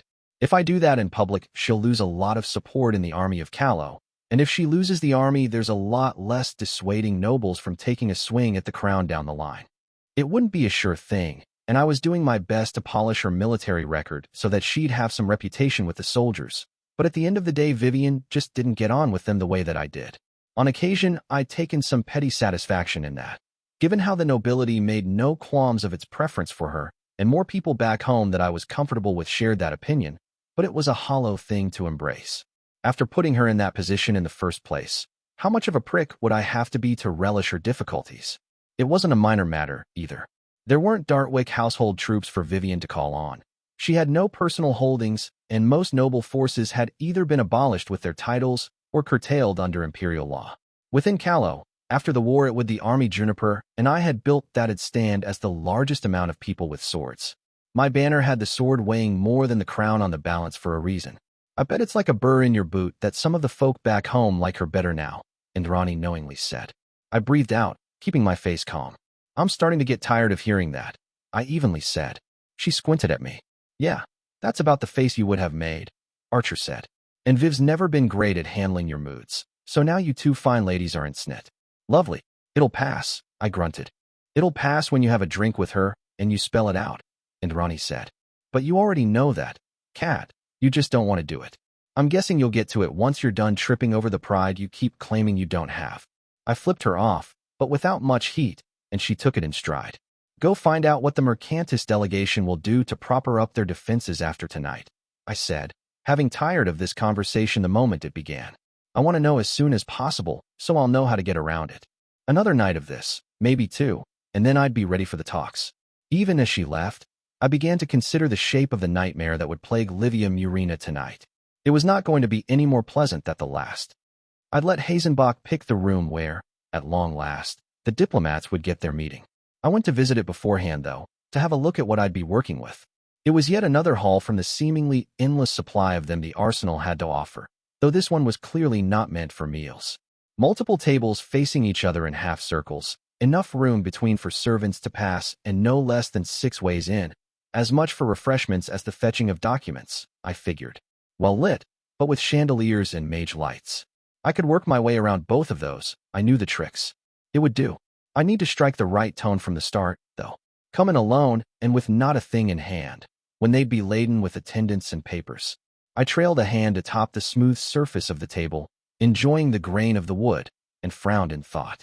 Ambassador Livia had only gone though another night of my tender attentions before I, Archer, had judged her to be on the ragged edge. Not a faint-hearted sort, that one, but I suspected a great deal more used to doling out cruelty than suffering it. Part of me wanted to throw in another night just to be sure, but there would be risks to that. The protective amulets the ambassador had worn after the first time might not have been a match for Night paired with the Hierophant's eyes, But if the Mercantians asked for heroic protection, this would get trickier. No, best to end it here. Today, this very evening, I napped through most of the afternoon, as using night had been less than restful, and woke less than half a bell before we were due to hold the meeting. The clothes I was to wear were only of middling import, a simple gray tunic and matching trousers, but I made sure to wrap around myself the patchwork banners of the mantle of woe and set a jagged iron crown on my brow. With the last errand I'd asked of Indrani tucked away into my pocket and my dead staff of you in my hand, I limped to our appointed time, though with careful timing so that I would be the last to arrive. Not so late that it would be remarked upon, but just enough to be mildly insulting. The doors were opened for me by attendants, and even as my name and titles were announced, I flicked an assessing glance at the people within. That Cordelia Hazenbach had brought a number of scholars and secretaries was nothing unusual, but that she'd brought a full 15 people with her she must have pieced together that she'd be handling the actual negotiations here mostly on her own. My gaze did not linger on them, instead moving to the delegation from Mercantis. Ambassador Livia Murina was easy to pick out from the rest. She sat at the center, and her ostentatious gold and ivory chain of office was hard to miss. On the ivory medallion at the end of it 30 silver coins had been carved, the ancient crest of the merchant lords of the consortium. 7 golden braids hung from her left shoulder, over a robe of deep blue silk that made it plain the ambassador was overweight. Most of the diplomats were as well, for fat was considered a sign of wealth and power among the merchant lords of Mercantis. All wore blue silk, and the 7 braids denoting that they were here on the behalf of both merchant Prince Fabianus and the consortium itself. The prince's business could carry 3 braids of gold, and the consortium's 7 in silver, but only both in agreement could command the 7 golden stripes. But for all the riot of bracelets and rings dripping from their arms and ears laden with precious stones, no one save Ambassador wore anything around the neck. Each diplomat had an attendant standing behind them, all of them young and beautiful and utterly still. Mercantis did not practice slavery, it was said, of the free cities. Only Stygia still kept to that horror. Yet Indrani had been raised a slave there, and called such, though no doubt if pressed her owner would have had papers proving it was mere bonded service. All very legal, nothing at all like slavery. That was the trick, you see. The servants began with the debt of the sum it had cost to acquire them, and though they were paid for their work, the roof and food they were provided cost them money. The debt increased, and the service continued until death, and then was passed on to children, for debts always carried in Mercantis. I kept that knowledge in mind, looking at the dark rings around Ambassador Livia's pale brown eyes that cosmetics did not quite manage to hide, and found that guilt never came for the torturous horror I'd put this woman through. I'd done worse to people a great deal less deserving. Queen Catherine, the first prince, greeted me amiably. I am glad of your presence. Your Majesty, Ambassador Livia said, tone even, we are dash. Let's wrap this up quickly, Your Highness, I interrupted, looking at Cordelia. There's a war on, in case you forgot. The ambassador was well trained, so she did not betray her offense at the casually offered insult. It wouldn't be the first I'd thrown her way since this started. I assure you, Your Majesty, that I have not, the first prince replied, eyebrows rising the faintest bit. A warning to tone this down? No, I decided after a moment. She would have had other ways to reach me if restraint were called for. I slid into the seat at the edge of the part of the half-circle kept empty for myself and my delegation, seeing from the corner of my eye the dismay that flickered across some Mercantian faces when they realized I had come alone. That was not the mark of someone taking all this seriously. I drew lightly on the night, softly, and wove a thread that slipped into the shadows beneath the table and to the side. It remained hidden, waiting. I leaned back into my seat, looking impatient, and waited for someone to speak. I must protest the insults you keep offering us, Queen Catherine, Ambassador Livia said. Has the consortium not been a generous and understanding ally? What have we done to earn such treatment?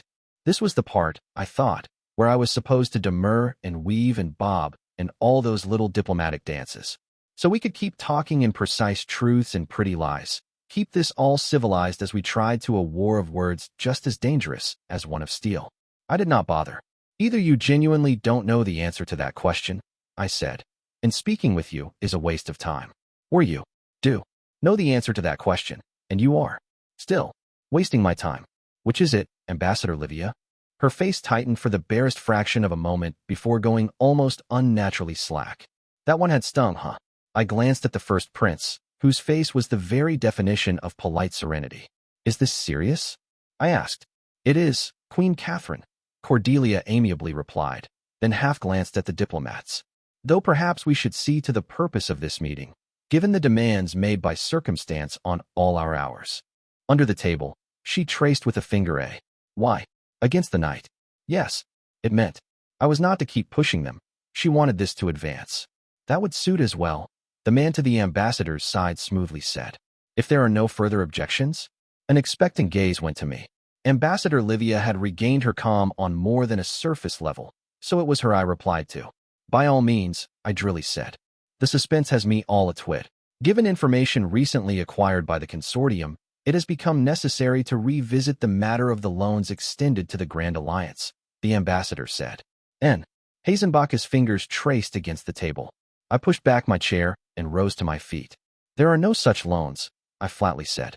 "As Lord Yinu Marave made exceedingly clear, I believe. This meeting is at an end." She looked, to my faint amusement, genuinely surprised. For career diplomats, they really weren't catching on to this game quick. It wasn't that they were fools, I thought, but simply that they weren't used to so bluntly being dismissed. Mercantis might not be a power in the leagues of praise or procure, but it had always been influential, and when crossed, it was not above spending coin to make its displeasure known. Perhaps the honorable ambassador refers to the loans extended to the Principate and its constituent principalities, the first prince mildly said. "I am sure the unfortunate wording will be rectified, Queen Catherine, if you give the ambassador opportunity to do so." I cocked a brow at the ambassador. "We did not mean to imply that the Kingdom of Callo is indebted to the consortium, Your Majesty," Livia Murina lied. "My apologies for the misunderstanding." Barely refraining from rolling my eyes, I settled back into the seat. As was mentioned by our esteemed ambassador, the man at Livia's side said, pouty red lips offering up a smile. "The consortium has learned of the particulars of Proserpine debt. Given the almost reckless borrowing practices that were used, doubts have been raised as to the capacity of the Principate of Procure to repay these debts." "Gods below and ever burning," I said, tone openly contemptuous. "You really are going to insist on being the tower's borrowed knife, aren't you?"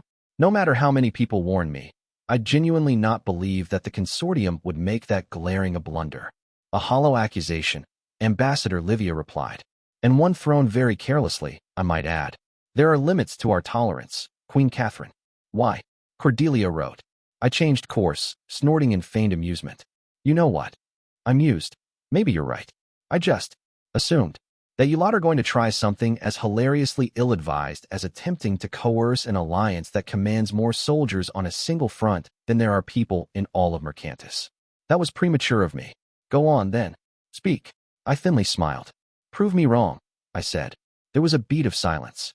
"We recognize the heroic contributions made by the Grand Alliance, and Procure in particular, to the safety of all Calernia," Ambassador Livia said. "It is why we have been so willing to extend loans, and at rates with little precedent.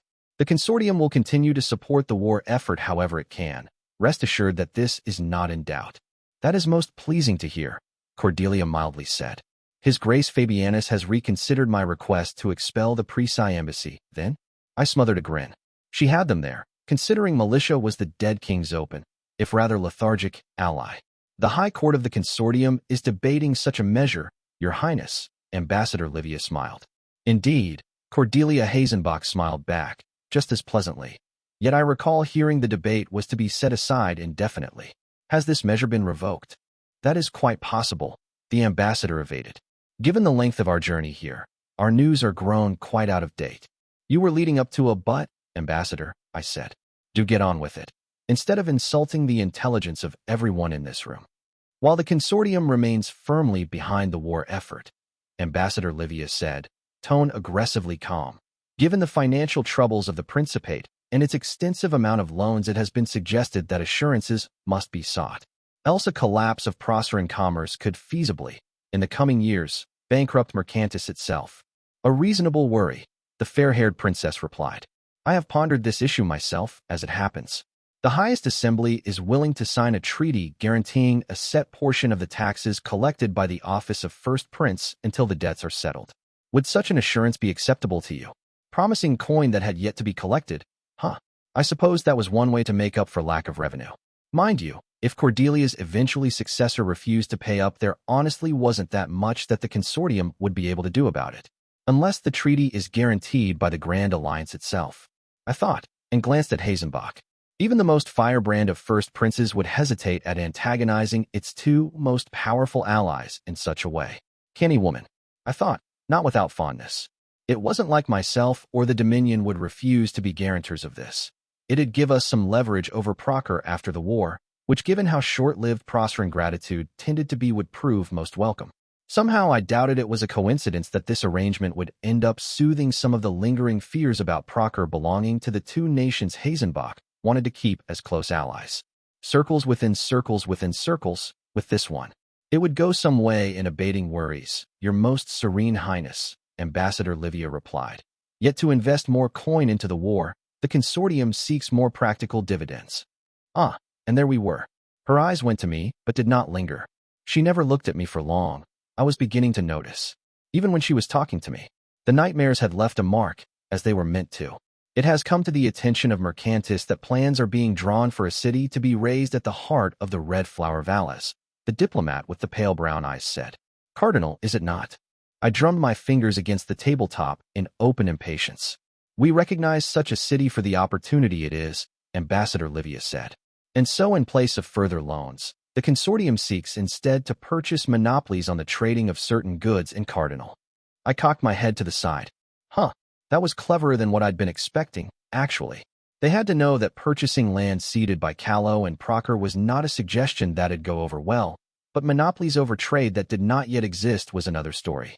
By putting up gold now, they could get a stranglehold on certain kinds of trade down the line, effectively pushing out any competition by being the sole providers for long enough that people would grow used to relying on them. It was their old role as middleman made anew, I thought with a touch of admiration. The merchant lords were greedy, but they were not without wits. This was actually halfway reasonable, as far as demands went, which had me rather wary. And how long would these monopolies be expected to last? The first prince asked. Permanently, Ambassador Livia said. This would reflect it in the price offered for them, naturally. I did not need Cordelia's finger to trace the N, to know this was not to be tolerated. So this was to be the pivot of this little adventure. Now they would push, or be pushed. Mercantis, I said, enunciating the words slowly. The city of bought and sold. The most impartial place there is to be had on Calernia, for coin is queen, and it claims no party. A lovely compliment, Your Majesty, Ambassador Livia replied, smiling like a shark. Spell it out, I said, leaning forward. What happens when I laugh at this and tell you to crawl back to your island? I drew on night. Slowly, quietly. The shadows of the room began to lengthen, in the spaces between the glow of the mage lights and the chandeliers. There is no need for such hostility, the diplomat said. We will not withdraw our support for the war effort, as I have said. Yet it would be difficult for the consortium to consider extending further loans when it would be courting its own bankruptcy. Which sounded all nice and reasonable, until you knew what we knew. Hazenbach had told me that militia was almost certainly aware that Proctor needed the flow of gold from Mercantis to keep its head above the water. Militia had in turn told at least some of these fine fellows the piece of information. This had the Empress's touch all over it. The more I saw, the more it was obvious. As usual, militia had played to all the angles. Merchants not in the know would not consider ending loans to be enemy action. And if the Grand Alliance reacted harshly, they might turn to the Tower for protection against our perceived tyranny. Merchants that were in the know, and there were bound to be a few, would consider us to be deep enough in the hole that they could extract concessions from us if they didn't push it too far. No doubt the Empress had made promises of protection to encourage that perception and leaked information about where our armies were. Very far from Mercantis, the bottom line was. I'm curious, I said. You must believe. I can't understand this, otherwise, that you have the upper hand here. And I have to ask, gods, I really have to ask dash. The night deepened, the light dimmed. Why? I coldly asked. Why is that you think that exactly? Explain it to me. No threat has been made, Queen Catherine, the ambassador said. Your behavior is dash. Let me tell you what happens, I softly interrupted. If you choose to become my enemy. I met Livia Murina's eyes. Darkness deepened around us, and came a faint sound like the dying whisper of a scream. I will not be civilized, I gently told her. I will not keep to laws and treaties, to decency, or the milk of human kindness. If you become the tool of a woman who has allied herself with the king of death, if you willingly make that choice, then I will visit a ruin on you that will still haunt the sleep of men in 100 years. She looked away, towards the first prince. Your Highness, don't look at her, I said. It won't help. She can't stop me, and she doesn't particularly want to. The ambassador's pudgy fingers tightened around her chain of office, and she turned back to me, gathering her courage, but my hands had slipped in the pocket where I had stowed away my last surprise. Do you believe in fate, Ambassador Livia? I asked. She did not answer, eyes fixed on the golden coin in my hand. There were crossed swords on the side that could be seen. The other woman's breathing went uneven, her hands trembled, and still I waited. Sweat drenched the back of her neck, smudged the cosmetics on her face, and in her eyes I saw reaped the terror that I had sown. Yes, Livia Murina hoarsely answered. Yes, I do. Then let us keep to laws and treaties, I said, my smile never reaching my eyes. To decency and the milk of human kindness. Or else. I did not say. She heard it anyway. I did not speak another word for the rest of the meeting, or need to. Book 6, Chapter 43, Conclusions.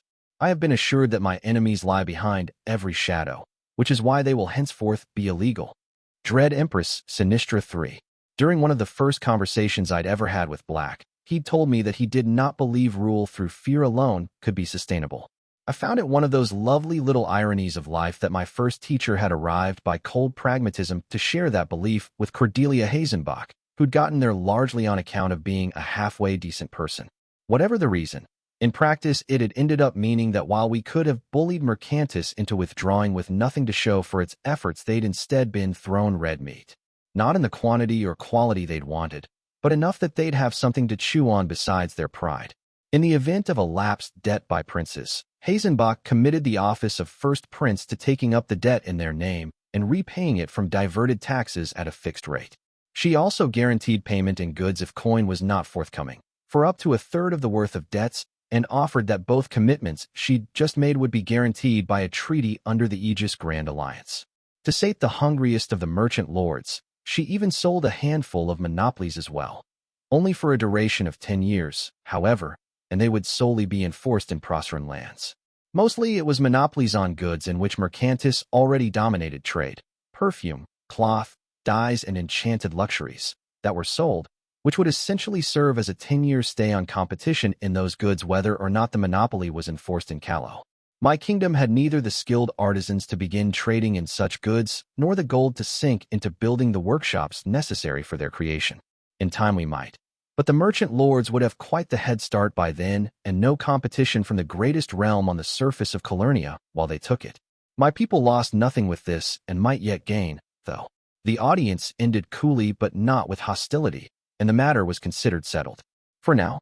The following days went by quickly, the last stretches of haggling over how the Hainaut campaign was to be raised and waged. Melanza was still trying to trade back some of the drow sigils for Arlazite foot and horse. The Iron Prince wanted fewer prongs on the attack than Juniper's suggested 3, occupying my hours along with regular meetings with the White Knight to discuss which names should be assigned to the campaign. So far it was skewing a little heavily favor of heroes for my tastes, but we were starting to figure out what a functional roster would look like. A haze of anticipation hung in the air of the arsenal, as all awaited the arrival of the envoys from the Titanomachy. They were the last loose end left to tie up, and when they were tied we'd return to the business of war. When the Gigantes did arrive, they startled me with their swiftness. We had less than a day to prepare between the first warning that the 3 giants had reached Isère and their unexpected arrival in the arsenal. The fortress in Isère where they'd appeared was used to cross into the Twilight Ways, but wasn't actually one of the translation points, just a shortcut to head towards one in southeastern Salia, which made it all the more of a surprise when the 3 giants emerged in the translation room of the outer gatehouse to the arsenal most of a day later. Neither the swiftness of the march nor the direct crossing into the first level of arsenal defenses were something any of our people would have been able to replicate, Hierophant privately admitted to me. I got the message the Gigantes were sending, as I expected the Proserpines and Levantines did as well. There were mysteries at their disposal we could only dream of, and we should not get too cocksure even after all we'd managed to build. The hastily arranged welcoming party for the envoys ended up being a headache to wrangle. The Titanomachy still did not have any formal diplomatic relations with the Principate, And while it was dubious they'd attack the first prince if she stood before them, that did not mean they would be willing to speak with her. Which meant Hazenbach couldn't come, and if Procker couldn't have someone in attendance, then to save face it would be best if the Grand Alliance simply elected to send a single representative. I voted for Lord Yinu Marave to handle it, given the Dominion's cordial if distant relations with the Titanomachy, but he voted for me and the first prince abstained. A round of bickering later, I ended up sent out when the whole matter was settled by our being notified that Hanno intended on going to greet the Gigantes himself. If the heroic representative went, so must the one for villains, while Lord Yanu and I could not. Both go. It'd make Hazenbach's absence all the more glaring. Masigo tried to be there as well, rather transparently, so he could have a look at the Gigantes from close with his magical eyes, but I turned him away. He could try his hand at that later, when the diplomatic claptrap was over with. And so I found myself standing once more atop the stairs leading down to the stone floor where the translation ritual would take place. At least I wouldn't have to go down the damn stairs again, so there was that. I wore formal clothing in black and silver, a crown set on my brow and the mantle of woe on my back as a pointed reminder of the two offices I was standing for here. The White Knight was in plate with a sword at his hip, though he'd chosen not to wear a helmet. We'd exchanged a few courtesies after I arrived, a dozen attendants from the arsenal staff standing behind us, but while there'd been no brusqueness from either part, we'd quickly lapsed into silence anyway. Neither of us were in much of a talking mood. There was a little more to it than that, of course. Since our conversation over the fate of the Red Axe, we had not once shared words save in our official capacities. There was a price to everything. I'd learned that lesson early, and never forgotten it since, as fate went out of its was to refresh my memory every few years. My thoughts did not get to linger on the subject, as a shiver of power in the room warned that the Gigantes were soon to be among us. Leaning against my staff, I had a look over the edge from the high vantage point. Immediately it became clear that this was not the usual ritual. The gates in and out of the half-realm that served as the funnel into the arsenal had a particular look to them, like a cut into the fabric of creation that rippled outwards, but the large gate beginning to open was nothing alike. A broad and tall rectangle bordered in shining glyphs came into being at once, with a muted blast of air, and along the inner side of the border there was a small tremor. The filling of the rectangle wavered, and I realized it had been almost like a cut as the layer between the arsenal and the travelers crumpled and shriveled into nothing. Slower than our own method, I noted, but it looked more stable, and their gate was perfectly aligned with the ground on both layers of reality. I wasn't sure that was actually possible. Under the laws of Trismegistan sorcery, the Gigantes came in without fanfare, or for that matter human mages guiding their translation. I'd not been sure what to expect, as I'd never seen any member of their race before, and illustrations in books tended to vary wildly. Their height was impossible to miss, of course. The tallest must have been 30 feet tall, and the others but a few feet shorter, which had them standing taller than the ledge I've been using to overlook the platform. Though there was some variation between them, their skin was a deep brown and looked rather coarse. Though shaped not unlike humans in much greater proportions, there were easy differences to pick out. They had long, powerful legs, and their necks were noticeably shorter.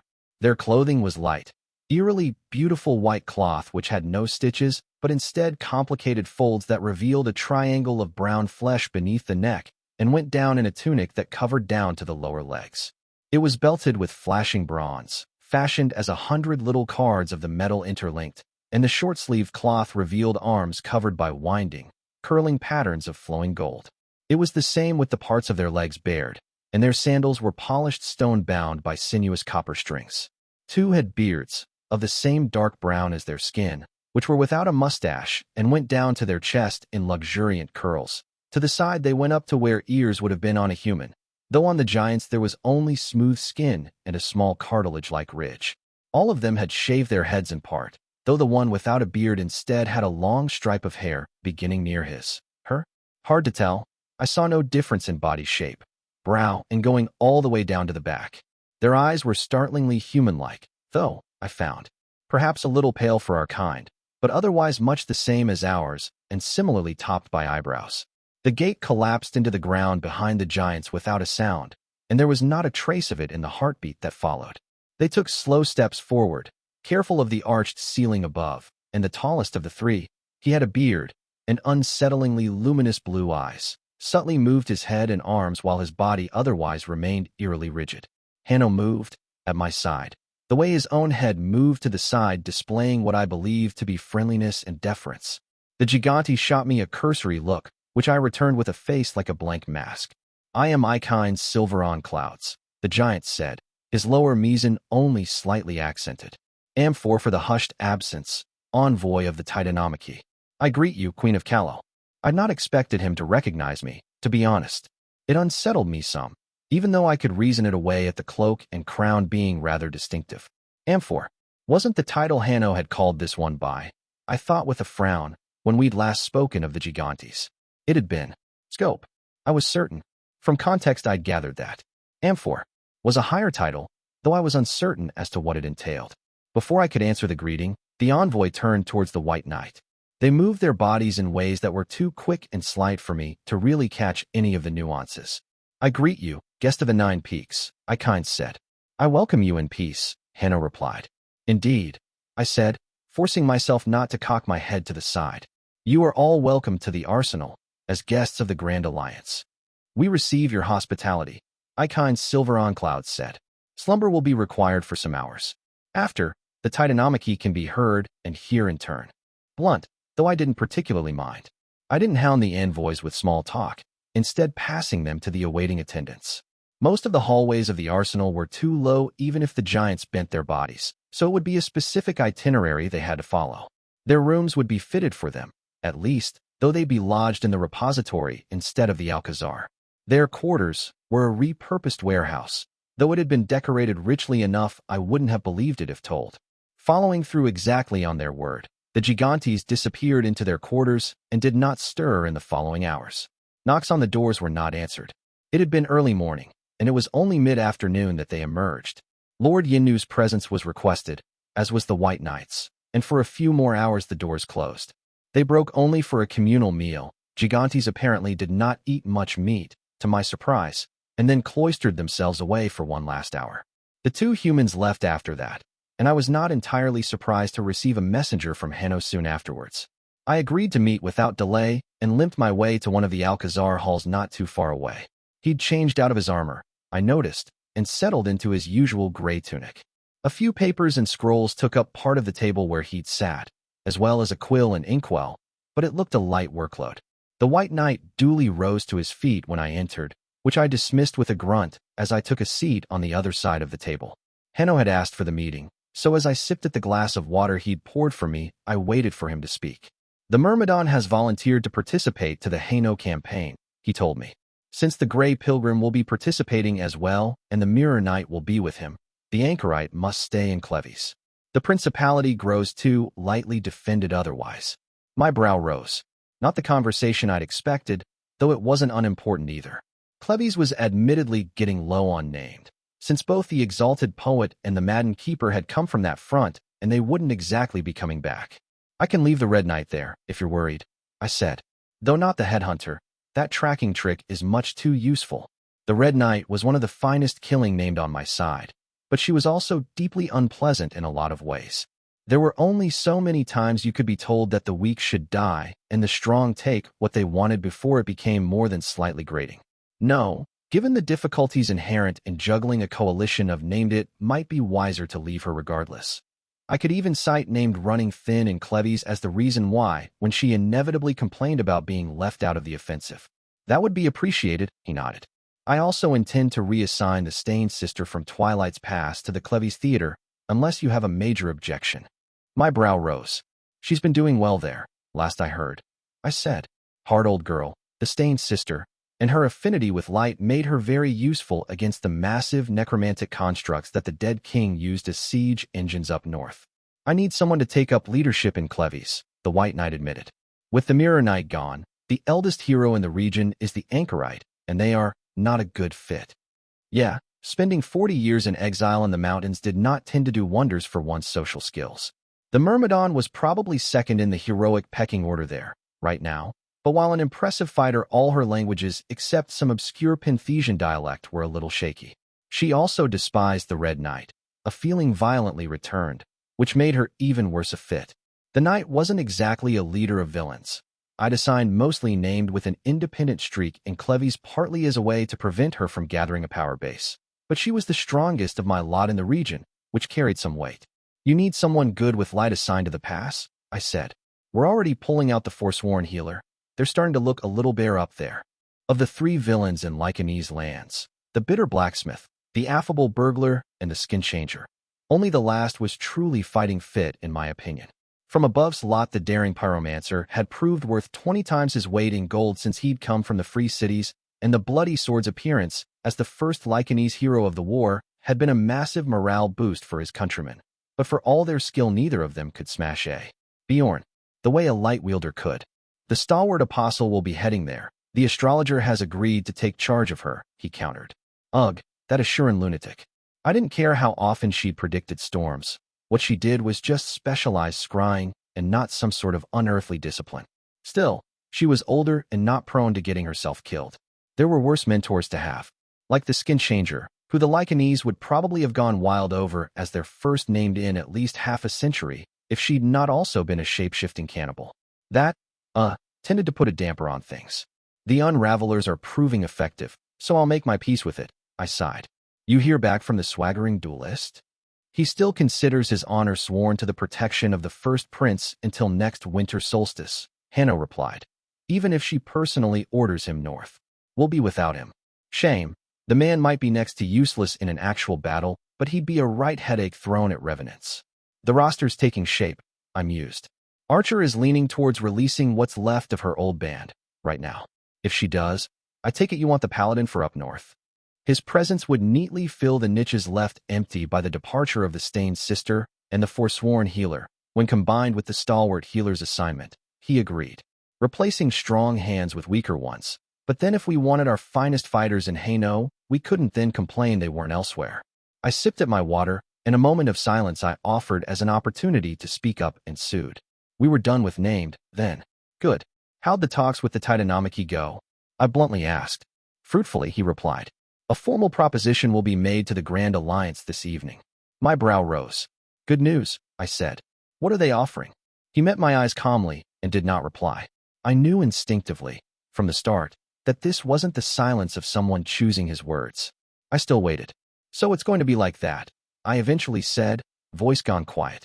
You cannot have it both ways, Catherine, Hanno simply replied. Lord Marave will soon attempt to arrange a formal meeting of the Grand Alliance, during which he and I will present the offer made by the envoys of the Titanomachy. That is all I have to say on this matter.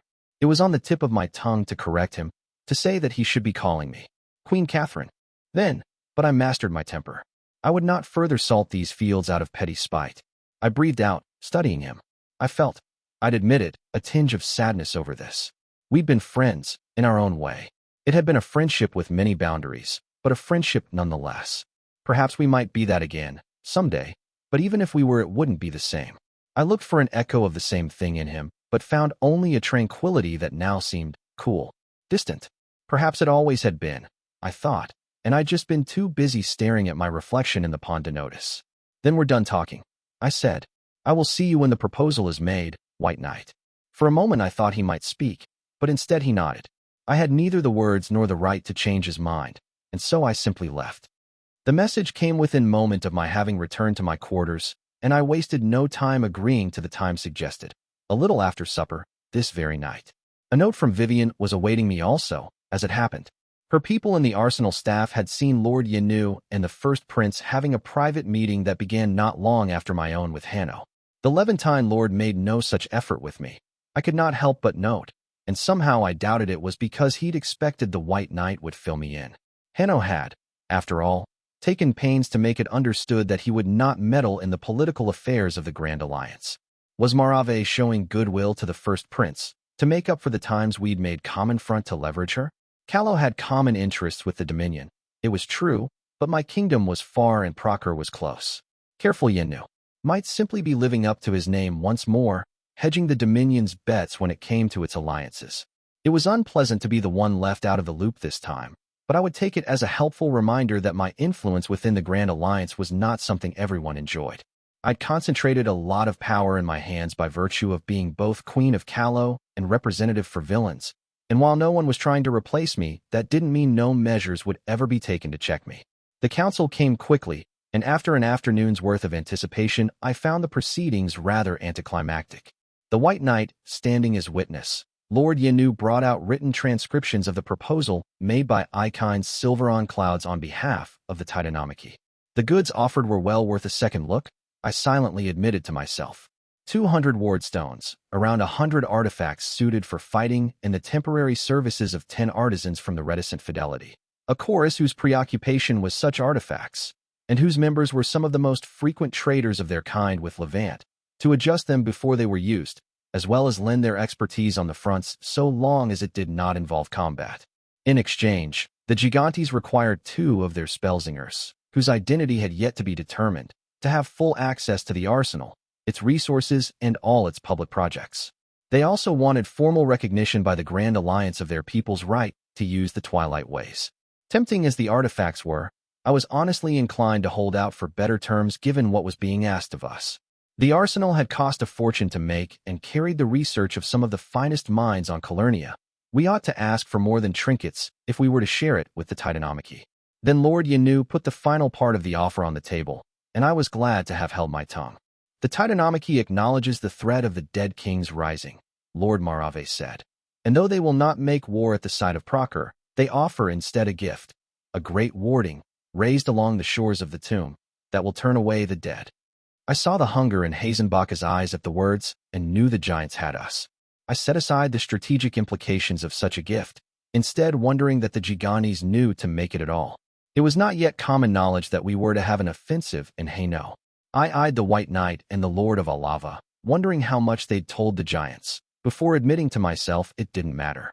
The Gigantes might have made the offer meaning to begin the work in Cleves, where the shores were somewhat secure, and going east along the water with our armies in support. Besides, even if it turned out these 2 had been overly chatty, the results they brought more than justified it. It was tempting. Gods, but it was damned tempting. If we took back Hainaut all the way to the shore, and behind that wave the Gigantes came in to raise wards rivaling the quality of those beneath the Red Snake Wall, the nature of this war would change. The heavily fortified Lycanese lands would become the main path of invasion for Keter, and the lakeside fronts would stabilize almost overnight. Enough that it might be possible for us to take a stab at the crown of the dead itself, should Masigo come through with quartered seasons. Gigantes do not bargain, the White Knight told us. This is the only offer there will be, and I ask you consider it seriously. Hazenbach thanked him, and it was agreed that we would reconvene tomorrow after having considered matters, but everyone in the room knew how this was going to end. It was just a matter of how long we'd delay before accepting, so we wouldn't be looking too desperate. There were still a few days left to my stay in the arsenal, but it was swiftly coming to an end. As soon as the treaty with the Gigantes was wrapped up and my own few affairs settled, I'd be returning to Hainaut to begin arranging the campaign from there. Indrani would be coming with me, and perhaps eventually Masigo as well. It depended on how the quartered seasons project was looking, but there were others I would be leaving behind. I was looking at one that'd sting the most, once more settled in the same old infirmary seat that had become as a second bed for me. The only sign that Hakram was healing was that the healing mages had removed the breathing spell, trusting his lungs to carry him without the help now. Otherwise, his sleeping form had not changed. I'm going to have leave you behind, I quietly said. Drani's right. I could stretch out my stay by doing some planning from here, but it'd just be delaying the inevitable.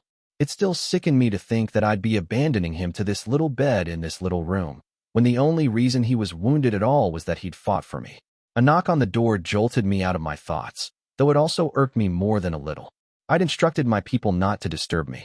Come in, I said, tone forcefully even. I'd give whoever had to come the benefit of the doubt, if they were willing to interrupt against my clear instructions. It was not some nervous messenger who came in, though, but Vivian Dartwick. I immediately bit down on the sharp words already on the tip of my tongue.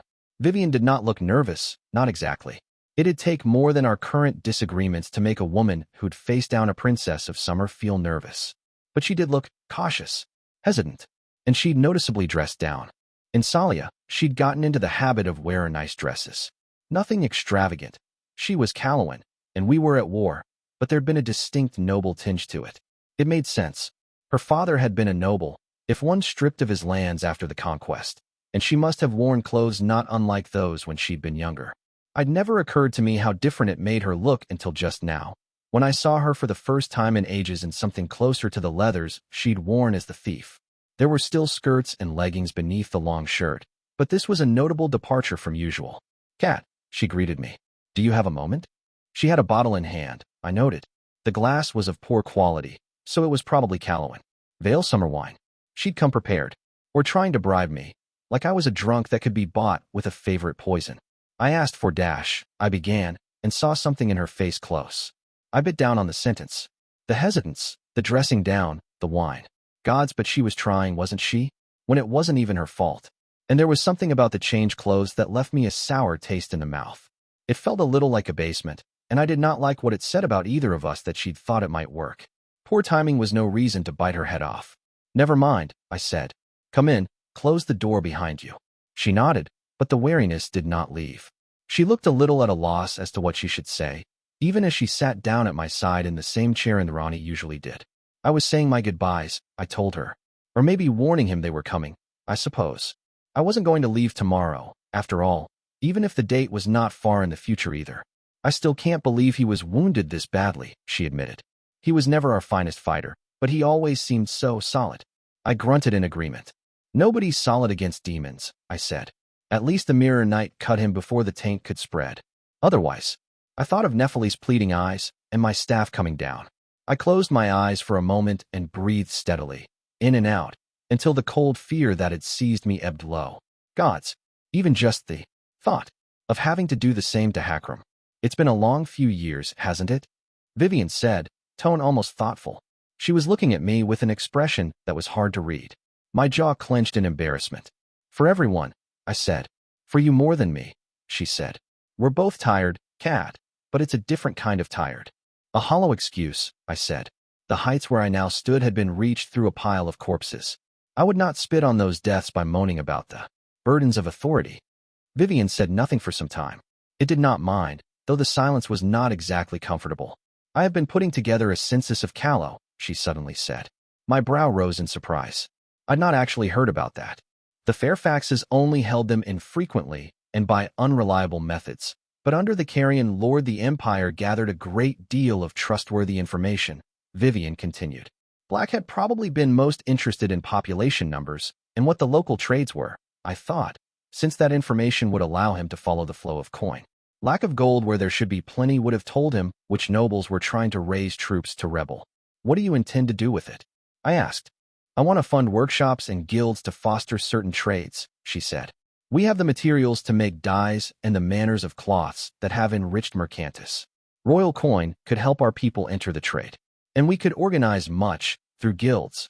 The lumber from Holden and what was once leased would be worth a fortune out east, where they so sorely lack it. Trading cattle with the clans upriver for amber and fur would not only enrich us, it would give the orcs a reason never to resume raiding." "You need peace for that," I gently reminded her. "For there to be any trade with the East, to have the coin to make any of this at all." "I know," she assured me. "I really do. I understand that the war with the dead king is what matters right now." She met my eyes, the blue-gray of them grown pale under the glow of the mage lights. "But I need you to know that I won't be a parasite," she said. "I won't just coast to the throne on your reputation and then do nothing with this. You put trust in me, Cat. And I know some of it is because I learned to see what you see, how much more we could be, if we stop seeing greenskins as the enemy. But I want to believe you saw in me the makings of a good queen." Her voice had grown raw. I held my breath, somehow afraid it would be enough to interrupt. "I want to live up to it," Vivian said, eyes gone hard as stone. "I will live up to it." Slowly, I breathed out. She did not speak a word more, only searching my face with something like desperation. "I know," I quietly said. "I never saw you as a I did not stay parasite," though the word echoed in the silence anyway. I passed a hand through my hair, mulling over my words. However inarticulate my first words had been, I saw on Vivian's face they had at least taken the edge off of the apprehension. With clumsy hands, I ended up reaching for my pipe, that old gift from Masigo that had become so dear to me, and filled it. Moments later, a touch of night was enough for me to breathe out a long stream of wakeleaf. Vivian had been patient, and so I talked. "I believe you'll be a good queen," I said. "I genuinely do. And while I have been an able warlord, I don't think the talents that helped me there would suit peace times. I'd grown too used to having my orders obeyed without questioning. I'd grown too used to resorting to violence to get my way, to schemes and assassinations, and all the bastard ways to see your will done. Those methods had their place for any queen, but they'd come to be just a little too close to my hand. Too easily grasped. I liked to think I had done the best I could for my people, but I would not deny I had done it as a tyrant. Vivian was not weak, but even as a heroine she disliked killing. It would not be her first resort, and the plans she was already making only reinforced my belief I'd made the right choice of successor. That's part of what makes me angry, I think. I admitted. I know my name will make it onto the pages of history books, Vivian. But back home, I can't help but suspect I'll be remembered as the dark days before you took up the crown. I smiled, a tad bitterly. Necessary days, most will agree, I murmured. They were savage times, and so Callow required a savage queen. But we were well rid of them and her, afterwards, so that a more enlightened era might take their place. That enlightened era, I thought, was sitting next to me with something like grief on her face. It won't be like that, Vivian fiercely said. You know I wouldn't let them. I took her hand for a moment, clenched it in a gesture too hard to be gratitude, but too grateful to be anger. I can already see the current, I gently told her, and its inevitable end. It wasn't without reason it was happening. This had not sprouted from thin air, as if by divine intervention. Deciding to keep Acqua in my service had cost me much esteem among even my most loyal. And back home, sending Callowans to die on foreign fields against the dead king had become increasingly unpopular as the soldiers stayed abroad and the taxes stayed high. I wouldn't face revolt over this. I suspected, at least in part, because anyone who might feasibly lead one was either dead or part of my armies. But I'd turned Callow into a cradle of armies, and only that.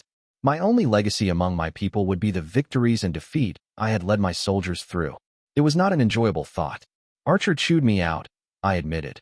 In that way she does when she pretends it's not what she's doing. Because Indrani is much too tough and aloof to care about it when her friends quarrel, naturally, Vivian amusedly said. It would be beneath her to ever meddle in such things. I grinned, though it faded after a moment. She was right, though, I said, when she castigated me for clutching to my pride when I like to claim I have none. I've said for years I was ready to abdicate, Vivian, and I thought I meant it. But then I had to deal with genuinely sharing power, not just delegating it, and it got stuck in my throat. It matters more to me than I like to admit, the authority. It's all right, you know, she said.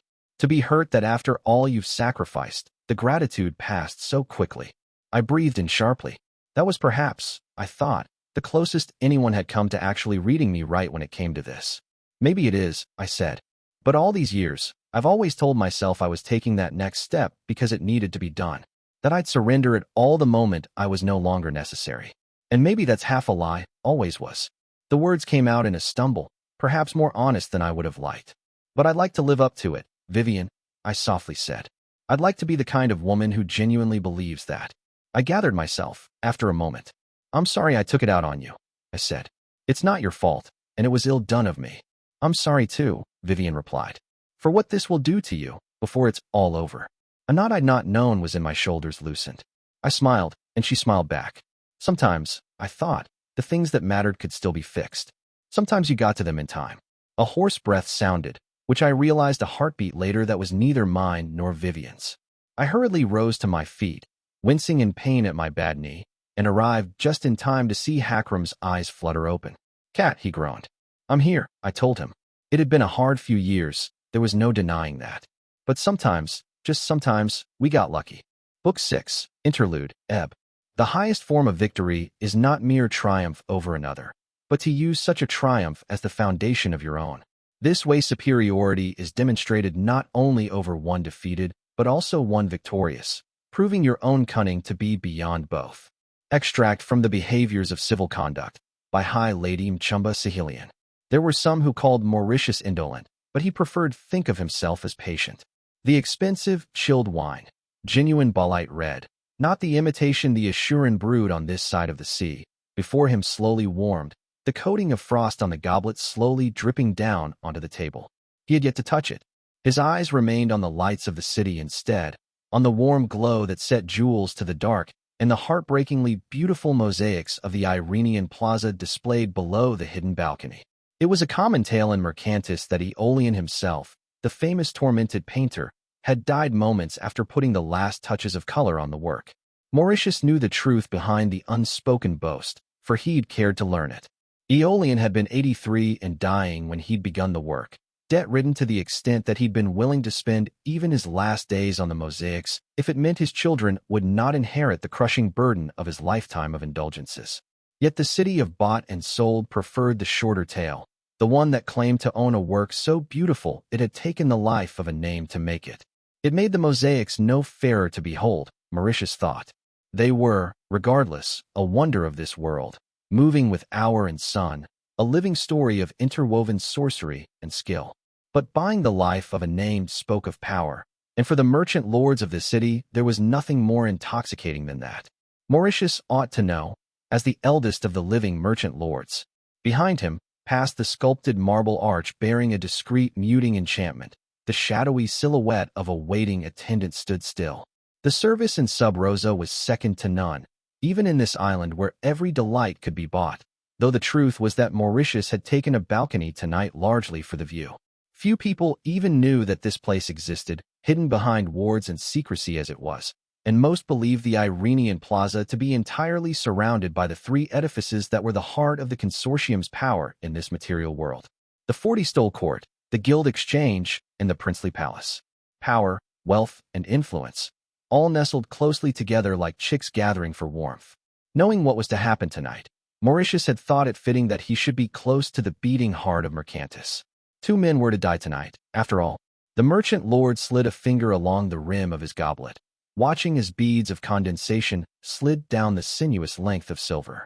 Even now, in manses across the city, his fellows would be scheming behind closed doors. Dear Livia's return from this arsenal, bearing the answer of the Grand Alliance, had thrown the consortium into disorder.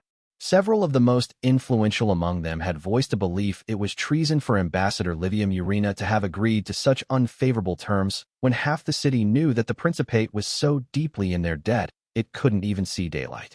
It was said that there'd been foul play. Given that Livia had not let her wife out of her sight since returning to the city, Mauritius believed there might be a thread of truth there. Not that the opposition cared. The consortium buried bleeding hearts long before they might rise to a position where their words might matter, but there were some who objected to fleecing the Grand Alliance on more practical grounds. If the dead king won, they first said, we would rue our schemes. That found little purchase, for this was not the first crusade to struggle against the undead. Always these ended in bloody sacrifice and the resumption of the ancient stalemate, as the aftermath decided which among the living nations had been the winners and the losers of this particular iteration. Yet when it had been argued that in the aftermath of the Grand Alliance's victory a burning gaze might be turned to Mercantis, more had bought into the argument. Cordelia Hazenbach was a civilized woman, and her anger could have been appeased should it prove lasting, but it was not so with her allies. The Dominion was a pack of savages that killed each other on a whim, and Callow was a cauldron of long hatreds. There was a reason that the consortium had never tried to seize Callowan lands, though it had often had the strength to do so and feasibly keep them. The scheme of taking Dormer and adding it to the holdings of the city had long been discussed, but never once undertaken. The lesson had been learned well from the brief war, when Atalanta had tried to annex part of the Callowan south after buying passage for its war fleet from the consortium. Jahan the Wise had butchered the invaders, which had not been unexpected, but he then began to raise ships for a retaliatory attack on Mercantis itself, which had been. Embassies of the merchant princess Clarissa had made it known that the city was not involved in the invasion beyond having sold passage through its waters, but the Callowans hadn't cared. When Daoan ships bearing soldiers of the Watch began docking in Dormer, Clarissa had realized that the Callowans would go through with an invasion even if they were likely to lose, even if the mere undertaking of it would bankrupt them for a generation. She'd emptied the coffers of Mercantis, appeasing the king of Callow, and no merchant lord had ever seriously talked of taking Callowan land again. Jahan the Wise had been a name of heroic bent. The practical sorts were now eager to remind the city. The Black Queen was a monster that gave even the wasteland pause, and the consortium wanted to extort her. Mauritius had been privately amused by that rejoinder, for the Black Queen did not truly give the wasteland pause in the slightest. Some days he wondered if anything ever did. Poor Fabianus had been stuck in the middle of it, and lost what few feathers he'd still had. Their merchant prince was first tricked into keeping the first prince's secrets, and then was pushed so strongly to reveal them that he preferred to recuse himself of such matters entirely than continue to be involved. Given that Fabianus' office held little direct power but a great deal of influence, that decision had practically ended his reign in every real sense. Mauritius smiled and looked at the shadowed mosaics down below. A decade ago, most of the city had thought him the strongest contender for that very same office. He was among the wealthiest few. Trading arms in the free cities was ever a tidy profit. Of the consortium, he'd served in the 40 Stole Court for over a decade, and save for that little offense when he'd had his first wife's lover and the man's entire family sold into slavery. There were no black marks on his record. He'd made sure they all ended up in Stygia, so that they were actually slaves even in the legal sense. He was not a forgiving man, and preferred his revenges to be of the through kind. Though Mauritius was reputed to be somewhat indolent, back then that had been in his favor. No one in the consortium wanted too motivated or skillful a prince lest the days of the Scipio, who had ruled as kings in all but name, return. He'd campaigned for the office, of course, sunk a fortune into buying the love of the streets, the votes of the lesser courts. But he'd not fought for the support of other merchant lords. Indolent. His supporters had mourned in the years that followed. After Fabianus was elected the office, none of them ever learned that he'd never sought the title at all. While most saw the elections as a gaping pit for coin, he'd been after a profit. Mauritius had required twice as much as he'd invested in the election as a bribe to let Fabianus win. He'd kept a single gold coin from that bribe as a sentimental token, and as the lights of Mercantis shone in the distance, the merchant lord took it out of his robes and idly toyed with it. The luster of it brought out a hunger he knew would never be entirely sated, but Mauritius was a patient man. He'd learned as a boy that the patient always got their day, if they picked the right opportunities. And what was this era of chaos, if not a great banquet of opportunities? The consortium was fighting itself, the recklessly hungry and the cravenly cautious at odds in the markets and the courts. Preside gold set tongues wagging or silenced them, while the long shadow of the Grand Alliance blotted out old certainties. Mauritius had taken the dread Empress bribes, of course, and he'd listened to the honeyed words of her envoys, to the schemes she wove even here in the city. He was not in the habit of refusing coin, though her plots he'd been lukewarm to, at least until it had all unfolded exactly as she had predicted. Dear Livia scared into a barely acceptable settlement, a band of named coming to keep the city under the boot, and the armies of the Grand Alliance charging into Hainaut, far away and soon to be bloodied. All the while consortium had turned on itself in bitter infighting, needing the guidance that its merchant prince had surrendered the right to provide. And so Mauritius had agreed to the plot, seeing the need for it. In the distance, what he had been waiting for all night finally appeared. A red light blinked into existence atop a tall tower, for 3 heartbeats before disappearing. Merchant Prince Fabianus was dead. Indolent, patient, Mauritius waited. It was the better part of an hour before a messenger for the 40 Stole Court found him.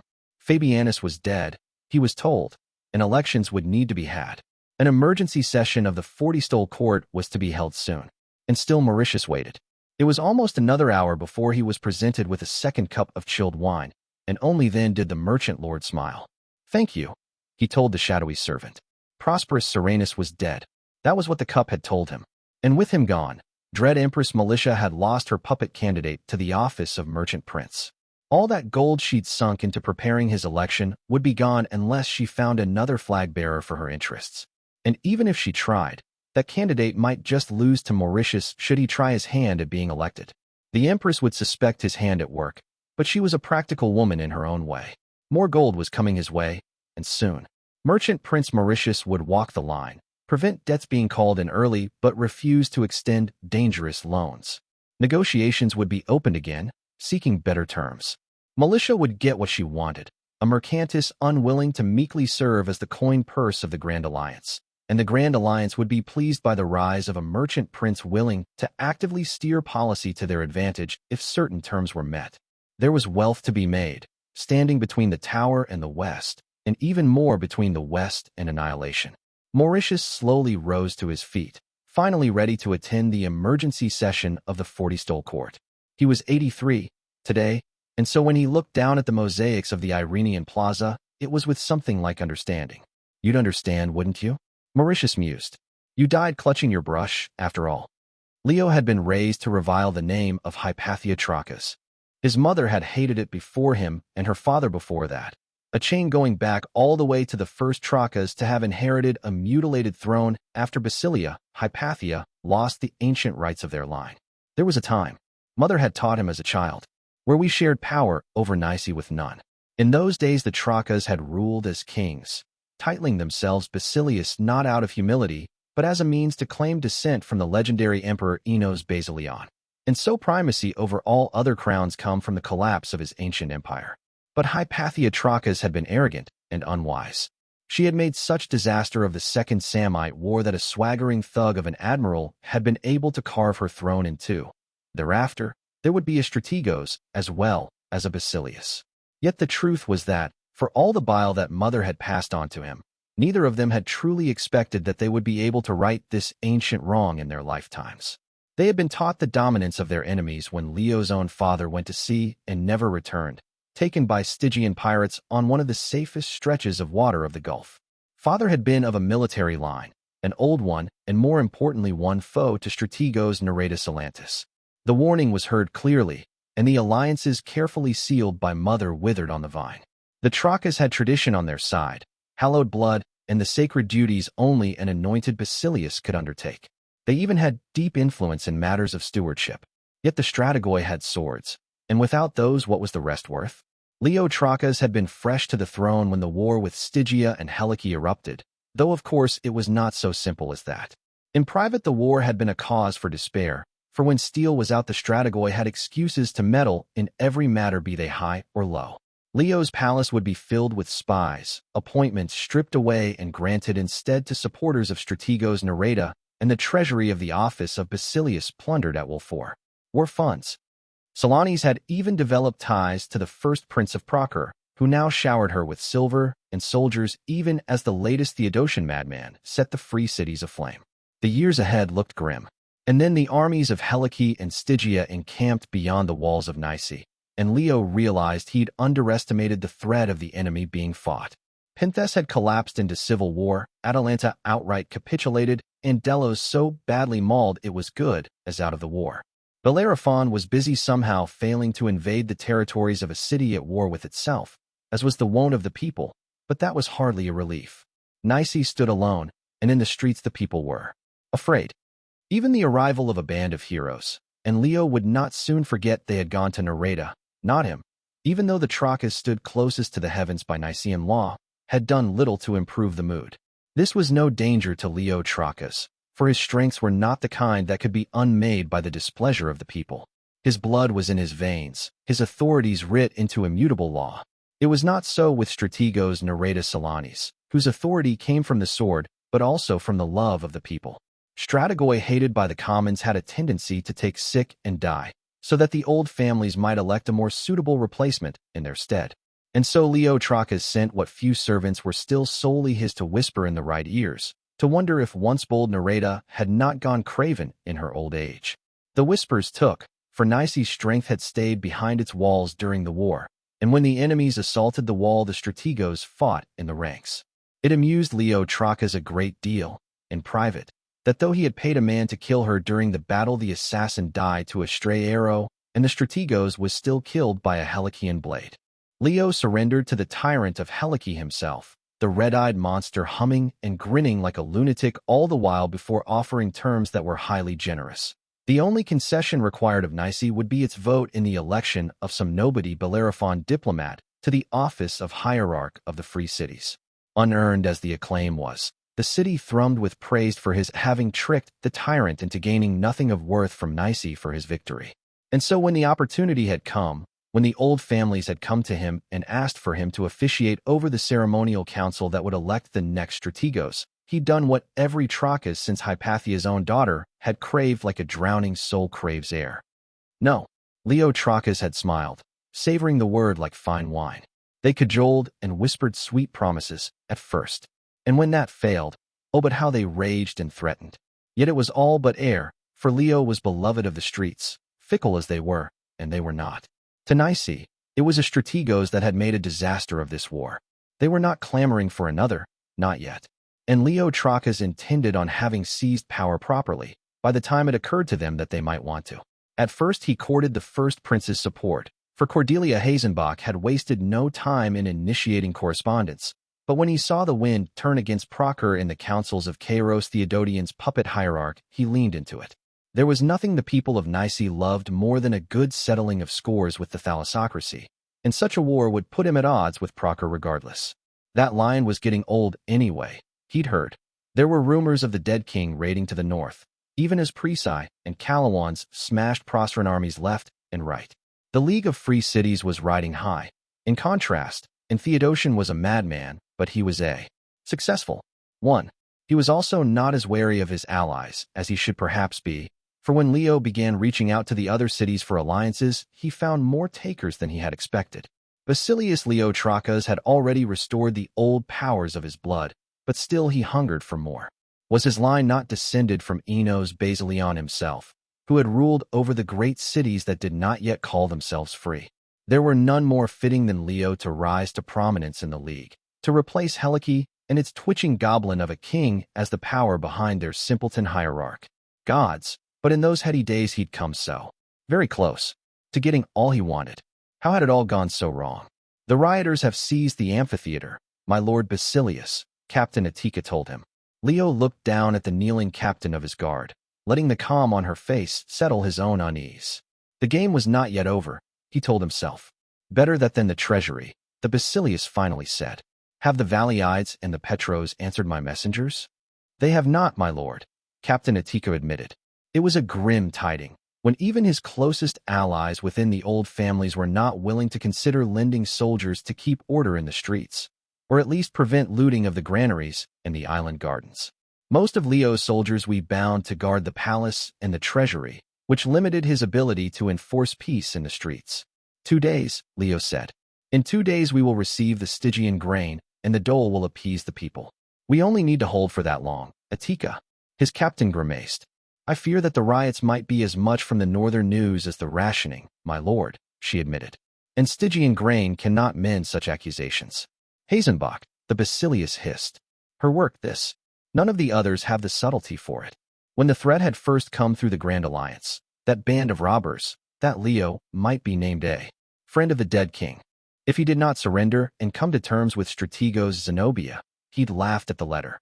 Procter was too busy warring against the dead to meddle in the south, and the Black Queen had proved a rather distant patron to General Basilia.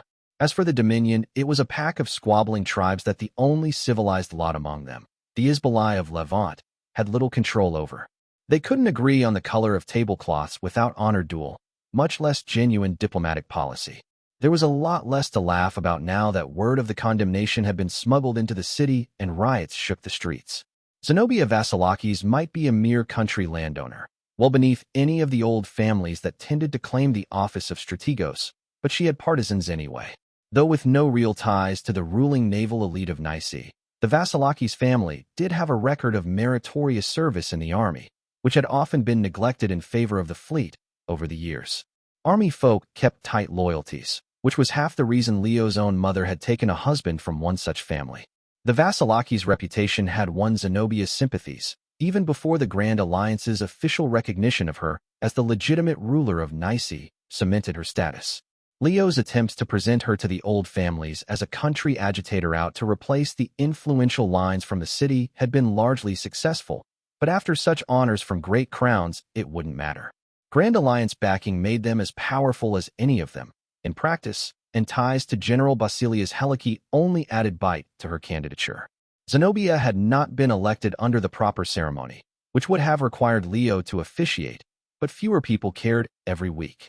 I cannot speak to that, my lord, Captain Atika said, but I will say that should we lose the grain to rioters, it will deal your reign a great blow. I wager they will call it Zenobia's dole instead, and the streets will sing her name. The docks are also guarded by our friends, the Basilius said. They would not hesitate to disperse riots. The thrice-cursed dread Empress of Praise had massacred and stolen his fleet in the same stroke, but there was nothing Leo could do about that. What he could do was trade the Presi access to the port for repairs of the ships in exchange for them funding Stygian grain shipments and providing the coin that let him keep paying his army even after the collapse of trade in the Samite Gulf. If Ashur weren't fighting a very polite civil war with itself, Leo might have been afraid of reprisals for the sacks of Smyrna and Arwood he'd ordered, but until the thalassocracy dealt with its succession crisis, Nice would remain safe. I fear that would only incite further unrest, my lord, Captain Atika said. Would the sight of the dead slaying the living not seem to put truth to the accusations of the Grand Alliance? Leo's fingers clenched. He'd not considered that. Any thinking man would grasp that the dead king fielded no armies this far south, but angry mobs were not renowned for their wisdom. No doubt his enemies would seize on the opportunity presented regardless of the truth, too. Then we must secure the docks with our own men, Leo reluctantly said. All is lost, without the grain. He peered at his kneeling captain. Where would you suggest the men be taken from? He said. She hesitated for a moment. The palace, Captain Atika finally said. It is much easier to defend, and less likely to be attacked. Greed will lead rioters to try their hand at the treasury sooner or later, my lord. Agreed, the Basilius said. Or rivals from old families under the guise of rioters, even. None of that lot was above plundering the coffers of the state to fill their own. See to it, Captain Atika, he ordered.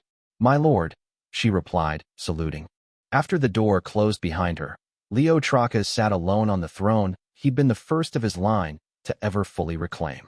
And still the thought niggled away at him. Would the Trachas of days yet to come name him as another Hypatia, another fool who'd wasted the gifts of fate? The long tapestries and slender columns around him gave no answer to his musings. No, Leo told himself. The game was not yet over, and this could yet be salvaged. Once the grain ships had come, many of the rioters would disperse, and he could finally suppress the riots. After he regained control of the city, he could come to terms with Strategos Zenobia. To his knowledge, she was still unmarried, if a decade older than him, and perhaps the surrender being forced on him could be turned into a marriage alliance instead. He doubted Zenobia was any more eager to be under the Grand Alliance's thumb than he was to be under Militia's. A united Nice would be able to force Helike to end its incessant war-making, especially if it clasped hands with Stygia, and Leo could count his debts to the Tower settled if he made that savage Basilius cease attacking the reign of Militia's Penthesian puppet exarch. Perhaps sending for a painting of Zenobia was in order, he thought, so that he might have a notion of what he'd be in for. With Captain Atika gone, he'd expected servants to begin attending him again, but the hall was instead eerily silent. Leo frowned. Was something wrong, or did someone simply need to be switched? The Basilius became uncomfortably aware that his regal clothes came without a weapon, or more protection than a few layers of cloth could afford him. There were armored statues here in the hall, though, bearing the gilded armor of his forebears and matching ceremonial blades. Yet if he were to leave here having strapped on such a sword, and there'd been no trouble, if servants saw him. Laughter was the death of fear, and much of his reign now depended on fear. Silence lingered throughout his thoughts, and that as much as anything else made the decision for him. The blade of Basilius Asanatrachas came clear of the scabbard with a hiss.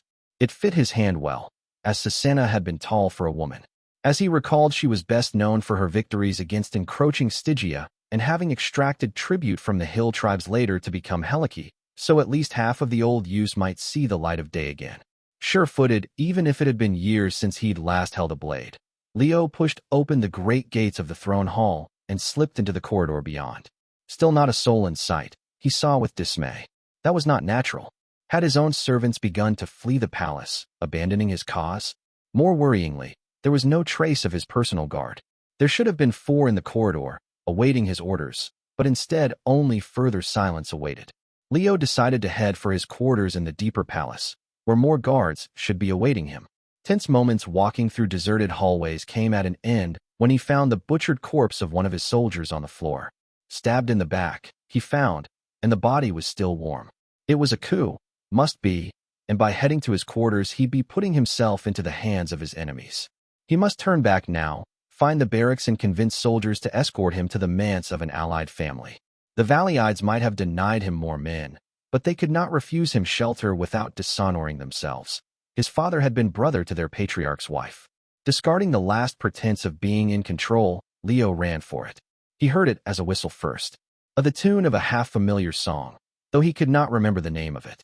The Basilius abandoned the corridor it came from, banking left to shake whoever was whistling. Except the same slow, mournful whistle awaited him there. Dead end after dead end, until he began to hear the words. Did we not lose? 100 times? Did we not win? 100 times? His blood ran cold, and as the snare tightened around him, Leo Trachas ran until there was nowhere left to run. Cornered in his own palace, surrounded by tapestries speaking to old glories as slowly the sound of hooves on stone came closer. The scent of blood was in the air. Back to a splash of blood-red silk, a golden sword in hand, the Basilius of Nice stood his ground as Ryder came into the flickering torchlight. Her voice was clear, strong. For we did lose. 100 times, General Basilius sang, a sharp smile on her face. Her sword was already in her hand, dripping red on the stone. Behind her, a pack of riders followed her into the corridor, red-handed savages, defiling a palace older than their entire misbegotten city. And we will win. 100 times, General Basilius sang, the smile fading from her lips and sinking into her eyes. She leaned forward on her saddle. You warned of me consequences once, Leotrachus. Shall we now finish our talk? The Basilius of Nice spat to the side, defiant. Once a hound, always a hound, Leo said. You will fail your new masters, just as you failed your last. Where was that spirit? General Basilia laughed. A year ago. Her blade rose, and so did his. She spurred her mount, and he ran forward, ran and yelled until the horse was past him, and he felt a flash of heat across his chest and face. Blood, he found as he stumbled onto the tapestries. Till falls the age. And in the times, the general softly said. Darkness came, and just before it, dread. Gods, if they'd taken the city, the undead the tower had left, would they not burn the city as they fled? Militia would not suffer the port to stand, if she could not use it. Leotrachus' last word was a rasping gurgle as he tried too late to speak a warning. Book 6, Chapter 44, Cliff. I am only seen when blind, and dawn always kills me. My omens can be divined, but my gifts are all empty. Tagreb Riddle. Nustal had been little more than a tower by the road, once upon a time. It had since become the end of the grounds held by the living in the war for Hainaut, that little crumbling watchtower raised into a stout keep by the sappers of the army of Callow. From it the fortifications of the Grand Alliance spread out like spiderweb, filled with steel and people and wood. Hainaut was too large for a wall to be raised across its entire lowlands, at least by human hands, but we'd done the next best thing, a series of trenches to defend in depth, as deep as we could dig them. The defensive line was not straight, no single stroke of the quill on a map, but instead just as chaotic as a coastline. The trenches bent and twisted to reach fortifications already standing or avoid swamps, or hard stone, or hills. Even if we'd raised a wall across all this land, we wouldn't have been able to defend it. It had simply too long to be manned with the numbers we'd need to turn back a proper attack by the dead. Our forces spread thin where Keter would concentrate as well. Instead, we had the trenches and the knots, the strongholds along the line where troops were massed and kept vigilant.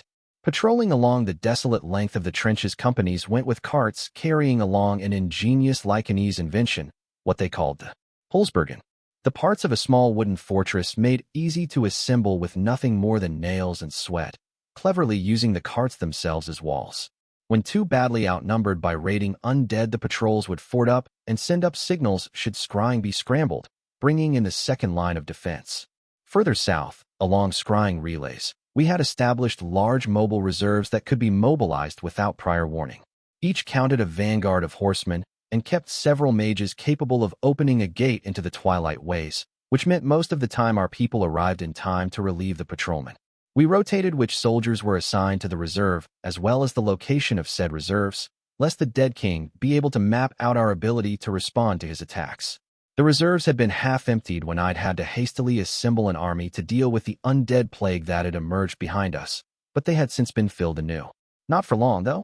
We would be moving into the lands held by the dead, soon, and to get the knockout blow we wanted we would need as many soldiers as we could field.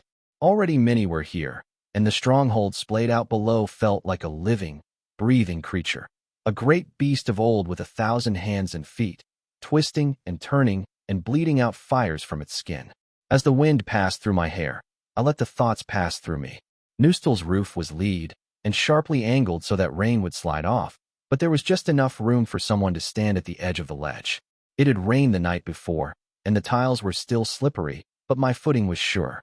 It was not my first time standing here.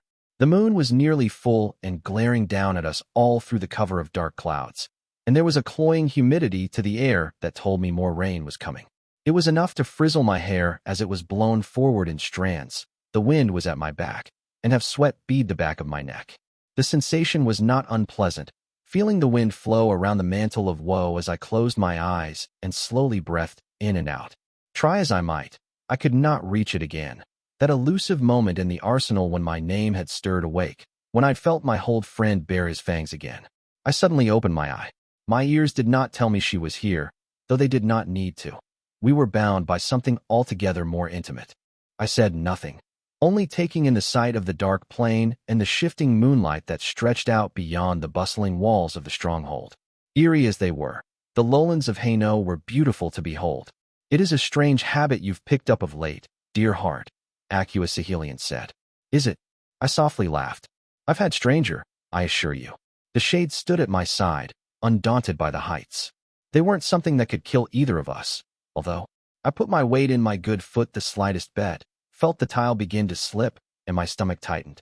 And in that moment before the drop, in that instinctive fear that was ingrained in our hindbrain, I felt like I could almost touch my name. Almost. "You told me you feared heights, once," Acua said. "I did," I acknowledged. "Yet you confronted that fear," she said. "Mastered it." "Mastery is a bold claim." I smiled into the dark. I'd stood on the edge of the orphanage's roof, night after night, until I could stand through the trembling, until I no longer felt like throwing up. And I'd beaten back the fear, eventually. And yet, even after all these years, in that blind moment before the drop, still my stomach clenched. No, mastery was much too bold a claim. "A strange habit, and a strange mood to match it," Acua softly said. "I do wonder, Catherine, what fear it is that brings you to the ledge this time." I did love it, against my better judgment, that sometimes she just got it, without needing to be told a single thing. I hated it as well, of course. It was like being naked, and while I was not shy about my skin, my thoughts were a different matter. I'd been warned not to let Acua in, of course, not to let her slither into my inner circle, else I find I had made a nest of my bones for this most beautiful of snakes. It was too late for that now, though. I'd already made my choice as to how this would end, and there would be no turning back. Too many prices had already been paid. "I've been having this dream," I idly said, closing my eyes. I extended my arms to the sides, like a Levantine rope walker preparing to cross above the pit, and without a sound found that the shade had moved out of the way. "I always stand on the edge," I said, "but it's rarely the same. Sometimes it's that roof from when I was a girl, but more often something else." My arms had opened my cloak, and so the wind traced slow fingers against the hem, setting it aflutter. "It's been that glacier at the heart of the fields of wind, with the dark waters below," I said. "It's been that drop into the tunnel to Lys, during the doom. The walls of Coterie, the end of the lower docks, on a moonless night. There's always a drop, and darkness below." I was awake. My eyes were closed, but I was awake. "Then how do you know you're not asleep, right now?" she murmured into my ear. The hair on the back of my neck raised. I smiled, slowly breathed out, and opened my eyes. I leaned forward, arms still extended, and risked the edge of the ledge. My stomach clenched with that familiar streak of ice, but still there I stood. In the dream, I confessed, I always fall. My feet grew numb as lead, and down into the dark I went. And never did a scream leave my throat as I tumbled into the quiet stillness, the cool peace of utter night. "Not tonight, then," Acua murmured. Damn her, I fondly thought, for understanding every part of it. She was standing at my side, now that I'd brought back my arms to my chest, pretending she had never gone behind me and spoken into my ear just the way she used to when she was still but a spirit bound to the mantle. We both knew otherwise, but we left that truth untouched. "Not tonight," I agreed. Tonight my feet did not slip. My leg throbbed with pain, but still I looked up at the half-veiled moon, breathing out. In and out, calm. My name did not stir, though it felt frustratingly close. "There is a place outside the walls of Wolof," Acua eventually said, "where old stone were raised in a circle for some long-forgotten ritual. Water flows beneath the earth, so great clusters of wasilidi lilies, purple and pale, grow there among the grass." She looked out into the night, faintly smiling. "When the moon is at its highest," she said, "you can lie among the lilies and grass like a bed, and the shadows they cast look like the great ribs of a giant." I studied her for a long moment. "It's not a place of power," I said. "No," she quietly said. "I found it, as a child, and shared it with no one. I have not been there in many years." "A secret for a secret," I grasped. Had she known I'd spoken to no one else of the dreams, or simply suspected? No matter. "A secret for a secret," I thought once more. It sounded like the way a priest would think of, well, that word was best left out of this. Too dangerous for all sorts of reasons, the least of which the stories it brought with it. The silence we kept clung heavy to the air, carrying with it an offer. She had made it to me before, though rarely in too explicit a manner, but it had been a while since I'd been genuinely tempted. Killian had taught me to value trust over the press of flesh. Bittersweet, as the lesson had been to learn. If I turned my head to meet Acua's eyes, it would be accepting the offer. Falling off the ledge, just a little bit. I leaned forward. The fear came, and I did not fall. We are who we are, I said without turning.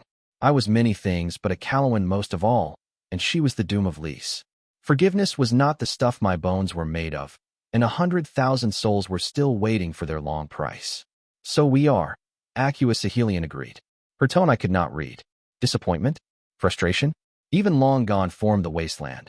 She was still a daughter from that circle of creation's finest liars. Why did you come? I asked. Safer grounds. Like a slap on a butterfly, my words tore through the last remnants of what had been hanging in the air. One of the patrols came back mauled, she said. I cocked a brow. Hardly unusual. Keter had gotten bolder in prodding out defenses over the last month. The Iron Prince believed we were being tested to see if we were building up to an offensive, and I tended to agree. So it was not the first time blood ended up on the ground. We'd already begun to raise the numbers on the patrols. It was a good way to blood our conscripts before the looming battles. Razantanya was on one of them, Acua said. Not wounded, I decided, or she would have told me immediately. Hard losses? I asked. Near half, she said. The dead got to them before they put together their wooden fortress. It shook him, I said. So Adjutant's watchful eyes reported. Acua agreed. I believed it might be of interest to you. You were right, I said, taking a last look down. Not tonight. I thought. There would be a night, sooner or later. Everyone got one. But it would not be tonight. We'd see about tomorrow. The Lord of Malaga was in his quarters, they told me. We'd held Nustal long enough that what had once been a sea of tents with palisades had become closer to a fortress camp, barracks being raised in stone and timber, while smaller houses were raised in a sort of separate officers' district. In those muddy streets, nobles and career soldiers from places spanning half of Calernia were made to rub elbows, which had been fascinating to watch when it didn't end up involving loud arguments. It would have been an exaggeration to say that the timber house where Razantanya lived was part of a Levantine quarter within the district, I reflected, but not a claim entirely without foundation. For practical reasons, being able to find officers easily, ease of supply and security, we'd gone along with the natural tendency of people to stick to their own, so it was no surprise that warriors in the colors of the Binder and Slayer's bloods were all over the street when I limped my way to Lord Razan's abode. A Binder asked me to present my wrist before I was allowed in, so that she might ascertain I truly was who I appeared to be. The Levantine mages might be rubbish at illusions, but Binders dealt with blood from the moment they began in their trade.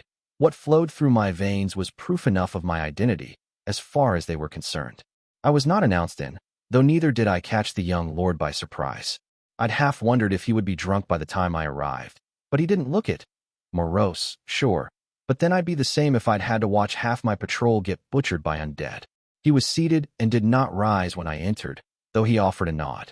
Black Queen, Razan of the Binder's blood greeted me. Lord Razan, I replied, brow pulling into a frown. He was bruised on the cheek, a purple shiner crusting around the edges. It made him look younger and more beaten down than one of the 5 most powerful nobles in Levant should ever feel. Did your watchers not mention I am unharmed? He drily asked. Not wounded is what I got, I admitted without batting an eye. Though that hit on your face will het nasty if you don't attend to it. It has been cleaned, he dismissed. You have healers, I pointed out. And even if somehow none of the dominions could be stirred to heal one of the head of the greatest lineages of the blood, he could have borrowed some from another army. The aristocrat smiled bleakly at me, and I was once more reminded of how few battles he'd seen before our first meeting in Isère. There'd been an arrogance in him then that had been cut down to size since, I thought, though the remnants of it lingered. Funny things, people. So fragile in so many ways. And yet even the starkest of lessons found it difficult to change what lay at the heart of us. Like hardy weeds in a garden, the worst of us was often the most deeply entrenched. I am aware, Your Majesty, he said. This is a choice. The bruise will fade, but the ache will be a useful reminder. I wanted to chide him for that indulgence. But how could I when my legs still ached from standing atop the keep? Hypocrisy and I were not unacquainted, but I tried not to seek her company. I claimed a seat at his table, since it was clear he was not going to invite me, and it was telling that a tired grunt was the most objection he was able to muster. What happened? I asked. That poor orc you strapped to a wheelchair will have the report by now, he acidly replied. He probably would. Hakram was doing his best to replace his missing limbs with those of 100 busy attendants, and Hakram's best tended to see things through. And I'll read it, I said. But that's not what I'm asking. What happened, Tanya? The young lord looked aside. Not to a window, for we had not made those, too dangerous, given the risks of infiltration, but to a tapestry-covered wall. It was a while before he answered me, voice exhausted and raw. We didn't see them until it was too late, the Lord of Malaga said. The skeletons were far and slow, so we took our time. Even considered duels. My brow rose. He knew I disapproved of those. My cousin Alice was with us, fresh from home, Razin said. We were close, as children. His fingers tightened, almost imperceptibly. She is also without the talent. A sting that had followed him all his life, I knew, as the descendant of the most famous mage lineage in Levant. Blood were raised to try to emulate their ancestors in all things, so that they too might prove worthy of the same bestowal. It would have been hard on a youth, understanding that even if he did everything right, an accident of birth meant he'd never be fully able to live up to his legacy. Someone sharing that hardship would have been a dear friend. One of our riders saw our line's colors on the armor of one of the skeletons, he said. Enameled scale. The pattern was an old one, but undeniably Tanya, one of our own, snatched up during some crusade, and now fielded as a foot soldier. His smile spread and grew bleaker. Alice had, no deeds to her name, Black Queen, Razin Tanya told me. Levant is united against Keter. Our people no longer fight honor wars. She lost her finest warring years in obscurity, and so I thought I could do this for her, give her a duel that'd make her reputation. I quietly finished. To blood, honor, and reputation often mattered more than gold. A grand gift for an old friend. The skeletons were barely more numerous than us, Razin said, and they would not have engaged wooden walls. I delayed to bait them, sent out our horse to take the flanks at a distance to prevent them from retreating when they got close. It was a trap, I said. Ghouls had burrowed beneath the earth, the Lord of Malaga said. So when the skeletons were close and we began to make the walls, they rose in ambush. I let out a long breath. Shit. Yeah, that was classic Keteran tactics. The ghouls would have done some damage, surprising the Levantines like that, but there couldn't have been too many of them or the digging would have been easy to notice. No, they'd been a unit sacrificed to prevent the Holzberg from being raised before the skeletons closed the distance. With numbers like that, the dead had never been going to win the skirmish. The dead king had just traded corpses for corpses, knowing he could afford to bury us one patrol at a time. Rough night, going through that. Especially if it got your favorite cousin killed, which by the look on his face I was guessing it had. Alice? I asked. She died after having slain 3 ghouls single-handedly, Razin said. Her deed was deemed worthy of being added to the rolls. I remained silent. I'd not known her, so even commiserating with his loss seemed like a lie. Go on, Razin bitterly said. Have you not warned us again and again that there is no honor to be found in this war, Catherine Foundling? That our ways are that of fools, when kept to in the shadow of the crown of the dead, and that we must discard them or suffer loss. His teeth gritted. As I have, he said. As I might again. I could have excused him, I thought, spoken of good intentions and everyone making mistakes. But I was not his mother or his friend, and what he had done should not be excused. So instead I leaned back into my chair and sighed. I was 16, I quietly said, the first time I made a decision that got people killed. His stiffened, dark eyes narrowing in on me. I'd killed before, I noted. But this was different. I didn't swing a blade at them. It was just consequences. What happened? Razin Tanya rasped out. I spared a man, I said. Not out of mercy, but because I needed him to escape and cause great troubles. It's not only your people who make their reputations by putting down lions on the loose, Razin. I spared him when I could have taken his life, and because of that people died. I half smiled. It could be said they hanged because they chose to scheme rebellion, I said. Or that they hanged because the Carrion Lord ordered they would. The choice I made wasn't the only one that led us there. I traced the wooden surface with my fingers. But when I was made to look at those corpses hanging from the gallows, I said, I knew it was on me. That the decision I'd made had its hooks in all the others. That maybe I wasn't guilty, but that I was at least responsible. God, there'd been a barmaid who'd flirted with me. The look in her eyes, before the drop. For the life of me, I could not remember her name. and it made me feel oddly ashamed. So what did you do after? The Lord of Malaga asked. I'd wept. That was the truth of it. Wept in an alley where no one would see me, afraid and alone and a long way from home. And in the weeks that had followed, I'd come close to abandoning my path, until my confrontation with Aqua had the blessed all granted me, perspective of a kind. There is not panacea to this, Razan, I told him. You grow number to the losses, eventually, but it never entirely goes away. Some wisdom, this, the younger man scoffed. Remember tonight, I told him quietly, beyond the bruise. Remember the mistake, how it felt as it rippled out into the world and took something dear from you. And use that to never make the same mistake again, Razan. His jaw set, and slowly he nodded. There will be other mistakes, I said. Other defeats. Own them too, Razan Tanya. Use them to rise, or you'll be mourning a great deal more than a cousin. He chuckled, though the sound was mirthless. The more I gain, Black Queen, the more I am afraid, he said. What was there to fear losing when I had nothing? You and me both, kid, I thought. Yet I had said all that I had to say, and if there was someone who would ease his grief, it was not me. The most kindness I could offer was to leave and make room for them to step into the space I was occupying. I rose to my feet, feeling my leg throb, and offered him a nod. He did not object to my departure. Black Queen, Razan of the Binder's blood said, sending me off with a sharp nod. I hesitated, fingers lingering against the table. I'm sorry for your loss, I finally said. The silence followed me out. Hakram's people found me before I'd even made it out of the officer district, before my feet had found a destination. I felt too restless for sleep, even this late, and the news were whispered directly into my ear. I thanked the messenger absent-mindedly, my thoughts already racing ahead of me. Finally, it was about time he arrived. That they'd not caught sight of him before he was already deep in the stronghold was not unexpected, if hardly pleasant to hear, but his destination at least was predictable. It was always the first part of any camp he visited, unless prior demands on his time had been made. Night settled on me as a veil as I limped out, not to make me invisible to eyes, but to mask my presence.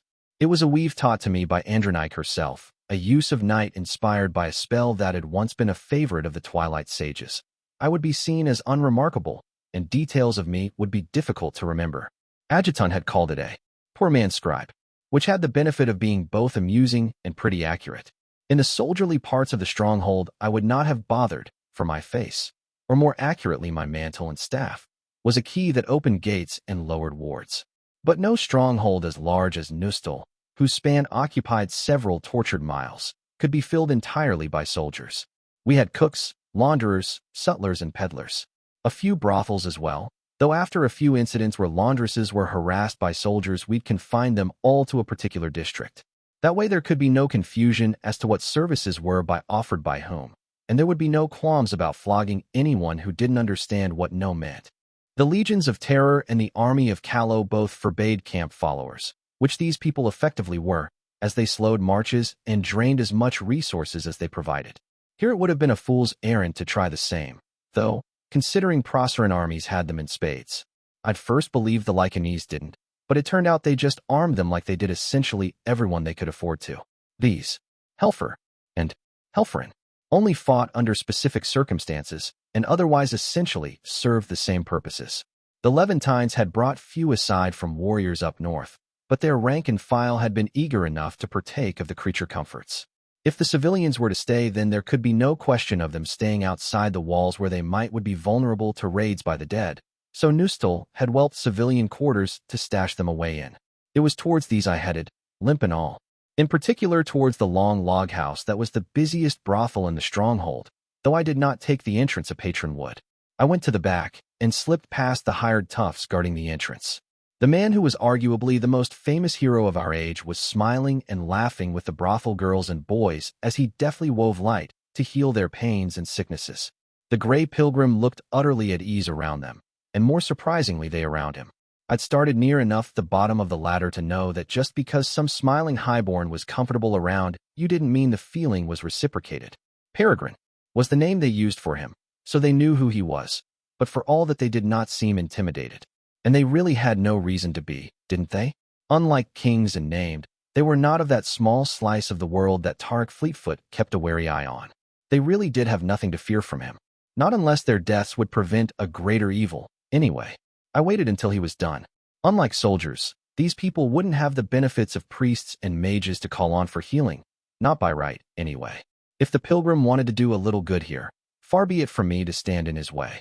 The night was long, and I was not yet tired. They pressed a cup of wine on him before he left, which he only half drank, and when the peregrine wandered back onto the streets I was but a step behind him. There was no question that he had not known of my presence, for even if he'd somehow missed the Ophanim, would not have. He did not turn or look at me, but something in his bearing acknowledged my presence. There are others in need of healing, Tarek said. There's always people in need of healing, I replied. Hurt is tireless. Too often it is those who offer comfort, north of Levant, he said. It is shameful how the occupation is treated by some. We're not targeting the brothels, pilgrim, I sharply said, or even civilians. But I won't assign healers to these districts that would instead be with patrols or manning our infirmaries. We already had too few, be they priests or mages. I'd not forbid any volunteering their hours, so long as it did not result in exhaustion, but I'd not command the death of soldiers fighting Coterie to accommodate people who'd come here knowing this was a war front. We were a stronghold, not a town. I was not unreasonable for denying something they had no right to ask for. Then do not deny me my works, Catherine, the peregrine replied. If I can allay suffering, I will. No lack of that going around these days, I grunted. Denial or suffering? He asked. No danger of either running out, I reckon. I shrugged. But they're not why I sought you out. We're overdue a talk. He cast a searching look on me, and I was unsurprised to realize that my veils of night were nothing more than puffs of smoke to those eyes. You have held to your word when it comes to young Razin and Aquiline, he said. I take it you now want them removed from your care. That'd be nice, I said. Though on occasion they forget to be a pain in my ass, so I don't mind lending the equally occasional hand. Headstrong youths can be troublesome. It is true, the peregrine said. I eyed him, almost amused. How many decades had it taken him to get the art down of saying something like that, without even the faintest hint of irony? So I've heard, I said. But your headstrong lordlings aren't why I'm here. Ah, the old man calmly said. It's to be that talk, is it? Yeah, I grimly replied, baring my teeth. Let's talk about the wandering bard, Tarek.